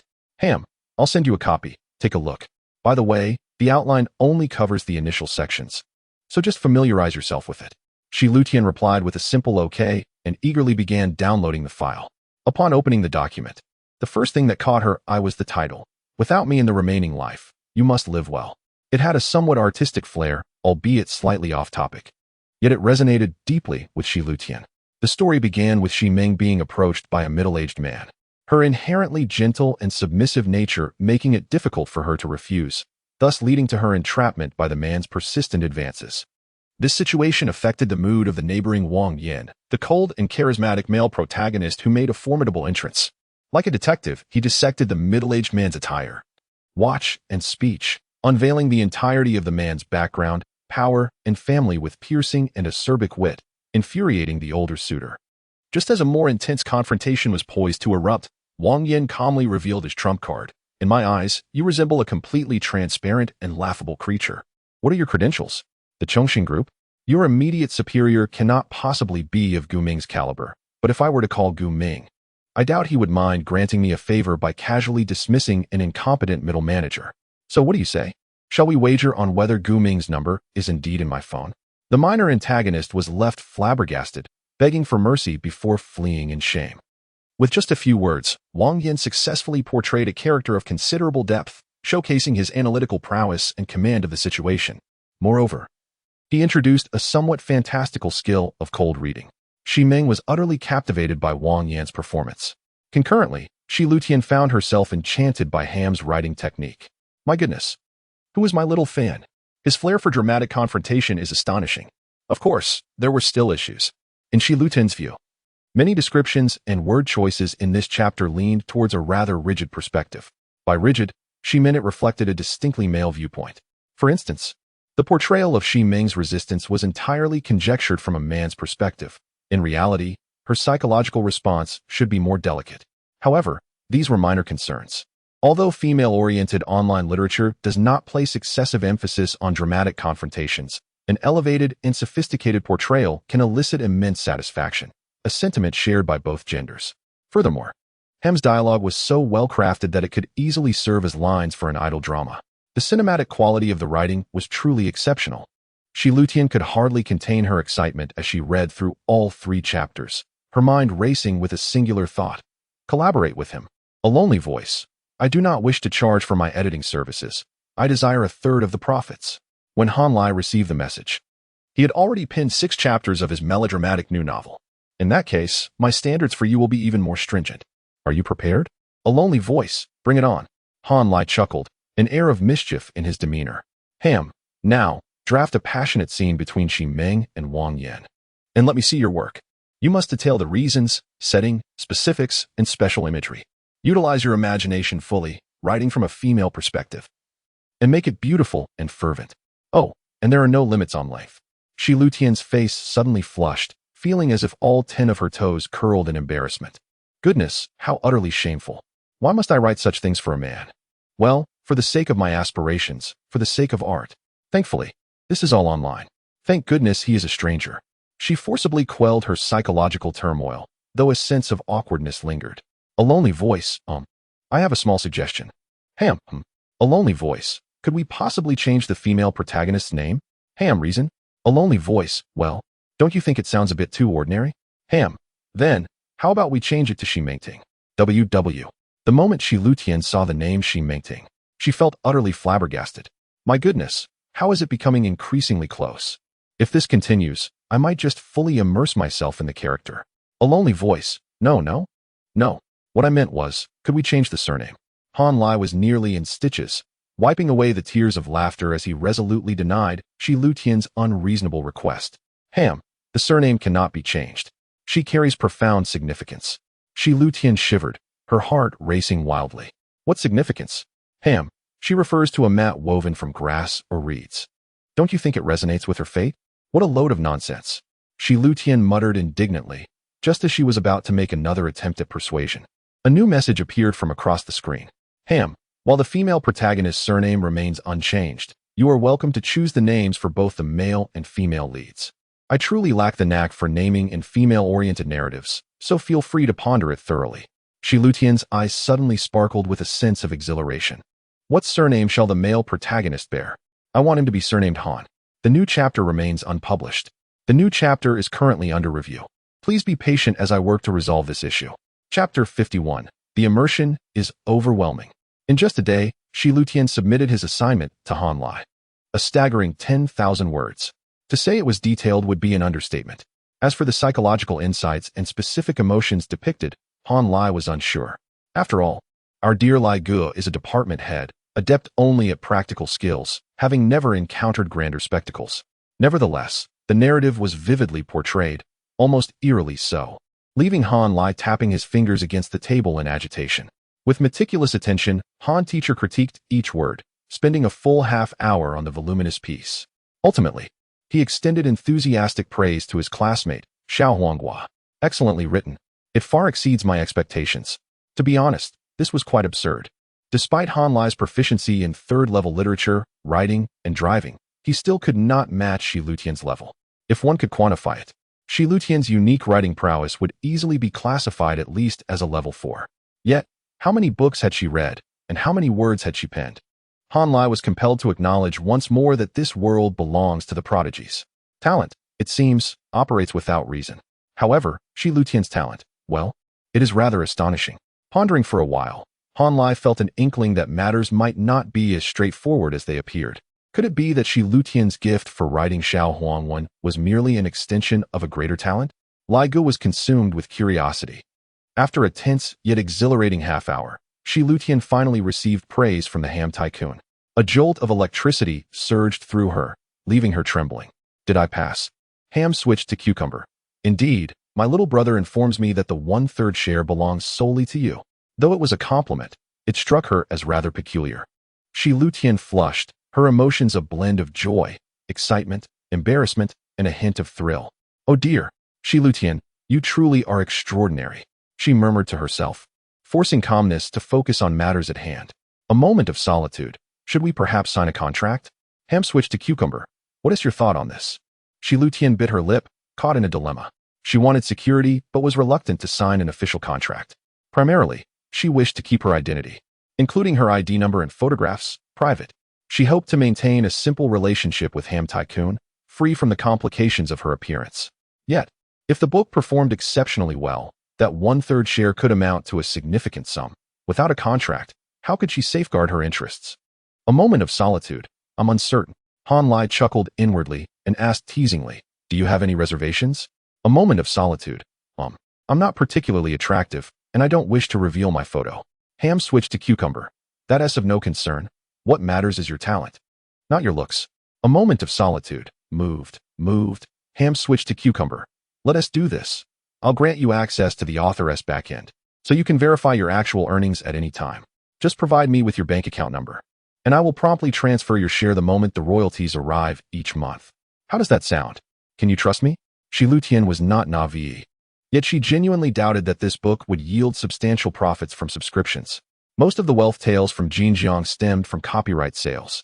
Thus, she readily agreed. All right. I trust you. Ham switched to cucumber. Laughs heartily. That's the spirit, my little cucumber. A moment of solitude. Laughs heartily. Looking forward to our collaboration, brother Ham. Ham switched to cucumber. Love you, cucumber girl. A moment of solitude. Shy. In the days that followed, Han Lai experienced a quiet, yet fulfilling routine. Morning workouts, midday interactions with Feng Feifei, evenings with Yu Yun, studying throughout the day, writing past 8, and at 11:30, teasing little cucumber. The progress on the novel was swift, yielding at least 5,000 words daily for Shi Lutian to refine. Conversely, Shi Lutian's days were thrilling and fulfilling. She devoted entire days to revising her text, engaging in a cat-and-mouse game between the library and the classroom to evade prying eyes from her dormitory. Eventually, she found solace in a small room within the university library, finally settling down. Author, Ham switched to cucumber. Title, The Vengeful Goddess of the Overbearing CEO. Protagonist, Shi Mengjun. Hero, Han Lai. Core of the story, melodramatic, pretentious, artistic, dark male lead, strong female lead, deeply tormented romance. Upon seeing the male lead's name, Lai Gu couldn't help but react. Did the name carry any significance? A moment of solitude. Shi Lutian wrestled with her thoughts for a time, ultimately deciding, out of trust for brother Ham, to share part of the truth. A moment of solitude. I know someone who might hail from a wealthy family, with the surname Han. I believe there are many aspects of his character that I can observe and draw upon to depict an overbearing CEO. Ham switched to cucumber. Astonished, impressive. You know a real-life, overbearing CEO. A moment of solitude. Not exactly. That guy is still a student, but his demeanor does exude a certain overbearing CEO vibe. Han Lai stifled a laugh, kindly offering advice. You should cultivate a good relationship with him, engage with him often, and closely explore his inner world. It will immensely benefit your writing. A moment of solitude. I will. A moment of solitude, but I don't particularly like him. He is too arrogant and looks down on us academic underachievers. Ham switched to cucumber, grinning. So you plan to fantasize about him in your book? A moment of solitude. I do not. A moment of solitude. Annoying, just get lost. Han Lai burst into laughter. Generally, he wouldn't react this way. Unless he couldn't contain himself. Ham switched to cucumber. All right, you don't. A moment of solitude. Of course not. Ham switched to cucumber. Then you must work hard, right well, and when the time comes, flaunt your success in his face. What are you so proud of? I'm a renowned author. A moment of solitude. Wow. What a brilliant idea. Starry-eyed. Ham switched to cucumber. Ganbat. A moment of solitude. Striving. After finishing their chat, Han Lai rubbed his chin, a mischievous grin spreading across his face. It was evident that Shi Lutian held a considerable fondness for him. Despite her efforts to conceal it, that moment had exposed everything. Moreover, as the relationship between the protagonists in her book deepened, her immersion would only grow stronger. This was becoming interesting, indeed. Han Lai stretched contentedly and began tidying up his room, having accumulated quite a bit of clutter during his week-long stay indoors. While cleaning, he envisioned future interactions with Shi Lutian, unable to suppress his grin. Brother, we're back. The dormitory door swung open abruptly, and Ding Ding along with Xiao Dongbei burst in, laden with bags.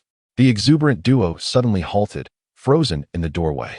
In the dim, unlit room, Brother Lai squatted in the far corner, clutching a large black plastic bag, chuckling ominously to himself as he stuffed it full. The flickering glow of the notebook's screen illuminated Brother Lai's profile, casting a shadowy, haunting expression. What on earth are you doing?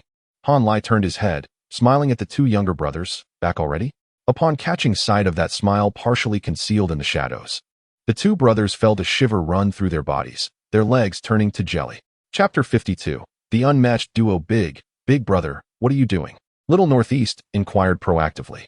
He had always considered himself a courageous warrior unafraid of challenges, yet it was only upon speaking that he realized his trembling. Han Lai looked up in confusion, just tidying up some trash. Why aren't you two turning on the lights? We will, right now? The two brothers exclaimed with joy. Ding Ding swiftly darted to the switch, eagerly turning on the lights. With a click, the dormitory transformed into a brightly lit space. And the brothers no longer felt the eerie atmosphere reminiscent of a horror film. They both sighed in relief, their hearts that had been suspended finally settling back into their chests. Little Northeast instinctively turned to scrutinize the black plastic bag. It appeared quite swollen, but didn't seem heavy. Surely Huang Wei wasn't inside it. Ugh, what do you mean surely? He definitely isn't. The two wiped their brows and approached their respective beds. Brother Lai, I brought you some specialties from my hometown. Ding Ding beamed as he opened his travel bag, revealing an array of salted duck, vacuum-packed snacks, and other delights. Han Lai showed little interest in the snacks, but graciously accepted, casually asking, what factory does your family run? Snack processing? Yes, these are all produced by my family. Ding Ding shyly nodded, emphasizing, we are very attentive to hygiene. Brother Lai, you can eat with peace of mind. Han Lai glanced at the packaging labeled Meat Full, a brand he had never heard of. However, Ding Ding was quite earnest. He opened a bag of chicken gizzards, took a large bite, and was soon smacking his lips. My sister and I have eaten our family's delicacies since childhood. There's absolutely no problem. Wow. If the young master dares to eat it, it must be reliable. Han Lai casually opened a bag of spicy chicken feet, sampled one, and found the flavor acceptable though lacking any distinguishing feature. Still, he complimented, not bad, quite tasty. Ding Ding grinned, looking somewhat foolish.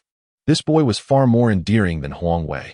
Little Northeast finally opened his package, presenting several large bags of pine nuts, hazelnuts, almonds, and candied chestnuts, heaped on a Han Lai's table.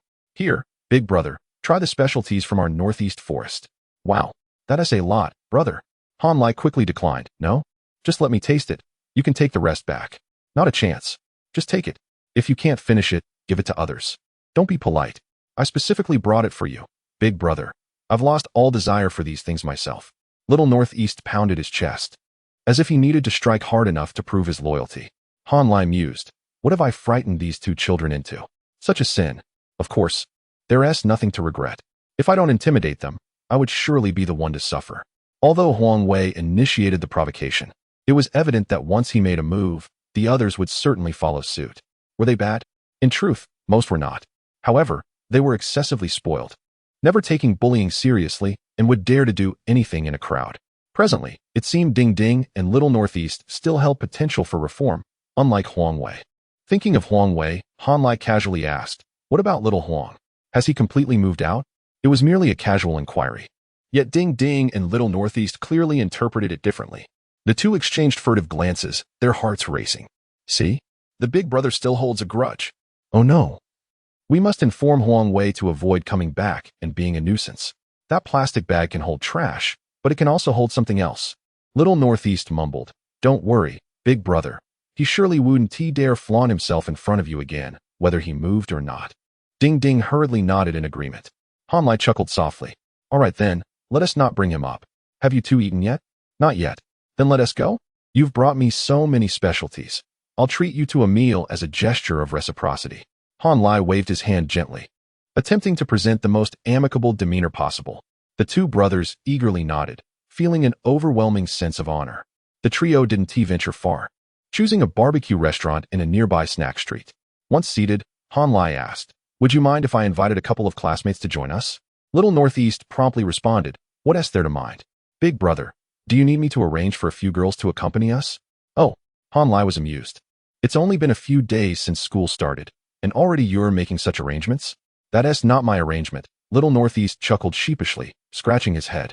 It's just that the girls in our class have become especially curious after hearing about your exploits. Huh? Han Lai burst out laughing, spraying his drink. What exploits do I have? What are they curious about? Are they out of their minds? Don't be silly. I was actually planning to call the girls. Han Lai decisively declined Little Northeast's suggestion, mainly because he had been indulging in Fei Fei and Yu Yun's hospitality every day, and today, since he was treating, it would be only polite to invite them as well. He could easily manage Ding Ding and Little Northeast, preventing any unpleasantness. As Han Lai reached for his phone, Ding Ding suddenly nudged him and whispered, Brother Lai, don't call yet. Those two are our classmates. Look, they're coming this way. Han Lai turned to see an incredibly beautiful girl leading a chubby companion, gracefully entering from the entrance of a small shop. Little Northeast's eyes lit up as he stood and called out, Pan Gu, Dofu, are you two out for a meal? Ding Ding quietly prodded Han Lai. What do you think? Pretty, right? Indeed, she was striking. The unmatched duo from the class of 13 in the School of Humanities. Exceptional and enchanting enough to leave men both mesmerized and despairing. One was Shi Lutian, who had become fit, and the other was Pan Gu. Unlike Shi Lutian, who still had room to develop, Pan Gu had arrived at school fully formed, the goddess every boy dreamed of possessing. Her height was quite approachable, precisely measuring 166.5 centimeters. Don't ask Han Lai how he knew. Her measurements had been speculated upon by others. In terms of physique, Pan Gu possessed an enviable 8.5 head-to-body ratio, with a small face, straight shoulders, and long legs. Moreover, she had an extraordinarily refined cinematic face. What constitutes a refined cinematic face? Han Lai from his past life had never quite grasped it. He only knew that from the start of her freshman year until the end of her sophomore year when she went abroad, there had always been talent scouts wanting to sign her. Now, having acquired a level 3 acting skill, Han Lai finally understood. It simply meant having an attractive bone structure that is not cliched, making it suitable for the scrutiny of the big screen, regardless of how the camera captured her. From any angle, she was captivatingly beautiful. As for a specific description, Han Lai found himself at a loss for words. The first time he was left dumbfounded by a real woman was upon meeting Pan Gu. Neither Qin Yinfei nor Shi Lutian achieved what Pan Gu did. The sense of astonishment she evoked was a profoundly pure sensation. At that moment, Han Lai held no ulterior motives. He didn't think about how beautiful she was or any other inappropriate thoughts. He was simply astonished by how stunning this girl was. Now, reborn and viewing her again through the eyes of a mature man, Han Lai still felt the same way. This girl is truly beautiful. What a pity. She is a princess, exceptionally unapproachable. One can only admire her from afar, not dare to disrespect her. Pan Gu smiled politely, nodding at Little Northeast. Qi Xiangbei, hello. The girl named Dofu immediately noticed Ding Yu sitting there, her face lighting up with joy. Ding Ding, when did you come back? Ding Yu stood, shyly smiling. I just arrived. I'm out for a meal with my roommates. Dofu, Pan Gu, would you like to share a table? Tofu's face radiated joy as she opened her mouth, seemingly ready to respond. However, she suddenly recalled something and turned to glance at Pan Gu, her eyes clearly seeking permission. Is it permissible? Pan Gu instinctively cast a brief look at Han Lai, then pondered for a moment, barely exceeding a second, before gently nodding. I shall trouble you then. The person's demeanor was graceful, yet their voice flowed like a babbling brook. The exuberant young man from the northeast enthusiastically organized the seating, placing Pan Gu directly across from Han Lai. Chapter 53. is that you? Brother Lai, allow me to introduce you, exclaimed Xiao Dongbei, embodying the exuberance typical of Northeasterners. This chubby fellow is our finance class monitor, Fu Do, affectionately nicknamed Tofu. Tofu, lively and cheerful, playfully smacked Xiao Dongbei on the back. You're so annoying. I believe you were the first to call me Tofu, right?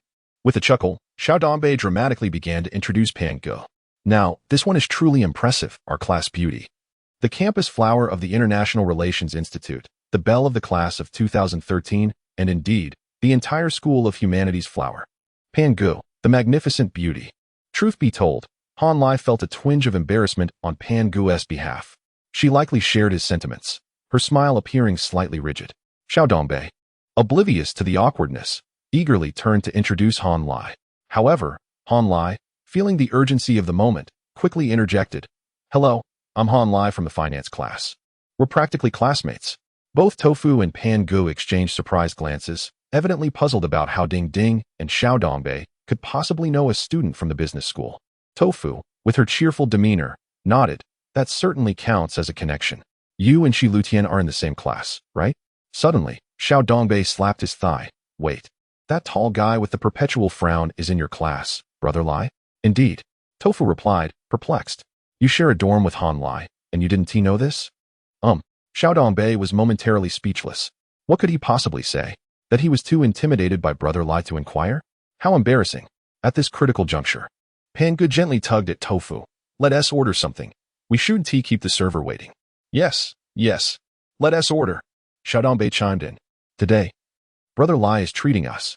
Order whatever you like. Don't hold back. The two girls exchanged startled looks, turning in unison. Had they known they were dining with strangers, they might not have been so casual. Let us just order separately. Wait, Xiao Dongbei exclaimed, glancing at Han Lai for support. Brother Lai, what do you think? Goodness, you all finally remembered my existence. Han Lai mused silently, observing the banter swirling around him, feeling somewhat excluded. Yet, this exchange revealed the personalities at play. Ding Ding was shy and reserved, even around acquaintances. Xiao Dongbei was extroverted and chatty, yet often missed the point. Tofu was straightforward and forthright, lacking any pretense. As for Pan Ge, she was not what Han Lai had initially assumed. The mere act of pulling Tofu aside revealed her perceptive nature and high emotional intelligence, deftly diffusing any tension.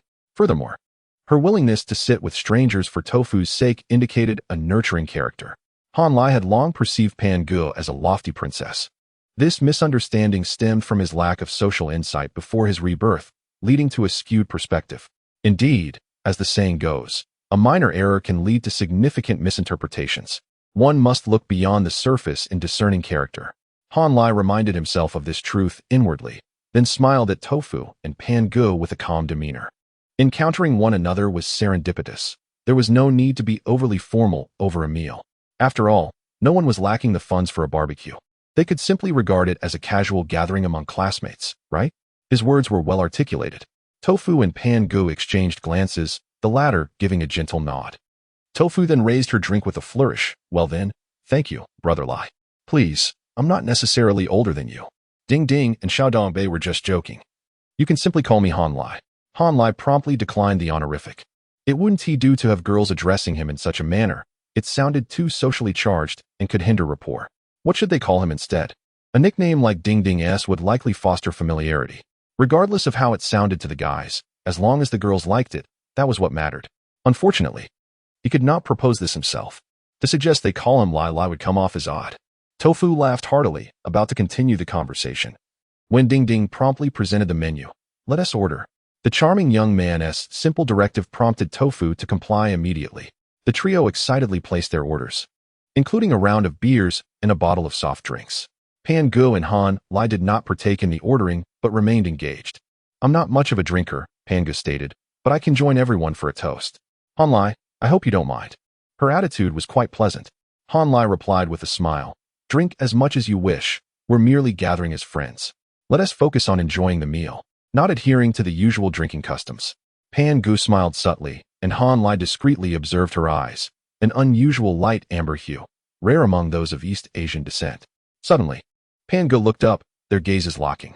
Caught in the moment, Han Lai decided to take a few more seconds to appreciate her, and surprisingly, she did not shy away. In the 3 seconds their eyes met, she remained composed. Ultimately, it was Han Lai who broke the gaze first, realizing that prolonging it might be impolite. "Your eyes are quite rare," he remarked. "Indeed," Pan Gu replied softly, nodding. "My mother is of a minority ethnicity, and her irises are deep brown. Mine have lightened to this shade." "Isn't it peculiar?" "Not at all," Han Lai assured her, shaking his head. "They are exceptionally beautiful." Indeed, they were stunning, clear and captivating, almost intoxicating. Pan Gu accepted the compliment without any overt reaction, as she was accustomed to such praise. She casually inquired, "Where are you from?" "Mengqing. Have you heard of it?" "Yes, it's a burgeoning city rich in mineral resources." "What is the scenery like?" "Many mountains, but not much in terms of scenic beauty." "The cost of mining damage?" "Yes, the price of progress." Their conversation flowed naturally, devoid of ulterior motives or probing, yet it felt harmonious. Meanwhile, the trio at the other end quickly finalized their orders and began clinking glasses. Xiao Dongbei initiated the first toast, Tofu cheering along, while Pan Gu took a small sip. After refilling their glasses, Tofu approached Han Lai with her cup raised. Just as she was about to drink, she suddenly slapped her thigh. "Ah, your name sounds so familiar." "Huh." Han Lai was taken aback. He thought she might mention his infamous reputation of having sent 6 people running, and he pondered how to embellish that tale without appearing overly boastful. Instead, Tofu, her eyes gleaming with curiosity, eagerly asked, "I heard there are 2 stunning girls from the business school courting a guy, taking turns treating him at the cafeteria. That guy has become the new soft rice king of the humanities department. Is it you, Brother Lai?" "What? Is that so?" Ding Ding and Xiao Dongbei were stunned, their expressions morphing into a mix of astonishment and intrigue. Pan Gu widened her eyes, studying Han Lai more intently, a subtle smile creeping onto her lips. Han Lai felt a wave of disbelief wash over him, acutely aware of the world's malicious humor. Just as he prepared to defend himself, to clarify a few things, Xiao Dongbei, in a fit of excitement, abruptly shook his arm. Brother, look quickly. Is that the stunning beauty pursuing you?" Han Lai turned around and saw Shi Lu Ting striding through the door with her long legs standing at 1.8 meters. It seemed as if there was an unspoken fate. In that very moment, their gazes locked onto each other. Chapter 54. The true steel of Han Lai. When Shi Lu Ting first laid eyes on Han Lai, she felt a flicker of surprise, though it was not entirely unexpected. The school was rather small, and the dining options were limited to the cafeteria and this bustling snack street, making encounters commonplace. However, when her gaze fell upon the woman seated opposite Han Lai, her pupils dilated sharply, and her expression betrayed her shock. Pan Gu. How could she possibly be sitting across from Han Lai? Though Shi Lu Ting had never interacted with Pan Gu directly, their paths had crossed on several occasions. Both women were strikingly beautiful, leaving an indelible impression on one another. Logically, they belonged to different social spheres, devoid of any basis for conflict. Shi Lu Ting, having taken on the role of class monitor and joined the student council, was focused on becoming the host of the upcoming gala, and thereafter, she aimed to leverage her position in the arts department to ascend to higher echelons. Her objectives were clear, and she diligently honed her skills. Conversely, Pan Gu exhibited little interest in school matters, opting instead to patiently await her opportunity for studying abroad. By all accounts, there should have been no intersection between Shi Lu Ting and Pan Gu. Yet, in such a compact environment, how could they avoid any overlap? Not only did they share a connection, but Shi Lu Ting found herself utterly outmatched. To recount the events, upon entering the arts department, Shi Lu Ting began as a mere staff member while the head was preparing for overseas studies, leaving the position of vice head vacant. The department's operations relied heavily on the few diligent members. To incentivize her efforts, the student council president painted a grand picture. Should she work hard, she would be promoted to vice head by the 2nd semester of her freshman year, overseeing all operations. However, her elation was short-lived when she learned that the vice head position had been intentionally vacated for a newcomer. The student council had already made discreet overtures to recruit this esteemed individual, but, unfortunately, the person was disinclined to accept. Nonetheless, the position remained reserved. Unless it was definitively established that the individual had no interest, Shi Lu Ting would have to wait her turn. "So, I am merely a backup." When Shi Lu Ting first discovered this, she was infuriated.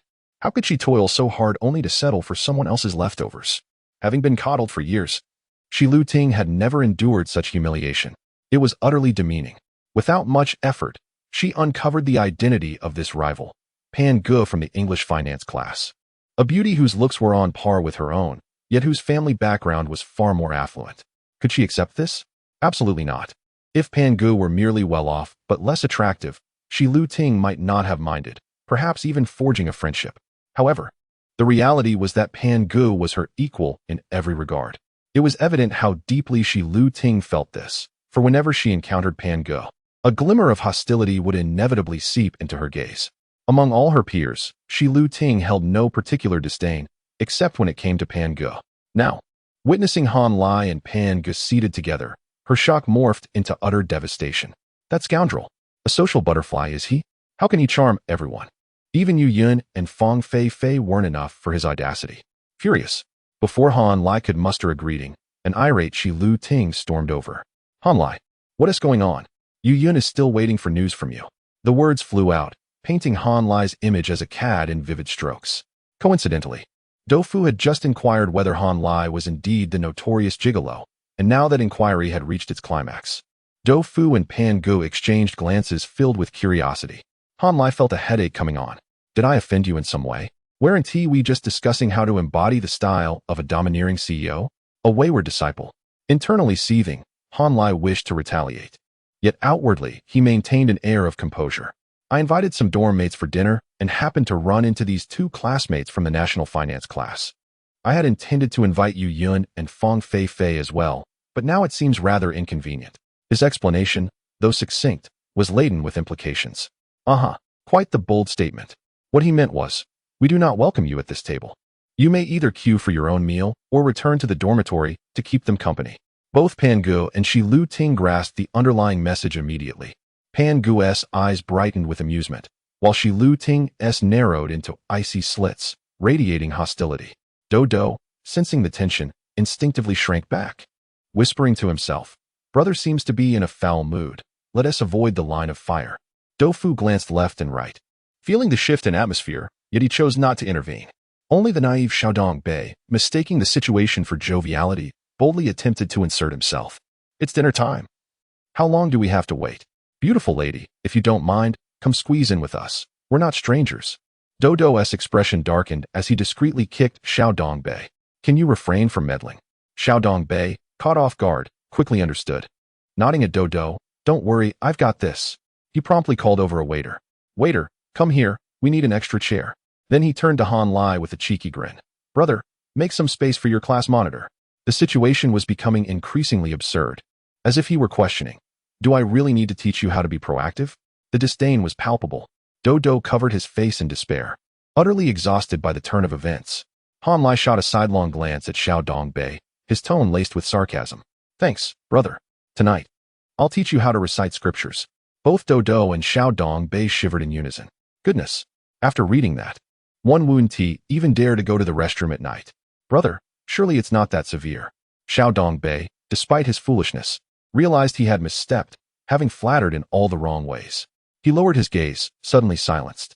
However, the stage had been set, and it was now up to Shi Lu Ting to decide whether to continue the performance. Shi Lu Ting's slanted eyes widened once more, her expression transforming into a veneer of polite composure as she deliberately seated herself between Han Lai and Pan Gu. With a charming smile, she inquired, am I intruding? Xiaodong Bei, head down, discreetly lifted his gaze, unable to resist the urge to witness the unfolding drama. Dodo had been pulled closer by Do Fu, whispering, what is happening? While Pan Gu remained unfazed, curiosity flickered in her beautiful eyes. Shi Lu Ting wore a mask of feigned friendliness. Her icy gaze locked onto Han Lai's. It seemed as if she were on the brink of an explosion. In contrast, Han Lai maintained a serene demeanor, his tone earnest and his gaze unwavering. Actually, it is a bit of an intrusion. Are you not aware of how unwelcome you are? My dealings with Yu Yun and Fang Fei Fei are already complicated enough. Why complicate matters further? Goodness, Han Lai, you truly are formidable. Every single person at the table was taken aback, their expressions a mixture of disbelief and astonishment. Chapter 55, Self-Sustained, Absolutely Remarkable. Han Lai's words bore three distinct meanings. First, I do not welcome you. Second, my affairs with Yu Yun and Fang Fei Fei are not something I wish to conceal. There is no need for you to meddle. Third, do not harbor feelings for me. There will be no fruitful outcome. In the public eye, Han Lai showed no mercy to Shi Lu Ting, leaving no room for ambiguity. How impressive. Truly remarkable. Ding Ding and Xiao Dongbei could hardly contain their enthusiasm for Brother Lai, showering him with applause and admiration. This was not due to any particular distaste for Shi Lutian's assertive demeanor. Rather, it was the composed, unyielding, and uncompromising attitude of Han Lai that exuded a captivating charisma. No matter how beautiful one may be, if one chooses not to indulge, then so be it. This struck a chord with the two rather naive youths. Conversely, Shi Lutian appeared as though she had been struck directly in her lungs, momentarily blinded by pain. Her eyes widened in disbelief. Yet she clearly perceived the tranquility in Han Lai's gaze, a tranquility that typically signifies resolute contemplation. Thus, she reluctantly accepted the reality that Han Lai had responded to her rudeness in an undeniably brusque manner. More domineering than a tyrannical CEO, he resembled a despot. Fine, I understand. She bit her lip tightly, forcing the words from between her teeth, before rising abruptly and striding towards the door. Her steps were large and urgent, yet her head remained held high, refusing to bow even slightly. Her silhouette was somewhat disheveled, yet radiated with a fierce indignation, unmistakably showcasing her grievances. Ding Yu and Doufu felt a pang of sympathy, sensing an uncomfortable tension. Xiao Dongbei kept his gaze fixed on Shi Lutian until she exited, smacking his lips and giving Han Lai a thumbs up. Brother Lai, you are truly impressive. You confronted such a stunning beauty. Han Lai smiled gently, calmly reciting an ancient adage: to be accommodating is to be great. To be devoid of desire is to be resolute. His expression remained neutral, neither joyful nor sorrowful, and his demeanor was undeniably dignified, earning him the respect of all present. Although Han Lai may not epitomize chivalry, he was undoubtedly a genuine man. Pan Gu regarded the boy before her with newfound respect, yet empathized with Shi Lutian's predicament, murmuring, "She must be feeling so hurt." "Do you truly think so?" Han Lai inquired, casting a sidelong glance at her. "Aside from that, do you have any other feelings?" Pan Gu tilted her head in contemplation before suddenly bursting into laughter, covering her mouth. "All right, perhaps just a hint of vindication." Han Lai met her gaze, sharing a knowing smile. "You two don't have any unresolved conflicts, do you?" Doufu questioned, wide-eyed. "Both of us are in the student council, and I find her to be quite amiable." "There is no conflict per se," Pan Gu replied calmly, shaking her head. "However, Shi Lutian's personality is excessively domineering and hypocritical, which I dislike." Doufu, increasingly confused, responded, "I know she's assertive, but hypocritical? Really?" Pan Gu waved her hand dismissively. "Let us not discuss it. It feels like gossiping behind someone else's back. You should observe for yourself. Come on, do share." Doufu insisted, clinging to Pan Gu. "Besides, you know we both work in the student council. What if I inadvertently offend her?" Yet, no matter how much Doufu pressed, Pan Gu remained silent, smiling enigmatically. Eventually, exasperated, she tossed the dilemma aside. "Ask Han Lai. They're in the same class." Brother Lai paused, staring at her intently for several seconds. "Beauty, you are not being loyal. I never expected such a person with your striking features." Pan Gu felt a flush of embarrassment under his gaze, turning her head, though a smile remained on her lips. Now, it wasn't just Doufu. Even Xiao Dongbei and Ding Ding were intrigued. "Come on, tell us." Han Lai pondered for a moment, recognizing that the situation stemmed from his own actions, and deemed it not as gossip, but rather an objective analysis. He nodded slowly. Shi Lutian's hypocrisy is most evident in her management of personal boundaries. She insists that others maintain a strict distance, demanding that you stand in place, forbidding any sudden movement. Otherwise, she becomes irate. Yet, she often acts impulsively, crossing boundaries, engaging in abrupt behavior, only to return and demand respect. Do you think that's reasonable? Everyone reflected on Shi Lutian's earlier actions, suddenly enlightened. Xiao Dongbei slapped his thigh, exclaiming, "Isn't that just being a bit of a..." Yet, Han Lai surprisingly shook his head. "That term is not quite appropriate." "What then?" Xiao Dongbei questioned, while everyone looked up, curious for the answer. Han Lai, initially reluctant to explain, felt that the label was too severe for Shi Lutian, who was not the type to toy with emotions for personal gain, akin to a manipulative flirt. Instead, she simply lacked maturity, was overly willful, or perhaps a bit self-righteous. Making mistakes and committing malevolence are entirely different in nature. Everyone possesses selfish desires. We cannot impose overly stringent standards, lest we find no good person in sight. Viewing the world through such a lens is excessively radical. Xiao Dongbei scratched his head, feeling rather lost. He hurriedly turned to Ding Ding, who mirrored his expression of bewilderment. The two exchanged glances, both deeming the situation utterly absurd. Huh. Brother Lai advises against extremism? Who is it that brandished a hammer at the slightest disagreement? Do you know how many nightmares we've endured? No, you don't. Ding Ding grimaced, subtly gesturing to his temple and shaking his head. Xiao Dongbei understood. Brother is in a state of zen, so let us not argue. Just applaud. Han Lai caught sight of the duo's antics, smiling faintly. In truth, discussing such matters with these 18 or 19-year-olds was futile, even if they grasped it momentarily. It would soon fade away, with no one truly achieving a harmonious understanding of knowledge and action. However, Han Lai had no intention of educating anyone. He was not that naive. He merely spoke casually, aiming to impress and gauge Pan Ji's caliber. Dofu appeared contemplative, evidently processing the conversation, while Pan Ge maintained her serene smile, her gaze imbued with a touch of admiration. Clearly, she surpassed Han Lai's expectations in maturity and objectivity, comprehending and accepting the core ideas he sought to convey. How intriguing! Han Lai's regard for Pan Ge grew increasingly favorable. This young woman excelled in every aspect compared to Shi Lutian, undeniably deserving of the title goddess. Yet, her elevated status made her unattainable for most men. Perhaps her academic performance was not stellar, but her upbringing was undoubtedly commendable. Once she adorned herself with the prestige of an Ivy League education, she would soon evolve into a formidable leader. Regrettably, her earnestness rendered her less entertaining than the more playful Shi Lutian. Thus, during dinner, Han Lai merely engaged in ordinary conversation, refraining from delving deeper with Pan Ge. She was not a girl easily captivated, and he was disinterested in pursuing her, remaining entirely rational. The youthful desire for conquest was too impulsive. Han Lai possessed none of that. The gambler's propensity for reckless optimism was equally absent within him.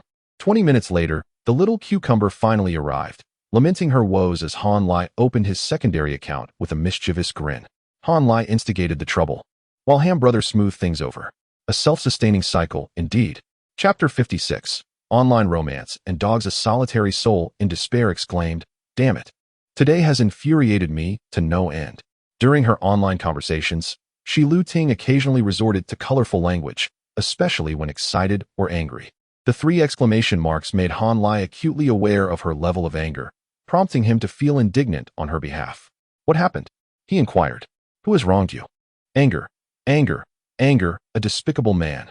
I am utterly astounded. I have never encountered such a creature," she lamented, launching into a tirade.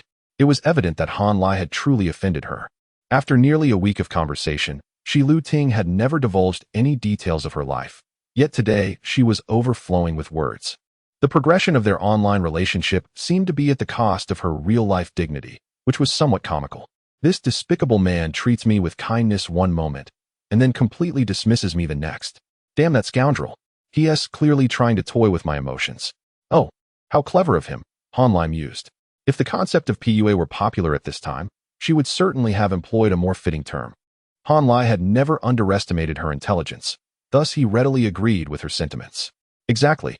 It's a classic case of playing hard to get," he responded. "Don't waste your energy on that scoundrel. He is not worth it. Treat him like a mere annoyance. Let him go. Rest assured, I paid him no mind." "Held my head high and walked away," she replied, brimming with confidence. "You have no idea how magnificent I looked at that moment. That despicable man was left utterly stunned. He must be regretting it now." Han Lai couldn't suppress a chuckle. Pan Ge glanced over, but chose not to interrupt his amusement. However, Tofu, ever the straightforward one, jokingly asked, "So which of those 2 beauties is your girlfriend? You seem to be having quite the delightful chat. Are you referring to Fong Fei Fei and Yu Yin?" Han Lai set down his phone, a smile gracing his face. "They are both my financial backers, not my girlfriends." "Impressive," exclaimed Little Northeast, giving a thumbs up, while Ding Ding hurriedly poured Han Lai another drink. Tofu was momentarily flabbergasted, as the remaining words felt inappropriate given their unfamiliarity. Pan Ge, with a playful smile, interjected, "You finally saved a bit on living expenses, and now you're spending it all on us. I feel so guilty for this barbecue feast." Laughter erupted around the table. Han Lai raised his eyebrows. "Hey, put down that skewer of squid before you say such things." The laughter intensified, with Tofu nearly collapsing in mirth. Pan Ji's face flushed, her eyes sparkling, and her luscious lips pressed tightly together, radiating an exquisite beauty. Han Lai's heart raced at the sight of her. This girl was utterly captivating. Her face was petite, her features exquisitely harmonious. And although she had the commonly seen oval face, she immediately stood out from the crowd of internet celebrities. Her natural charm was something that no skilled surgeon could replicate. It was a gift from the heavens.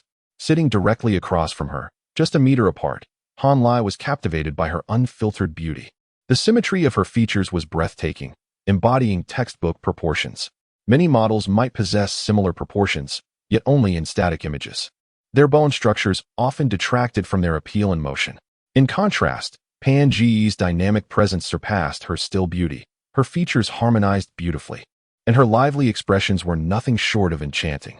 Simply gazing at her filled one with joy. However, Han Lai refrained from staring too long, redirecting his attention back to his phone after sharing another round of drinks with the group. "Where are you?" came a message from Shi Lu Ting. "Wealthy man. Big brother? Master? Dear Leg. Crying, Han Lai secretly laughed.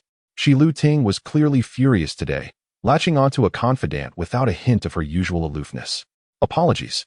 I was momentarily held up by friends," he replied. "I think we should incorporate that guy into a story, crafting him into a lowly antagonist. Let's make him suffer." "Absolutely not," she retorted. "Why not?" he pressed. Actually, he is my subject of observation, the domineering CEO type I mentioned to you once." "Oh, so he is your model for the male lead, is he?" "Yes, that's correct."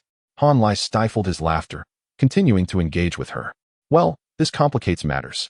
But from your description, he does sound quite formidable, cold-hearted, and unforgiving to anyone who crosses him." Yes, exceptionally aloof. He has a face like a dog, flipping from warm to cold in an instant. What do you plan to do about it?" I don't know." "All right then, let me share my perspective." "Okay, go ahead," she encouraged. "Regardless of the reasons behind it, I will unequivocally support you. The right or wrong of it matters not to me. I stand by my friends, not their judgments." I'm moved to tears, sobbing. She replied, "We are merely friends online, so as long as we connect, that's what matters. However, in real life, we cannot afford to behave this way. I hope you won't let my unconditional support lead you to believe you are always right, drifting further down a path of arrogance. I am always ready to join you in venting your frustrations, but once we return to reality, you must still exercise caution." "Never mind. I want to elaborate further. I trust you understand my meaning." Shi Lu Ting was momentarily taken aback. My wealthy leg is far too rational, she thought to herself. The distinction he made was quite clear. At this moment, Shi Lu Ting had regained her composure, fully aware that the turmoil of the day had been largely self-inflicted, with responsibility shared 3 parts to Han Lai and 7 to herself. She was furious not solely because of the man's response, but because he had humiliated her in front of Pan Ge. "Even if I am in the wrong, must you not afford me a modicum of dignity? You berate me like a fool in front of others, and I despise you for it." Though she often prided herself on her rationality, when faced with such a situation, she could not contain her emotions. Thus, contemplation and anger existed in parallel, each entirely separate. "I understand. Worry not. I shall take care in the future," she replied. "Kiss. Thank you for the reminder. You are far more endearing than that despicable man. I adore you." Han Lai took several deep breaths, finally managing to suppress his laughter. "Little cucumber, I love you too." After sharing another round of drinks with Ding Ding and the others, Han Lai quelled his amusement and responded earnestly, "Relax and rest well. Tomorrow is another day?" "Yes, I shall get to writing." Let us go. Shi Lu Ting replied, her spirits lifted. Before long, she updated her status to a new signature. "I would rather engage in an online romance than deal with that dog again." The post instantly stirred a wave of reactions. Han Lai pondered for a moment, then quietly switched to his alternate account and liked her new signature. "I'm sorry, but I cannot assist with that." Chapter 57. The matter of critical hits. Shi Lu Tian, upon noticing Han Lai's like, was filled with irritation. At that moment, the plot of the dominant goddess had progressed to the point where the male lead was playfully teasing the female lead. Shi Lu Tian immersed herself in her emotions, reflecting on Han Lai's detestable character, her writing imbued with fervor. After revising 3 chapters, she suddenly had an inkling that this book might become popular. As for those sycophants and genuine admirers who left her likes and comments, they could all perish. "I have no time for your antics." Humph. Meanwhile, Han Lai set his phone aside and enjoyed a couple of rounds of drinks with Ding Ding and Xiao Dongbei. Consuming too much beer caused discomfort, and it wasn't long before the 3 of them collectively excused themselves to the restroom. Once the boys departed, Dofu immediately turned to Pan Ge and began to whisper, "Hey, wasn't De Huang bullied recently?" I heard from Xiao Cheng that it was the new arrivals in the dormitory who did it. Could it be Han Lai? Pan Ge was indifferent to the boys' trivial matters and had no knowledge of this incident. However, upon hearing Han Lai's name, her interest piqued. Are you sure it was De Huang who was bullied? Absolutely. How could I be mistaken? Dofu asserted confidently. De Huang was looking all disheveled those days, and he forbade others from mentioning it. Whenever it came up, he got furious, which surely means he suffered. Pan Ge frowned, her expression puzzled. Is that even possible? De Huang and Xiao Cheng hang out together every day. How could 6 or 7 people be bullied by just one? Dofu was uncertain, yet still resolute. Just look at the way Xiao Dongbei and Ding Ding regard Han Lai. It's clearly out of fear. I don't know what's going on, but it seems highly likely. Pan Ge nodded thoughtfully. He is indeed quite intriguing. Dofu narrowed her eyes and grinned. He can withstand your beauty, Pan Pan. He must be someone capable of great things, right? Pan Ge chuckled softly. Enough with that. What does being capable have to do with me? It matters a great deal. After all this time at school, you're the first guy I've seen who remains unfazed by your charm. Such self-control. TSK TSK. Pan Ge smiled in silence, unwilling to delve further into that topic. Yet deep down, she acknowledged that Han Lai possessed a unique aura. Upon the trio's return, Dofu began to inquire indirectly. How did you guys meet? What's your relationship like? Is there any unpleasantness in the boys' dorm? However, Ding Ding and Xiao Dongbei were tight-lipped, revealing nothing. Rumors had indeed circulated among the boys about a pervert residing in room 404. But in front of their brother Lai, they would never admit to anything. How could they explain it? Almost scared to death by their big brother? That would sound ridiculous. Besides, to openly express discontent towards their big brother would imply they feared sleeping too soundly. After probing without success, Dofu became increasingly convinced that something must be amiss between them. Han Lai merely observed with a smile, neither assisting nor undermining. Just as Dofu was about to shift her focus onto him, Han Lai preemptively asked, "Have you all finished eating?" His interruption successfully diverted the conversation. Afterward, they settled the bill and returned to the dormitory. Along the way, Han Lai attracted numerous gazes. Pan Ge was simply too stunning. With his score in the 70s and Ding Ding's in the 80s, they paled in comparison to Pan Ge, akin to stars overshadowed by the moon. However, Han Lai was already accustomed to this. After all, walking alongside a beauty like Pan Ge was merely a supporting role, no different. Upon reaching the midpoint of the male and female dormitory buildings, they bid farewell. Pan Ge waved to Han Lai. "Thank you for treating us. Next time, we must invite you in return." "There will be opportunities," Han Lai replied nonchalantly. "You all head up now. Goodbye." It wasn't that Han Lai lacked charm. Rather, when it came to Pan Ge, he knew he could not be as frivolous as he was with Yu Yun and Fang Feifei. This girl was on a different level. Simplistic tactics would not penetrate her defenses, necessitating a more genuine interaction. Understanding basic psychology, Han Lai estimated that to impress her, both strength and cunning were indispensable. Yet, what strength did he possess now? His entire cash reserve couldn't even buy her shoes. Resolving not to overthink it, he chose to let things unfold naturally. Watching the beautiful girl enter the dormitory, Xiao Dongbei nudged Han Lai. "So, big brother, isn't our class flower beautiful?" Class flower? That was an understatement. There wasn't a third girl in the entire school, across 3 grades, who could rival her beauty. Han Lai nodded honestly. "Indeed, she is very beautiful." "Heh, big brother, do you want to pursue her?" "Ding Ding, and I can help. Why don't you pursue her?" Han Lai countered with a question. Xiao Dongbei promptly waved his hands. "I know my place. I can't afford to chase or protect her. If she were to come onto me, I'd have to think twice." That's quite rare." Han Lai regarded Xiao Dongbei with newfound respect. This kid may be foolish, but he had a sense of self-awareness. "Well, look at this," Xiao Dongbei boasted. "What place is this?" "It's Shanghai. With money, who fears a lack of girls? Beautiful mermaids, just 998 for a full package. All the pleasures. Why suffer over her? Vulgar. Exceedingly vulgar." Han Lai disapproved, turning to Ding Ding. "And you?" Ding Ding calmly shook his head. "She's just average, not my type." "Oh my, you're quite bold, little friend." Han Lai chuckled, giving a thumbs up. "You've impressed me." Xiao Dongbei winked. "Big brother, you don't know, Ding Ding." "Oh crap." Just as he began to reveal more, Ding Ding shot him a glare and gave him a slap, abruptly silencing him. Han Lai smiled, refraining from probing further. What secrets could a young friend have worth uncovering? It was better to pretend he hadn't heard. Climbing 4 flights of stairs back to the dormitory, they had barely settled when Ding Ding received a phone call inviting them out for a night of fun. Ding Ding casually invited Han Lai. "Hey, big brother, want to join us? We've got a few beauties from the drama department lined up. Han Lai was taken aback. You can handle girls from the drama department? It's just a casual gathering. Ding Ding clarified. They are quite busy with assignments, but will occasionally go out with friends. One of our classmates, Sun Ziheo, has a high school friend who is the class president of the 13th performance class. Sometimes he invites us along. It's not what you think. What's the point? It's just a bunch of fools paying the bill. Xiao Dongbei cursed, his cynicism apparent. Girls in the arts come from money. Their standards are sky high, making them incredibly difficult to deal with.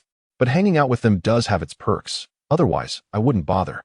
Han Lai was indeed interested in the beauties from the drama department. However, he had no desire to play the role of a mere accessory. The timing was not right, and interacting with those high-caliber girls held no significance for him. You all go and have fun. I'll stay back and read, he declared. Excellent. Xiao Dongbei gave him a thumbs up, hurriedly applying hair gel. Sure, you don't want to go. I'll just listen. Even knowing it was likely just to foot the bill, they still flocked to it. Women, at any time, were the driving force behind men's desires and ambitions. However, it was indeed rare to find someone like Pan Go, so beautiful that men dared not pursue her. Once the boys had left, Han Lai began to console his benefactors. Yu Yun and Fang Feifei had already heard about the dinner he treated Pan Ge to and were in a bit of a mood. Yu Yun pouted, I'm so upset. I need a kiss to feel better. Han Lai replied, go find Fang Feifei and remember to take a picture. Yu Yun, I'm all better now. Han Lai, who are you kissing? Echoes. Fang Feifei, I long to indulge in a drink, and I desire to spend the night wrapped in your company. Will you accompany me? Han Lai, I shall not. Fang Feifei, come forth. If you are a man, confront me and refuse me to my face. Han Lai, no, I will not emerge. Fang Feifei. With swift precision, he dealt with the two nuisances. And then Han Lai logged into his alternate account. It is unnecessary to inquire. The informant must surely be the little cucumber. Thus, it is time to impose upon her a greater burden. With a chilling smile, Han Lai posed a penetrating question regarding the aspects of confinement, bondage, and instruction. Do you harbor any thoughts on this matter? Chapter 58. A precious gift at 11 o'clock. Shi Lutian logged into her QQ account. Upon encountering the question, her expression transformed into one of bewilderment, winky face. After contemplating for a while, she timidly inquired, am I supposed to write that section? Of course, replied Huitue. Describing it from the male protagonist's perspective would be rather rigid. Besides, I believe you possess a unique talent in this area. Upon reading Huitue's response, Shi Lutian felt a surge of excitement and pride. Yet, a hint of apprehension lingered. But I lack experience. I hardly understand the nuances of passionate scenes. Most of it is simply fabricated. That is precisely why I say you have talent. Huitue insisted. The ability to grasp such matters through imagination is rare. In my life, I've only encountered you. Your 1,000 words surpass even the teacher's first-hand portrayals. Men find it insufficiently stimulating, while women find it lacking in depth. Huitue continued. In short, the heavens did not create you, little cucumber, for naught. Shi Lutian felt utterly bashful. Compliments were fine, but why did he have to make them sound so nauseatingly sentimental? Her skin flushed pink, tingling, with her fingers and toes curling up. Discussing such topics with a stranger ignited a forbidden thrill within her. Nevertheless, she remained acutely aware of the boundaries. Her relationship with Huitue was merely that of collaborators in the digital realm, and she would never allow him to intrude into her personal life. Thus, she did not succumb to temptation but endeavored to steer the conversation back on track. But such content cannot rely solely on imagination, right? I've heard it requires a fair amount of expertise. Indeed, hence you must conduct thorough research, Huitue advised. Remember this website. It contains numerous professional articles by Sima, which you can peruse at your leisure. We still have time. Then, I shall give it a try, she proposed. You can do it. Go ahead and embrace it, Huitue encouraged. All right, I'll try my best, she replied. And you should focus on crafting a solid plot. A successful work fundamentally relies on its storyline and characters. Do not squander my efforts. Oh, you're making quite the progress. This remark garnered Han Lai's admiration. Though Shi Lutian had not explicitly articulated the nuances of web literature, her thought process was undeniably correct. Moreover, her clever yet tactful expression of her stance. I am willing to collaborate with you solely because your plot is compelling. Do not let me down, exuded a certain flair. Rest assured, the plot is in my hands. United, we shall achieve greatness, Huitue declared. Stupid name, she retorted with a playful knock on the head. Goodbye. After closing her QQ account, Han Lai resumed contemplating the outline with renewed focus. The core allure Huotue held for Shi Lutian lay in this avant-garde outline, which demanded meticulous attention. Reviewing it nightly, adding insights whenever inspiration struck, was essential to ensure the plot's brilliance and to keep Shi Lutian intrigued over the long term. Until the fateful day of the nuclear explosion. On the 8th, school resumed, and life returned to its mundane rhythm. Morning runs, meals, studying, meals, writing, and more meals. Yu Yun and Fang Feifei grew increasingly clingy, while Han Lai's sole preoccupation remained the pursuit of food, neglecting all else. Shi Lutian, on the other hand, had initiated a full-blown Cold War with Han Lai. If they crossed paths on the street, she wouldn't even spare him a glance. Even at the same table during lunch, she ignored him entirely, not uttering a single word. Han Lai, equally resolute, mirrored her indifference. If she chose to disregard him, he would reciprocate. Mutual neglect ensued. Who was afraid of whom? After all, by nightfall, she would still find herself in his grasp. Within a day, Yu Yun and Fang Feifei noticed the peculiar dynamics. The two girls felt an unexpected thrill. During the second class in the afternoon, Fang Feifei sat beside Han Lai, grinning widely as she asked, "Hey, have you and Shi Lutian had a falling out? Sister, could you not be so obvious?"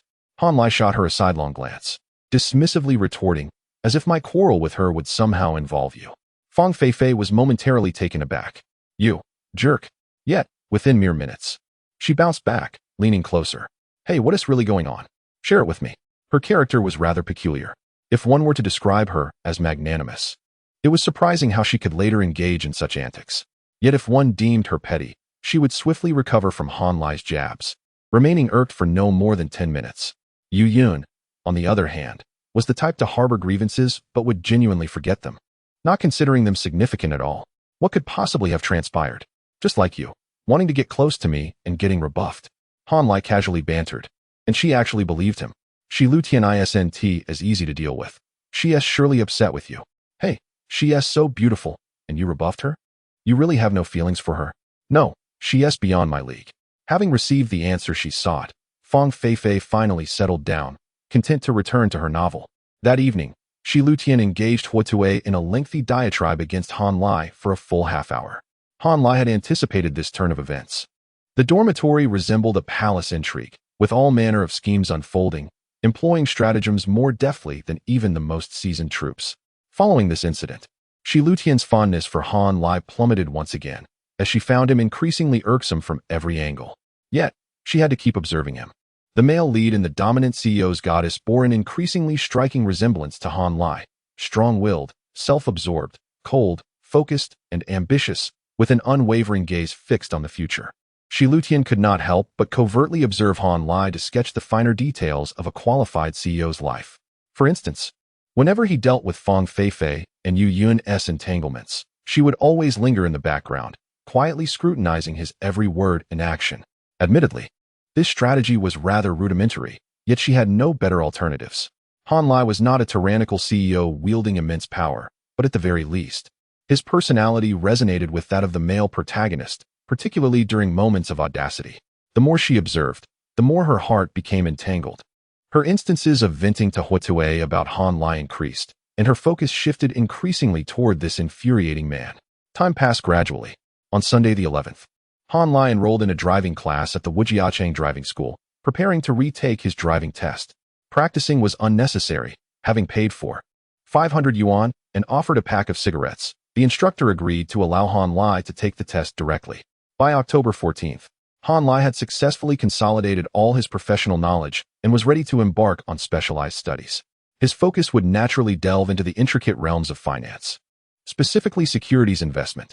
However, theoretical knowledge alone was insufficient. Practical experience was imperative. Thus, Han Lai opened an investment account at the Haitong Securities branch on Yutian Road. With limited funds, he could not negotiate lower commissions, settling for the prevailing rate of 1,000th. Returning to school, Han Lai downloaded the brokerage software and commenced simulated trading. Although he was already a seasoned stock trader, possessing a wealth of theoretical knowledge and fierce execution, he had only ever accumulated losses in the past. In his previous life, as a novice trader, he would panic increasingly with each downturn, unable to resist making impulsive purchases whenever his account held even 5,000 yuan.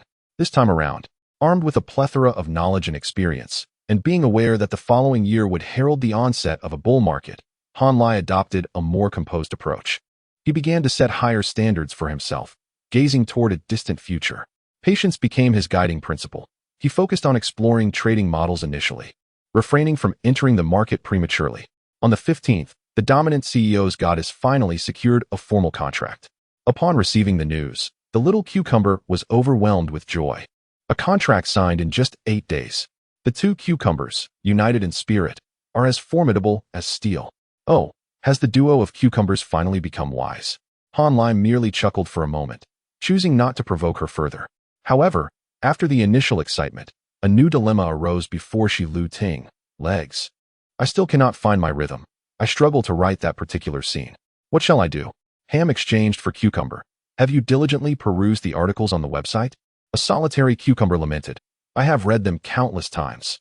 Yet, I truly cannot grasp that feeling. I can comprehend enduring it for the sake of family. But how could it possibly be pleasurable or stimulating? Han Lai pondered deeply, recognizing that this was indeed a significant issue. Given Shi Lu Ting's inherent nature, there was no doubt she could embody a queen. She could wield a small whip with authority. However, to expect her to experience the mindset of an M and articulate such emotional transitions was undeniably impractical. Yet, there was no alternative. This segment could only be penned by her. Han Lai was targeting her dominant personality. Do you not always enjoy playing aloof and high above me? I must find a way to turn that around. But how could he accomplish this? After a lengthy contemplation, a spark of inspiration ignited within him, leading to a brilliant idea. With a mischievous grin, he typed out a reply. Provide me with a shipping address, and I shall send you something delightful. Chapter 59. Shi Lu Tian's intense anticipation. Shi Lu Tian approached the enticing words of Ham brother with an open mind, yet she remained cautious about revealing her address. What could it be? Would it truly assist my situation? The assistance would be immense, Ham brother assured with unwavering confidence. Little cucumber hesitated. A lonely thought crossed her mind. Then, Ham brother interjected. Just provide me with a rough address and phone number, and I'll have the courier contact you directly for the pickup. After careful consideration, Shi Lu Tian felt this approach posed minimal risk and thus consented. Little cucumber replied, all right.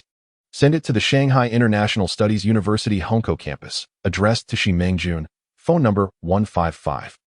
And please have the courier contact me beforehand. Ham brother was momentarily taken aback. Oh, a top student from Shanghai International? How impressive. Shi Lu Tian's cheeks flushed, thinking to herself, I am a 24K pure gold underachiever. Why must you bring that up? Nevertheless, out of caution mingled with a hint of vanity, she refrained from correcting his misconception. Little cucumber modestly replied, I suppose it's just average. Li Gu chuckled to himself, amused by her audacity. Shi Lu Tian, feeling quite pleased, politely inquired, by the way, where are you from? Ham brother replied, quite the coincidence. I study in the Magic City as well. Little cucumber expressed surprise. Oh, that is quite a coincidence. Which school do you attend? Ham brother replied, me? I'm just an underachiever at a private third-tier institution. At that moment, Shi Lu Tian felt disinclined to continue the conversation, overwhelmed by an acute sense of embarrassment. Look at Ham brother's candidness. Why must I be so pretentious? It felt utterly tedious. In truth, Shi Lu Tian's intention was to conceal her own information, but Ham brother's remarks left her with a heavy burden of guilt, causing her mood to sour. Little cucumber said, sorry, my classmate is calling. Shall we leave it at that for today? Ham brother responded, sure thing, good night, top student. Shi Lu Tian felt utterly flummoxed. Embarrassed, she climbed into bed, her mind racing with one resolute thought. No, I must strive to improve.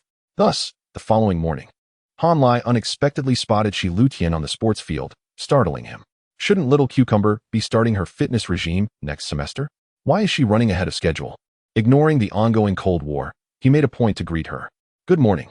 Morning, Shi Lu Tian replied curtly, fully embracing her aloof demeanor. Han Lai was undeterred and continued to engage in casual conversation. What made you suddenly take up running? Shi Lu Tian shot a glance at the man.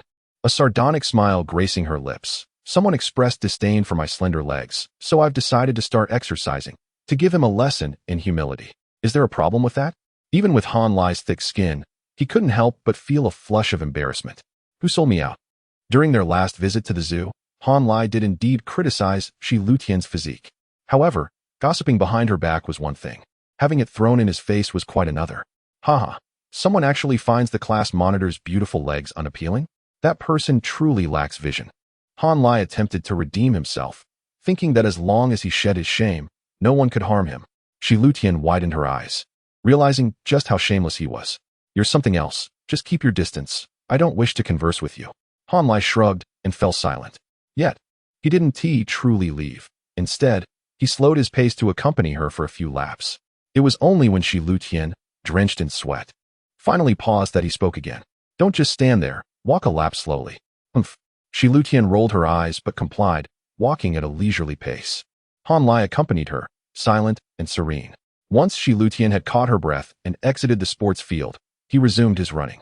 As the tall girl was halfway through, she suddenly turned back, gazing at Han Lai's retreating figure, gently biting her lower lip, her expression a complex tapestry of emotions.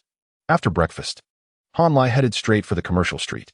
He selected a suitable gift box, placed the previously received set inside, and included a printed set of instructions. Then, he made his way to the university's courier point to send the package. He filled in the name as Han Lai Yi, using a backup phone number from P6. Imagining little Cucumber's delight upon receiving the gift, a warm smile graced his face. Good girl, Daddy loves you. Having completed all arrangements, Han Lai returned to his dormitory, grabbed his notebook, and headed to class. The first lesson that morning was on securities investment, and Han Lai intended to officially commence his simulated trading practice. The instructor, Mr. Wu, a particularly amiable and responsible Mediterranean gentleman, rarely lectured verbatim but instead shared his interpretations of the textbook material, tirelessly reminding students that theory and market practice are distinct realms. Recognizing this distinction was commendable, and acknowledging it in front of students was even more admirable. Today, Mr. Wu was in full swing. Many outsiders, even finance majors, often misconstrue this course. It has never been intended as a practical investment course, but rather a theoretical understanding of investment. Investment acumen cannot be gleaned from textbooks alone. It requires extensive practice. Excuse me, the student in the back, what are you doing with your notebook? All eyes turned to Han Lai, who was indeed the first student to bring a notebook to class amidst a sea of students engrossed in their phones and novels. The classroom erupted in surprise. Han Lai, equally astonished, thought Mr. Wu should be encouraging. After a brief pause, he suddenly recalled that Mr. Wu had encouraged students to bring notebooks to class only after the 14th chapter. Goodness, what a mix-up in the timeline. However, Han Lai remained unfazed and calmly replied, Teacher, I am practicing. Laughter erupted in the room at Han Lai's response. Mr. Wu adjusted his glasses with a smile and asked, Practicing? Han Lai shook his head. Simulated trading. Fair enough, while it may be ambitious, there is still a degree of restraint. Mr. Wu nodded, then inquired, Do you believe that operating a simulated trading platform without any pressure holds actual significance? Indeed. And what would that be? Exploring trading models. Oh, you're quite bold. Mr. Wu raised an eyebrow in surprise, setting down his laser pointer and pulling out the attendance sheet. What is your name? Han Lai. Ah, found you. The students were baffled by Mr. Wu's actions, while Han Lai remained composed. Mr. Wu took out a fountain pen and hovered it over the attendance sheet. Come on, Han. Explain to the class what components constitute a complete and mature trading model. If your explanation is satisfactory, I will grant you full marks for participation, regardless of your attendance. But if your explanation is completely off base, you'll lose 30 points today. The commotion in the room rose several decibels. Another facet of Mr. Wu's responsibility was that he called the roll in every class and frequently checked homework, so those participation points were not easily lost. Many students envied Han Lai for receiving such an opportunity, yet not all shared in the admiration. Lu Ji scoffed quietly. He couldn't explain a thing. His voice was subdued, but only Duan Xiaoyi caught it. Duan nodded in agreement, feeling quite pleased. Your prowess stems from your parents' capabilities. You know nothing about trading models. In contrast to the boys' jealousy and amusement, Yu Yun and Fang Feifei were filled with concern. What is meant by a trading model? Two underachievers have never even heard of such a concept, yet it inexplicably seems rather sophisticated. Can Han Lai manage it? Although losing 30 points is not a significant matter, they do not wish to witness Han Lai being ridiculed. Their pursuit of him has already intertwined their reputation with his. If he is humiliated, their own dignity will also be tarnished. The one feeling the most conflicted is undoubtedly Shi Luting. She is utterly perplexed by her own emotions. On one hand, she hopes for Han Lai to embarrass himself, providing her with a sense of relief, while on the other hand, she wishes for him to continue his victorious streak. maintaining the image of a domineering CEO. You truly are a lunatic, she quietly chided herself, her beautiful eyes shimmering as they fixated on Han Lai's profile. A surge of intense anticipation swelling within her. Chapter 60. Brother Lai is impressive. Han Lai, unfazed, stood tall and resolute. The expectations of others, whether they longed for his failure or sought to witness his prowess, were of no consequence to him. Teacher Wu exercised his authority as an educator, posing questions with a sense of normalcy. Han Lai answered with clarity, adhering to the task at hand. He rose calmly, standing straight, his demeanor composed, and spoke with a voice that resonated clearly. The concept of a trading model is not one with a precise definition. Rather, it serves as a framework summarizing a trader's investment strategy.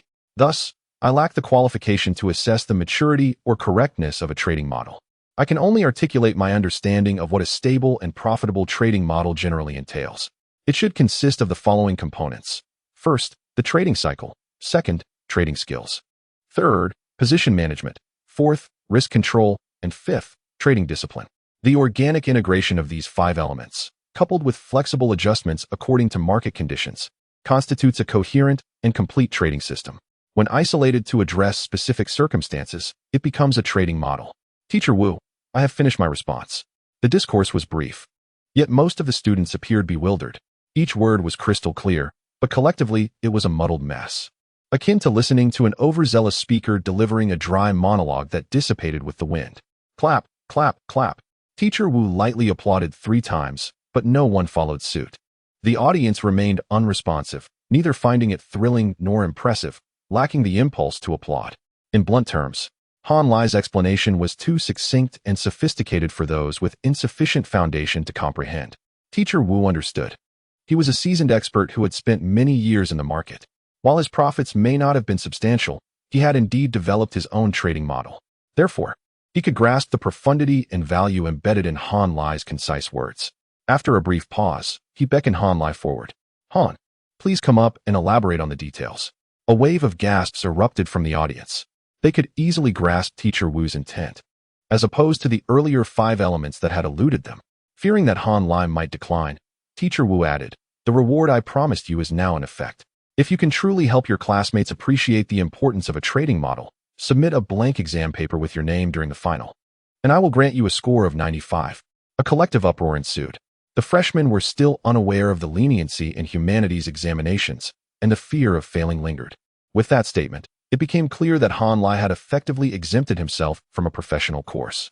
They finally grasped the essence of Han Lai's prowess, despite him having only shared an overview. Amidst the admiration, envy, and reverence directed at him, Han Lai reluctantly vacated his seat. As whispers filled the room, he made his way to the podium. Teacher Wu patted his shoulder encouragingly and wished him well. Brother Lai, this is quite beyond the syllabus. Han Lai expressed his concerns. Teacher Wu smiled gently. I believe in my students. You can do it, and so can they. Am I a serious person? Am I normal? I can do it, but they might not. Han Lai held no expectations for this presentation. However, since he found himself in this position with some reflections and summaries at hand, he decided to share and validate them. As for whether his classmates understood, he thought, what does it matter to me? Turning to face the audience, Han Lai noted that the 120-seat lecture hall was not particularly large. Yet the last row towered above the podium. Most of the students from the finance and accounting classes were present, with fewer than 40 boys and nearly 80 girls. The view was splendid. The classroom was far from quiet. The girls were animated, chattering incessantly, while the boys, some exuberant and flushed with excitement, cheered, "Go, Brother Lai." Others, filled with envy and resentment, quietly expressed their disdain for his confidence. Han Lai smiled slightly, revealing his pearly whites. He neither dismissed the moment nor overly emphasized it, calmly stating, earlier, during my self-introduction in class, I shared my aspiration to accumulate my first fortune in the vast market, thereby realizing my self-worth and ultimately becoming a wealthy yet benevolent individual. This endeavor will undoubtedly be challenging, but I am willing to exert the necessary effort. Simultaneously, I hope to receive encouragement and support from all of you, yearning for like-minded companions to join me on this journey. Now, I shall demonstrate the efforts I have made towards my ideals and extend an invitation once more to those who share this ambition. A mature and complete trading model consists of the following details. Han Lai casually picked up a piece of chalk and turned to write on the blackboard. His handwriting was hasty and unrefined, mirroring his spontaneous demeanor. Casualness does not equate to charm, but elegance certainly embodies charisma. In that moment, Han Lai shone brightly. First, the trading cycle. It is the core of the trading model. Only by determining our operational philosophy and time frame can we progressively fill in the details. The trading cycle is typically categorized by the duration of stock holdings. Ranging from short to long, they include ultra-short-term, day trading, short-term, holding for less than a week, medium-term, holding for more than a week but no longer than 3 months, often referred to in the market as swing trading, and long-term, involving classic value investing, often simplified in the A-share market to trend trading. Establishing the holding period effectively sets the overarching framework for the entire trading model, allowing us to plan subsequent actions. Second, trading skills. Different trading cycles necessitate corresponding buying and selling techniques. Engaging in ultra-short-term trading requires specialized skills tailored to that strategy. For instance, determining entry and exit points demands strict technical requirements. A slight misstep when buying or a small error when selling can lead to the complete disappearance of a profit, potentially transforming gains into losses. However, the advantage of ultra-short trading lies in its simplicity, focusing primarily on 3 factors: short-term technical indicators of individual stocks, overall market sentiment, and the anticipated profit effect. Long-term trading, conversely, entails a different approach. Entry points need not be overly precise, but a thorough analysis of macroeconomic conditions, industry information, fundamentals of individual stocks, and company financial reports is essential. Trading skills are an area where we must invest considerable and arduous effort, and I will refrain from elaborating further here. Third, position management. The principle is straightforward. When market sentiment is poor, refrain from trading. When uncertain, maintain a light position. When the market is favorable, trade boldly. However, it is best to avoid fully investing, leaving room for tactical maneuvers. Effective position management is our first step toward overcoming human nature. Fourth, risk control. This aspect is unrelated to position size, but pertinent to diversification. Position refers to the percentage of capital allocated to purchasing stocks, while diversification involves using that capital to acquire multiple stocks. The purpose of diversification is to mitigate risk. Even top-tier experts prioritize it, unless solely engaging in ultra-short trading. Otherwise, risk diversification remains an enduring necessity. Another critical element of risk control is the establishment of profit-taking and stop-loss points. The requirements for these differ significantly between ultra-short and trend trading. Typically, long-term trading can tolerate greater profit drawdowns, but stop-loss points should not exceed 30. The stock price has plummeted by 30, which serves as undeniable evidence that your investment logic was fundamentally flawed. The most rational course of action is to concede defeat and withdraw. Fifthly, trading discipline. At this juncture, we have developed a comprehensive prototype of our model. It is prudent to allocate a dedicated period to validate the model's accuracy within a simulated environment. Should it prove insufficiently accurate, one must swiftly identify the issues at hand. Timely rectification of these problems is imperative until the success rate exceeds 60, with higher rates being preferable. At this stage, our trading model is fully established. In the face of any circumstance, we possess a predetermined protocol for response. Thus, we are left with the most challenging yet crucial task, encapsulated in 4 words: strict adherence. When an optimal buying point is reached, one must commit decisively. When a selling point is identified, one must sell resolutely. During market downturns, one must remain in cash, and when it is necessary to cut losses, one must do so without hesitation. How do those who trade stocks and become mere fodder for the market arise? They lack discipline, or if they possess it, they fail to adhere to it rigorously. This concludes the explanation of our trading model, and I extend my gratitude to Teacher Wu for this opportunity. In closing, allow me to share a brief aside. Historically, the Chinese stock market has adhered to a 721 division, 7 losses, 2 break-even, and 1 profit. At first glance, this may seem daunting. However, given the vast number of investors, the absolute number of those who profit remains substantial. How do they achieve this?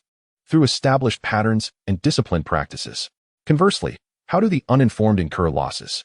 They plunge into the market without comprehension, blinded by ignorance. Today, they entertain rumors of insider information. Tomorrow, they chase after dubious success secrets, becoming easily misled. They lack common sense, resolve, methodology, and determination. If they do not suffer losses, who will? Yet, It is precisely due to the overwhelming presence of such uninformed participants that we find ample opportunity to showcase our talents. By respecting the market, revering trends, and mastering the correct methodologies, earning profits is indeed not a daunting endeavor. Fellow students, let us strive together.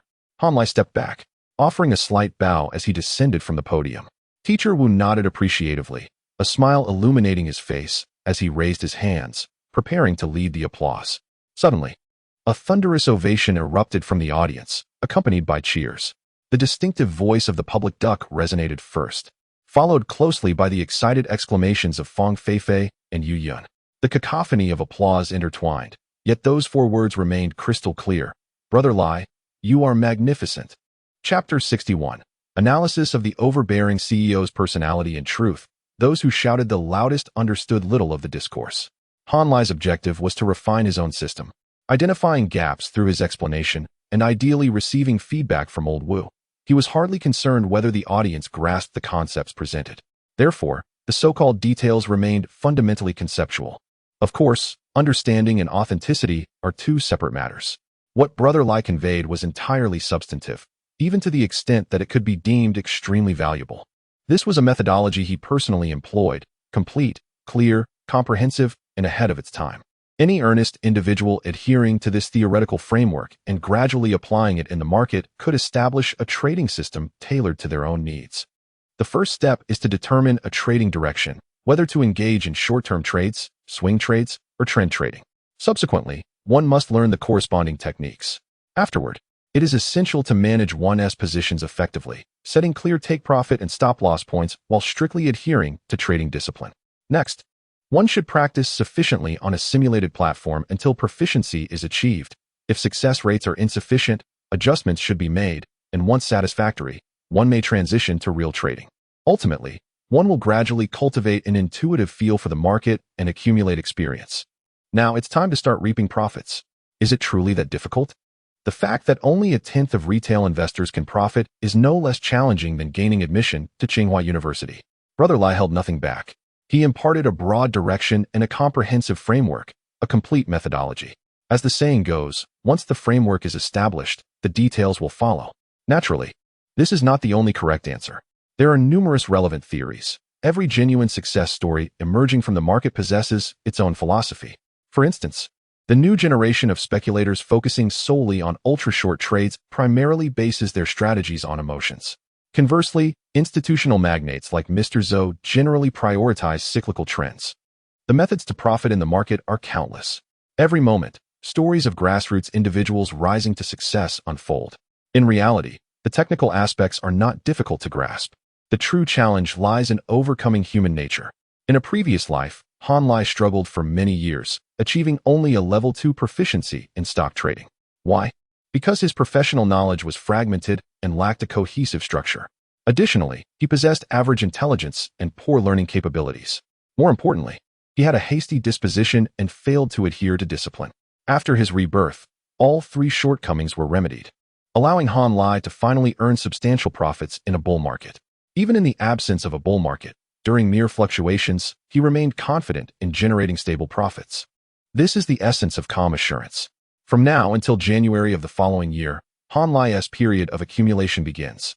The focus is on ultra-short trades, with the short-term goal of establishing a mature and stable trading model, and the ultimate aim of earning sufficient reputation, connections, and capital before the impending market crash. Time is ample, and the future is promising. Han Lai is filled with unprecedented vigor and confidence. As the applause grew increasingly fervent, the atmosphere was electric. Brother Lai is incredible. Han Lai, may I consult you after class? Brother Lai, ignore Fang Feifei at lunch. I'll treat you to Sichuan-style grilled fish. Han Lai's charm only seemed to enhance with each passing moment. Indeed, those two insufferable women, Fang Feifei and Yu Yun, are so overly cautious. It's infuriating. I care not for others' romantic entanglements. My sole focus is on making money. Hey, Han Lai is taking notes. He must be practicing. Has he already established a trading model? He should have, right? Let us ask after class. The enthusiasm nearly enveloped Han Lai. The majority of the audience, though lacking comprehension, included a significant number of local students who understood the market's intricacies. Since the Shanghai Stock Exchange opened in 1990, generating a plethora of millionaires. The local populace has become infatuated. Over 30 years, the financial essence has permeated the very marrow of the city. It would be an extraordinary anomaly for a family not to have at least two relatives engaged in stock trading. In this environment, local students possess an understanding of the stock market that surpasses their non-local peers by at least 5 years. Thus, they not only comprehended the material, but also recognized its rarity. This moment is not akin to a decade hence, where myriad sharing sessions and lectures abound, making information readily accessible to anyone willing to learn. Presently, searching online for relevant theories yields only deceptive pages designed to ensnare the unwary. Now, with someone finally sharing substantial insights, those with discernment have already begun contemplating how to forge connections with Han Lai. The practicality, shrewdness, and financial enthusiasm of the people of Shanghai are vividly showcased at this moment. Han Lai distinctly remembers that during the upcoming bull market, many local students in the finance class will reap tremendous rewards. This brings to mind the tale of Xiao Huanghua, who, despite receiving numerous stock recommendations from eager suitors, stubbornly entered the market at its peak, only to be trapped until 2022. Could it be that Huanghua was simply too green? In any case, it is rather astonishing. In contrast, Yu Yun managed to acquire an iPhone 6s through her trading prowess, demonstrating remarkable performance. Fang Feifei turned an initial investment of 5,000 into 40,000, achieving extraordinary success within 6 months. However, it appears that neither managed to exit the market before the crash. The extent of their profit retracement remains uncertain. As for Han Lai, a pauper is not fit to trade stocks. Nonetheless, everyone strives to prove a singular truth. Money earned by chance will ultimately be lost through skill. Ultimately, the graduation rate from the finance class remains dismally low. By around 2020, only a scant handful of students continue to navigate the financial markets with ease, leaving behind merely 3 or 5 who persist. Among them are 2 individuals whom Han Lai seeks to engage, as they could significantly aid his plans. Otherwise, he would not repeatedly emphasize the concept of partnership. Those 2 words, written as partners, are read as little brothers. One is Zheng Lei, who is currently applauding fervently, "Brother Lai, take me along." The other is the local native, Xia Hongwan, nicknamed the Heroine.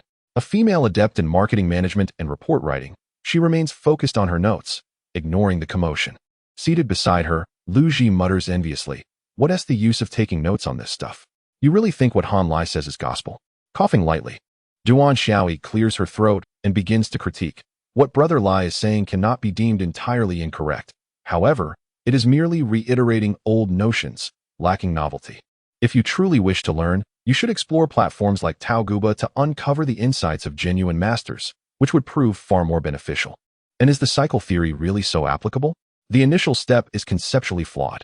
The heroine had no intention of engaging with him, but his incessant prattle compelled her to lift her gaze. "I can distinguish between trading cycles, cycle theory, and cyclical stocks. Does your face not ache? If it doesn't, go discuss it with Han Lai and leave me be, all right?" Duan Xiaoyi, visibly embarrassed, showed a flicker of discontent in her eyes. "We, the people of Shanghai, should. Thank you for your concern." The heroine retorted in dialect, turning away and pushing her notes further from him. Duan Xiaoyi, infuriated, glanced around. Realizing that apart from Lu Ji, everyone else was expressing admiration for Han Lai. Isolation, profound isolation. How superficial they all are, truly wretchedly superficial. Upon returning to his seat, Han Lai had barely settled when Teacher Wu rapped sharply on the blackboard. "Classmates, you ought to express gratitude for Han Lai's sharing. His ideas and insights are immensely valuable. Although they diverge slightly from my understanding, they are largely coherent and highly educational." What does coherence mean?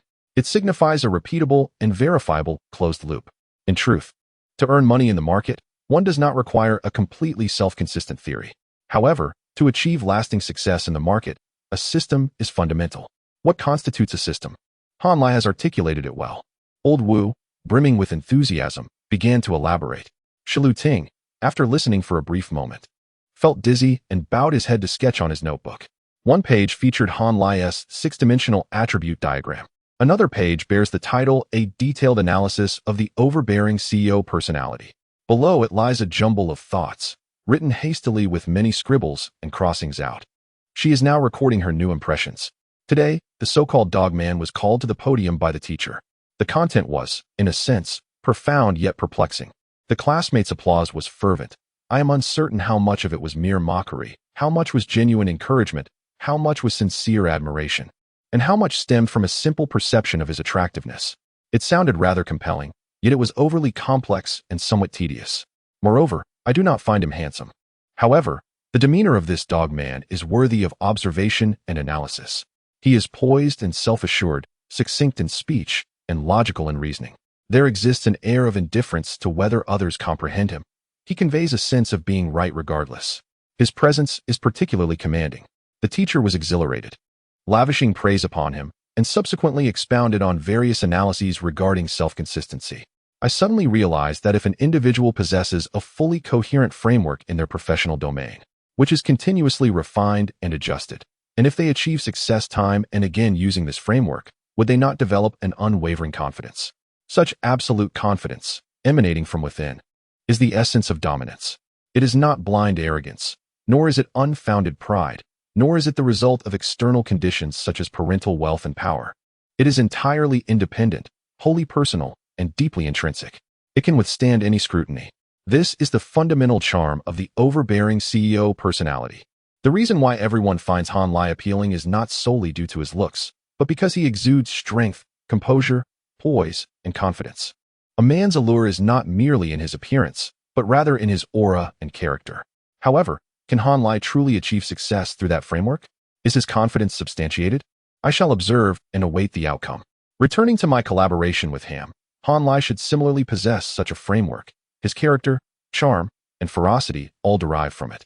Women admire the strong and yearn to be conquered. Thus, Shi Mingjuan's love burns so intensely. Hence, Shi Mingjuan's sister finds thrill, pleasure, and solace even amidst brutality. I finally comprehend this. Yet, I still cannot grasp the specific sensation of being tamed. What should I do? Should I perhaps re-establish communication with Han Lai? Though interactions with this dog man are invariably accompanied by unpleasantness, he remains the sole peer in school who evokes admiration within me. Indeed, I find myself a bit in awe of this dog man. Even though I can portray myself as more aloof, more confident, and more assertive than him, I am acutely aware that I do not possess his foundational strength. I have never genuinely believed in myself. Apart from my appearance and physique, I have accomplished nothing remarkable. Such confidence is superficial, blind. Shi Lu Ting, you must remain vigilant and not be swayed by the flattery of the lesser. Although the dog man is detestable, at least his knowledge and dedication are authentic. He has already mastered advanced mathematics for his third year and all his major courses. It is astonishing. How did he manage it? By May next year, the dog man could at least secure admission to a prestigious university, and with good performance. Even a return to a previous relationship is not beyond reach. The time to learn from him is fleeting. Perhaps I should, but never mind that for now. I will consult him later tonight. The new book's performance is exceptional. Shi Lu Ting seized this opportunity. Lastly, I must admit that Han Lai does possess a certain charm, and I have come to realize it. I shall strike out the previous statement. Scoundrel. Once again flirting with Deny Yun. Where is her hand resting? Do you still have the audacity to smile? Dogman, you will inevitably face consequences with Deny Yun. Mark my words. Where has Yu Yun's hand wandered? It discreetly rests upon Han Lai's thigh, perilously close to the root, with a mere flick of her fingers potentially grazing something significant. Recently, Cha Mu has shown a tendency to become more audacious, increasingly enjoying physical contact with Han Lai. Of course, Han Lai is displeased and promptly seizes her hand, attempting to remove it, only for her to deftly grasp it back, refusing to let go. Her hand is not plump, but rather tender and smooth. Thus, Han Lai ceases to resist, allowing her to playfully hold his hand. To speak candidly, it feels rather pleasant. Fong Fei, seated on Han Lai's other side, looks down and observes the antics beneath the table, incensed. She extends her hand to cover Han Lai's thigh. With his right hand occupied with the computer, Han Lai cannot attend to her, so he merely lets her be. Then, this girl, in a frenzied manner, slips her hand into Han Lai's shirt, beginning to count his abdominal muscles. Han Lai possesses an impressive eight-pack. However, they are not particularly well defined. The attributes are as follows. Base attributes: strength 69, agility 69, constitution 69, intelligence 70. Secondary attributes: appearance 76, physique 71, health 71, special 75. After a month of indulgence, Han Lai has gained approximately 6 kilograms, now weighing 132 pounds. His physique has naturally risen to 71 points. Currently, he is in a state where his muscles are semi-formed, yet his body fat percentage is poorly controlled, rendering them indistinguishable to the touch. Fang Feifei seems to derive considerable enjoyment from this, suddenly emitting a couple of giggles. Han Lai finds himself besieged, feeling quite uncomfortable. The two girls are only concerned with teasing, entirely neglecting to quell the situation, harboring all sorts of mischievous intentions. Moreover, they had previously quarreled. Yet now they seemingly reconciled, and are each engrossed in their own pursuits. Initially, Han Lai could have navigated between them with ease, but now he is at a loss. Goodness, is this a game of cards? Were it not for Shi Lu Ting sitting not far away, Han Lai would have certainly given them a piece of his mind. What color, you ask? Yellow. With a forceful shove, he dislodges Yu Yun's wandering hand and gives Fang Feifei's arm a stern flick, adjusting his trousers as he glares at them. Finally, they cease their mischief, and Han Lai redirects his focus to the task at hand. Engaging in frivolity ultimately pales in comparison to the importance of financial gain. Of course, earning money serves to facilitate further indulgence. It is merely a matter of priorities. The first step is to establish a stock selection pool. Self-selected stock 1, first board. Self-selected stock 2, second board. Self-selected stock 3, third board. Self-selected stock 4, fourth board, and beyond. Self-selected stock 6, leading stocks in various sectors. Next, set up alerts. Split screens, and calm oneself to observe the market. Those flickering numbers and oscillating lines represent nothing but wealth in Han Lai's eyes. Later tonight, I will provide an update. I have been cooped up at home, writing incessantly, leading to severe constipation. Yesterday, I consumed some medicinal leaves and was taken aback by their potency. I was unable to sleep all night due to the discomfort. I will update later. Right now, I feel like a dehydrated piece of bread. Chapter 62. I teach the goddess to pursue me, though the humanities may not be mainstream. There are indeed intelligent individuals. After class, Han Lai found himself surrounded. During his self-introduction, no one took his declaration seriously. They merely thought he was a captivating speaker, exuding confidence. Now, having presented substantial insights, the astute minds among them finally began to engage. Brother Lai, surely this isn't your first foray into the stock market, is it? Brother Lai, is value investing truly viable in our country? Brother Lai, I've been learning stock manipulation techniques from my father. Why have they been ineffective for the past 2 years? Brother Lai, what are your thoughts on the Limit Up Brigade? Their leader is my idol. Brother Lai, the recent shifts in the stock market seem peculiar. With continuous outflows from blue chips, is this bear market likely to prolong? Brother Lai, I agree with your overall perspective, but where should I learn trading skills? Questions flowed in abundance, some bearing significant weight. These local students from Shanghai exhibited remarkable vision and capability. Yet, Han Lai could only sense a palpable air of antiquity. The inquiries bore the unmistakable hallmark of their era. After all, a decade had elapsed, and the current market environment was utterly transformed. The novices were robust, simplistic, and fervent, making them an easy target for profit. How unlike the future, where everyone would possess skills, retail investors would neutralize speculative capital, and emotions would fluctuate unpredictably. This new generation of moguls had shared myriad insights and techniques, fostering numerous adept individual investors. Meanwhile, the previous generation's stock market deity, the king of private equity, and the idol of retail investors, Su Xiang, was on the verge of being consigned to the annals of history. Han Lai had nearly forgotten this figure, only reminded of him by a classmate's mention, oblivious to the fact that the present moment was the final flicker of a chaotic era. He realized that he surpassed this second generation in nearly every aspect, and his spirits soared. Value investing can be pursued at any time. But are you sure your understanding of value aligns with future economic trends? I refrain from commenting on Su Xiang. Time will be the true judge of his legacy. There are few stocks left to manipulate. The prudent steer clear of them. For trading skills, consider exploring the internet or observing the top contenders during competitions. Han Lai succinctly addressed several inquiries before being inundated with more. Fortunately, the break lasted only 15 minutes, preventing any significant inconvenience. Nevertheless, when he finally escaped, he was drenched in sweat. Yu Yun, with a mischievous smile, inquired, "Do you regret it?" "Regret?" Brother Lai mused. "What is there to regret about showing off?" Yu Yun's neighbor, Shi Lu Ting, was caught off guard by Han Lai's candor. Fang Feifei gave a thumbs up. "Once you've put on a show, you must see it through, right?" "Exactly. That's the essence of it." The group shared a light-hearted moment until the English teacher shot them a stern glare, prompting them to settle down. Han Lai closed his notebook, feeling it was time to skip class. Engaging in class was cumbersome. He had already absorbed all necessary knowledge and saw no reason to squander time. As for attendance points, to be frank, would a local student with a second-tier diploma care? And would those with third-tier diplomas pay heed? Resolute, he decided to retreat to his dormitory that afternoon to monitor the market. His phone buzzed incessantly, but he chose to ignore it. He focused on the market until 3, reflected until 5, then stepped out for a meal before returning to his dormitory to draft a domineering president script, feeling utterly fulfilled.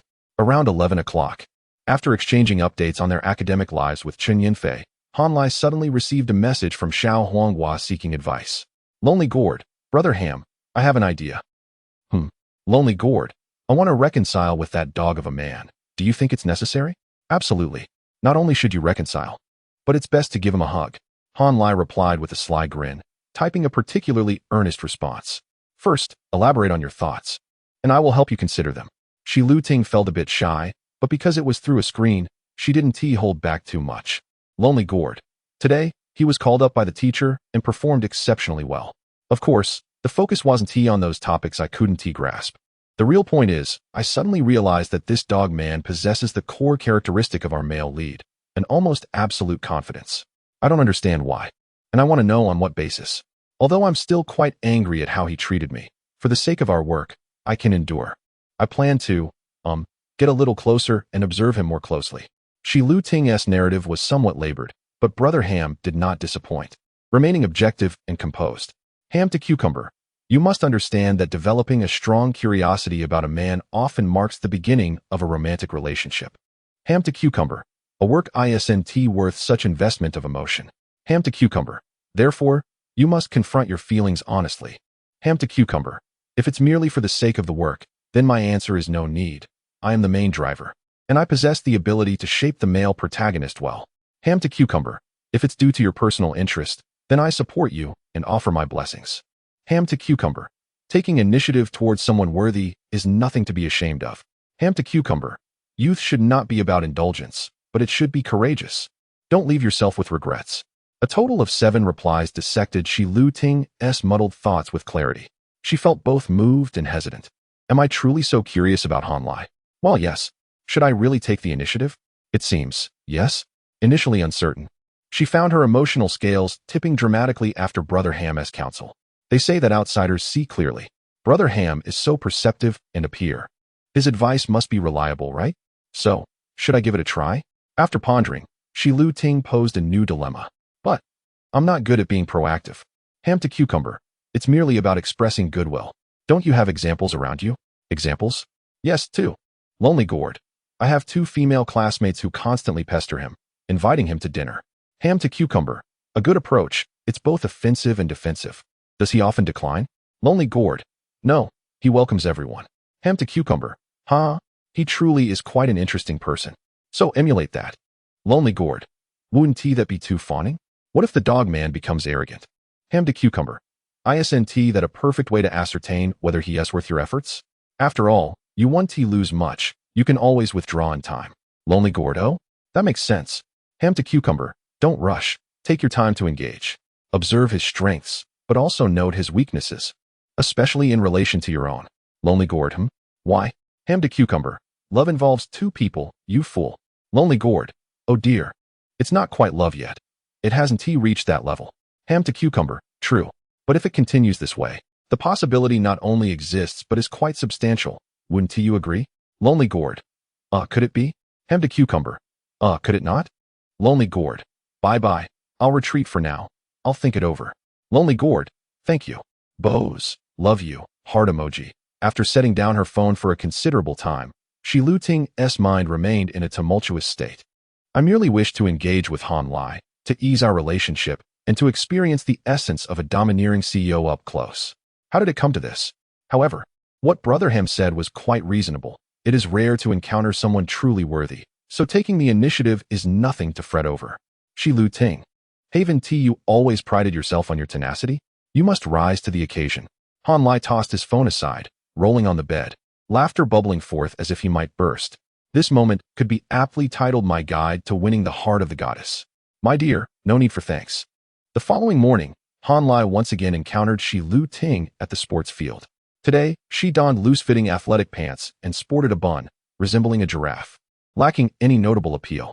Thus, Han Lai greeted her with calm composure. "Good morning." Good morning," responded Shi Lu Ting, her gaze a mixture of emotions. Seemingly oblivious, Han Lai offered her a sun-kissed, encouraging smile. "Come, run with me."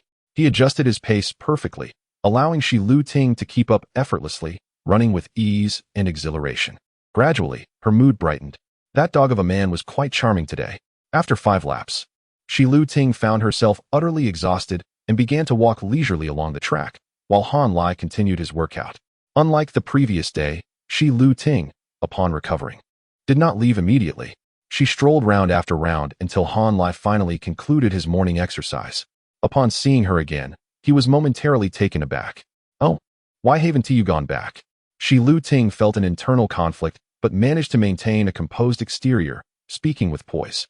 "Let us go. I'll treat you to breakfast. Thank you for accompanying me on my run. Is there something on your mind?" Han Lai instinctively questioned, his surprise evident on his face. "What, are you scared?" Shi Lu Ting's earlier awkwardness transformed into a sense of liberation, realizing her own strength. "Why so many questions over a meal? You're not as intimidating as you seem."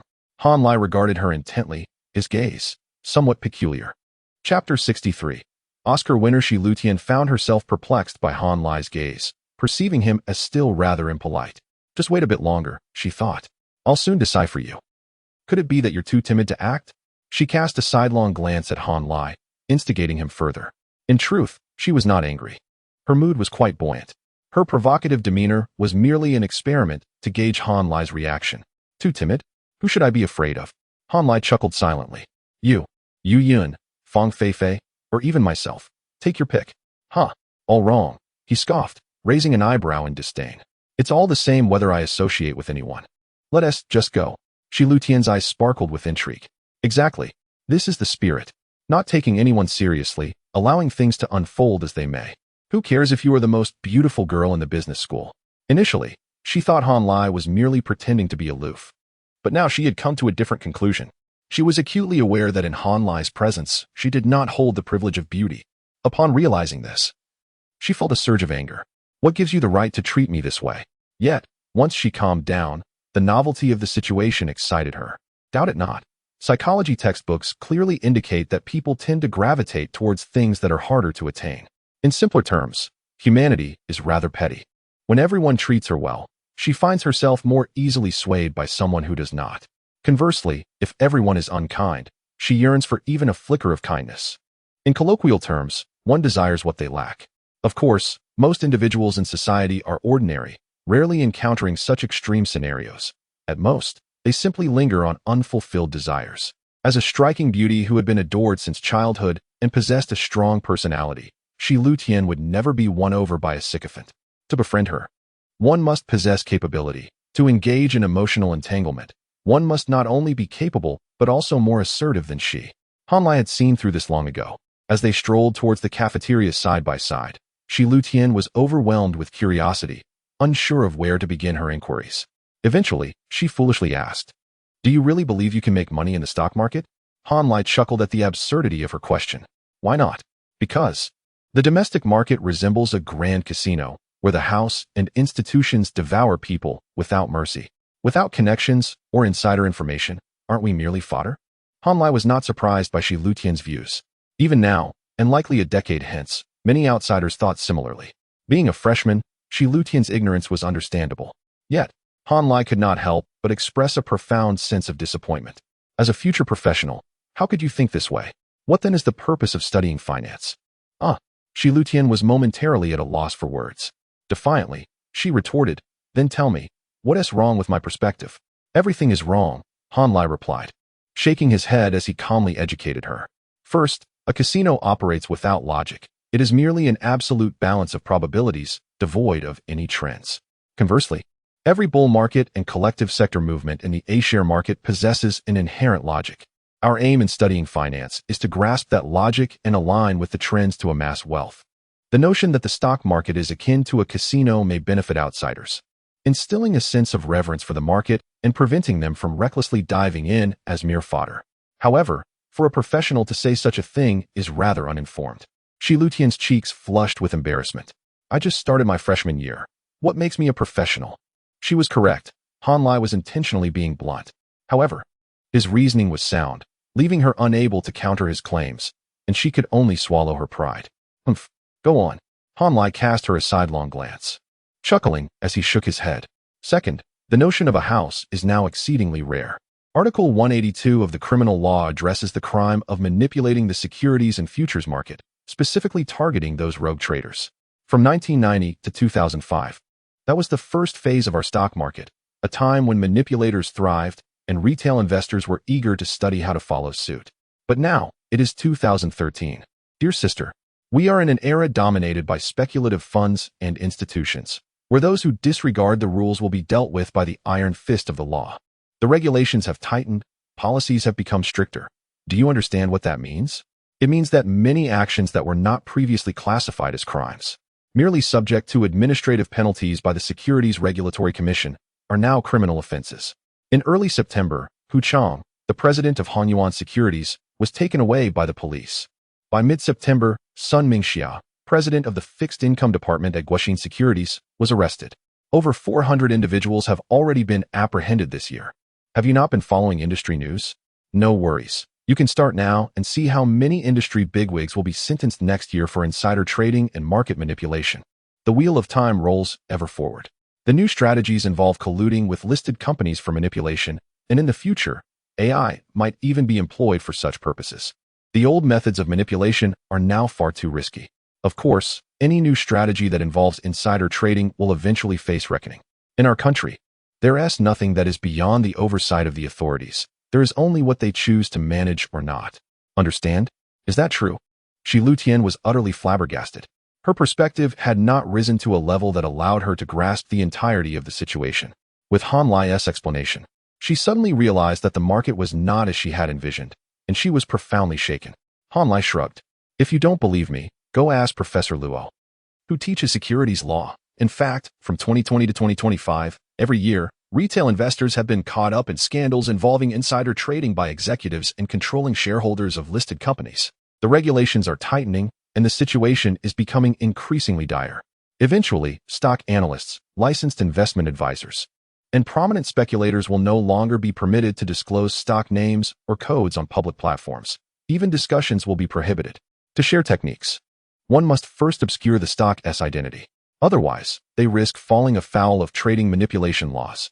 Even licensed advisors wishing to write a novel about stock trading said in 2013 must obscure stock names. Otherwise, they will draw scrutiny from regulators, leading to diminished exposure or outright bans. Certain platforms have already received warnings and have ceased operations. Their planned narratives and saved drafts have been discarded. Shi Lutian was profoundly shocked, turning to gaze intently at Han Lai. Her eyes could not conceal the admiration she felt. How do you know so much? Because I have a dream, Han Lai replied, his gaze deep and distant, looking towards the horizon.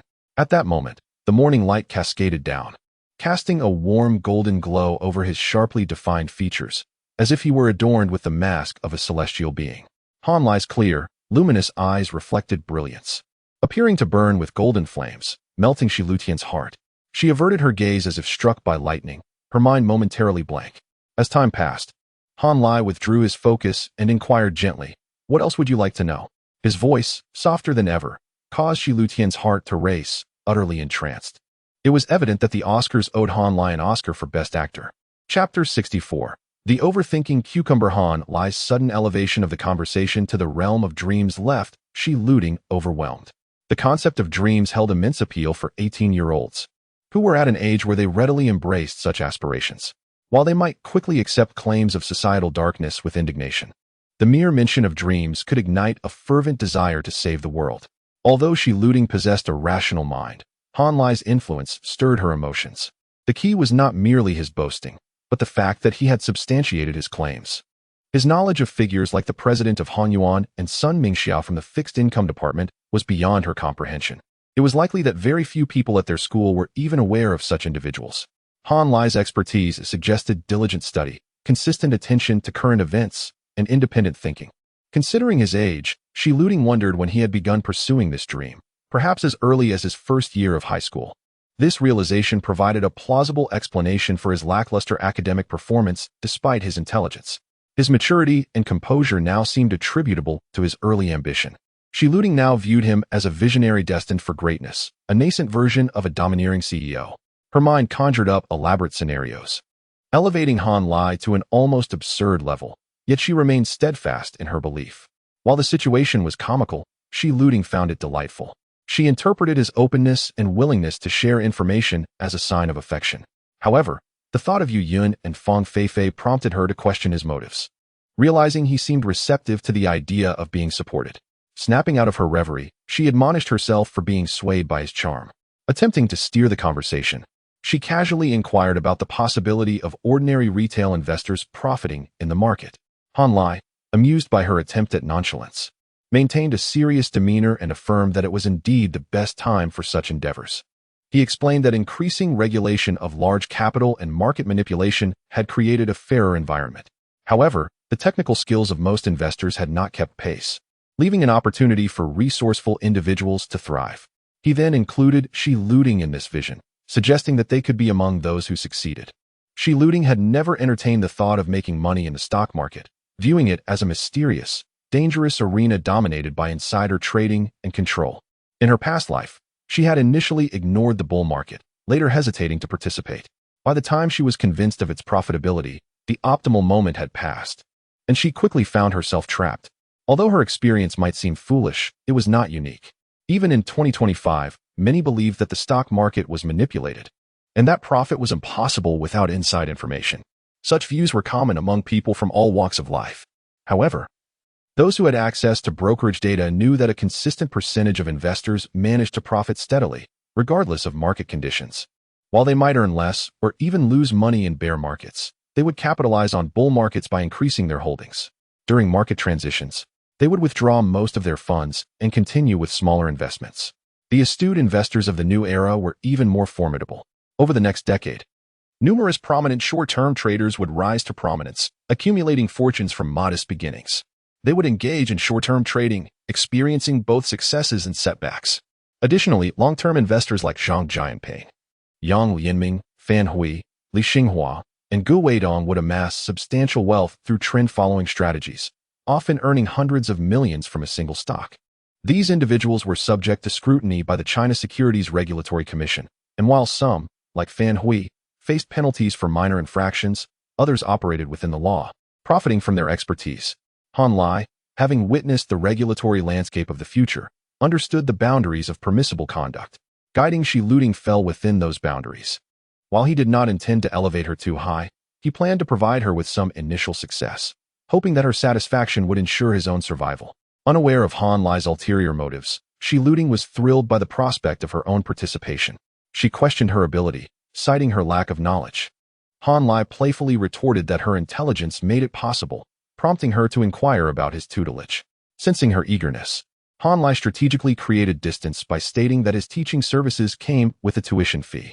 Shi Luting, momentarily sobered, asked how she was expected to pay. Given that he did not need her financial support, Han Lai, unabashed, replied that she was different from the others, implying that while their invitations were gestures of goodwill, hers would be an act of filial piety. Enraged, Shi Luting struck him on the back, causing her own hand to sting. She vehemently denied any intention of showing him deference and expressed her annoyance. Despite the pain, Han Lai was pleased by her reaction, viewing it as a sign of growing familiarity. He noted that she had never physically interacted with a man before, which underscored her exceptional ability to maintain boundaries. He envisioned a future where those boundaries would gradually erode, eventually reaching negative territory. He jokingly questioned his worthiness as a mentor, asking if she had even agreed to his tutelage. Engaging in idle chatter, one truly considers oneself quite the important figure. As for breakfast today, it was neither abundant nor lacking, dreams aside. Shi Lutian's face flushed crimson as her petite mouth flitted about in spirited protest. Yet, it was merely a fleeting amusement. The next time Han Lai seeks her out, she will undoubtedly continue her chatter, only to obediently part with her money. This is still in the absence of any tangible results. Once Han Lai achieves real success, the dynamics will tilt even further. Of course, no matter the circumstances, her verbal defiance remained steadfast. After all, who isn't a stubborn little darling, refusing to concede defeat? Han Lai bounced about, the pain finally subsiding. Ready to tease her once more when suddenly, Xiao Huanghua's phone rang. Early in the morning, who could be calling? She retrieved her phone, discovering an unfamiliar number. Hello. Who is this? Ximing? Ah, yes, it's me. I'm at the East Gate. You can come directly here. All right, thank you so much. Upon hearing her response, Han Lai's heart stirred. Oh, it seems the generous gift from the beloved Ham brother has finally arrived. Shi Lutian, completely oblivious to the contents of the package, felt an unusual lightness in her spirit. After hanging up, she tilted her head gently towards Han Lai. Let us go. Accompany me to pick up a package first, and we'll eat afterward. It's perfect to open it in the cafeteria. I need that thing urgently. Her movements exuded grace and confidence. However, Han Lai suddenly covered his face, trembling with laughter, barely suppressing the mirth bubbling within him. Chapter 65. Male protagonist. What is wrong with you, you dogman? Shi Lutian exclaimed in exasperation, unable to contain her frustration as she shot another retort at Han Lai. Nothing much, Han Lai replied, his lips pressed tightly together, his expression serious as he stood tall. My back itches. You hit me too hard. As he activated his level 3 acting skills, his innocent little eyes were almost comical. Humph. Shi Lutian huffed with a hint of pride, begrudgingly accepting Han Lai's explanation. In truth, she felt a twinge of guilt. During the scuffle, she hadn't thought much of it, but after releasing her anger, she felt a bit embarrassed and slightly fearful. How could she behave so unladylike? Besides, the dogman may not possess the looks of a domineering CEO, yet he certainly had the temperament of one, never coddling women. What if he retaliated? Imagining him gripping her wrist tightly behind her back like handcuffs, painfully constricting as he raised his hand to strike. Ouch! Just the thought sent shivers down her spine. Recently, having indulged in some rather intense narratives, her resistance was wearing thin, inevitably affecting her thoughts. Coupled with her tendency to view Han Lai as the embodiment of the male lead, she was fully immersed in the storyline. In an instant, her mind conjured numerous vivid images. Her ears flushed a soft red. It was hardly her fault for her fanciful thoughts. Truth be told, individuals with a flair for eloquent and delicate prose often exhibit such tendencies. They excel at associations, adeptly transforming words into images, with their inner worlds rich and varied, leading to flights of imagination that often spiral out of control. How could she not become a daydreamer? Maintaining her composure, Shi Lutian feigned indifference as she turned toward the school gate. Keep up, Han Lai teased, leisurely trailing behind her. This was your insistence. If anything unexpected happens later, don't blame me. After walking about 50 meters, Shi Lutian finally regained her composure and initiated casual conversation with Han Lai. Why are you delivering packages early in the morning? Aren't you being a bit too diligent? Han Lai nearly burst into laughter. You're asking me? Hey, little cucumber. You've come to the right person. I actually know. With inter-school deliveries sharing a common drop-off point, they were naturally quick, especially since Ham Brother had specifically expedited her package. Hold it in, don't laugh. Han Lai responded with mock seriousness. It proves that your fortune is good today. Your wishes will come true. By the way, what is your zodiac sign? At the mention of this, Shi Lutian was instantly distracted. I'm a Capricorn, the last Capricorn of 94. Do you know anything about astrological fortunes? I know next to nothing about zodiac signs. I only know that you're in for good luck today.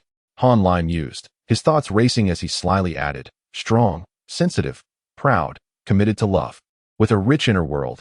Yes, it indeed resembles your character. Shi Lutian beamed with delight, her mood soaring. Many boys had tried to bond with her over zodiac signs in the past, but she had brushed them off. Yet now, it felt as though she had found a kindred spirit. Thus, it is said, flattery leads nowhere. Only by being genuinely exceptional can shared interests act as a catalyst. So, what's your zodiac sign? Shi Lutian asked, mimicking Han Lai's tone in a playful manner. Guess, Han Lai teased, a smirk playing on his lips. Leo? Wow, you're impressive, Han Lai exclaimed, feigning surprise. Humph. Shi Lutian raised her chin slightly, her graceful neck taut, exuding an unusual allure. Strong, assertive, rational. With a strong sense of self. What else could it be but Leo? Impressive indeed, Han Lai praised, giving her a thumbs up, causing her to smile brightly. Her fox-like eyes curving into crescent moons. I'll tell you, she began, enthusiastically sharing her insights about zodiac signs as they walked, her chatter never ceasing. Han Lai nodded along, chuckling secretly. He knew all too well what was happening. Ham Brother had deliberately set the male lead's birthday on August 1st, just 8 days before Han Lai's own. The true and false protagonists shared the same zodiac sign. As Shi Lutian instinctively guessed Leo, how could she be mistaken? In their cheerful exchange, they arrived at the university gate and found the delivery man. She casually took the package, shaking it lightly. Huh, it's so light. Let us go eat, I'm so hungry. Han Lai feigned indifference, showing no curiosity about her delivery. All right, let's go. Shi Lutian glanced at the delivery slip, where the item was listed simply as jewelry. A wave of relief washed over her. She had realized halfway through their journey that the item sent by Ham Brother might not be appropriate to open in front of Han Lai. Ham Brother's exact words were, "A great item, immensely helpful." What could it be? She genuinely feared that Ham Brother had sent her a scholarly book on Sima, and if she were to open that in front of Han Lai, it would be exceedingly awkward. Jewelry was good. It could easily be concealed. So light. It must just be a pair of earrings or something similar. Suddenly, she recalled a scene from her story where Han Lai had imprisoned Shi Mengjun's sister in a villa, using unconventional means to suspend her, tattooing her and adorning her with jewelry. The thought of those scenes she had personally crafted made her cheeks flush a deep crimson. No way. The contents of the box were not to be seen by anyone. Though Han Lai would likely not recognize them, the items were probably meant for her personal use. What would it mean if the dogman saw them? Despite repeatedly warning herself, Shi Lutian still could not rein in her wandering thoughts. She suddenly pondered. The truth of the matter must remain hidden from Han Lai, but what if he caught a glimpse? After all, he was the embodiment of the male lead. If he saw it, would that not be a form of participation? Would it enhance her experience? Would it? Oh dear. No. Shi Lutian, you must not get too immersed in this. As they approached the cafeteria, Shi Lutian fell silent. Han Lai turned back in confusion. Noticing her lost in thought, her expression a mix of bewilderment and frustration. This girl's imagination was boundless. Han Lai could only chuckle at her, waving his hand in front of her face. Hey, wake up, we've arrived. Huh. Oh, let us go? Shi Lutian suddenly snapped back to reality, her face hardening as though someone owed her a fortune. As they entered, taking a right turn, they abruptly halted, stunned to find someone blocking their path. Yu Yun, fists clenched and teeth gritted, glared at them, her breath heavy as her chest rose and fell sharply. TSK, she looked ready to explode. In a flash, Shi Lutian recalled that today was Yu Yun's turn to treat Han Lai to breakfast, which she had interrupted. Though she felt no guilt, she wished to avoid a confrontation with Yu Yun in the cafeteria. Thus, she calmly nodded, greeting her with a composed demeanor. Up already? I ran into Han Lai during my morning jog. We were just about to have breakfast together. Han Lai remained nonchalant, his composure unshakable. The class monitor is treating today. She doesn't know what I like to eat, so you should accompany her to get the food. Oh. Both girls were left dumbfounded. Are you even human? Before Yu Yun could utter a single word, she was clearly and decisively sidelined. Now, she was questioning her own existence, wondering if she had inadvertently committed some offense to deserve this treatment. Otherwise, how could Han Lai be so brazenly assertive? Shi Lutian was equally bewildered. I treated you to a meal, and you sat there like an overlord, even assigning a maid to supervise my ordering. Truly, it's like honoring a great master. Isn't it? The two sisters exchanged glances, and suddenly, they weren't angry with each other anymore. With Han Lai present, getting angry at others was simply illogical. Who could be more infuriating than him? Shi Lutian strode towards the cafeteria window, leaving a sentence behind. Come if you want, but whatever I buy is what you'll eat. As for Yu Yun, just a moment ago, Yu Yun was standing with Shi Lutian against a common enemy, but the next moment, she was sidling up to Han Lai, asking softly, Brother Lai, is there something I'm not doing well that's making you upset? Why did you suddenly ask Tingting out today? If there's something wrong with me, just tell me, and I'll change quickly. TSK, the ultimate manipulator evolves so rapidly. Han Lai casually deflected the blame. No. It was really unexpected today. She suddenly wanted to treat me to a meal, and I was quite taken aback.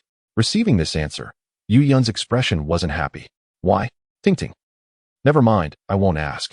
Seeing Han Lai's growing impatience, she quickly changed her tone, her heart sinking. She wasn't afraid of Fang Feifei. No matter how proactive Fang Feifei was, that was all there was to it. But she couldn't help but fear Shi Lutian. That leggy beauty was a natural enemy, just in terms of looks alone. Yu Yun took another step forward, wanting to take Han Lai's arm. But Han Lai firmly pushed her away. Go help carry things, I'll find a seat. Such an unceremonious gesture. Yet it made her obedient and unwilling to resist in the slightest. Oh, Yu Yun pouted aggrievedly, turning to follow Shi Lutian. No matter how unwilling she seemed, she ultimately complied. Lai Ji's mood was peculiar. How could I have been so foolish in my past life? Why did I waste 3 years on a woman like this? Actually, the reason was simple. In his past life, Han Lai was truly inadequate, lacking an accurate self-assessment, yet insisting on pursuing high-end options. Clearly, lowering his standards would have made it easy to find a girlfriend, but he looked down on those who were suitable for him, while lacking the ability to win over those he fancied, leaving him to try and gamble on that slim chance through excessive flattery. See, he knew the hope was slim, yet he was unwilling to admit defeat and lacked the perseverance to improve himself. Who else but him was to blame for his misfortune? Originally, there was nothing wrong, but mediocre people troubled themselves. Han Lai was almost 30 years old before he basically recognized himself, and the following days were much better, even considered comfortable. Looking back, it was foolish, but this was the true life of an ordinary person. Those plug-in elites who never made stupid mistakes were few and far between. And Han Lai had only seen a few. He could only say that he couldn't compare or envy them. If it weren't for the system, Han Lai would still just be a relatively enlightened ordinary person, not to the point of dying alone, but he wouldn't have had much success either. Just living a plain life. This was self-awareness. Han Lai knew very well that he wasn't a born winner, but rather a hanger-on who had unexpectedly risen from the ordinary class. The advantage was that he especially understood the mentality of ordinary people, knowing what Yu Yun was thinking and what she wanted. A true prodigy might not necessarily be able to handle her. This was a ruthless character who dared to put a high hat on her husband's head, and her growth rate far exceeded those of simple-minded straight men. Thinking about this and that, Han Lai quickly found an inconspicuous corner and sat down like a master. Shi Luding and Yu Yun busied themselves twice, finally bringing all the food. Chicken cakes with meat sandwiches, beef noodles with braised eggs, plus 2 small side dishes. Were extremely rich. However, the 2 sisters, who usually had a very good relationship, were clearly a bit unhappy today. Yu Yun pouted indignantly, and Shi Luding's expression was icy. No need to ask, they must have just finished arguing. Shi Luding had long legs, and with a few quick strides. She took the lead in sitting next to Han Lai. Yu Yun gritted her teeth, pulled her tight t-shirt down, and sat heavily across from Han Lai. Don't let everyone's thoughts be too dirty. She wanted to cover her waist. An obvious thing. After sitting down, Shi Luding handed Han Lai a pair of chopsticks. Eat, master. Eat. What does the collapse of the earth matter to me? Eating is the most important thing.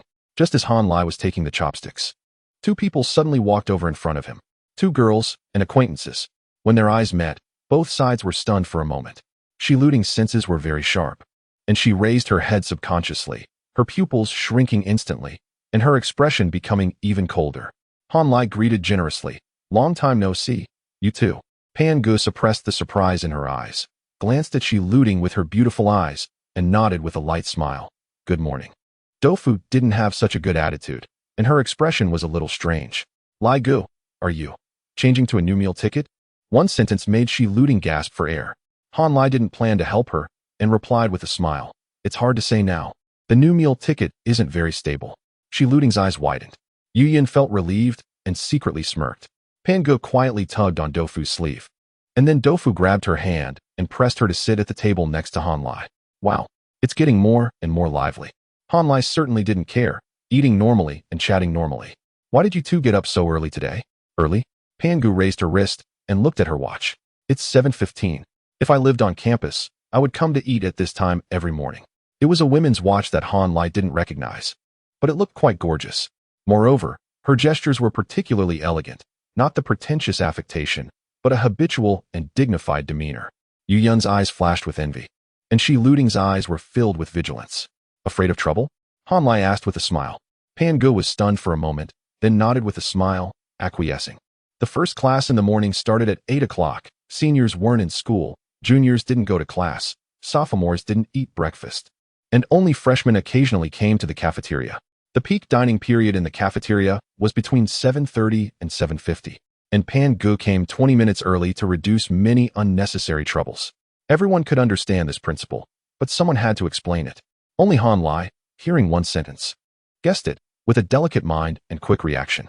Shi Luding looked at the 2 of them answering each other, with a tacit understanding, and her heart suddenly ached terribly.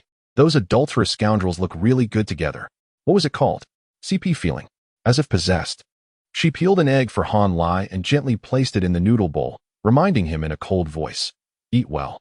I bought it for you with great effort. It won't taste good cold. Hiss. Yu Yun gasped, unable to believe that Shi Luding could do this for Han Lai. So, Am I going to be the ex?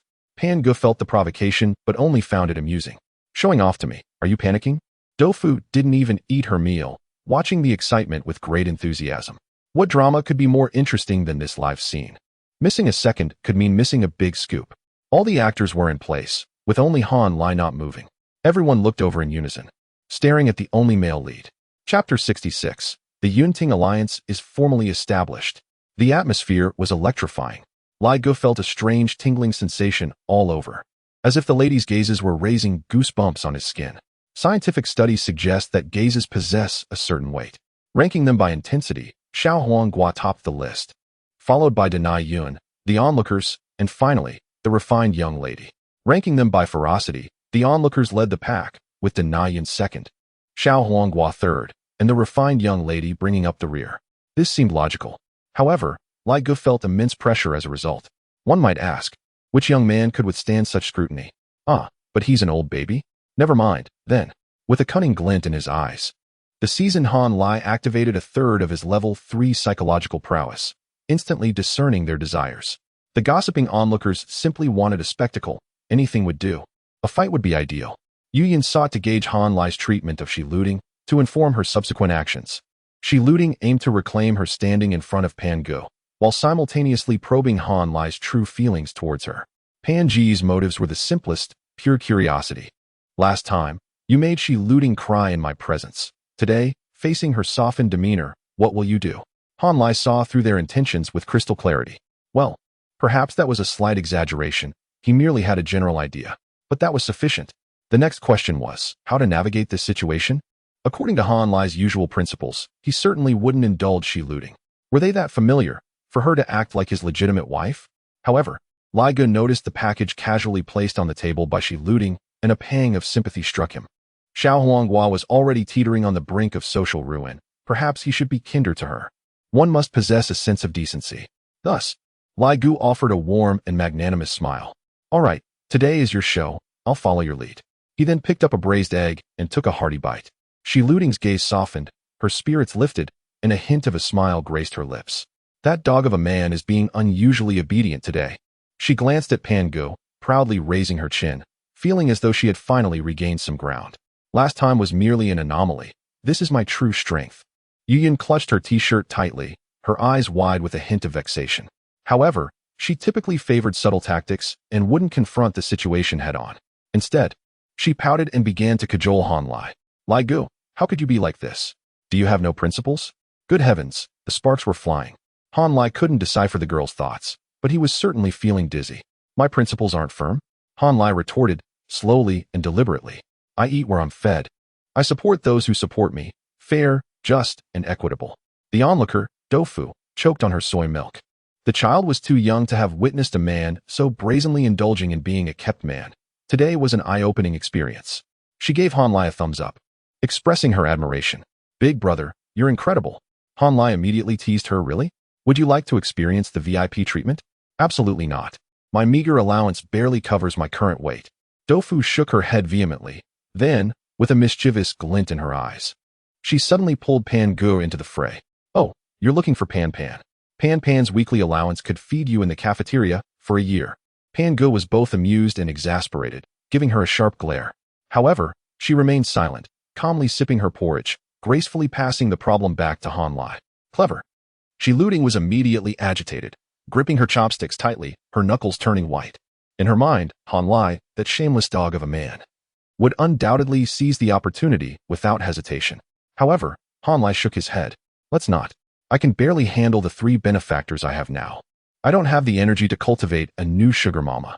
Besides, my schedule is already packed with breakfast, lunch, and dinner. Where would I fit another?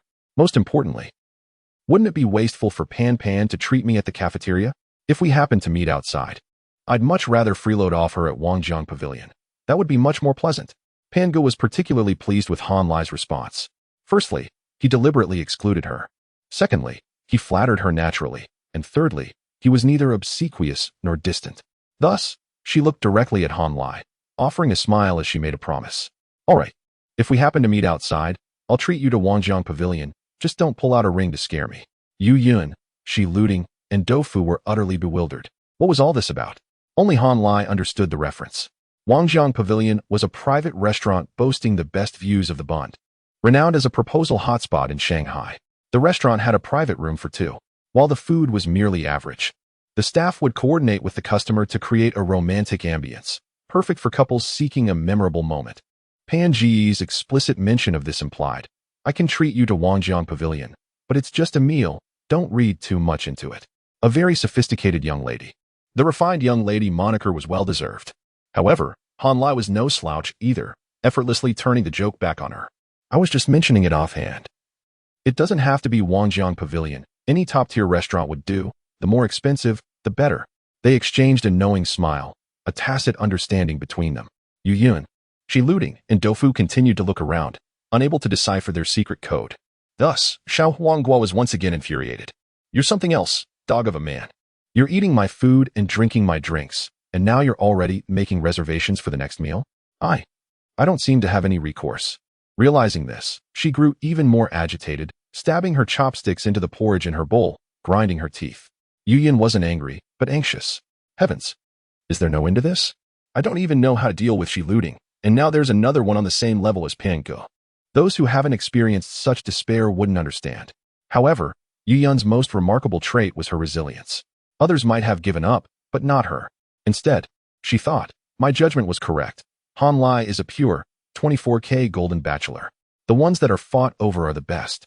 Which other male student in the school could simultaneously attract Shi Luding and Pan Ge? It's worth sacrificing for him. This team master and Sea Queen had completely bewitched herself. But in reality, did Han Lai truly have any emotional involvement with them? No. It was clearly just normal interaction, devoid of any affection. However, through a series of coincidences, the conflict between the girls was amplified, and a dogfish had entered the fray, stirring up trouble, leveraging the situation, and seizing every opportunity. What was this so-called battle royale? In Lai Ji's eyes, it was merely a stage for him to reap benefits and gain advantages. Shi Luding was full of anger, but had no reason to quarrel with Han Lai, so she put down her chopsticks and sat there with a cold expression. Yu Yin blinked her eyes, deciding to reconcile with Shi Luding. The pressure from Pan Ge was too great. While her figure wasn't as explosive as hers, her temperament was too good, and she was too wealthy. It was better to keep the spoils within the family, where there was always a chance to steal a bite. If someone from the outside were to take everything, what would be left for her? A coalition against Pan Ge was imperative. "I declare, the Yunting alliance is formally established." Yu Yun's eyes darted around, and she spotted the delivery box on the table, immediately finding a topic to discuss. "Ting Ting, what did you buy?" Chapter 67. The joy of unboxing. In truth, Shi Luding was reluctant to discuss the gift with Yu Yun, as a degree of apprehension lingered in her heart. Brother Ham had not elucidated the item's nature, and although its weight suggested it was not a mere trinket, there remained the possibility that it was something best kept private. This concern was palpable. However, due to Pan Ji's insistence, she could ill afford to continue her discord with Yu Yun. With the Pan sisters' amicable rapport, any internal strife on her part would only invite derision. Thus, she endeavored to downplay the gift's significance, presenting it as a mere trifle. "It wasn't my purchase. It's a gift from a friend." "Oh, your friend is truly kind to you." Like a dog returning to its vomit, Yu Yun could not resist her penchant for veiled barbs. Despite her resolution to ally with Shi Luding, she reverted to her habit of undermining her comrade. "What friend? We've been confidants for 2 months, yet I've never heard you mention them." Shi Luding recoiled, her scalp prickling under the interrogation.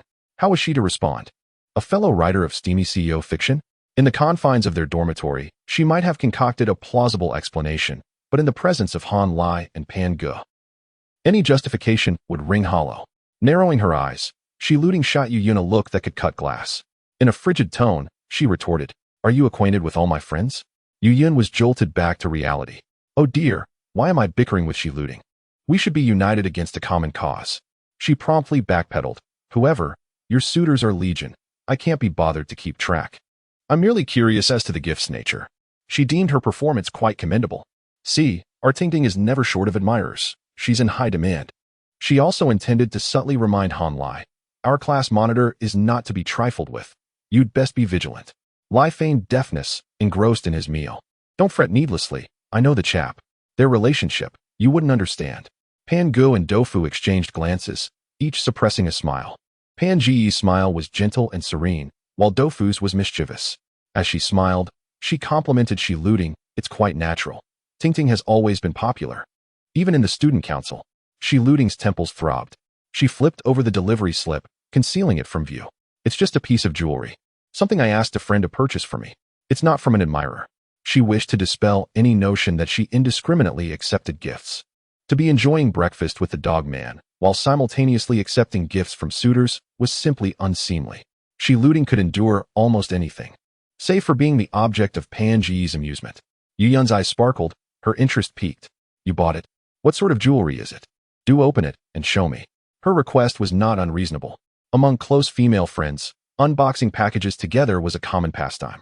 The shared anticipation and commentary amplified the joy. Shi Luding was dumbfounded. She was never one to fabricate stories, typically resolving conflicts through sheer force of will. But today, she was plagued by a series of unfortunate events. She had hoped for a quiet breakfast and conversation with the dog man, only to find herself surrounded by an unexpected entourage.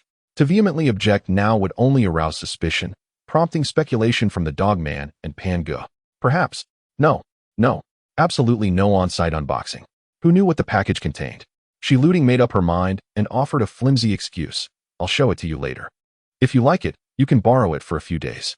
I don't have a box cutter on me. How am I supposed to deal with all that tape? Her demeanor was composed, her tone light, projecting an aura of innocence. A box cutter? Yu Yun pondered, then exclaimed, I have an idea. Shi Luding stared blankly as Yu Yun eagerly retrieved a brow trimmer from her purse, presenting it to her like a prized possession. Tada! Problem solved. I could truly do without your assistance. As Yu Yun positioned the trimmer against the box, Shi Luding shuddered and quickly intervened. Don't be absurd. That tape is thick. You'll only cut yourself with that tiny blade. Her concern was palpable. Oh, Yu Yun, acknowledging the validity of the concern, obediently retracted the trimmer, even offering Shi Luding a conciliatory smile. She was particularly susceptible to Shi Luding's assertive, dominant persona. The alpha woman, relieved to see Yu Yun stow away the trimmer, breathed a sigh of relief. Just then, a multifunctional Swiss Army knife was thrust across the table. Winky face, what in the world? Shi Luding's eyes widened in disbelief. Her mouth agape. Then, the dog man resumed his assault on his beef noodles, his role in the matter concealed. Use it if you need it, don't mention it. I'll thank your grandmother's leg. Shi Luding was beside herself, her frustration boiling over. Why are you carrying that thing on your morning run? The environment in the lower levels isn't particularly safe. I carry it for self-defense. Han Lai's explanation was nonchalant, but two individuals immediately understood. One was Shi Luding, who had heard tales of the misdeeds of international students in the student council. The other was Pan Ge, who had not only heard of such incidents, but had also witnessed classmates being bullied. Shi Luding's anger abruptly transformed into sympathy. So, the dogman's life was not without its challenges. As she was about to offer solace, she was jolted back to reality by a distinct snap. Turning her head, she saw, oh heavens, the big Nizi you had deployed the serrated blade, and with one hand securing the box, was poised to commence her assault. As she measured the blade against the box, she gleefully proclaimed, exciting. I adore this feeling of anticipation. Ting Jia was utterly numb. MMP, you're all a bunch of debt collectors. How much do I owe you from my past life? All right, I surrender. Shi Luding resigned herself. There was no further justification for resistance. In all likelihood, it was some sort of ring or trinket. Whatever the inquiry, she would simply claim it was an earring. If it were a chain, a short one was an anklet, a long one a waist chain. She had made up her mind, but a sense of unease lingered. Beneath the apprehension, a flicker of anticipation stirred. Brother Ham was a man of immense talent and wit, practically her mentor. What sort of gift would he bestow?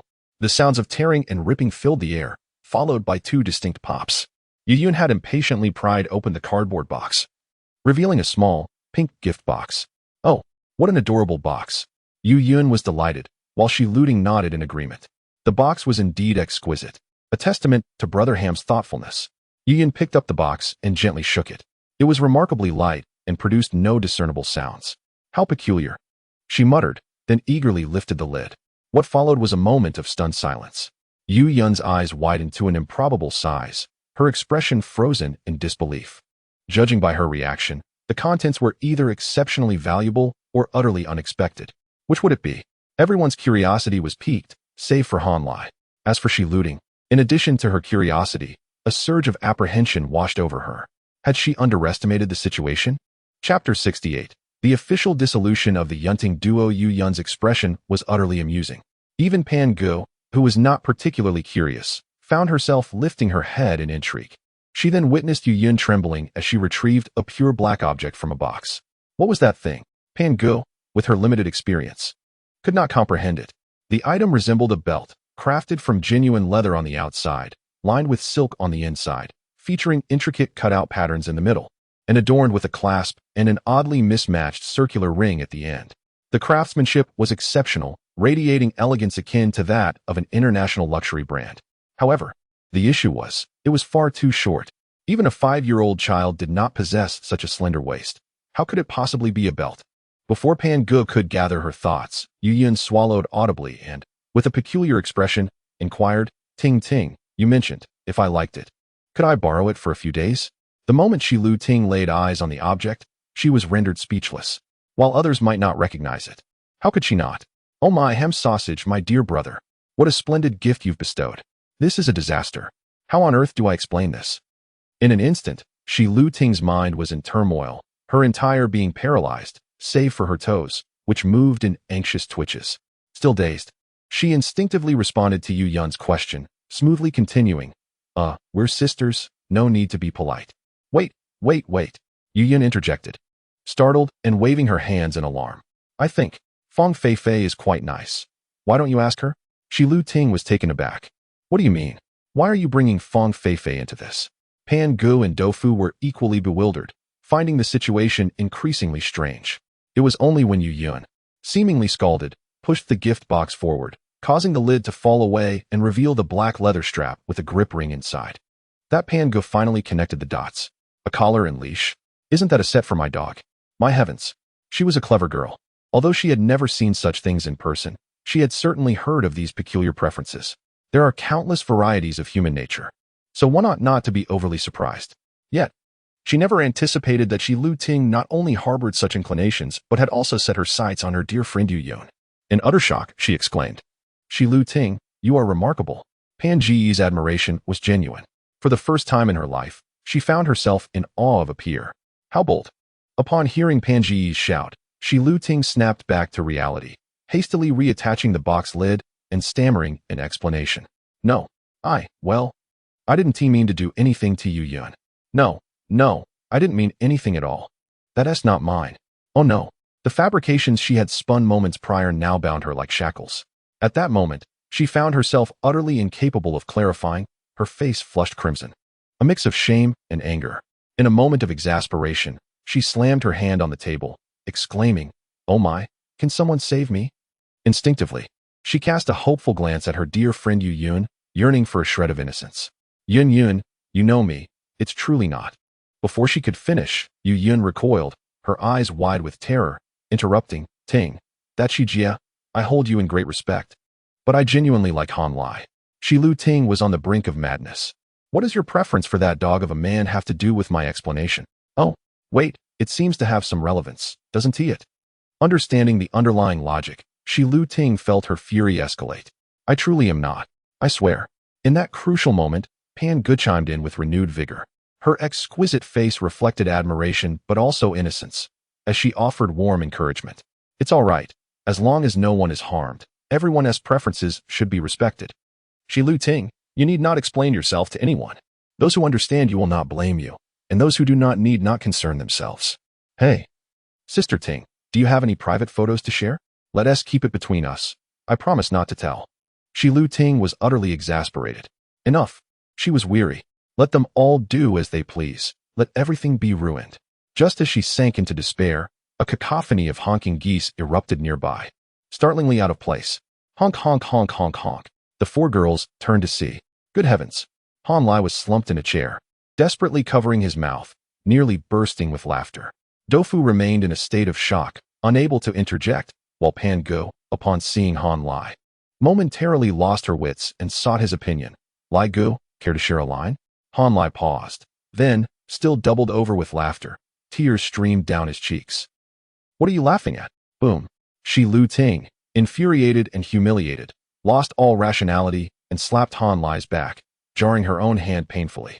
Then, overwhelmed by sorrow, she found herself spiraling deeper into distress, feeling increasingly aggrieved. How utterly embarrassing. I am mortified. Suddenly, she was truly crying, with no hint of pretense. Children in the 3rd grade typically possess a sense of pride that prevents such outbursts, yet here she was, unabashedly weeping. Dofu and Pan-gu exchanged glances, with Dofu still in shock, while Pan-gu's eyes glimmered with cunning. She was not the harmless child she appeared to be. Never had been. She despised being targeted for any reason. Yu Yun observed Shi Lu Ting, who lay sprawled on the table, a smirk playing at her lips. It is delightful to have meat simmer in one's own pot. However, to have it stew within oneself, untouched by others, is even more satisfying. The Yunting duo was officially dissolved. Shi Lu Ting, we are through. With a sense of triumph she could not share, Yu Yin turned her gaze toward Han Lai. Lai Gu, do you still fancy such peculiar women? Huh. Yu Yin stared at Han Lai's profile, suddenly taken aback. Han Lai had ceased his laughter. Yet a faint smile lingered at the corners of his mouth as he quietly regarded Shi Lu Ting, who lay on the table. His gaze deep and filled with a quiet tenderness. Yu Yun was left utterly bewildered, a sense of incredulity washing over her. Why? Can you not see what kind of person she is? In her stupor, she watched as Han Lai gently patted Shi Lu Ting's back, soothing her as one might comfort a child. There, don't cry. It's just a small hiccup, nothing serious. I'll buy you an ice cream. After you eat it, you're not allowed to cry anymore, understood? Yu Yin was consumed with jealousy. Lai Gu, you've never treated me this way. Why not? Aren't you usually put off by Shi Lu Ting's arrogance and obstinacy? In her despair, Yu Yin then witnessed Han Lai rise, genuinely heading toward the beverage counter, retrieving a wallet that was rarely seen. For a moment, Yu Yun felt a jolt of realization. Han Lai merely disliked Shi Lu Ting's character, but had never claimed to dislike her as a person. It was simply that the usual demeanor of Shi Lu Ting was too difficult to approach. Her indiscriminate arrogance and pride could injure anyone, making it impossible to form normal relationships. Yu Yun, who spent every day with her, was all too aware of this. Shi Lu Ting was unlikely to become a good girlfriend. She was picky, willful, domineering, overly concerned with appearances, and possessed a heart as hard as stone. No matter how warm-hearted an individual might be, colliding with her would result in nothing but chaos. She was not even being malicious. It was simply her nature. Unless one could utterly crush her pride. Yu Yun found the situation increasingly absurd. What have I truly done? I brutally subdued my rival, only to unwittingly assist the one I adore in a splendid endeavor. How misguided, how utterly mistaken. Are we all merely working for these scoundrels, toiling in vain for their benefit? Yu Yin finally grasped this unsettling truth, her heart chilling to the point of frost. Yet she could not contain her admiration for Han Lai, her entire being trembling with a mix of emotions. Oh, you truly are something else. She began to voice her disdain for this scoundrel, yet simultaneously found herself genuinely admiring his depth, wit, and cunning. An opportunity that seemed improbable was seized by him with remarkable prowess. For the first time, Yu Yin felt that she might truly be unable to hold on to him. Sigh. A single sigh buried all of her previous elation. Meanwhile, the scoundrel reveled in double the joy. Having exchanged $2.50 for an ice cream cone, the system promptly chimed in once more. Remarkably, it had only cost $2.50. While others play the villain, you offer ice cream. Such a dog has truly reached a new level, deserving of reward. You have received a new consumer gift, sweet and obedient milk candy. Chapter 69. Sweet. Eat candy, a confectionery born from a bittersweet accident. It exudes an alluring aroma of sweetness. When offered to someone, there lies a considerable probability that, before the delightful milky scent dissipates, they will acquiesce to your requests. This likelihood is determined by the difficulty of the request itself. Note, while it cannot perform miracles, its proper use is sure to yield surprises. The timing couldn't be more perfect. Han Lai was greatly pleased, feeling that purchasing this ice cream was indeed a wise choice. Casually tucking the candy into his pocket, he turned back to his original spot. Dofu and Pan-gu had already finished their meal, not waiting for Han Lai, and waved from a distance. Han Lai, we're leaving now. Goodbye. The few early risers nearby gazed in astonishment at Pan-gu and Han Lai. The stunning beauty was well known, and the soft rice king was not to be overlooked either. In the same cohort, few were unfamiliar with them. Coupled with the sobbing Shi Lu Ting lying nearby, a palpable air of gossip permeated the atmosphere. However, Han Lai remained unfazed, calmly waving goodbye. Farewell. Dofu and Pan-gu strolled away, arm in arm, whispering to each other. It was clear they were discussing the trendy and audacious Shi Lu Ting. Neither of them was prone to spreading rumors. Yet the ferocity of Shi Lu Ting's demeanor was something they had witnessed firsthand, and sharing a few words with friends hardly constituted gossip. Moreover, there was a lingering concern that she looting might vie for a man with them. Indeed, the reputation of the little cucumber was resounding in the literary circles. And today was the day? Wasn't her intense weeping a sign that she had foreseen the outcome? Pride is fleeting, but social demise is eternal. Upon returning to the table, Han Lai urged, Yu Yun, you should head to class first. I'll stay here with her for a while. Yu Yun, genuinely reluctant to leave, knew there was no alternative. She looting likely bore a deep-seated resentment towards her, and Han Lai was unyielding in his decisions. Thus, she ceased her struggle and stood up. All right then, comfort her well. I'll go secure a seat for you. Her expression was delicate, her posture graceful, her tone gentle. Witnessing her spirit, unwavering despite the circumstances, Han Lai felt compelled to commend her. This girl was fierce and capable of achieving great things. Watching her walk away, Han Lai settled down and once again patted Shi Luting's back. She trembled slightly, her voice choked with tears as she exclaimed, You should leave too. Why didn't you say that when Yu Yun was here? Such a tsundere. Han Lai, knowing well the situation, smiled as he patted her again. Come on, get up. I bought you ice cream. Take it away. I don't want it. Han Lai coaxed gently, just take a bite, and I'll tell you how to resolve today's issue. Really? Shi Luting sat up abruptly, her eyes sparkling with anticipation. Her long, lush eyelashes still bore traces of tears, rendering her extraordinarily beautiful. Most women appear unattractive when they cry, but not Shi Luting. Her fox-like eyes, elongated and slightly upturned at the corners, typically exuded allure and cold elegance. Yet, after shedding tears, the contours softened, and the glimmer in her eyes lent her an innocent charm, utterly captivating. Han Lai scrutinized her face, feeling his heart race. This girl, breathtakingly beautiful, was the goddess he had never dared to dream of in his previous life. And now, she was his little cucumber, subjected to various forms of teasing, a source of immense delight. Indeed, a good man never deceives a woman. Han Lai nodded vigorously, his earnestness exuding a sense of reliability, prompting Shi Luting to consider his words. Accepting the cone, she opened her mouth wide, ready to take a hearty bite. How do we resolve this? Simple. Han Lai snapped his fingers. Just be open about it. His confident demeanor made Shi Luting instinctively nod in agreement. 3 seconds later, she realized, bewildered, open about what? Your interests, of course. We simply enjoy this. Let them say what they will. With a thud, the ice cream fell from her grasp, lightly landing on the table. Ignoring the fallen cone, Shi Luting, with a stoic expression, seized Han Lai's arm and suddenly opened her mouth wide, biting down fiercely. Whoa!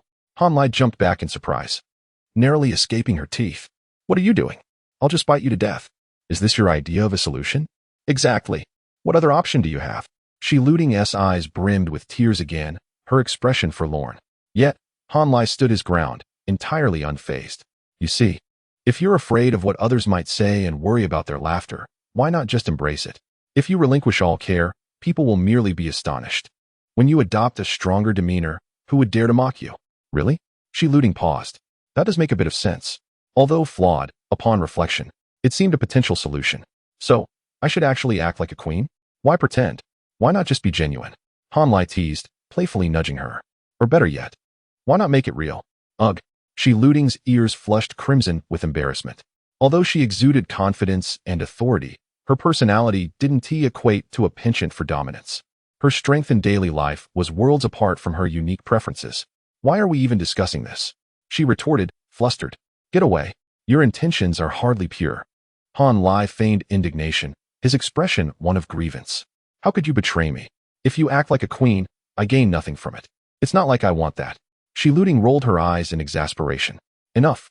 This ridiculous idea is all yours. I never intended to be any queen. Her voice was adorably petulant. It was rather delightful to see her sulking.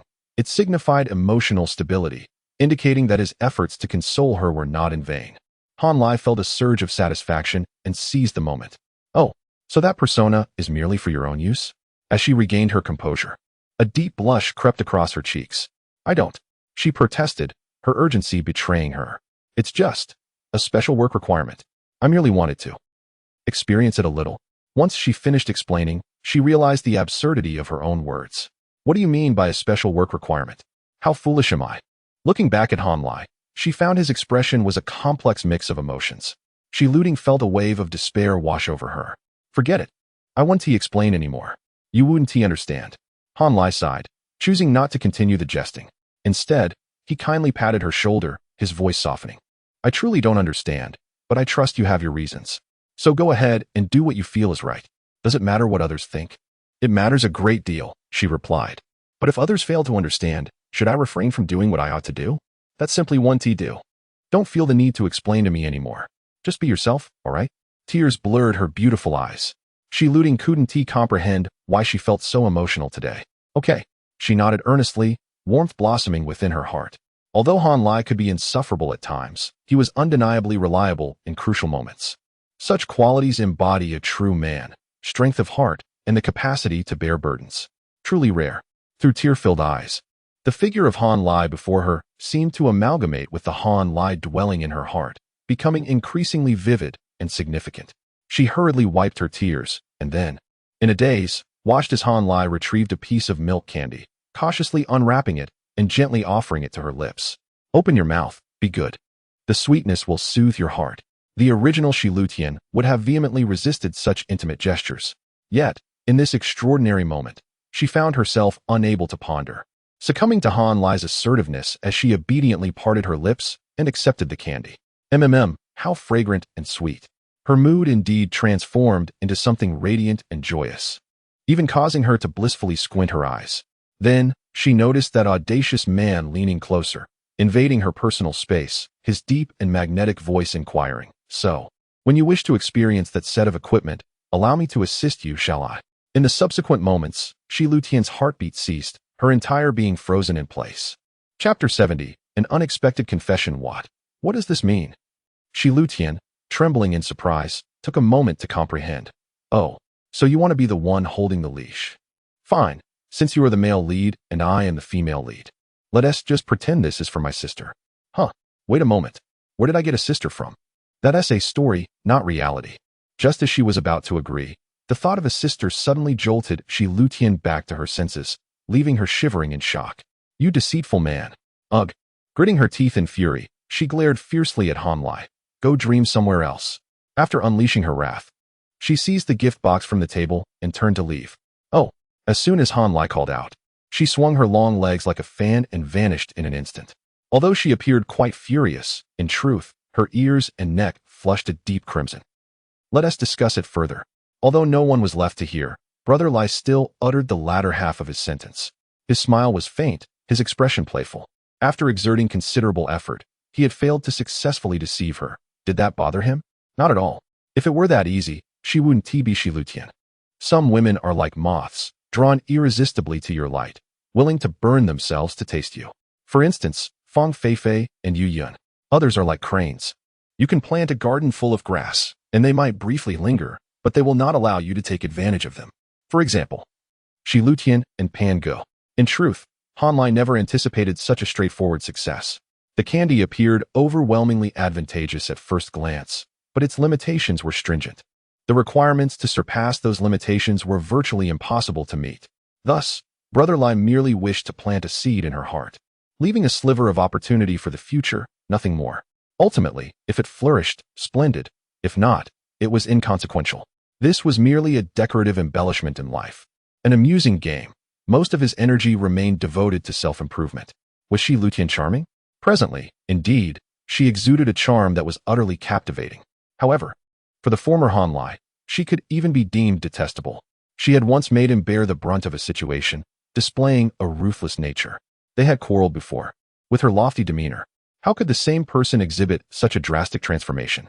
Because her charm only blossomed for those who were deserving. Or, to put it more pragmatically, it was because the current Han Lai was sufficiently exceptional and valuable, able to command her respect, rendering her soft and endearing. A mediocre individual did not deserve her allure. Thus, you see, the truth of the world remains cold and cruel. Each individual treats those of varying worth with different attitudes. We bestow smiles and admiration upon the elite, the wealthy, the powerful, the brave, and the great, while disdain and contempt are reserved for the mediocre, the scoundrels, the foul, and the adversaries. Is there any error in this? No. Therefore, one must remain clear-headed, discerning the reasons behind others' attitudes toward oneself. Only parents will love you wholly. Lovers will only cherish your virtues. When you fall short or the initial traits that attracted them no longer overshadow your flaws, the inevitable conclusion is separation or divorce. What a simple truth. Every wise and aware individual understands that self-improvement is eternal. Hence, Han Lai was never swayed by the attitudes of Yu Yun, Fang Feifei, or Shi Lutian. When he grew weaker, all of this would cease to exist. If he continued to grow stronger, the privileges he received would increase, potentially even earning him Pan Ji's favor. For men, the first step to becoming stronger is evidently financial success. Well then, off to earn money. Han Lai wiped the corners of his mouth and turned toward the dormitory. Throughout the morning, Han Lai remained glued to his computer. Today, he began to delve into understanding the emotional distribution and trends within the market. Emotion, in the context of the stock market, is a rather subtle term. To comprehend it, several questions must first be addressed. Firstly, is emotion truly useful? Clearly it is. The most renowned speculators in later generations are essentially masters of emotional flow. There are countless real trading records shared by experts in forums, along with comprehensive accounts of various stock trading competitions. Winning rates are indisputable. The facts speak for themselves. Secondly, is emotion the truth? Evidently, it is. It is rooted in the most fundamental, foundational aspects of human nature. Human nature remains unchanged, and so does emotion. Thus, it is the only certainty in the market. Thirdly, how does emotion function in the market? Through the phenomenon of herd behavior. In psychology, it describes a tendency to conform. In Lubon's The Crowd, it is stated that groups will only do two things: embellish what is already good or exacerbate what is bad. Similarly, Professor Schiller's irrational exuberance explains that market surges and crashes often arise from the same inherent flaws of human nature. Throughout history, there have been countless examples: stampedes, runs on banks, and panics, all stemming from the same root. Fourthly, what is the specific process of emotional transformation? When negative news emerges in the market, it leads to pessimistic expectations. In response to risk aversion, some begin to sell. Stock prices decline, and pessimism spreads. With many followers, panic ensues. The effect solidifies, resulting in an irrational crash, and panic reaches its peak. After reaching a climax, calm gradually returns. Stock prices begin to recover, awaiting the next favorable or unfavorable news. Fifthly, how can one profit from emotions? By waiting for certainty. For instance, when panic reaches its zenith, leading to an irrational crash, a recovery rally is inevitable. This is beyond doubt. No one can remain in a state of panic indefinitely. Similarly, when an industry-wide positive development occurs, capital will flock in, leading to a general uptrend in the sector. This is also a certainty. Anticipate in advance and position oneself accordingly, which is the strategy of buying low. Capturing the leading stocks and sweeping the boards is the strategy of leading stocks. If the leading stock falters, seek out similar sectors, concepts, or stocks that have not surged significantly, which is the strategy for catching up. When the overall sector trend has run its course, capital will overflow, shifting towards the upstream and downstream branches of the sector, replicating trends. This is known as the following trend strategy. Simple, isn't it? For those who know, it truly is quite straightforward. With Han Lai's mere level 2 trading skills, he could maintain a winning rate of around 90 for overly depressed rebounds, consistently securing at least a 5-cent profit. Unfortunately, he struggled to restrain himself.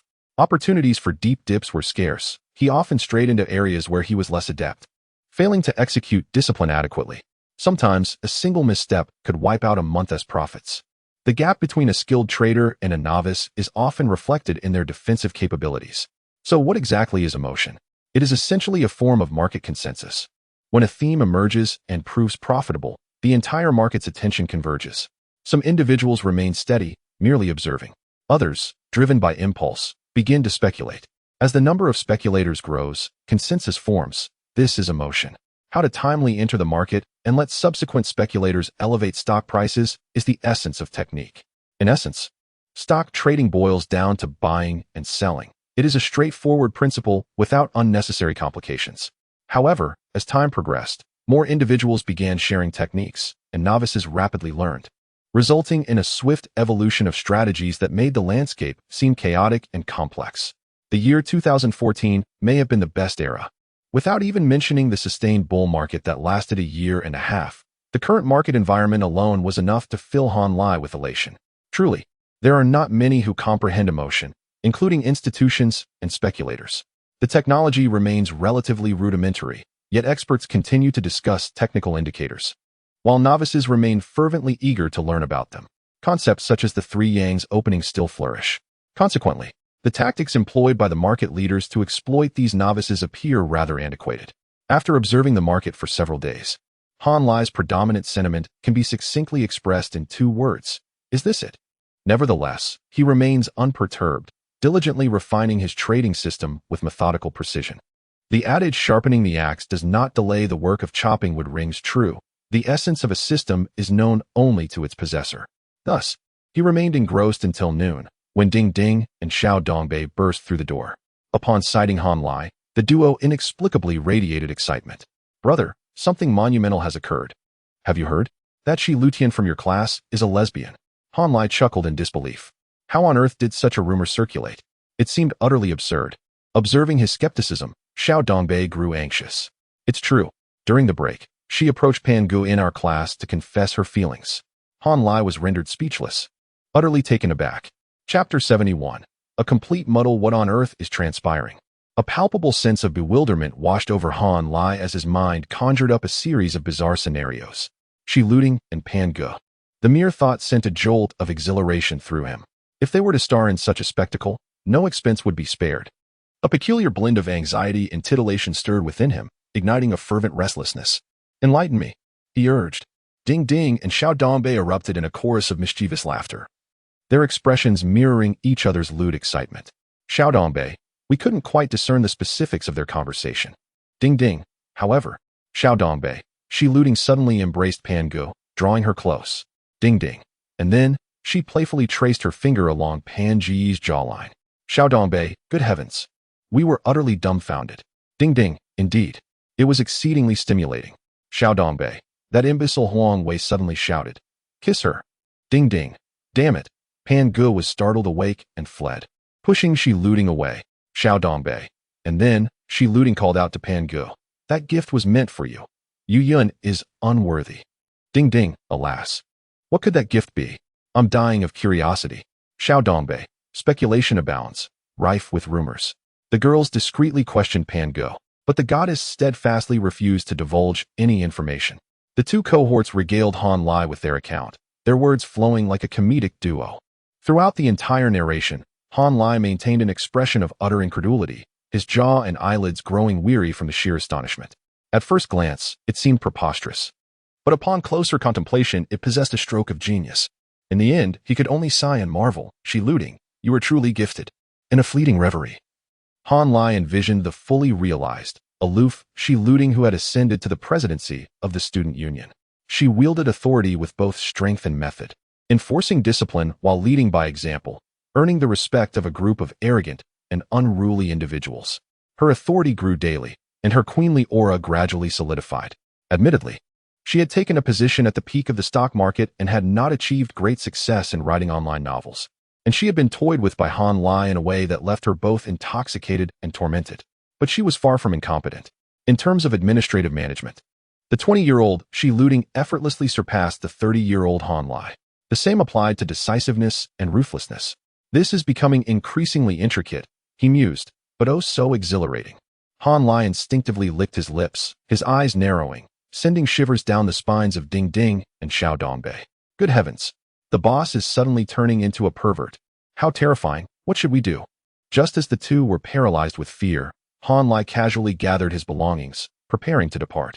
I'm going out for a bite to eat. What about you 2? The 2 were overjoyed and hastily replied. We stayed up late playing yesterday. We'll catch up on some sleep at noon. Oh, Lai Gu responded, contemplating for a moment, and then thoughtfully added. Then I'll head to class this afternoon and won't come back to disturb your rest. Sleep well, boss. The 2 younger brothers immediately performed a scene of being overwhelmed by favor, their eyes welling up with tears of gratitude, lamenting that they had not met sooner. Morons. After bidding farewell to his 2 sycophantic subordinates, Han Lai was abruptly intercepted by Fang Feifei as he stepped out of the apartment. Lai Gu. A major event has transpired. The petite goddess could barely contain herself, practically clinging to Han Lai, her face flushed with excitement. Why are you so agitated? He inquired. Ting Ting Jia has revealed her true colors, abandoned her facade, and become a pervert. Shouldn't I be thrilled? You didn't see it. She was incredibly dashing. Fang Feifei retorted, leaving Han Lai deep in thought. You're no longer calling her class monitor and have suddenly switched to Ting Ting Jia? Are you that close to her? Do you have any ulterior motives? Fang Feifei suddenly reached out and patted her cheeks, as if feeling the heat. Humph. I'm merely a tad curious. After all, it's Ting Ting Jia and Pan Go. If they were to actually do something like that, wouldn't the scene be breathtaking? That's reasonable, Han Lai conceded. But you still seem out of sorts. Han Lai suddenly reached out and pinched Fang Feifei's chin, scrutinizing her expression and gaze. Fang Feifei was evasive, revealing an unprecedented shyness and unease. Han Lai believed he understood. The feeling was incredibly bizarre, shocking, and stimulating. However, in reality, he did not truly comprehend. Fang Feifei suddenly raised her head, meeting Han Lai's gaze, her eyes misty, exuding a captivating allure, her cheeks flushed, and she stammered, If you like that sort of thing, like the kind that Ting Ting bought, I'm willing to try it with you. But, you can't interfere with me and Ting Ting. Han Lai was dumbfounded, momentarily stunned by the revelation. Good heavens! What kind of depraved state has this school devolved into? Good grief, Hongo, you're truly a sinner. A wave of unexpected events left Han Lai in a prolonged silence. Fang Feifei obediently took his hand, and they entered the cafeteria amidst the astonished gazes of their classmates. Wang Hongli and Lu Yao from dormitory 2333 witnessed the scene and inquired in surprise, Are you two together? Fang Feifei promptly released Han Lai's hand and retorted firmly, No? We're just good friends. Lai Gu is like my brother or bestie. Good heavens! Has the day come when a righteous and upright man like myself is relegated to the role of a male confidant? So, we're just good friends who can play with building blocks together, and you and she looting are the true love. Is that what you're implying? Lai Gu was rendered speechless. Level 3 flattery, Level 3 manipulation, Level 3 acting skills. All were woefully inadequate. I must make money, quickly make money. I must spend money, quickly enhance my skills. Good heavens! I can barely control these wild horses. As they approached the cafeteria window, Fang Feifei suddenly tugged at Han Lai's sleeve and pouted, Lai. Will you treat me today? Yes, I'll treat you. Lai Gu reluctantly pulled out his wallet, his mind reeling. The fish had slipped the hook. The meal ticket had become independent, and the maidservant had rebelled, yet he dared not utter a single complaint. Even after silently finishing their meal, the wretched Lai had not figured out which direction things would ultimately take. Fang Feifei was a goddess, after all. In his past life, she was incredibly assertive. Now, she looting, due to unforeseen circumstances, had been forced to unleash her potential, taking center stage in the humanities arena with a unique persona, which in turn had spurred the goddess to awaken in an unknown direction. Everything is in disarray. Han Lai could only ascertain that Fang Feifei still harbored affection for him, but not with the same fervor and irrationality as before. Her irrationality seemed to have been transferred to the Queen Ting. And Queen Ting, in order to protect herself and seek revenge, had taken the initiative to drag the humanities goddess Pan Gu into the fray. What about Yu Yun? How will she react? She has completely broken ties with Shi Looting, and she has never gotten along with Fang Feifei. Surrounded by enemies, she will likely cling to me even more tightly, won't she? If I continue to stall her, her stability will be compromised. And what about Pan Gu? What is her attitude? Han Lai pondered until his head was about to explode. Yet he still felt lost in a state of chaos and confusion. After finishing his meal, the dog of a man eagerly scurried into an internet cafe, logged into his QQ alt account, and wanted to see if Shi Looting had consulted or questioned Fireleg Bro. As expected, his alt account was inundated with messages, full of vitriol, and the gossip is juicy. Chapter 72. Instigation out you come, lackey, you vile scoundrel. Do you have any idea what I've endured today? Huh. Do you know how many people witnessed the exposure of that wretched dog collar? Huh. Do you know how desperately I wanted to use that chain to hang myself in the cafeteria? Huh. The cafeteria, of all places. I'm such a fool, truly. Can you fathom the sight of my classmates, eyes wide with horror, trembling as they stared at the collar I was holding? Omitted text, even through the screen. Lai Gu recoiled, as if he might be splattered with spittle at any moment. The incandescent Shi Looting is truly terrifying. After venting her spleen for a dozen or so lines, Xiao Huanghua realized that Ham wasn't online and that continuing her tirade was futile. So she finally regained her composure. Well, somewhat. At least she ceased berating Ham and redirected her fury toward others. The Nai Yun is such a despicable, utterly vile person. She had ill intentions from the moment she opened my package. She was trying to poison my crush's perception of me. I was so foolish. I didn't realize it, otherwise, I would have simply told her it was a gift from a female friend online. Then none of this would have happened. And she dares to feign innocence with me. She seizes every opportunity to take liberties with my crush during class, whether it's causing mischief or brandishing weapons. Does she think I don't notice? My crush has been avoiding her repeatedly, yet she remains oblivious to her own impropriety. The other day, she surreptitiously removed her padding and replaced it, then proceeded to adjust her collar and rub against him. Fortunately, my crush is rather naive and virtuous in these matters, so he didn't fall for her antics. Blah, blah, blah. There were so many egregious transgressions that Han Lai scarcely knew where to begin his critique. Firstly, when did I ascend to the status of crush? Most likely today. My consolations and sugary treats were not in vain, even though she fled so abruptly. Her sentiments have indeed shifted. She was too shy to admit it in my presence, but she made no such reservations in front of Ham. This progress has exceeded my expectations. Secondly, she's not as naive as I thought. She's finally discerned Yu Yun's insidious motives. A scheming woman like her wouldn't be so easily alarmed by a mere toy. Clearly, Yu Yun was acting. Performance is her forte, and improvisation is her strength. Xiao Huanggua's defeat is not undeserved. Thirdly, are you not paying attention in class, instead of observing Yu Yun's every gesture? Good heavens. I'm fortunate to be virtuous and never engage in such antics during class, or else I would have provided you with a free show. Fourthly, you've finally recognized an important truth. I am indeed naive and virtuous. Fifthly, what padding are you referring to? What stickers? Why didn't you mention this sooner? So many golden opportunities squandered. Ahem, virtuous. After venting her anger on Yu Yun, Xiao Huanggua turned her ire toward Pan Ge. That lily-white flower is no better. She's rotten to the core. Blah, blah, blah. Finally, she vowed through gritted teeth. If I'm going down, they're coming with me. That black-hearted white lotus has always associated exclusively with girls since high school, and has always disdained her suitors. Rumor has it that she's a lesbian. Just you wait. We'll all perish together. You vile scoundrel. I'm about to self-destruct. Send me a message when you're online. I need to discuss something with you. This message was sent at 9:20 p.m. The next message was sent at 10:35 p.m. Hee. My heart is racing, and I'm trembling all over. But it feels so good. I've seduced that black-hearted white lotus. Today, I'm taking her to the top of the college's trending topics. Lai Gu instinctively opened various groups on his main QQ account, and, as expected, they were in an uproar. It seemed that the entire Faculty of Humanities was discussing the matter. At 11 o'clock p.m., she sent 2 more messages. Oh, and let me tell you, her body smells so divine and feels so soft. It's incredibly comforting to embrace. Do you think I should use that toy on her? I've discovered that her earlobes and neck are particularly sensitive, which would be a perfect match for the collar. Lai Gu was immediately startled. Don't you dare. That thing comes with attributes. Han Lai suddenly felt a pang of regret. Allowing a dominant queen like Shi Luding to wield a special item with obedience 50. Pleasure 50 was far too perilous. Who knows what mischief she might unleash? Not to mention Fong Feifei, who's always eager to be led around. One session with that thing, and she'd be completely uninhibited. And then there's Pan Ge, who's either genuinely curious or feigning interest. What a disaster. The final 2 messages, sent at 11:25 p.m., just before class ended. Deny Yun is spreading rumors about me behind my back. But does she think I can't retaliate? If I agree to one thing for my crush, he'll do anything I ask, shatter her, take photos and videos, and discard her when he's done with her. I don't care if my crush is a virgin.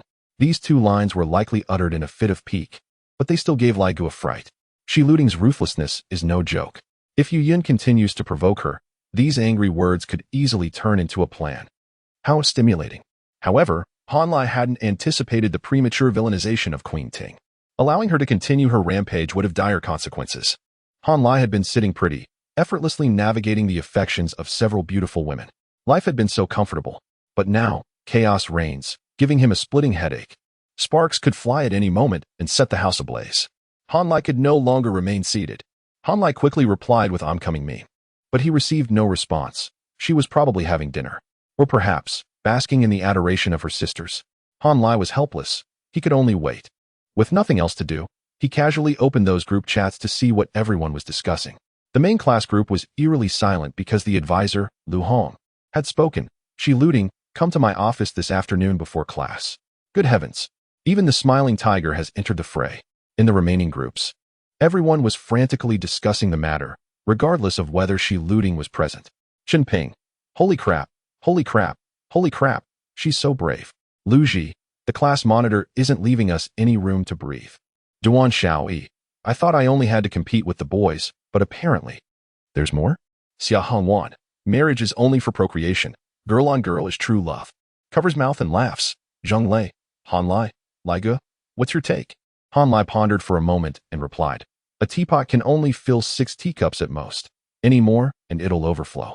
But a master key can open countless locks. If you ask me, I firmly support the state's ban on universal keys. Laughs, unless that key belongs to me. The group erupted in chaos. Lai Gu is now a figure of some consequence. His words carry weight, even if he's clearly joking. Zheng Lei, I support it. Zhang Taishu. We must resolutely overthrow the class monitor who consumes too much and wastes state resources. Lu Yaoug. Lai Gu, you're no better than the rest. Fang Feifei. Lai Gu, if we provide you with 6 teacups, will you stop caring about who uses what keys? Hee wow. You can always find a sliver of intelligence in the most eccentric perspectives. After careful consideration, Han Lai actually found this proposal to be quite constructive. So he nodded silently. After observing the spectacle for a while longer, Han Lai refrained from further commentary. When the time was right, he logged off and returned to campus. The first class in the afternoon was moral education, which he skipped. Han Lai monitored the market at the library until 3:00 p.m., then found the classroom and attended the second class, English. Upon entering the classroom, numerous gazes were directed towards me. Yu Yun and Shi Lu Ting simultaneously waved. Li Gu, I have an empty seat here. Han Lai, come here. I have something to discuss with you. Goodness, the moment I arrived, the tension was palpable. Han Lai coldly swept a glance over, decisively taking a seat beside Shi Lu Ting, maintaining a chilling silence. Yu Yun now found herself isolated, making her easier to manipulate, allowing for a bit of neglect. The Queen's garden was on the brink of explosion, thus it was wise to appease her. A true scoundrel must act with strategy. Have you learned that yet? Shi Lu Ting smugly lifted her chin, casting a sidelong glance at Yu Yun and emitting a derisive snort. Oh, how swiftly their conflict escalated. It was all laid bare, completely unmasked. However, Han Lai had no intention of involving himself in such matters and inquired directly, what does Lu Hong want from you? To scold me, obviously. Such pretentiousness. Shi Lu Ting expressed her dissatisfaction, yet lowered her voice conspiratorially. He wants to know what to do about it. Lu Hong implies that my situation is too detrimental, and he intends to unseat me as class monitor. What nonsense. How could it be that terrible? Han Lai scoffed disdainfully. Shi Lu Ting furrowed her brow, lacking the delicate charm of Lin Daiyu, instead radiating an aura of fierce defiance. Are you suggesting he is deliberately seeking trouble? Lu Hong, that sort of person, is always on the lookout for any leverage to assert his authority and extract some advantage, especially now that you've stirred up such a commotion. So what should I do? Simple. Buy 2 packs of soft Zhonghua cigarettes, wrap them in a black plastic bag, and stuff them under his desk. Then, privately chat with him to offer your apologies, and it will be settled. Such a trivial matter requires 2 packs of cigarettes. Can you guarantee he won't find any minor faults in you afterward? Is it enjoyable being scrutinized by him daily? 3 questions caught Shi Lu Ting off guard. The young girl, unseasoned in the ways of the world, did not comprehend the rules governing adults and remained somewhat naive. Nevertheless, she was willing to trust Han Lai. All right, I'll follow your advice. I'll handle it tomorrow morning. Her decisiveness even surprised Han Lai. Could it be the effect of that milk candy? Quite likely. Though she hadn't agreed to join Han Lai in his escapades, she had already softened considerably, teetering on the edge of acceptance. To contemplate such an intimate matter shows her level of trust in Han Lai. Or perhaps it could be termed dependency? In any case, Han Lai noticed a marked change in the little cucumber's attitude. She was far more obedient than before. He could not help but tease with a mischievous grin. Truthfully, I still prefer your rebellious demeanor. Shi Lu Ting pouted, wrinkling her nose as she shook her tiny fist at him. You arrogant man, don't get too smug, or I might snatch away your meal ticket in a heartbeat. Wow, how adorable. The queen rarely indulged in such displays, but when she did, it was undeniably impactful. It was the novelty and contrast that others found hard to replicate. Han Lai was enchanted, his heart racing, yet he endeavored to maintain composure, not wanting to inflate her ego too much. Feigning a nonchalant demeanor, he casually suggested, it seems inappropriate for you to keep that toy in your hand, with so much idle chatter going around. How about I keep it safe for you? Shi Lu Ting's reaction was instantaneous, her eyes narrowing with suspicion. What do you intend to do? What could I possibly do? Why are you so suspicious?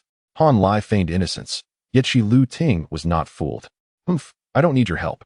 After retorting defiantly, she suddenly revealed a mischievous smile. Leaning closer to Han Lai and whispering, I plan to try out your second-tier lapdog first. Don't blame me for digging into your territory. She requested it. Han Lai was left utterly speechless.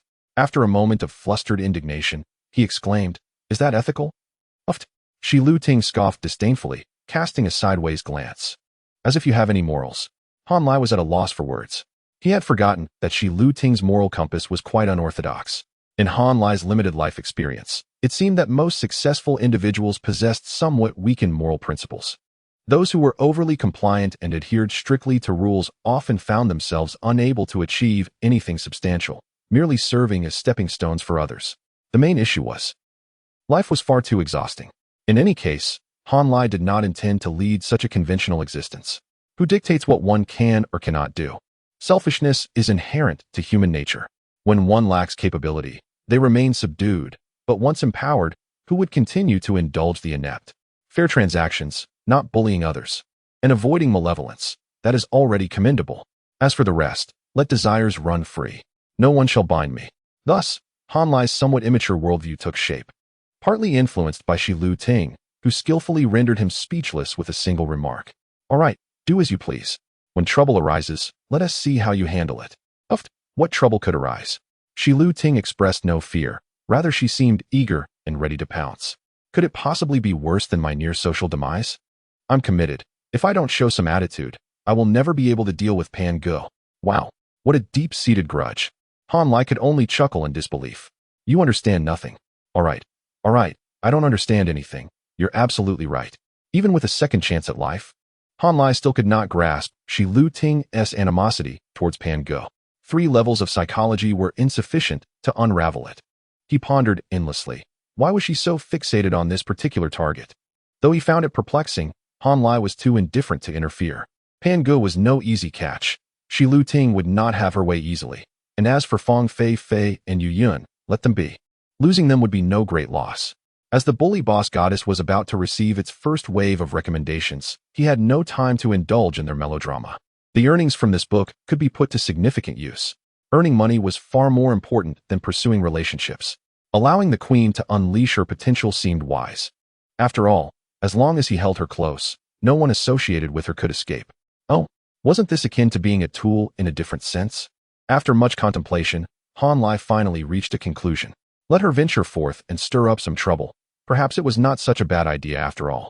In ancient times, there existed a significant role called the director of the music bureau, wielding a little whip to teach the daughters of corrupt officials to perform. Those who did not listen received a crack of the whip, and those who learned slowly received another. Let Shi Lu Ting be the queen, causing chaos. Appoint her as the director of the music bureau. Let her talents flourish. Settled. That shall be the plan. All right. I wish you success soon. If Pan Ge proves too difficult, I permit you to practice on Fang Fei Fei. Alas, I truly cannot do anything about you. Now that sounds more reasonable. Shi Lu Ting beamed with pride, feeling capable once more. Just as Han Lai was about to chuckle, a system notification suddenly appeared. Congratulations. You have mastered a new skill, Provocation, level 10100. I do the good deeds. You handle the mischief. When used alongside deception, it can effectively shift blame. When used simultaneously with manipulation, the effect of provocation is enhanced. Note, please learn something serious. You're verging on being thoroughly corrupt. Chapter 73. A surge of enthusiasm to demonstrate that he was neither a dog nor a villain. Han Lai disregarded the incitement skill, resulting in no experience points gained. 3 days later, the incitement skill naturally ascended to level 2. In recent days, the Humanities College has been rife with tumult. Shi Lu Tian unabashedly pursued Pan Ge, creating a sensation throughout the campus. Each morning, she would jog alongside Han Lai before precisely timing her visits to the cafeteria to seek him out. Whenever she had a free period in the morning, she would accompany Pan Ge.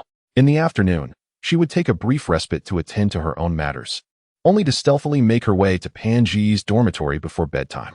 If Pan Ge ignored her, she would simply chat with the other girls in the room. All in all, her antics appeared convincingly genuine. Pan Ge, the esteemed young lady who had never suffered a setback in her life, found herself utterly perplexed and overwhelmed by Shi Lu Tian's relentless pursuit. Had a male dared to harass Pan Gu in such a manner, he would have been swiftly dealt with by the elite students from the International Relations Department.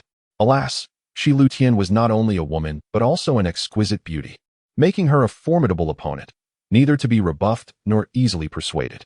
Meanwhile, the admirers of Pan Gu wore expressions of despair, acutely aware of the unbearable weight of existence. The campus was in disarray, with daily news headlines revolving around their escapades. Yet, the true instigator, Han Lai, had already retreated to focus on his own endeavors, receiving accolades for his accomplishments. On Thursday, October 17th, the overbearing CEO's goddess successfully achieved a ranking on the Xinjiang platform, aptly dubbed Whip Leg. With a steady output of 2 chapters daily, by Sunday, October 20th, the collection skyrocketed to 578. Under the editor's guidance, Han Lai began applying for the next artificial ranking. While 578 collections may seem meager, it was merely the initial 3 days of recommendations. Moreover, Xinjiang's collections were notably robust, with consistent updates. The subscription ratio could exceed 1:1. Thus, 578 collections translated to a substantial 550 subscriptions, potentially even 100, as some readers collected via the web, remaining unaccounted for. The overbearing CEO's goddess had now accumulated 42,000 words, with an anticipated total of around 90,000 upon release. Still eligible for 3 additional manual recommendations and several organic rankings. At this juncture, it was reasonable to assert that this co-authored melodrama had achieved preliminary success. Shi Lutian was ecstatic, fervently inundating Pan Gu with her enthusiasm, idolizing the Ham brother as if he were a deity. "Ham brother, you are simply amazing," she exclaimed, a sentiment that seemed uncharacteristic of Shi Lutian. Han Lai grinned mischievously, teasing, "Is he better than your idol?" "Ah, that's a different matter," she retorted. "In literary prowess, of course, you excel, but his forte lies in charming and wooing." "Is charming and wooing a compliment?" Han Lai quipped. "Absolutely," she affirmed. "That seemingly upright dog man possesses the inherent qualities of a top-tier scoundrel: nonchalant, non-rejecting, and non-committal. I see right through it." "Indeed. Oh, why don't you understand? Though he may be a rogue, being with him is immensely joyful. A dog man can handle matters with finesse, bestowing you with dignity, and there's always a sense of novelty. Sometimes even excitement. How delightful. Regardless, I have never been fond of sycophantic dogmen, nor do I appreciate those earnest, clueless straight men. Ham brother, you can't be too honest. Truly, as a woman, I understand girls better than you do. Warm men are no longer appealing. They are often relegated to backup roles. Goodness, am I a warm man? Very well, I am, and I take pride in it." Han Lai chuckled wickedly, determined to maintain his warmth. "I don't care about being appealing. I will simply be myself. Moreover, if you suffer at the hands of your idol, at the very least, I can be your refuge, right? How touching." Yet, Shi Lutian perceived Ham brother as hopeless. She truly could not fathom that self-indulgent sense of emotional gratification, having encountered too many such individuals throughout her life, each one a veritable lunatic. She lacked for warmth but craved conquest. "Forget it. I cannot reason with you. You can infuriate me. Just make sure to find a partner promptly. While I still have time, I can offer you advice and counsel." Through their collaboration, Shi Lutian and Ham brother had developed a profound rapport, and emotionally, they were already good friends. Thus, she began to assert boundaries. In this regard, Shi Lutian consistently outperformed her peers. She never entertained backup options and would candidly dismiss those she deemed unworthy, never allowing them the opportunity to draw near. Han Lai admired her self-respect greatly. However, this did not deter the dogman from continuing to play his role. "Right now, I am not in the mood to ponder such things. Next week, the overbearing CEO's goddess is sure to grace the red chart. How have you been progressing with that storyline? Please, just let me be. I genuinely cannot manage. Yesterday, I shared a room with a female classmate to practice, and I discovered I am a born queen." "What?" Han Lai's jaw dropped, his mind buzzing. Had the door to a new world truly been flung open by her? Instinctively, he replied with a meme. "No picture, no evidence." Licking his lips, he mused. "It's so dry. The heat in this city surpasses even that of the East." Shi Lutian responded with a meme depicting a large sword. "Do you believe I won't slay you?" Accompanied by the caption, "What nonsense. Be more obedient." Han Lai regained his composure, stroking his chin as he fell into contemplation. Ultimately, he lightly brushed past the topic. "There's no rush. Let's observe for now. By the way, What are your expectations for the overbearing CEO's goddess? 3,000 collections at launch. I want to earn a decent sum each month. What about specific income figures? I hadn't considered that. Maybe 6,000 yuan per month? You take 4,000, and I'll take 2,000. Wait, is that too lofty? Instantly, Han Lai felt a wave of relief. Not only was it not excessive, but it was also rather modest. She truly did not grasp the world of web literature or Xinjiang. Consequently, as long as the eventual returns significantly exceeded expectations, her mindset would naturally shift. At that point, she would prioritize the quality of her work and give more thought to that storyline. But who could help her experience it? The dogman, of course. Han Lai felt invigorated, brimming with determination and zeal. Having tasted my sweetness, you think you can escape? Ha ha ha ha. Such lofty goals will undoubtedly be challenging, but whether our dreams materialize depends entirely on the effort we invest. Let us write diligently and support one another. The little cucumber was filled with enthusiasm, ready to conquer the world. Yes, yes. Let us strive together, united as two cucumbers, our strength unbreakable. Chapter 74. The cunning boy. In the ensuing period, Han Lai's days became increasingly fulfilling. He dedicated himself to monitoring the market, simulating trades, and writing, averaging 14 hours of study and work each day. It was exhausting, yet the prospect of a clear future invigorated him. To his classmates, Han Lai seemed to have vanished entirely. In October, the A-share market experienced another significant decline, with the Shanghai Composite Index briefly dipping below the 2,100-point threshold on the 29th. Many joked that Brother Lai had been left bewildered by the market's volatility, with Duan Xiaoyi and Lu Ji among the most vocal. They refrained from overt mockery, opting instead for a guise of concern. However, Han Lai's simulated trading was indeed profitable, albeit modestly. The rhythm of his trades was commendable. Han Lai could not recall any standout stocks from late 2013 to early 2014, as he had not participated in the market at that time. His exposure limited to a few instances of reviewing historical data later on. What he could ascertain was that the index began to rise in September 2014, continuing its ascent until around July 2015, peaking at approximately 5,000 points. Though the exact figure eluded him. How does one profit when one knows so little? The answer was surprisingly straightforward. The market hit bottom around January 2014, after which the index remained in a narrow range until September. During this phase, it was not a bull market, yet the market was vibrantly active, while the index stagnated. Large-cap stocks suffered declines, and the financial sector approached historical lows. Conversely, small-cap stocks and those in the Chinext board exhibited explosive growth. From a contemporary perspective, this was a classic case of market differentiation. The logic behind the soaring stocks stemmed from the economic growth driven by new models represented by the mobile internet. With an understanding of the fundamental logic behind the rise and awareness of where the profit potential lay, the remaining task was to proceed with confidence. There were only a few hundred stocks in the small and medium-sized enterprises sector, and reviewing them daily would allow one to master them within a month. When a short-term trading alert popped up, indicating a particular stock was surging, Han Lai could quickly discern that the Apple concept was gaining momentum, with a specific stock leading the charge. At such a level of proficiency, incurring losses became a daunting task. Thus, despite the current low yield from his simulated trading, Han Lai remained unperturbed. He devoted himself wholeheartedly to honing his skills and reflecting on his experiences, witnessing a meteoric rise in his stock trading proficiency. Stock trading, level 3, 71, 523 200. 000 knowledge and skills. Level 4 represents a critical threshold.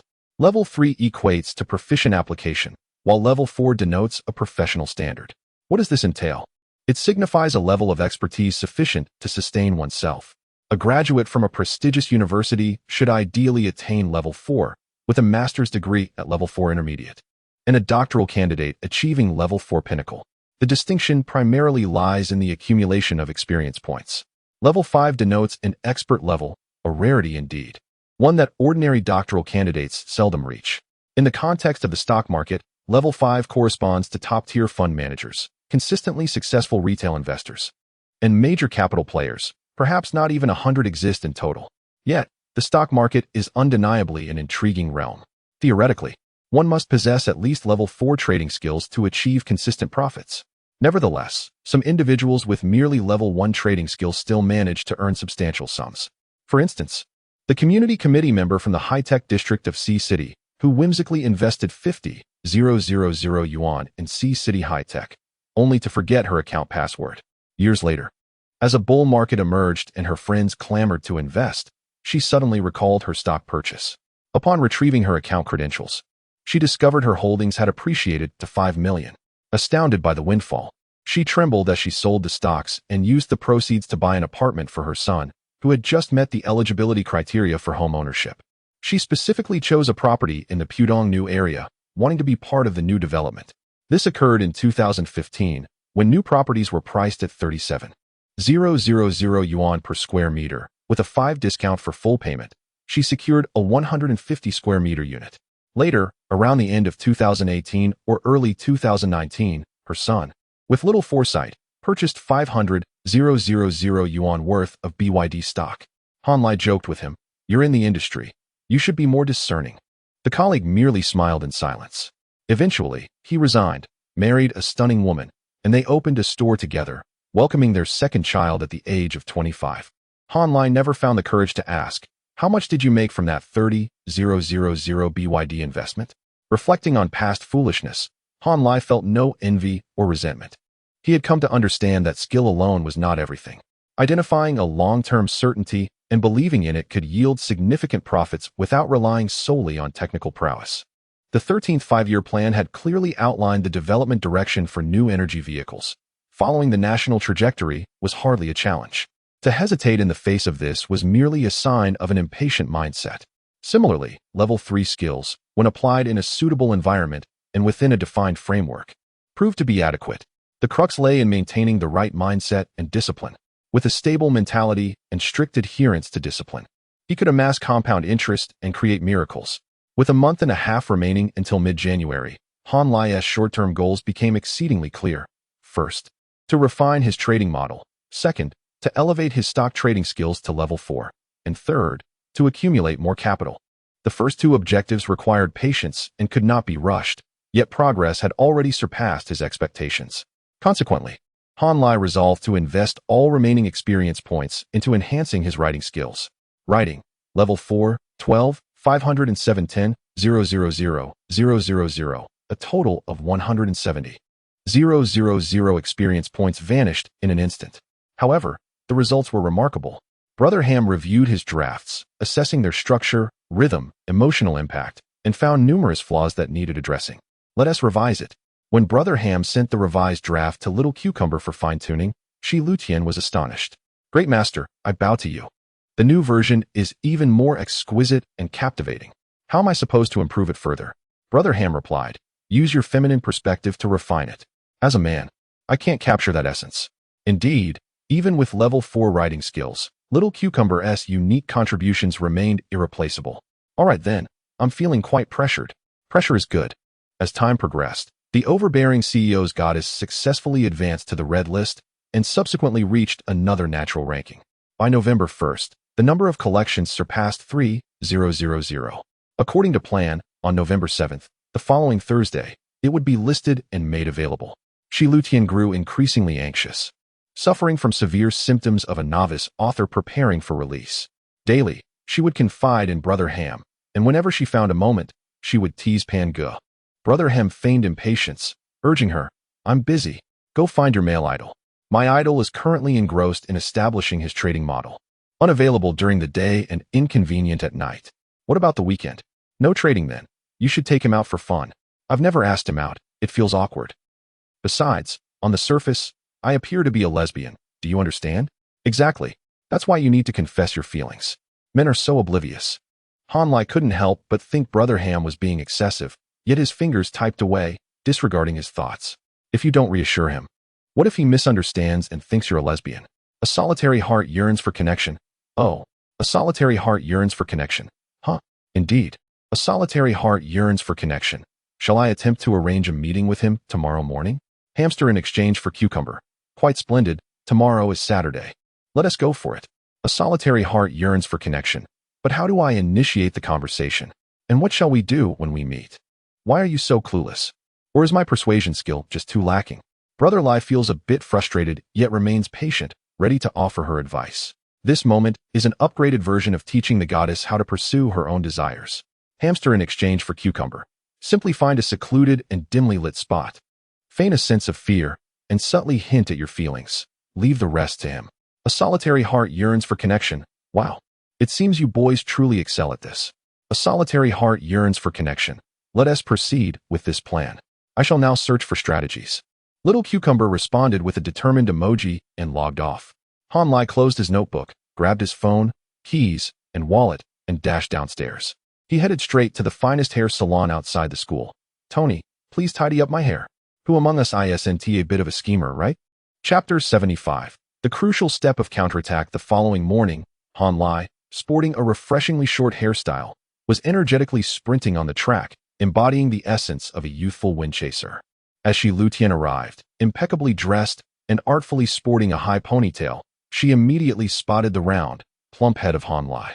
Shi Lutian felt a mix of confusion and amusement. What happened to your head? Did you spend the last few days at a detention center?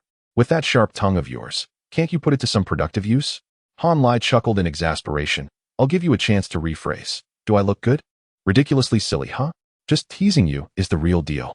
Shi Lutian covered her mouth, giggling, and then playfully tugged at Han Lai's arm. Slow down. Come on. Tell me everything. What on earth happened? She quickly shifted into full interrogation mode, launching an all-out assault on Han Lai with her expressions. Forget it. Han Lai sighed, his face a portrait of exaggerated sorrow. Yesterday, as I walked past that large hair salon outside our school, it felt less like a salon and more like a duck shop. Upon entering, it was as if I had stepped into a duck restaurant. Haha. Shi Lutian burst into laughter, nearly losing her balance and stumbling towards Han Lai. He reached out to steady her, but continued to banter. Hey, watch it. Are you trying to provoke me first thing in the morning? Ugh, so annoying. She replied, her laughter uncontrollable, leaving Han Lai at a loss for words. Normally, Shi Lutian, the queen, didn't he find such humor so easily? Was it the mere mention of a duck shop that tickled her fancy? After taking a moment to catch her breath with her hands on her knees, she resumed jogging. You keep going. I'm fine now. What do you mean fine? What else with the sudden change? Han Lai rolled his eyes and resumed recounting his tale from the previous day. As soon as I stepped inside, a little duck. A young stylist greeted me. Welcome, esteemed guest. They handed me a card right away. Their enthusiasm was palpable, but something felt off. I didn't think much of it and casually requested, get me a Tony stylist to tidy up my hair. Then the little duck asked, which price range are you looking for, handsome? Uffed. Shi Lutian doubled over in laughter. Han Lai, exasperated, asked, have you had some fond memories with ducks? Is that why you're losing it? Shi Lutian staggered onto the grass in the center of the field, bursting into uncontrollable laughter. Are you sure you went to a hair salon and not some other kind of entertainment venue? What kind of salon calls a customer esteemed guest and hands out cards? Taken aback, Han Lai scrutinized her. You're not acting right. You're the one who off. Shi Lutian shot back, her eyes sparkling. Come clean. Did you get into trouble yesterday? A bathhouse adventure? Han Lai shot her a challenging glare. You confess first. Were you working at a bathhouse? Shi Lutian broke into laughter again. Stop making me laugh. You're usually so aloof. Han Lai retorted with mock sarcasm. And you're typically so aloof. What is the plan for today?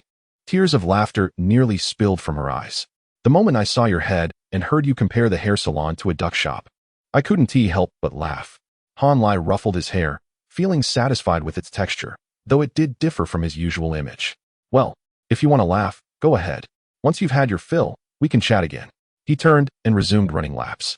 Shi Lutian sat with legs spread, covering her mouth as she admired Han Lai's athletic form.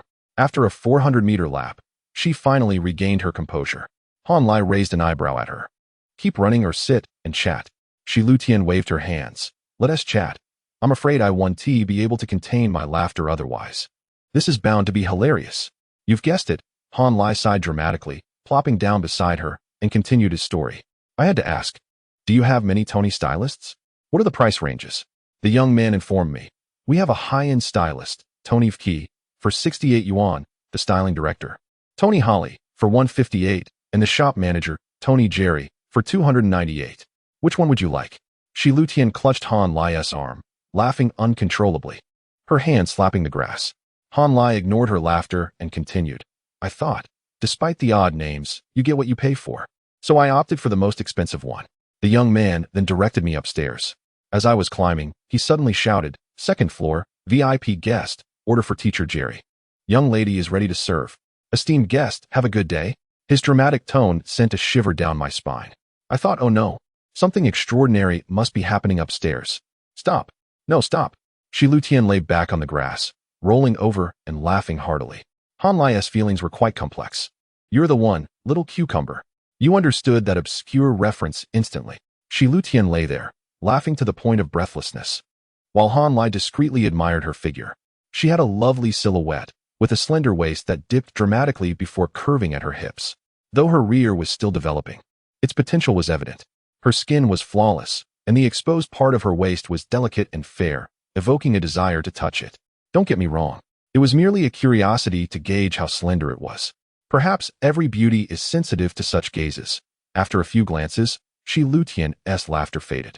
She gently adjusted her top, sitting up to fix her hair. Her cheeks flushed, and her gaze softened, caught somewhere between a smile and something else. You're on to something. Then what happened? Did the manager, Tony, give you that haircut? Han Lai steadied himself and replied, it had nothing to do with the manager. I thought, what if when it's time to pay, that young man suddenly yells, esteemed guest, your total is 298 yuan. Would you like to pay in cash or by card? With his voice, if two classmates happened to walk by outside, I'd be completely mortified. Forget it. Just give me the 68 yuan stylist instead. Then the young man, looking displeased, rolled his eyes and brought out a stylist who probably practiced martial arts. The inner thoughts of the little cucumber were instantly understood. And just when I thought we were done with that, another wave hit me. And she completely surrendered to the laughter. You're just trying to tease me. I can't believe it.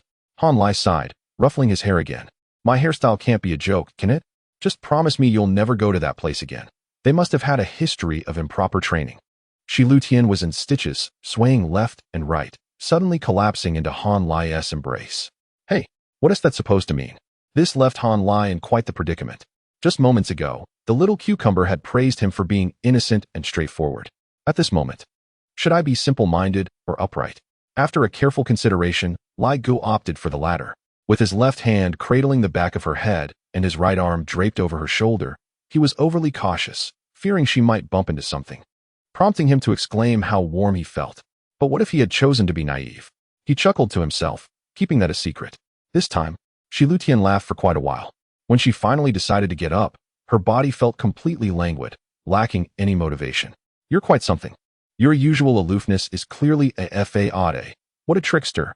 Shi Lutian genuinely felt that Han Lai's sense of humor struck a chord with her, a sensation that none of her peers had ever evoked. She couldn't quite grasp why. In truth, it was merely the kind of subtly risque jokes that the older generation excelled at. Fresh, thrilling, and profound. Moreover, the storyteller mustn't come across as lewd. Their delivery should be dignified. The more serious they appeared, the funnier the contrast. It was now 2013, and since Shi Lutian had never attended any social gatherings, the novelty was palpable. By the time she reached the future, men like Han Lai, who had experienced the era of innuendo, the live-streaming craze, and the explosion of trivial short videos, would all be embroiled in vulgarity. Unfortunately, men in their 30s attempting to play that game, no matter how they feigned seriousness, would simply come off as greasy. Thus, one could say that those who are reborn are truly fortunate, bearing an 18-year-old handsome visage while possessing a heart matured through experience. Reborn into a somewhat simpler era, one only needed to exercise a bit of restraint for even flirtation to be perceived as amusing by the ladies.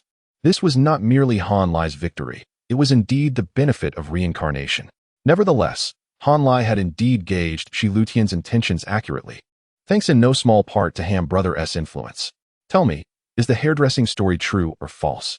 The expression and tone of Shi Lutian bore a hint of playful charm. Han Lai, however, refrained from providing a direct answer. What do you think? It must be false. How could that be true? Han Lai merely smiled in silence. Does it matter if it's true or false? The outcome is that I successfully piqued your interest. Who would care about the process? You? Shi Lutian clearly did not mind. Supporting herself on Han Lai's knee, she rose from the embrace of his thigh, brushed off her pants, and turned to stride towards the track. Say whatever you want. Let us complete today's task. Thus, the two commenced their earnest laps around the track. After completing 5 laps, 2,000 meters, Shi Lutian awaited Han Lai in the equipment area. It was only after Han Lai executed 100 pull-ups on the bar that the invitation she had been mulling over finally slipped from her lips. It's Saturday. Do you still want a review? Han Lai understood her intentions all too well, but pretended ignorance. A review isn't necessary, but there is something else. What is it?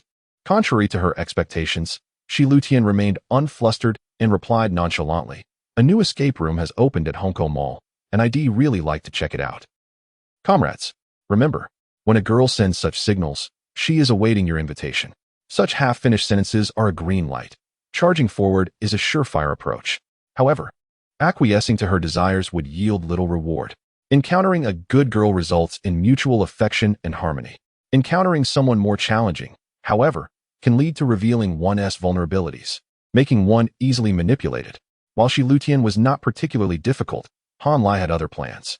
With a smirk, he quipped, Fang Feifei would surely be delighted to accompany you. Right? She doesn't dare to try escape rooms.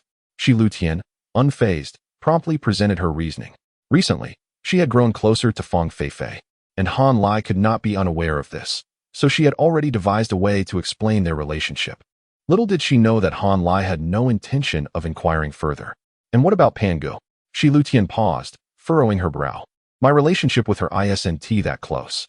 Han Lai shrugged nonchalantly. Then our relationship isn't that close either. You. Shi Lutian's eyes widened in disbelief, her lips trembling in frustration.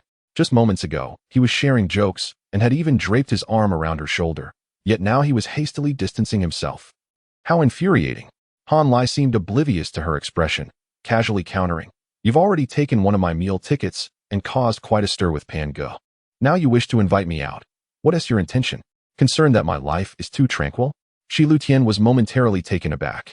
In truth, it was precisely because of these matters that she was eager to communicate with Han Lai, hoping he wouldn't perceive her as that type of woman. If one were to say that she was head over heels for Han Lai, that would be an exaggeration. Referring to him as a male deity was more a reflection of her admiration than affection. Encouraged by Ham Brother, she thought, perhaps she could cultivate a rapport first, and once the storm had settled, allow things to progress naturally. Yet, unexpectedly, Han Lai was impervious to such tactics. When it mattered most, the obstinate man remained resolute. Realizing this, she softened her stance, attempting to explain, I didn't mean it that way. I just genuinely have no other male friends. If not you, then who? She believed her demeanor sufficiently gentle and her hints clear. However, Han Lai remained unmoved. The stubborn man furrowed his brow, adopting a particularly irksome tone of detachment, firmly maintaining his boundaries. What kind of relationship you share with them, how you choose to interact, it's of no concern to me. You have your life, and I have my aspirations. We exist on parallel paths. Your admirers, Yu Shuichin and Kong Iza, have been rather vocal lately, haven't they? Are they bothering you? If you want me to help fend them off, I'm afraid I can't assist with that. I have no interest in such matters. All the jokes we shared previously are now null and void. Farewell. Han Lai's sudden reversal left Shi Lutian utterly bewildered. After pondering the names Yu Shuichin and Kong Iza, realization dawned upon her. No, Han Lai, don't misunderstand. However, as she attempted to clarify, Han Lai had already waved her off, leaving without a hint of reluctance. Shi Lutian was left seething, her vision darkening as she stomped her feet in frustration. Yet, her ire was not directed at Han Lai's lack of compassion, but rather at her own lack of foresight. In truth, she was indeed entangled in a bit of trouble. Yu Shuichin was the president of the student council, a senior, and one of her admirers. Kong Iza was the class leader of the 2013 International Trade Cohort, another suitor. One possessed authority and capability, while the other had wealth and looks. Both were among the few who dared to pursue her. The trouble stemmed from her own declarations. Ever since she had boldly pursued Pangu, all her admirers, as well as those who admired Pangu, could no longer sit idle. The specifics of the events need not be recounted. Their antics were daily headlines. At this juncture, anyone daring to approach her and Pangu would undoubtedly face the wrath of those admirers. Hence, she understood why Han Lai harbored such misunderstandings. It was only natural for anyone in his position to speculate. Shi Lutian felt a pang of despair. I truly did not intend to use you as a shield. Han Lai believed her, but he had experienced such situations in his previous life. Thus, his current stance was not without reason. Firstly, he did not wish to become embroiled in that murky situation so soon. Secondly, he was no longer willing to be led around by Shi Lutian. What kind of woman was Shi Lutian? Willful, self-centered, and assertive. She typically operated solely from her perspective, seldom considering others. If Han Lai were merely a pure-hearted youth yearning for a sweet romance, then Shi Lu Ting would be the most unsuitable choice. Regardless of how adorably she presents herself, it is futile. As long as her intrinsic nature remains unchanged, she is not a fitting match. Perhaps the initial stages of their relationship may be filled with sweetness. Yet as time progresses, Shi Lu Ting will inevitably attempt to reshape her boyfriend according to her own ideals. Just imagine the horror of such an interaction. Therefore, one must either maintain distance from her or completely subdue her, ensuring that she dares not entertain any other thoughts. To emphasize, this is not PUA. Many individuals today misuse the concept of PUA without truly comprehending its essence. At its core, PUA represents a comprehensive scheme of deception.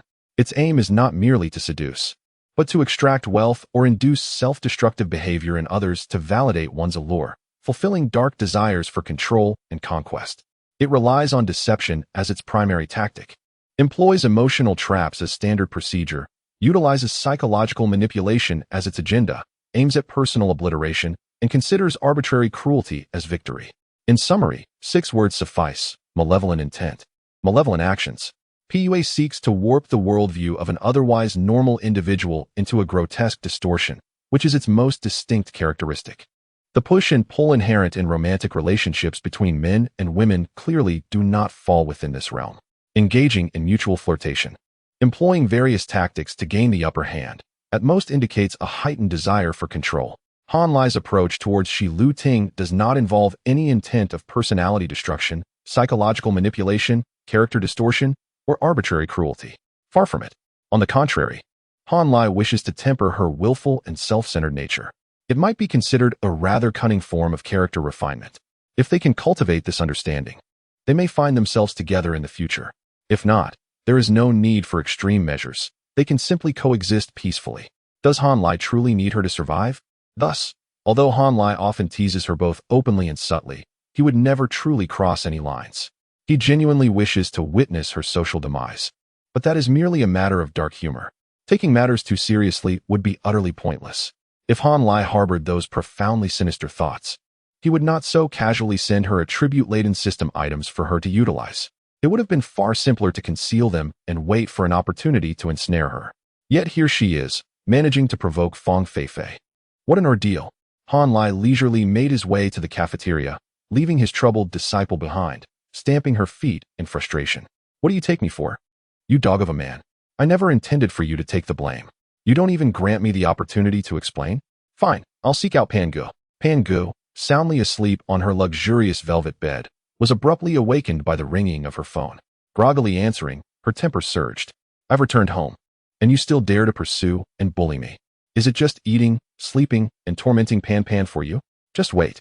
With a cold laugh, Pan Gu hung up and opened WeChat, searching for the number she had long since discovered, sending a friend request.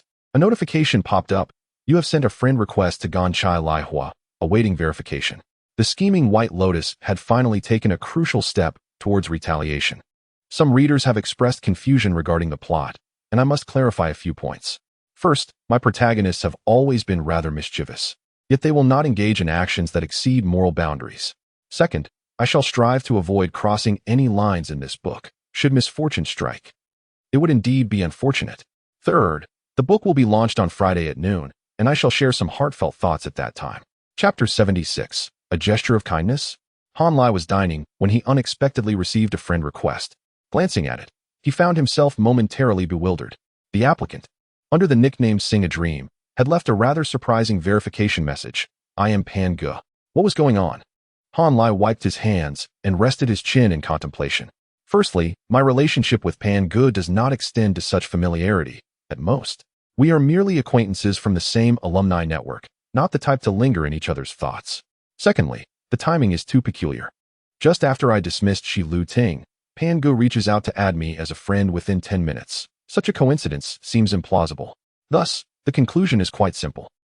She is here for Shi Lu Ting. With little effort, Han Lai discerned the essence of the situation, a playful smile creeping across his face. How intriguing indeed.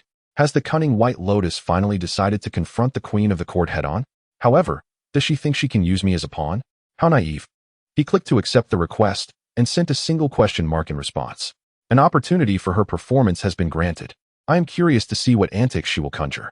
Pan Gu, concise and to the point, wasted no time. Are you free today? I crave Japanese cuisine and had reserved a table at Sushi-E, but my friend can't join me, so I thought I might extend the invitation to you. Don't think I lack sincerity, you are my first choice. Han Lai was perplexed by her intentions, yet he sensed it was likely related to Shi Lu Ting. Thus, he cleverly inquired, is it for lunch? Pan Gu replied, lunch is indeed at noon, but it would be best to meet earlier. I plan to stroll about in the morning. Suddenly, Han Lai understood. It was likely that Shi Lu Ting had been tormenting Pan Gu again, and the black-hearted lotus was preparing for a counterattack. As for why she would choose to involve him in her retaliation, that would be underestimating Pan Ji's intelligence. After their previous encounters, a perceptive person would recognize that Han Lai was indeed Shi Lu Ting's nemesis. Previously, Pan Gu had reservations about dragging Han Lai into her affairs, but today she seemed fed up and ready to escalate matters. So should he go? Han Lai pondered for a while, deciding he would not indulge anyone. Shi Lu Ting called him, and he did not accompany her. Now, at Pan Ji's behest, he would rush out? That simply wouldn't he do. What benefit would it bring to curry favor with Pan Gu? She was not the type of woman who could be won over with mere flattery. Had she been, Han Lai could have easily charmed her into submission, utilizing her allowance to advance his own ambitions. Why strive for anything more?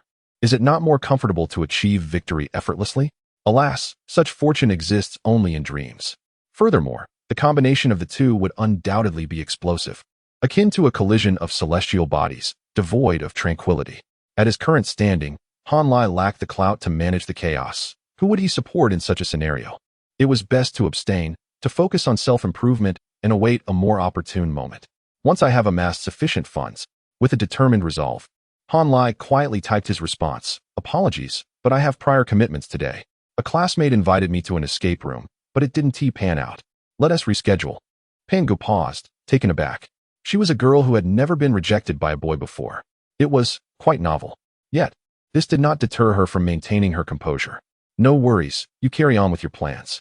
We can arrange another time. After sending her reply, Pan Gu tossed her phone aside, lost in thought.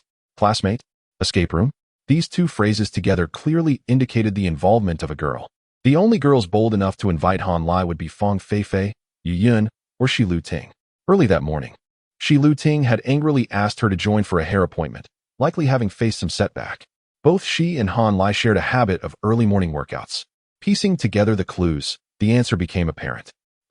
Shi Lu Ting, having faced humiliation at Han Lai's hands, now sought to reclaim her pride through me. Well played. Very well. I shall await your next move. After jotting down Shi Lu Ting's name in her notebook, Pan Gu began to ponder.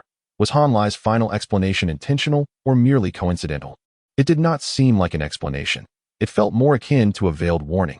Otherwise, why would he suddenly mention a classmate and an escape room? What relevance did that have to me? It is no wonder Pan Gu overthought. Her upbringing had conditioned her to scrutinize every situation deeply.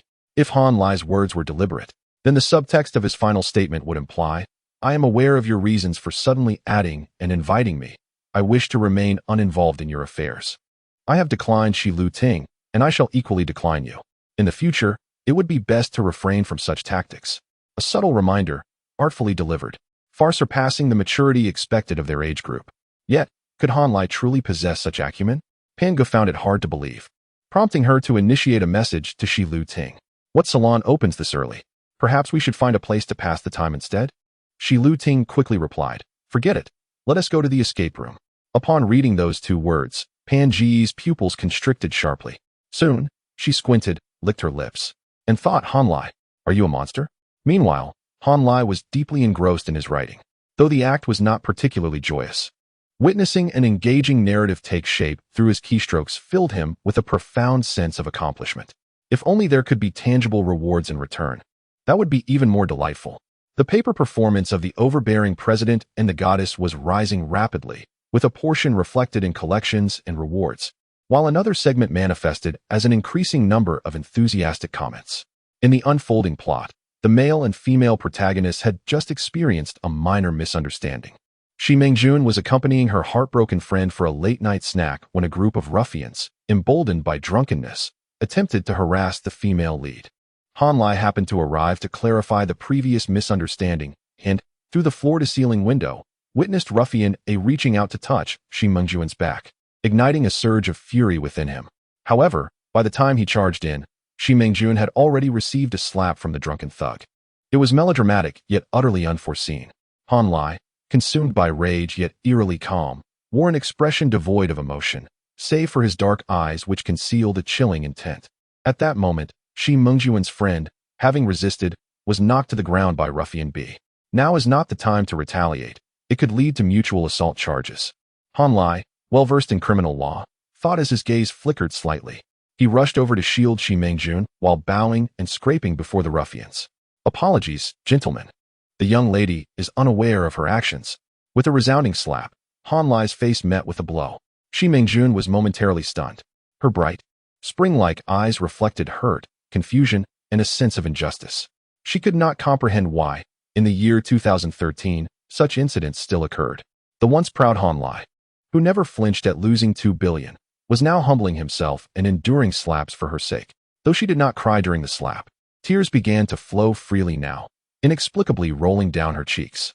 She yearned to rush forward to protect him, but found herself firmly secured behind him. Han Lai hastily opened his handbag, producing a stack of unbroken bills and humbly extending them to the ruffians. "Apologies, gentlemen, I'll cover it, please." Ruffian A swatted the cash away, barking, "You're nothing but a coward." Another kick followed. Not enough. Acting now could lead to excessive self-defense charges. Han Lai staggered backward, his bag falling to the ground, its zipper wide open, revealing a trove of red banknotes inside. As a CEO, he always carried a substantial amount of cash. At the same time, Ruffian C swung a chair directly at Han Lai's head. Ruffian B had already seized Shi Lu Ting's friend by the hair, dragging her towards the exit. Ruffian A, glancing at the open handbag, casually picked it up and swung it over his shoulder with an air of bravado.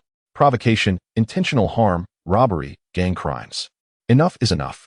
Amidst the anguished cries of Shi Mingjun, Han Lai caught a chair with his shoulder, deliberately collided with a dining table, and casually seized several iron skewers. At this moment, the gang of thugs had reached the peak of their audacity, mirroring the reader's growing tension. In the chaos, Han Lai's eyes blazed with fervor as he charged forward. The first thrust was blinding, the second pierced the throat. Though it appeared as a frantic flail driven by adrenaline, it was executed with fierce precision. Thug B and Thug C collapsed on the spot, while Thug A, whom Han Lai deliberately spared, fled the establishment, terrified. "Brothers, let's get him." A fierce battle ensued, leaving the thugs sprawled on the ground, with only Thug A, relatively unscathed, escaping towards a secluded corner, a blind spot for surveillance. As Han Lai staggered into the non-monitored area, he suddenly slowed his pace and straightened his posture. He gently moved his hands and twisted his neck, the elongated column of his neck cracking in a resonant sound, reminiscent of a trumpet. Ahead lay a dead end. Thug A picked up a brick and charged back with a roar. Han Lai stood tall and silent as a mountain. When Thug A drew near, he executed a flawless kick, sending him flying. Where was the clumsiness from before? Han Lai casually slipped his left hand into his pocket and strolled forward. He knelt down. Thug A, howling and cursing, staggered to his feet. Han Lai stepped forward again, delivering a low whip kick, his movements exceptionally graceful. With a sharp crack, Thug A fell to the ground, clutching his leg in agony. Brother, I was wrong. I was drunk earlier. Please don't hold it against me, my brother is." Enough. Han Lai's foot struck him again, flipping him over. Then he knelt down to retrieve the brick. "So, you touched my girlfriend, right? Now, extend your hand." Thug A was unwilling to comply.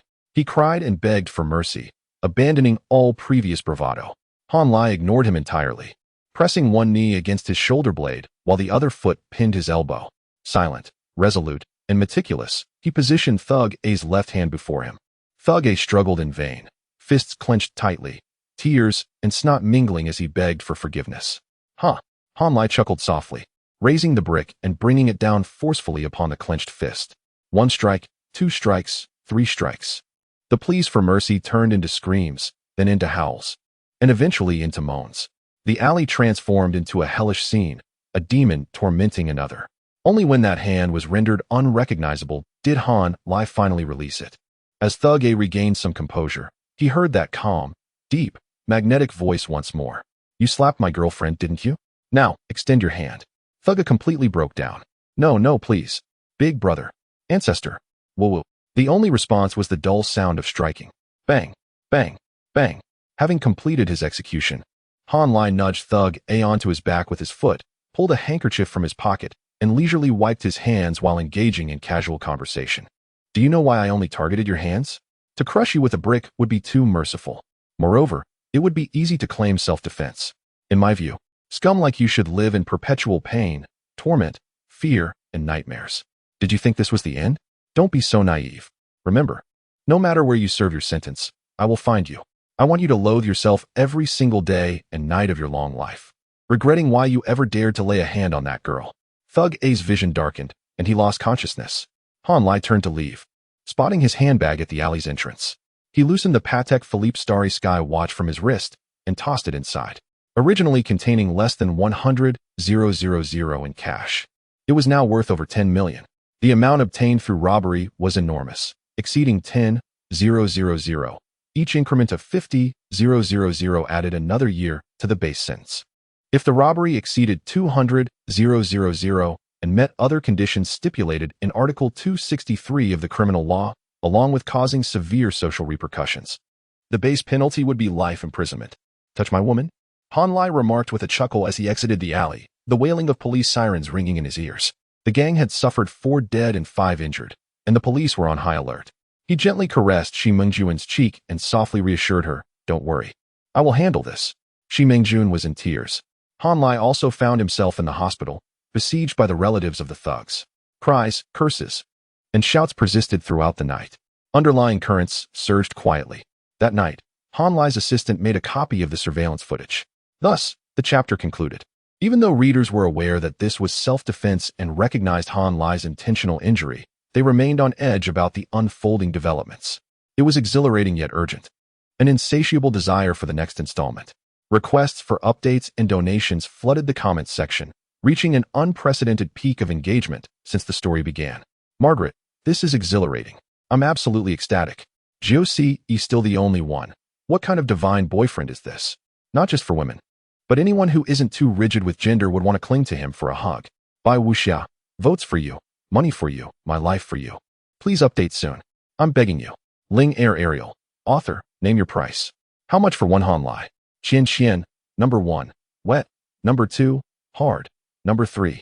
Utterly unable to contain myself, begging you to update quickly. Not just the readers were in an uproar.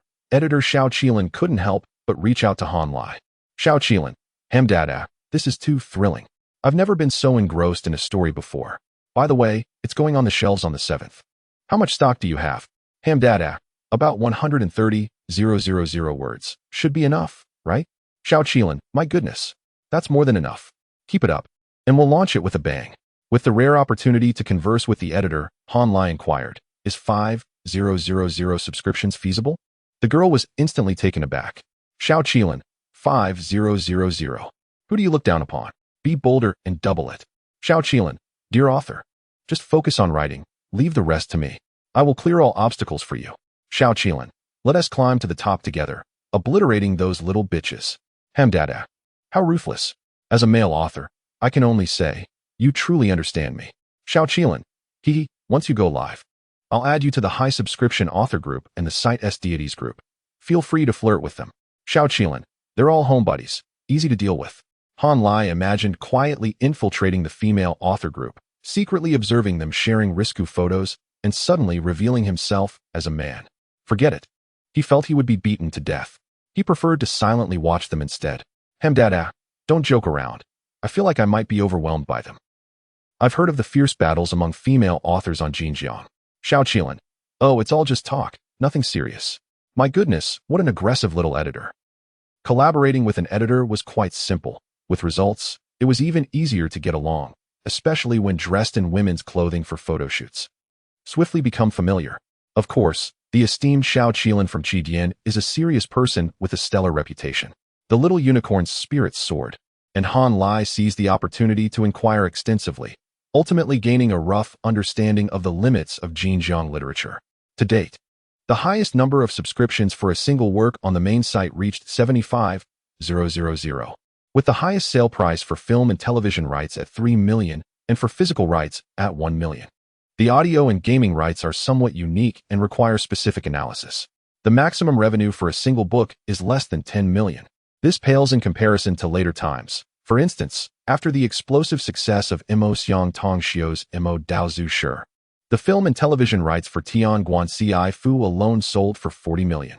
Similarly, Hua Qiangu, which also achieved great popularity, fetched only over 2 million for its film rights due to an early sale. The book Ba Zong Nu Shun, categorized as modern romance, falls into the top tier of subscription rates, yet its film rights do not sell as well as those of ancient romances, as the current market shows a strong preference for historical dramas. Nevertheless, according to The Little Unicorn, as long as a modern romance novel has over 5,000 subscriptions, there is no copyright that cannot be sold. Ba Zong Nu Shun is expected to contain between 550,000 and 800,000 words, ensuring a modest profit of over 1 million. If it does not collapse later, expectations can be raised even further. In reality, Ba Zong Nu Shun offers sweetness in the early stages, introduces conflict in the middle, and intensifies the drama towards the end, with the true turning point occurring during the midsection when the narrative becomes more intense. Currently, its remarkable performance relies heavily on Han Lai's adept skills in crafting a compelling narrative. His literary prowess is not derived from his writing style, but rather from the well-honed tropes evolved in later generations. As a work that is ahead of its time, Ba Zong Nu Shun stands to reap numerous temporal benefits. The collection of Jinjiang is robust, and the trend of legitimate subscriptions is exceptionally positive. Moreover, the platform remains strong, serving as a dominant force in mobile reading. Oh, the possibilities are exhilarating. To ensure a more explosive launch, Han Lai began revising his manuscripts, honing the climactic scenes. After much back and forth, the day swiftly passed. In the evening, while chatting with Xiao Huanghua, Han Lai discerned her lack of enthusiasm. Had she indeed been affected by Pan Ge? Han Lai refrained from questioning her or sharing his editorial insights. When the time for publication arrived, the truth would inevitably emerge. For now, it was best to cultivate her sense of anticipation. Shi Luting was evidently both excited and anxious, a clear indication of her growing dedication to refining the text. At 9:30 that morning, she logged into her secondary account punctually to discuss the plot with Han Brother. Han Lai focused on showcasing his work, while she attended to the intricate details and indulged. Having reviewed the finalized version of the text, Han Lai assessed her overall writing skill to be slightly above level 3, though her progress was commendable, with her prose reaching a level of 4.5. Online writing skills encompass style, but a level 5 style can only marginally enhance writing skills due to significant overflow. This is something everyone understands. Furthermore, her level of Xiaohuang, one is approximately at 4.5. Talent is an elusive concept. She has already begun to depict scenes involving Sima with notable proficiency, exhibiting strong imagery and heightened tension, lacking only in psychological depth. Regardless of personality, Xiao Huanghua is an exceptionally talented collaborator. Without her, Ba Zong Nu Shun might not have earned even a tenth of its current royalties. This is no exaggeration. Ultimately, female and male genres are distinctly different, and Han Lai has gleaned much from this experience. On the 3rd, a Sunday, Han Lai initially intended to devote another day to writing, amassing more manuscript material. However, just before noon, Pan Ge extended another invitation. This time, she candidly expressed, "Today it will just be the two of us. Please do me this favor." Chapter 77, A Trap. Pan Ge lowered her stance so much that refusal was no longer an option. Regardless, Han Lai had to go out for a meal anyway, so he might as well enjoy a fine dining experience and see what she had in mind. "Where shall we go?" Pan Ge continued to adopt a humble demeanor, seeking Han Lai's opinion. "It's November now. The crab row has just formed. How about we find a place to eat hairy crabs?" "Oh, what a true young lady." With a single remark, Pan Ge instilled a sense of respect in Han Lai. In his previous life, it was around the age of 28 when Han Lai inadvertently learned the intricacies of enjoying hairy crabs while others boasted about it. Those who truly knew how to savor them would eat female crabs in October and male crabs in November. The female crabs in October are rich and plump with roe, while by November, as the cold air sets in, the male crab's roe becomes tender and sweet, whereas the female crab's roe hardens and loses its appeal. In the past, Han Lai, oblivious to these details, would purchase crabs in pairs for gifts to his superiors, appearing rather foolish. Ordinary people often reveal their ignorance due to limited experiences, not just in culinary matters. While this is not a grave issue and does not hinder normal friendships, when crossing social boundaries, a subtle detail can reveal one's true worth. Without any unique abilities, it becomes exceedingly difficult to connect on a deeper level. Thus, The saying about not forcing friendships across different social strata holds considerable truth. Currently, Pan Ji's invitation to Han Lai seemed to carry a hint of that forced blending. Han Lai found it hard to conceive what common ground he shared with her. Forget it. When the opportunity arises, I shall indulge. So, the man began to feign ignorance. Sounds good, but I'm not familiar with the city. Please choose the place. How about Wang Bao He on Fuzhou Road? It's an old establishment from before the liberation, and as a newcomer to the city, it's definitely worth experiencing. Ah, Wang Bao He, indeed quite nostalgic. That place was rather pricey. Han Lai had only visited twice. Yet he vividly remembered the crabs and yellow rice wine. Thank you for the recommendation. I look forward to it. Putting down his phone, Han Lai tidied himself up a bit. There wasn't much to arrange, just to change into clean sportswear. With only a few thousand yuan left in his pocket, he couldn't even afford a decent pair of shoes. However, as a student, wearing a pair of Jordans sufficed and did not appear shabby. He hailed a taxi straight to Fuzhou Road. The mention of Wang Bao He was instantly recognized by the driver. Upon arrival, Han Lai found Pan Gu already waiting inside. Today, the young lady donned a little black dress, complemented by gray stockings and white boots, truly fashionable. With a light touch of makeup, orange lipstick, and matching eyeshadow, she looked dazzling. When she stood up and waved at Han Lai with a smile, he could not help but discreetly swallow. Oh my, this woman is trying to seduce me. Come, have a seat. I've already placed the order. Clearly, Pan Gu was more enthusiastic than usual today, her charming smile captivating. Han Lai maintained a composed expression, speaking as little as possible. All right, do as you please. His rudimentary acting skills and emotional control were barely sufficient. Pan Gu summoned the waiter and expertly placed her order. For hairy crabs, each weighing over half a kilogram. You must try this crab roe. It's incredibly delicious. Also, shrimp and crab with a golden crust, crab powder with Australian scallops, creamy crab soup, and 8 treasure rice. By the way, would you like to try their yellow rice wine? Han Lai nodded. Sure. Steamed hairy crabs with yellow wine, simply exquisite. While waiting for the dishes, Pan Gu chatted cheerfully with Han Lai. Hey, do you find the decor here a bit lacking? Wang Bao He is a century-old establishment, and its current decor still reflects the style of the state-owned era, which indeed feels a bit shabby. However, the quality of the food is what truly matters. Thinking of the food, Han Lai, unable to restrain himself, replied, With you here, the place shines. How could it be lacking? Pan Gu covered her mouth and giggled. Oh, are you quite the charmer? Since you are treating me so well, it only seems right to compliment you a bit. Haha, listening to you. It feels like beautiful people with kind hearts translates to foolish people with money. You must have misunderstood. Han Lai shrugged. My professional ethics are impeccable. I have always respected my patrons. If his previous smile had been somewhat forced, more rooted in politeness, then now Pan Gu's mirth was genuinely heartfelt. Oh dear, you truly know how to please a girl. As those words escaped her lips, combined with her tone, expression, and gaze, Han Lai suddenly felt a bit dazed.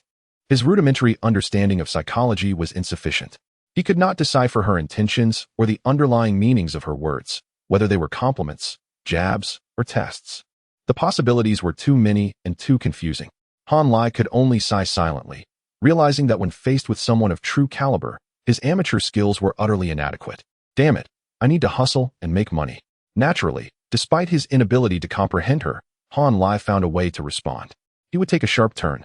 Suddenly, he feigned surprise. Wow, what a delightful aroma. Miss Pan, you have truly piqued my anticipation. Pan Gu felt a tinge of pride, eliciting a typical response from a normal girl. Right? Their hairy crabs are indeed exceptional. Make sure to indulge. The previous topic was effortlessly brushed aside. In less than 2 minutes, the first dish arrived, shrimp and crab with a golden crust. It was a modest portion, not exceptionally refined, yet it was bursting with color, aroma, and flavor. Pan Gu happily took out her phone. Let me take a picture. Han Lai smiled and nodded, watching her raise the phone. A few seconds later, he suddenly realized, wait a minute, why are we taking pictures just for crabs? Even if Pan Gu is an avid social media user, shouldn't she at least be photographing something at a higher level? Given the environment and presentation at Wang Bao He, although Han Lai maintained a cheerful demeanor, he subtly began to retreat. With each subsequent dish, Pan Gu took 2 photos, and Han Lai, through persistent adjustments, successfully distanced himself. Once all the dishes were served, and she finished fiddling with her phone, he discreetly retrieved his own phone, opening her social media feed. Indeed, a new update awaited him. The caption read, Finally arrived at the first weekend of November, dining at Wang Baohe with classmates, accompanied by 4 photos. As Han Lai scanned through, he secretly exhaled in relief. He was not in the frame. Then, he casually zoomed in on the photos to see what she had captured. The first image made his head spin. Lo and behold, while he was absent from the frame, his size 43 shoes were prominently displayed. Great, no need to ask, it's definitely for Shi Lu Ting. While others might not recognize his red and white Jordans, Shi Lu Ting would surely identify them. Pan Ge, indeed, lived up to her reputation as a cunning and deceptive beauty. Come, try this, it tastes amazing. Han Lai gazed at the enthusiastic Pan Ge, silently chuckling. His ability to manipulate Shi Lu Ting had stemmed from being foresight and strategically positioning himself with a disguise, thereby exploiting her vulnerabilities. If he were to look down upon his peers due to this small victory, he would undoubtedly face greater losses in the future. Ms. Pan, you've taught me yet another lesson. Just as he pondered, Han Lai was surprised to notice Pan Ge's expression suddenly falter, her eyes betraying a hint of panic. What's behind me? Is there something? Han Lai felt a stir in his heart, just as he contemplated turning around to take a look. A cacophony of hurried footsteps erupted behind him. Following this, a robust voice greeted Pan Ge. Oh, darling, are you dining with friends? Pan Ge, flustered, sprang to her feet and exclaimed, Dad. Han Lai was taken aback, rendered momentarily speechless. Chapter 78. Chain reaction. Han Lai swiftly rose, turning to face the direction from which the sound originated. A group of 6 approached, led by a stout, middle-aged man whose physique was less than ideal, his abdomen protuberant. Yet his round face hinted at a youthful handsomeness. Indeed, even in his current state, he possessed more charm than Han Lai. Moreover, his features bore a striking resemblance to Pan Ge's, sharing perhaps an 80% likeness. Pan Ge appeared somewhat flustered. Dad, what brings you here? Your Uncle Pang had a craving for crab roe, so we arranged to get together, sneaking in a drink or 2 behind your mother's back. Old Pan declared in a hearty voice, striding purposefully toward the table. Behind him were 2 middle-aged men. One, a meticulous, sophisticated gentleman in a crisp shirt, and the other, sporting a short-sleeved shirt that revealed robust muscles and tattoos. The remaining 3, younger in appearance, seemed to serve as assistants or subordinates. A sense of unease stirred within Han Lai. Old Pan's social connections appeared rather intricate. Could this be a veiled threat? And I, with my freshly shaved head, resemble a recently released convict. My image is hardly flattering. Just as he was fretting, Old Pan's gaze landed on him, scrutinizing him from head to toe. Then, unexpectedly, he extended his hand toward Han Lai, his smile radiating warmth. Young man, are you a classmate of our inn? Han Lai promptly grasped his hand with both of his, bowing slightly. Uncle Pan, it's a pleasure to meet you. My name is Han Lai, and I'm an alumnus of Pan Ge's. Old Pan vigorously shook Han Lai's hand, simultaneously patting his shoulder with his free hand. An alumnus, you say? Excellent, excellent. Our Pan Ge never goes out to eat alone with boys. You're the first I've heard of. I encourage her to make friends, so don't feel any pressure, Xiao Han. You're quite sturdy, but a bit too lean. Han Lai was bewildered. What is all this about? The tattooed middle-aged man chimed in with a laugh, his words lacking restraint. Hey, at this age, boys are just growing into their bodies. Few aren't skinny. Xiao Han is fine. He has defined features and a spark in his eyes, unlike those effeminate local boys. The sophisticated gentleman cast a sidelong glance at the tattooed man, uttering through gritted teeth, Philistin. Amidst the jovial banter of the 3 older men, Pan Ge could no longer bear it. Stomping her foot, she began to shoo them away. Dad, I'm just having dinner with a classmate. Why are you making such a fuss? Weren't you going upstairs? Go. All right, we're going. Old Pan nodded jovially, releasing Han Lai's hand and bidding him farewell. Xiao Han, enjoy your meal. Order more if you need it. Don't worry about the bill. Regardless of who was originally paying, it's on me today. Eat, drink, and be merry, you hear? What could Han Lai say? He could only nod. Understood. Rest assured, uncle. Take care. Once they had ascended the stairs, Pan Ge's cheeks remained flushed, while Han Lai's mind reeled with disbelief. Is old Pan truly this open-minded? Is he being overly enthusiastic? Is he worried Pan Ge can't find a boyfriend? Han Lai glanced at Pan Ge, his gaze somewhat peculiar. Pan Ge's previous composure had vanished, replaced by a fierce glare. What are you looking at? Just eat. Adorably fierce. Han Lai suppressed a smile and began to eat, praising the dishes to ease her mood. Then, he launched a surprise attack. Hey, your dad is quite interesting. What does he do? Pan Ge's movements froze, her limpid eyes harboring a hint of animosity. However, she remained composed, fixing Han Lai with a sardonic gaze. Our dad. Han Lai feigned innocence. A slip of the tongue. Humph. Pan Ge scoffed. If you have the guts, go upstairs right now, call him dad to his face, and I'll tell you everything when you come back. Pan Ge believed she had checkmated Han Lai. However, the scoundrel's eyes lit up with eager anticipation. Really? Uffed. Pan Ge's defenses crumbled. Are you mentally ill? What about your professional ethics?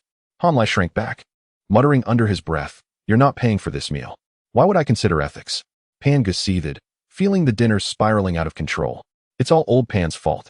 Just as she was fuming, Han Lai suddenly turned serious. I was just teasing. What does Uncle Pan actually do? That sophisticated gentleman looks awfully familiar. Pan Ge rolled her eyes, thinking, Shi Luton calls him a scoundrel every day, and she's not wrong. How can he be so cunning when he's the same age as me? Annoyed as she was, she couldn't refuse to answer. That's Uncle Zhang. His picture is on the school's website. Han Lai was taken aback, suddenly recognizing him. Good heavens, that's none other than the president of the Faculty of Humanities. Pan Ge continued languidly. As for my dad, one of his roles is as a school trustee, but he never interferes with school affairs. Goodness. So you're the school's true princess. No wonder you ended up studying in such a mediocre place. Han Lai was intensely curious and asked, I've always known your family is well off, but why didn't you apply to a prestigious foreign university after graduating from high school? It's not easy to study abroad from the Faculty of Humanities. Despite the exorbitant tuition fees at the International Exchange College, it's difficult to get into Ivy League schools. Most students end up at second-rate international institutions. Pan Ge shook her head. It's all the same to me where I study. I wouldn't be able to graduate from a prestigious school, and the rest are no different from domestic ones. Besides, my mother doesn't want me to be too far away from her. Han Lai could roughly understand what she meant by it's all the same. There were a number of established tycoons in China whose businesses were too complex to consider their children taking over. Because that position couldn't be secured simply by attending a prestigious school, earning a degree, or winning scholarships. If their children were worth cultivating, they would enter the company early and be slowly molded, assessed again in their 30s. If they lacked the talent, they would simply be allowed to live as wealthy idlers. As long as they didn't cause trouble, it was best if they married and had children early.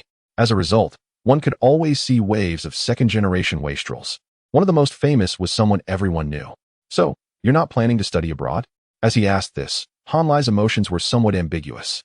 Pan Ge suddenly looked up, fixing Han Lai with a gaze for 3 seconds. Then, she offered a cryptic smile. We'll see. For me, the future is largely determined. It doesn't matter what the process is like. Determined? So it's not you who's taking over, but your man? This is a gold mine. A ridiculously valuable asset. Han Lai felt a stirring within him, but he forcefully reasoned, it's not for her family's money. I simply admire her intelligence and beauty. Despite his thoughts, Han Lai didn't actually act on them. It's not that easy. Even though old Pan seems approachable now, as if he's eager for his daughter to find a partner. Things might not be as they seem. It's best to focus on self-improvement. Let's eat crab. It's 420 yuan per pound. It would be a waste to not eat a few more. Han Lai stopped teasing Pan Ge and focused on the hairy crabs. The roe is abundant, the meat plump, and the taste fresh and sweet. Paired with Wang Bao's special ginger vinegar, the flavor is simply exquisite. However, before long, Pan Ge suddenly looked up, narrowing her eyes at something behind Han Lai, her gaze tinged with animosity. Immediately after, Han Lai heard a familiar, cool voice. Oh, Pan. What a coincidence. You are here as well. Han Lai tossed aside the crab leg, and his appetite instantly plummeted by 50 basis points. Xiao Huanghua, are you being serious? Brother Lai languidly slumped against the back of his chair, watching as Shi Lutian rushed over to embrace Pan Ge, chattering affectionately, feeling utterly foolish. He knew full well that Pan Ge was cunning. Why did he insist on witnessing her antics? And now, look where he ended up, completely dragged into her turmoil. As he was mulling over this, Han Lai noticed Shi Lutian gritting his teeth while pulling Pan Ge closer, who was clearly resisting yet unable to break free. Their interaction resembling that of a couple. A flash of lightning illuminated his mind. Wait a moment. Old Pan's demeanor towards me seems excessively warm, as if he were fearful that his daughter might lack interest in men. Could it be that Shi Lutian played a role in this? Goodness. What kind of chain reaction have I inadvertently triggered with my little scheme involving Xiao Huanghua? Han Lai stroked his chin, a smile gradually deepening on his face. Chapter 79. Above the atmosphere, the affair between Shi Lutian and Pan Ge has stirred quite a commotion, and it is only natural that Principal Zhang has caught wind of it. Perhaps lacking in details, he has merely heard whispers of the unusually close relationship between the two prodigies. The specifics are not something his subordinates would dare bring up, right? Subsequently, Old Pan received a subtle reminder. Then, it could be that Pan Ji's usual indifference toward the boys and her impeccable boundaries made Old Pan quite anxious for Daju, secretly fretting in his heart. Furthermore, today he unexpectedly spotted Pan Gu on a date with a boy, which lifted his spirits considerably. Thus, he found Han Lai increasingly agreeable. Reflecting upon it, Pan Gu had just arrived at Wang Baoha when Old Pan followed closely behind with Principal Zhang. Was it truly mere coincidence? November is indeed the season for indulging in crab roe, yet in such a vast metropolis as Magic City, renowned establishments for crab abound. Why fixate solely on Wang Baoha? The truth is singular. Lai Gu untangled the logic, and, the more he pondered, the more it seemed plausible. What an opportune moment. While Shi Lutian is still preoccupied, could I possibly forge a connection with Old Pan as a son-in-law? If that proves inconvenient, a brotherly bond would suffice. Pan Gu originally intended to use me as a pawn against Shi Lutian, but now, she appears to have inadvertently shot herself in the foot. Truly a case of misfortune knocking at her door. Well deserved. Does one think me so easily manipulated? Behold, the repercussions of her misdeeds. Han Lai chuckled inwardly, his eyes sparkling with newfound inspiration. Once the thought crossed his mind, he acted without hesitation, with a decisive flair. Lai Gu stood up and casually remarked to the two ladies, "I shall step out for a moment." The two stunning beauties were engrossed in their silent rivalry, lacking the time to regard the man, merely nodding dismissively. Thus, Han Lai leisurely made his way to the second floor, inquiring with the waiter, "Which private room are the 6 guests who just arrived in?" The waiter answered truthfully. Han Lai courteously replied, "Thank you. Could you please bring me a bottle of yellow wine and a cup?" In less than half a minute, the props were in place. Han Lai grasped the wine bottle in one hand and the glass in the other, enlisting the waiter's assistance to knock on Old Pan's door. "Uncle Pan, thank you for your hospitality. I come to toast you and the gentleman with a drink." With a performance honed by experience in past banquets, Han Lai navigated the situation with ease, exuding an air of both respect and youthful exuberance. Old Pan, quite pleased, waved him in. "Come, Xiaohan, join us." Yet, upon glancing at the doorway, Old Pan noted the absence of his daughter and felt a twinge of curiosity. "Where's Nuan? Did she not accompany you upstairs?" Han Lai raised his glass nonchalantly, replying, "A female classmate just arrived. Pan Gu is engaged in conversation with her." The mere mention of a female classmate struck a chord with Old Pan, altering his expression immediately. "Oh, I am familiar with almost all of Nuan's friends." "Who is it?" Han Lai respectfully responded. "Her name is Shi Lutian. She is my class monitor, and I came to know Pan Gu through her." Good heavens! This rascal has gotten to the root of the matter. Just who acquainted whom first? While Han Lai's words were pure nonsense, Old Pan remained oblivious. He exchanged a glance with Principal Zhang, who nodded slightly. It was clear that the two were indeed keeping an eye on the budding relationship between the two prodigies. However, the father-in-law was remarkably composed, not betraying any emotion, even deftly steering the conversation away. Come, Xiaohan, let me introduce you. This is your Uncle Pang. And this is your Uncle Zhang." Han Lai offered toasts in a manner most fitting. And then, there was nothing more to follow. Not even a child, let alone an adult, could forge a deeper connection over just one drink at a banquet. The atmosphere was lively, and once it passed, who would genuinely regard him as significant? Let us not be naive. Even 10 grand banquets may not yield an opportunity to serve a big shot. Thus, Han Lai held little affection for social gatherings, finding them futile and time-consuming. After finishing his drink, he excused himself with efficiency. "Uncle Pan, please enjoy yourselves. I shall take my leave." "Very well, go ahead. Take good care of Pan Gu for me." Old Pan waved goodbye with a beaming smile. But as soon as Han Lai exited, his expression darkened significantly. "This is unacceptable. I must investigate." Hey, Old Pan, do not rush. Indeed, one could never be certain of the circumstances. Wait a moment. Do not frighten the child. As the older men urged, Han Lai handed the wine bottle and glass to the waiter, descending the stairs with a smile. Back at his seat, he resumed feasting on crabs. It was evident that Shi Lutian and Pan Gu had settled their competition, with Pan Gu clearly at a disadvantage. The victorious Queen Tian wore a triumphant smile, firmly hugging Pan Ji's shoulders. Pan Gu, having ceased her resistance, pouted her lips, resembling a defeated little lamb, truly a sight to behold. "Hey, little dish." Han Lai instantly discerned the situation. If it were a battle of wits, Shi Lutian would surely not match Pan Gu. Yet, faced with her directly, "You cannot outsmart me. Are you so easily bested?" Standing at 179 centimeters, the Queen Tian towered over Pan Ge's 167 centimeters. With a weight difference of 10 pounds, clearly two different weight classes. After being bested by Pan Gu twice, Shi Lutian had learned her lesson. Let Pan Gu insult her as she pleased, for whenever the opportunity arose, she would simply pull her close and not let go. What will you do now? Do you dare to speak? Consequently, Pan Gu found herself utterly at a loss, redirecting her focus towards Han Lai. As for the specifics of her intentions, Han Lai would need to observe further. It was evident she harbored ulterior motives. Should she succeed, Han Lai, caught between the two, would undoubtedly be in a precarious position. But for now, hey, rascal, how did you suddenly end up on a date with Pan Pan? Shi Lutian raised an eyebrow, her tone assertive. Having just subdued the conniving White Lotus, she was in high spirits, and Han Lai chose not to confront her directly. Pan Gu invited me. You know I am not particularly skilled at refusing such offers. And you? How did you find your way here? I happen to crave crab. What? Only you two know of this century-old establishment? One, feigning ignorance, while the other, making absurd claims. It was quite the spectacle. Pan Gu glared at the two, her frustration boiling over. Even while ensconced in Shi Lutian's embrace, she could not resist the urge to taunt. Stop deceiving yourselves. Admit it. Have you been lurking around my social circle? Shi Lutian responded smugly. PFF. Who has the time for that? This is destiny. Those who are wicked will inevitably face their reckoning. Pan Gu immediately regretted her words. She merely intended to provoke Shi Lutian and gradually execute her counterattack. Who would have thought it would turn out this way? The moment she posted on social media, Shi Lutian had seen it and audaciously rushed over. Now that she was in control, it was too late for any countermeasures, so she would have to endure.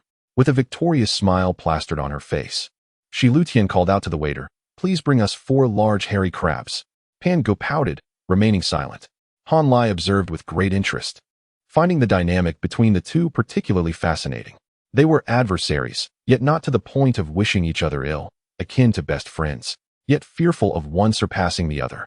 Pan Gu could tolerate Shi Lutian's playful antics without losing her temper, while Shi Lutian could endure Pan Ge's barbs without genuine anger.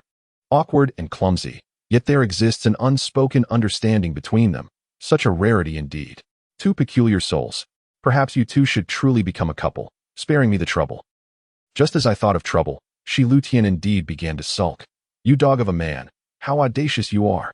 Are you intent on flirting with all the beauties in school? Is Pan Ge's soft charm irresistible? At last, Pan Gu found an opportunity to intervene, willingly stepping in to rescue Han Lai. Han Lai is quite a decent fellow. I am happy to share delicious food with him. You shouldn't always harbor such dark thoughts. Here she comes. She approached with an air of elegance in her tea artistry. Han Lai remained oblivious to her intentions, but that was of little consequence. What mattered was, the one capable of dealing with you is none other than my brother Pan, who has finally descended from upstairs. Han Lai's seat faced the staircase, allowing him a clear view of old Pan, who peered down like a thief. Upon seeing Shi Lutian and Pan Gu entwined, his expression darkened instantly. Han Lai averted his gaze, feigning ignorance, and raised his glass with a smile towards the two. I can't compete with you two. Please refrain from making me the butt of your jokes. I wish you both a harmonious union, if I may. Old Pan suddenly swayed, clutching his forehead. Shi Lutian, mistaking Han Lai's gesture for submission, cheerfully raised her glass. All right then, I shall take your good wishes. Good heavens, you truly dare to accept. Old Pan gripped the stair railing, nearly losing his balance. Oh dear, brother, you surely don't have high blood pressure, do you? Han Lai felt a twinge of fear and quickly cast a warning glance at Pan Gu. Stop. Don't provoke your father further. His intentions were kind, yet Pan Gu evidently misinterpreted. The scheming goddess seethed with resentment, thinking, you dog of a man, are you truly willing to stab me in the back? Oh, you dare to stab and still throw me glances of defiance. It is no wonder she thought so. Just yesterday, Han Lai had warned her with a text message. And today he teased her again. How perfectly normal. Anyone would interpret it this way, right? Pan Gu simmered with suppressed anger but did not wish to lose face. Maintaining an air of dignity and thus teasing Han Lai while discreetly digging a pit for Shi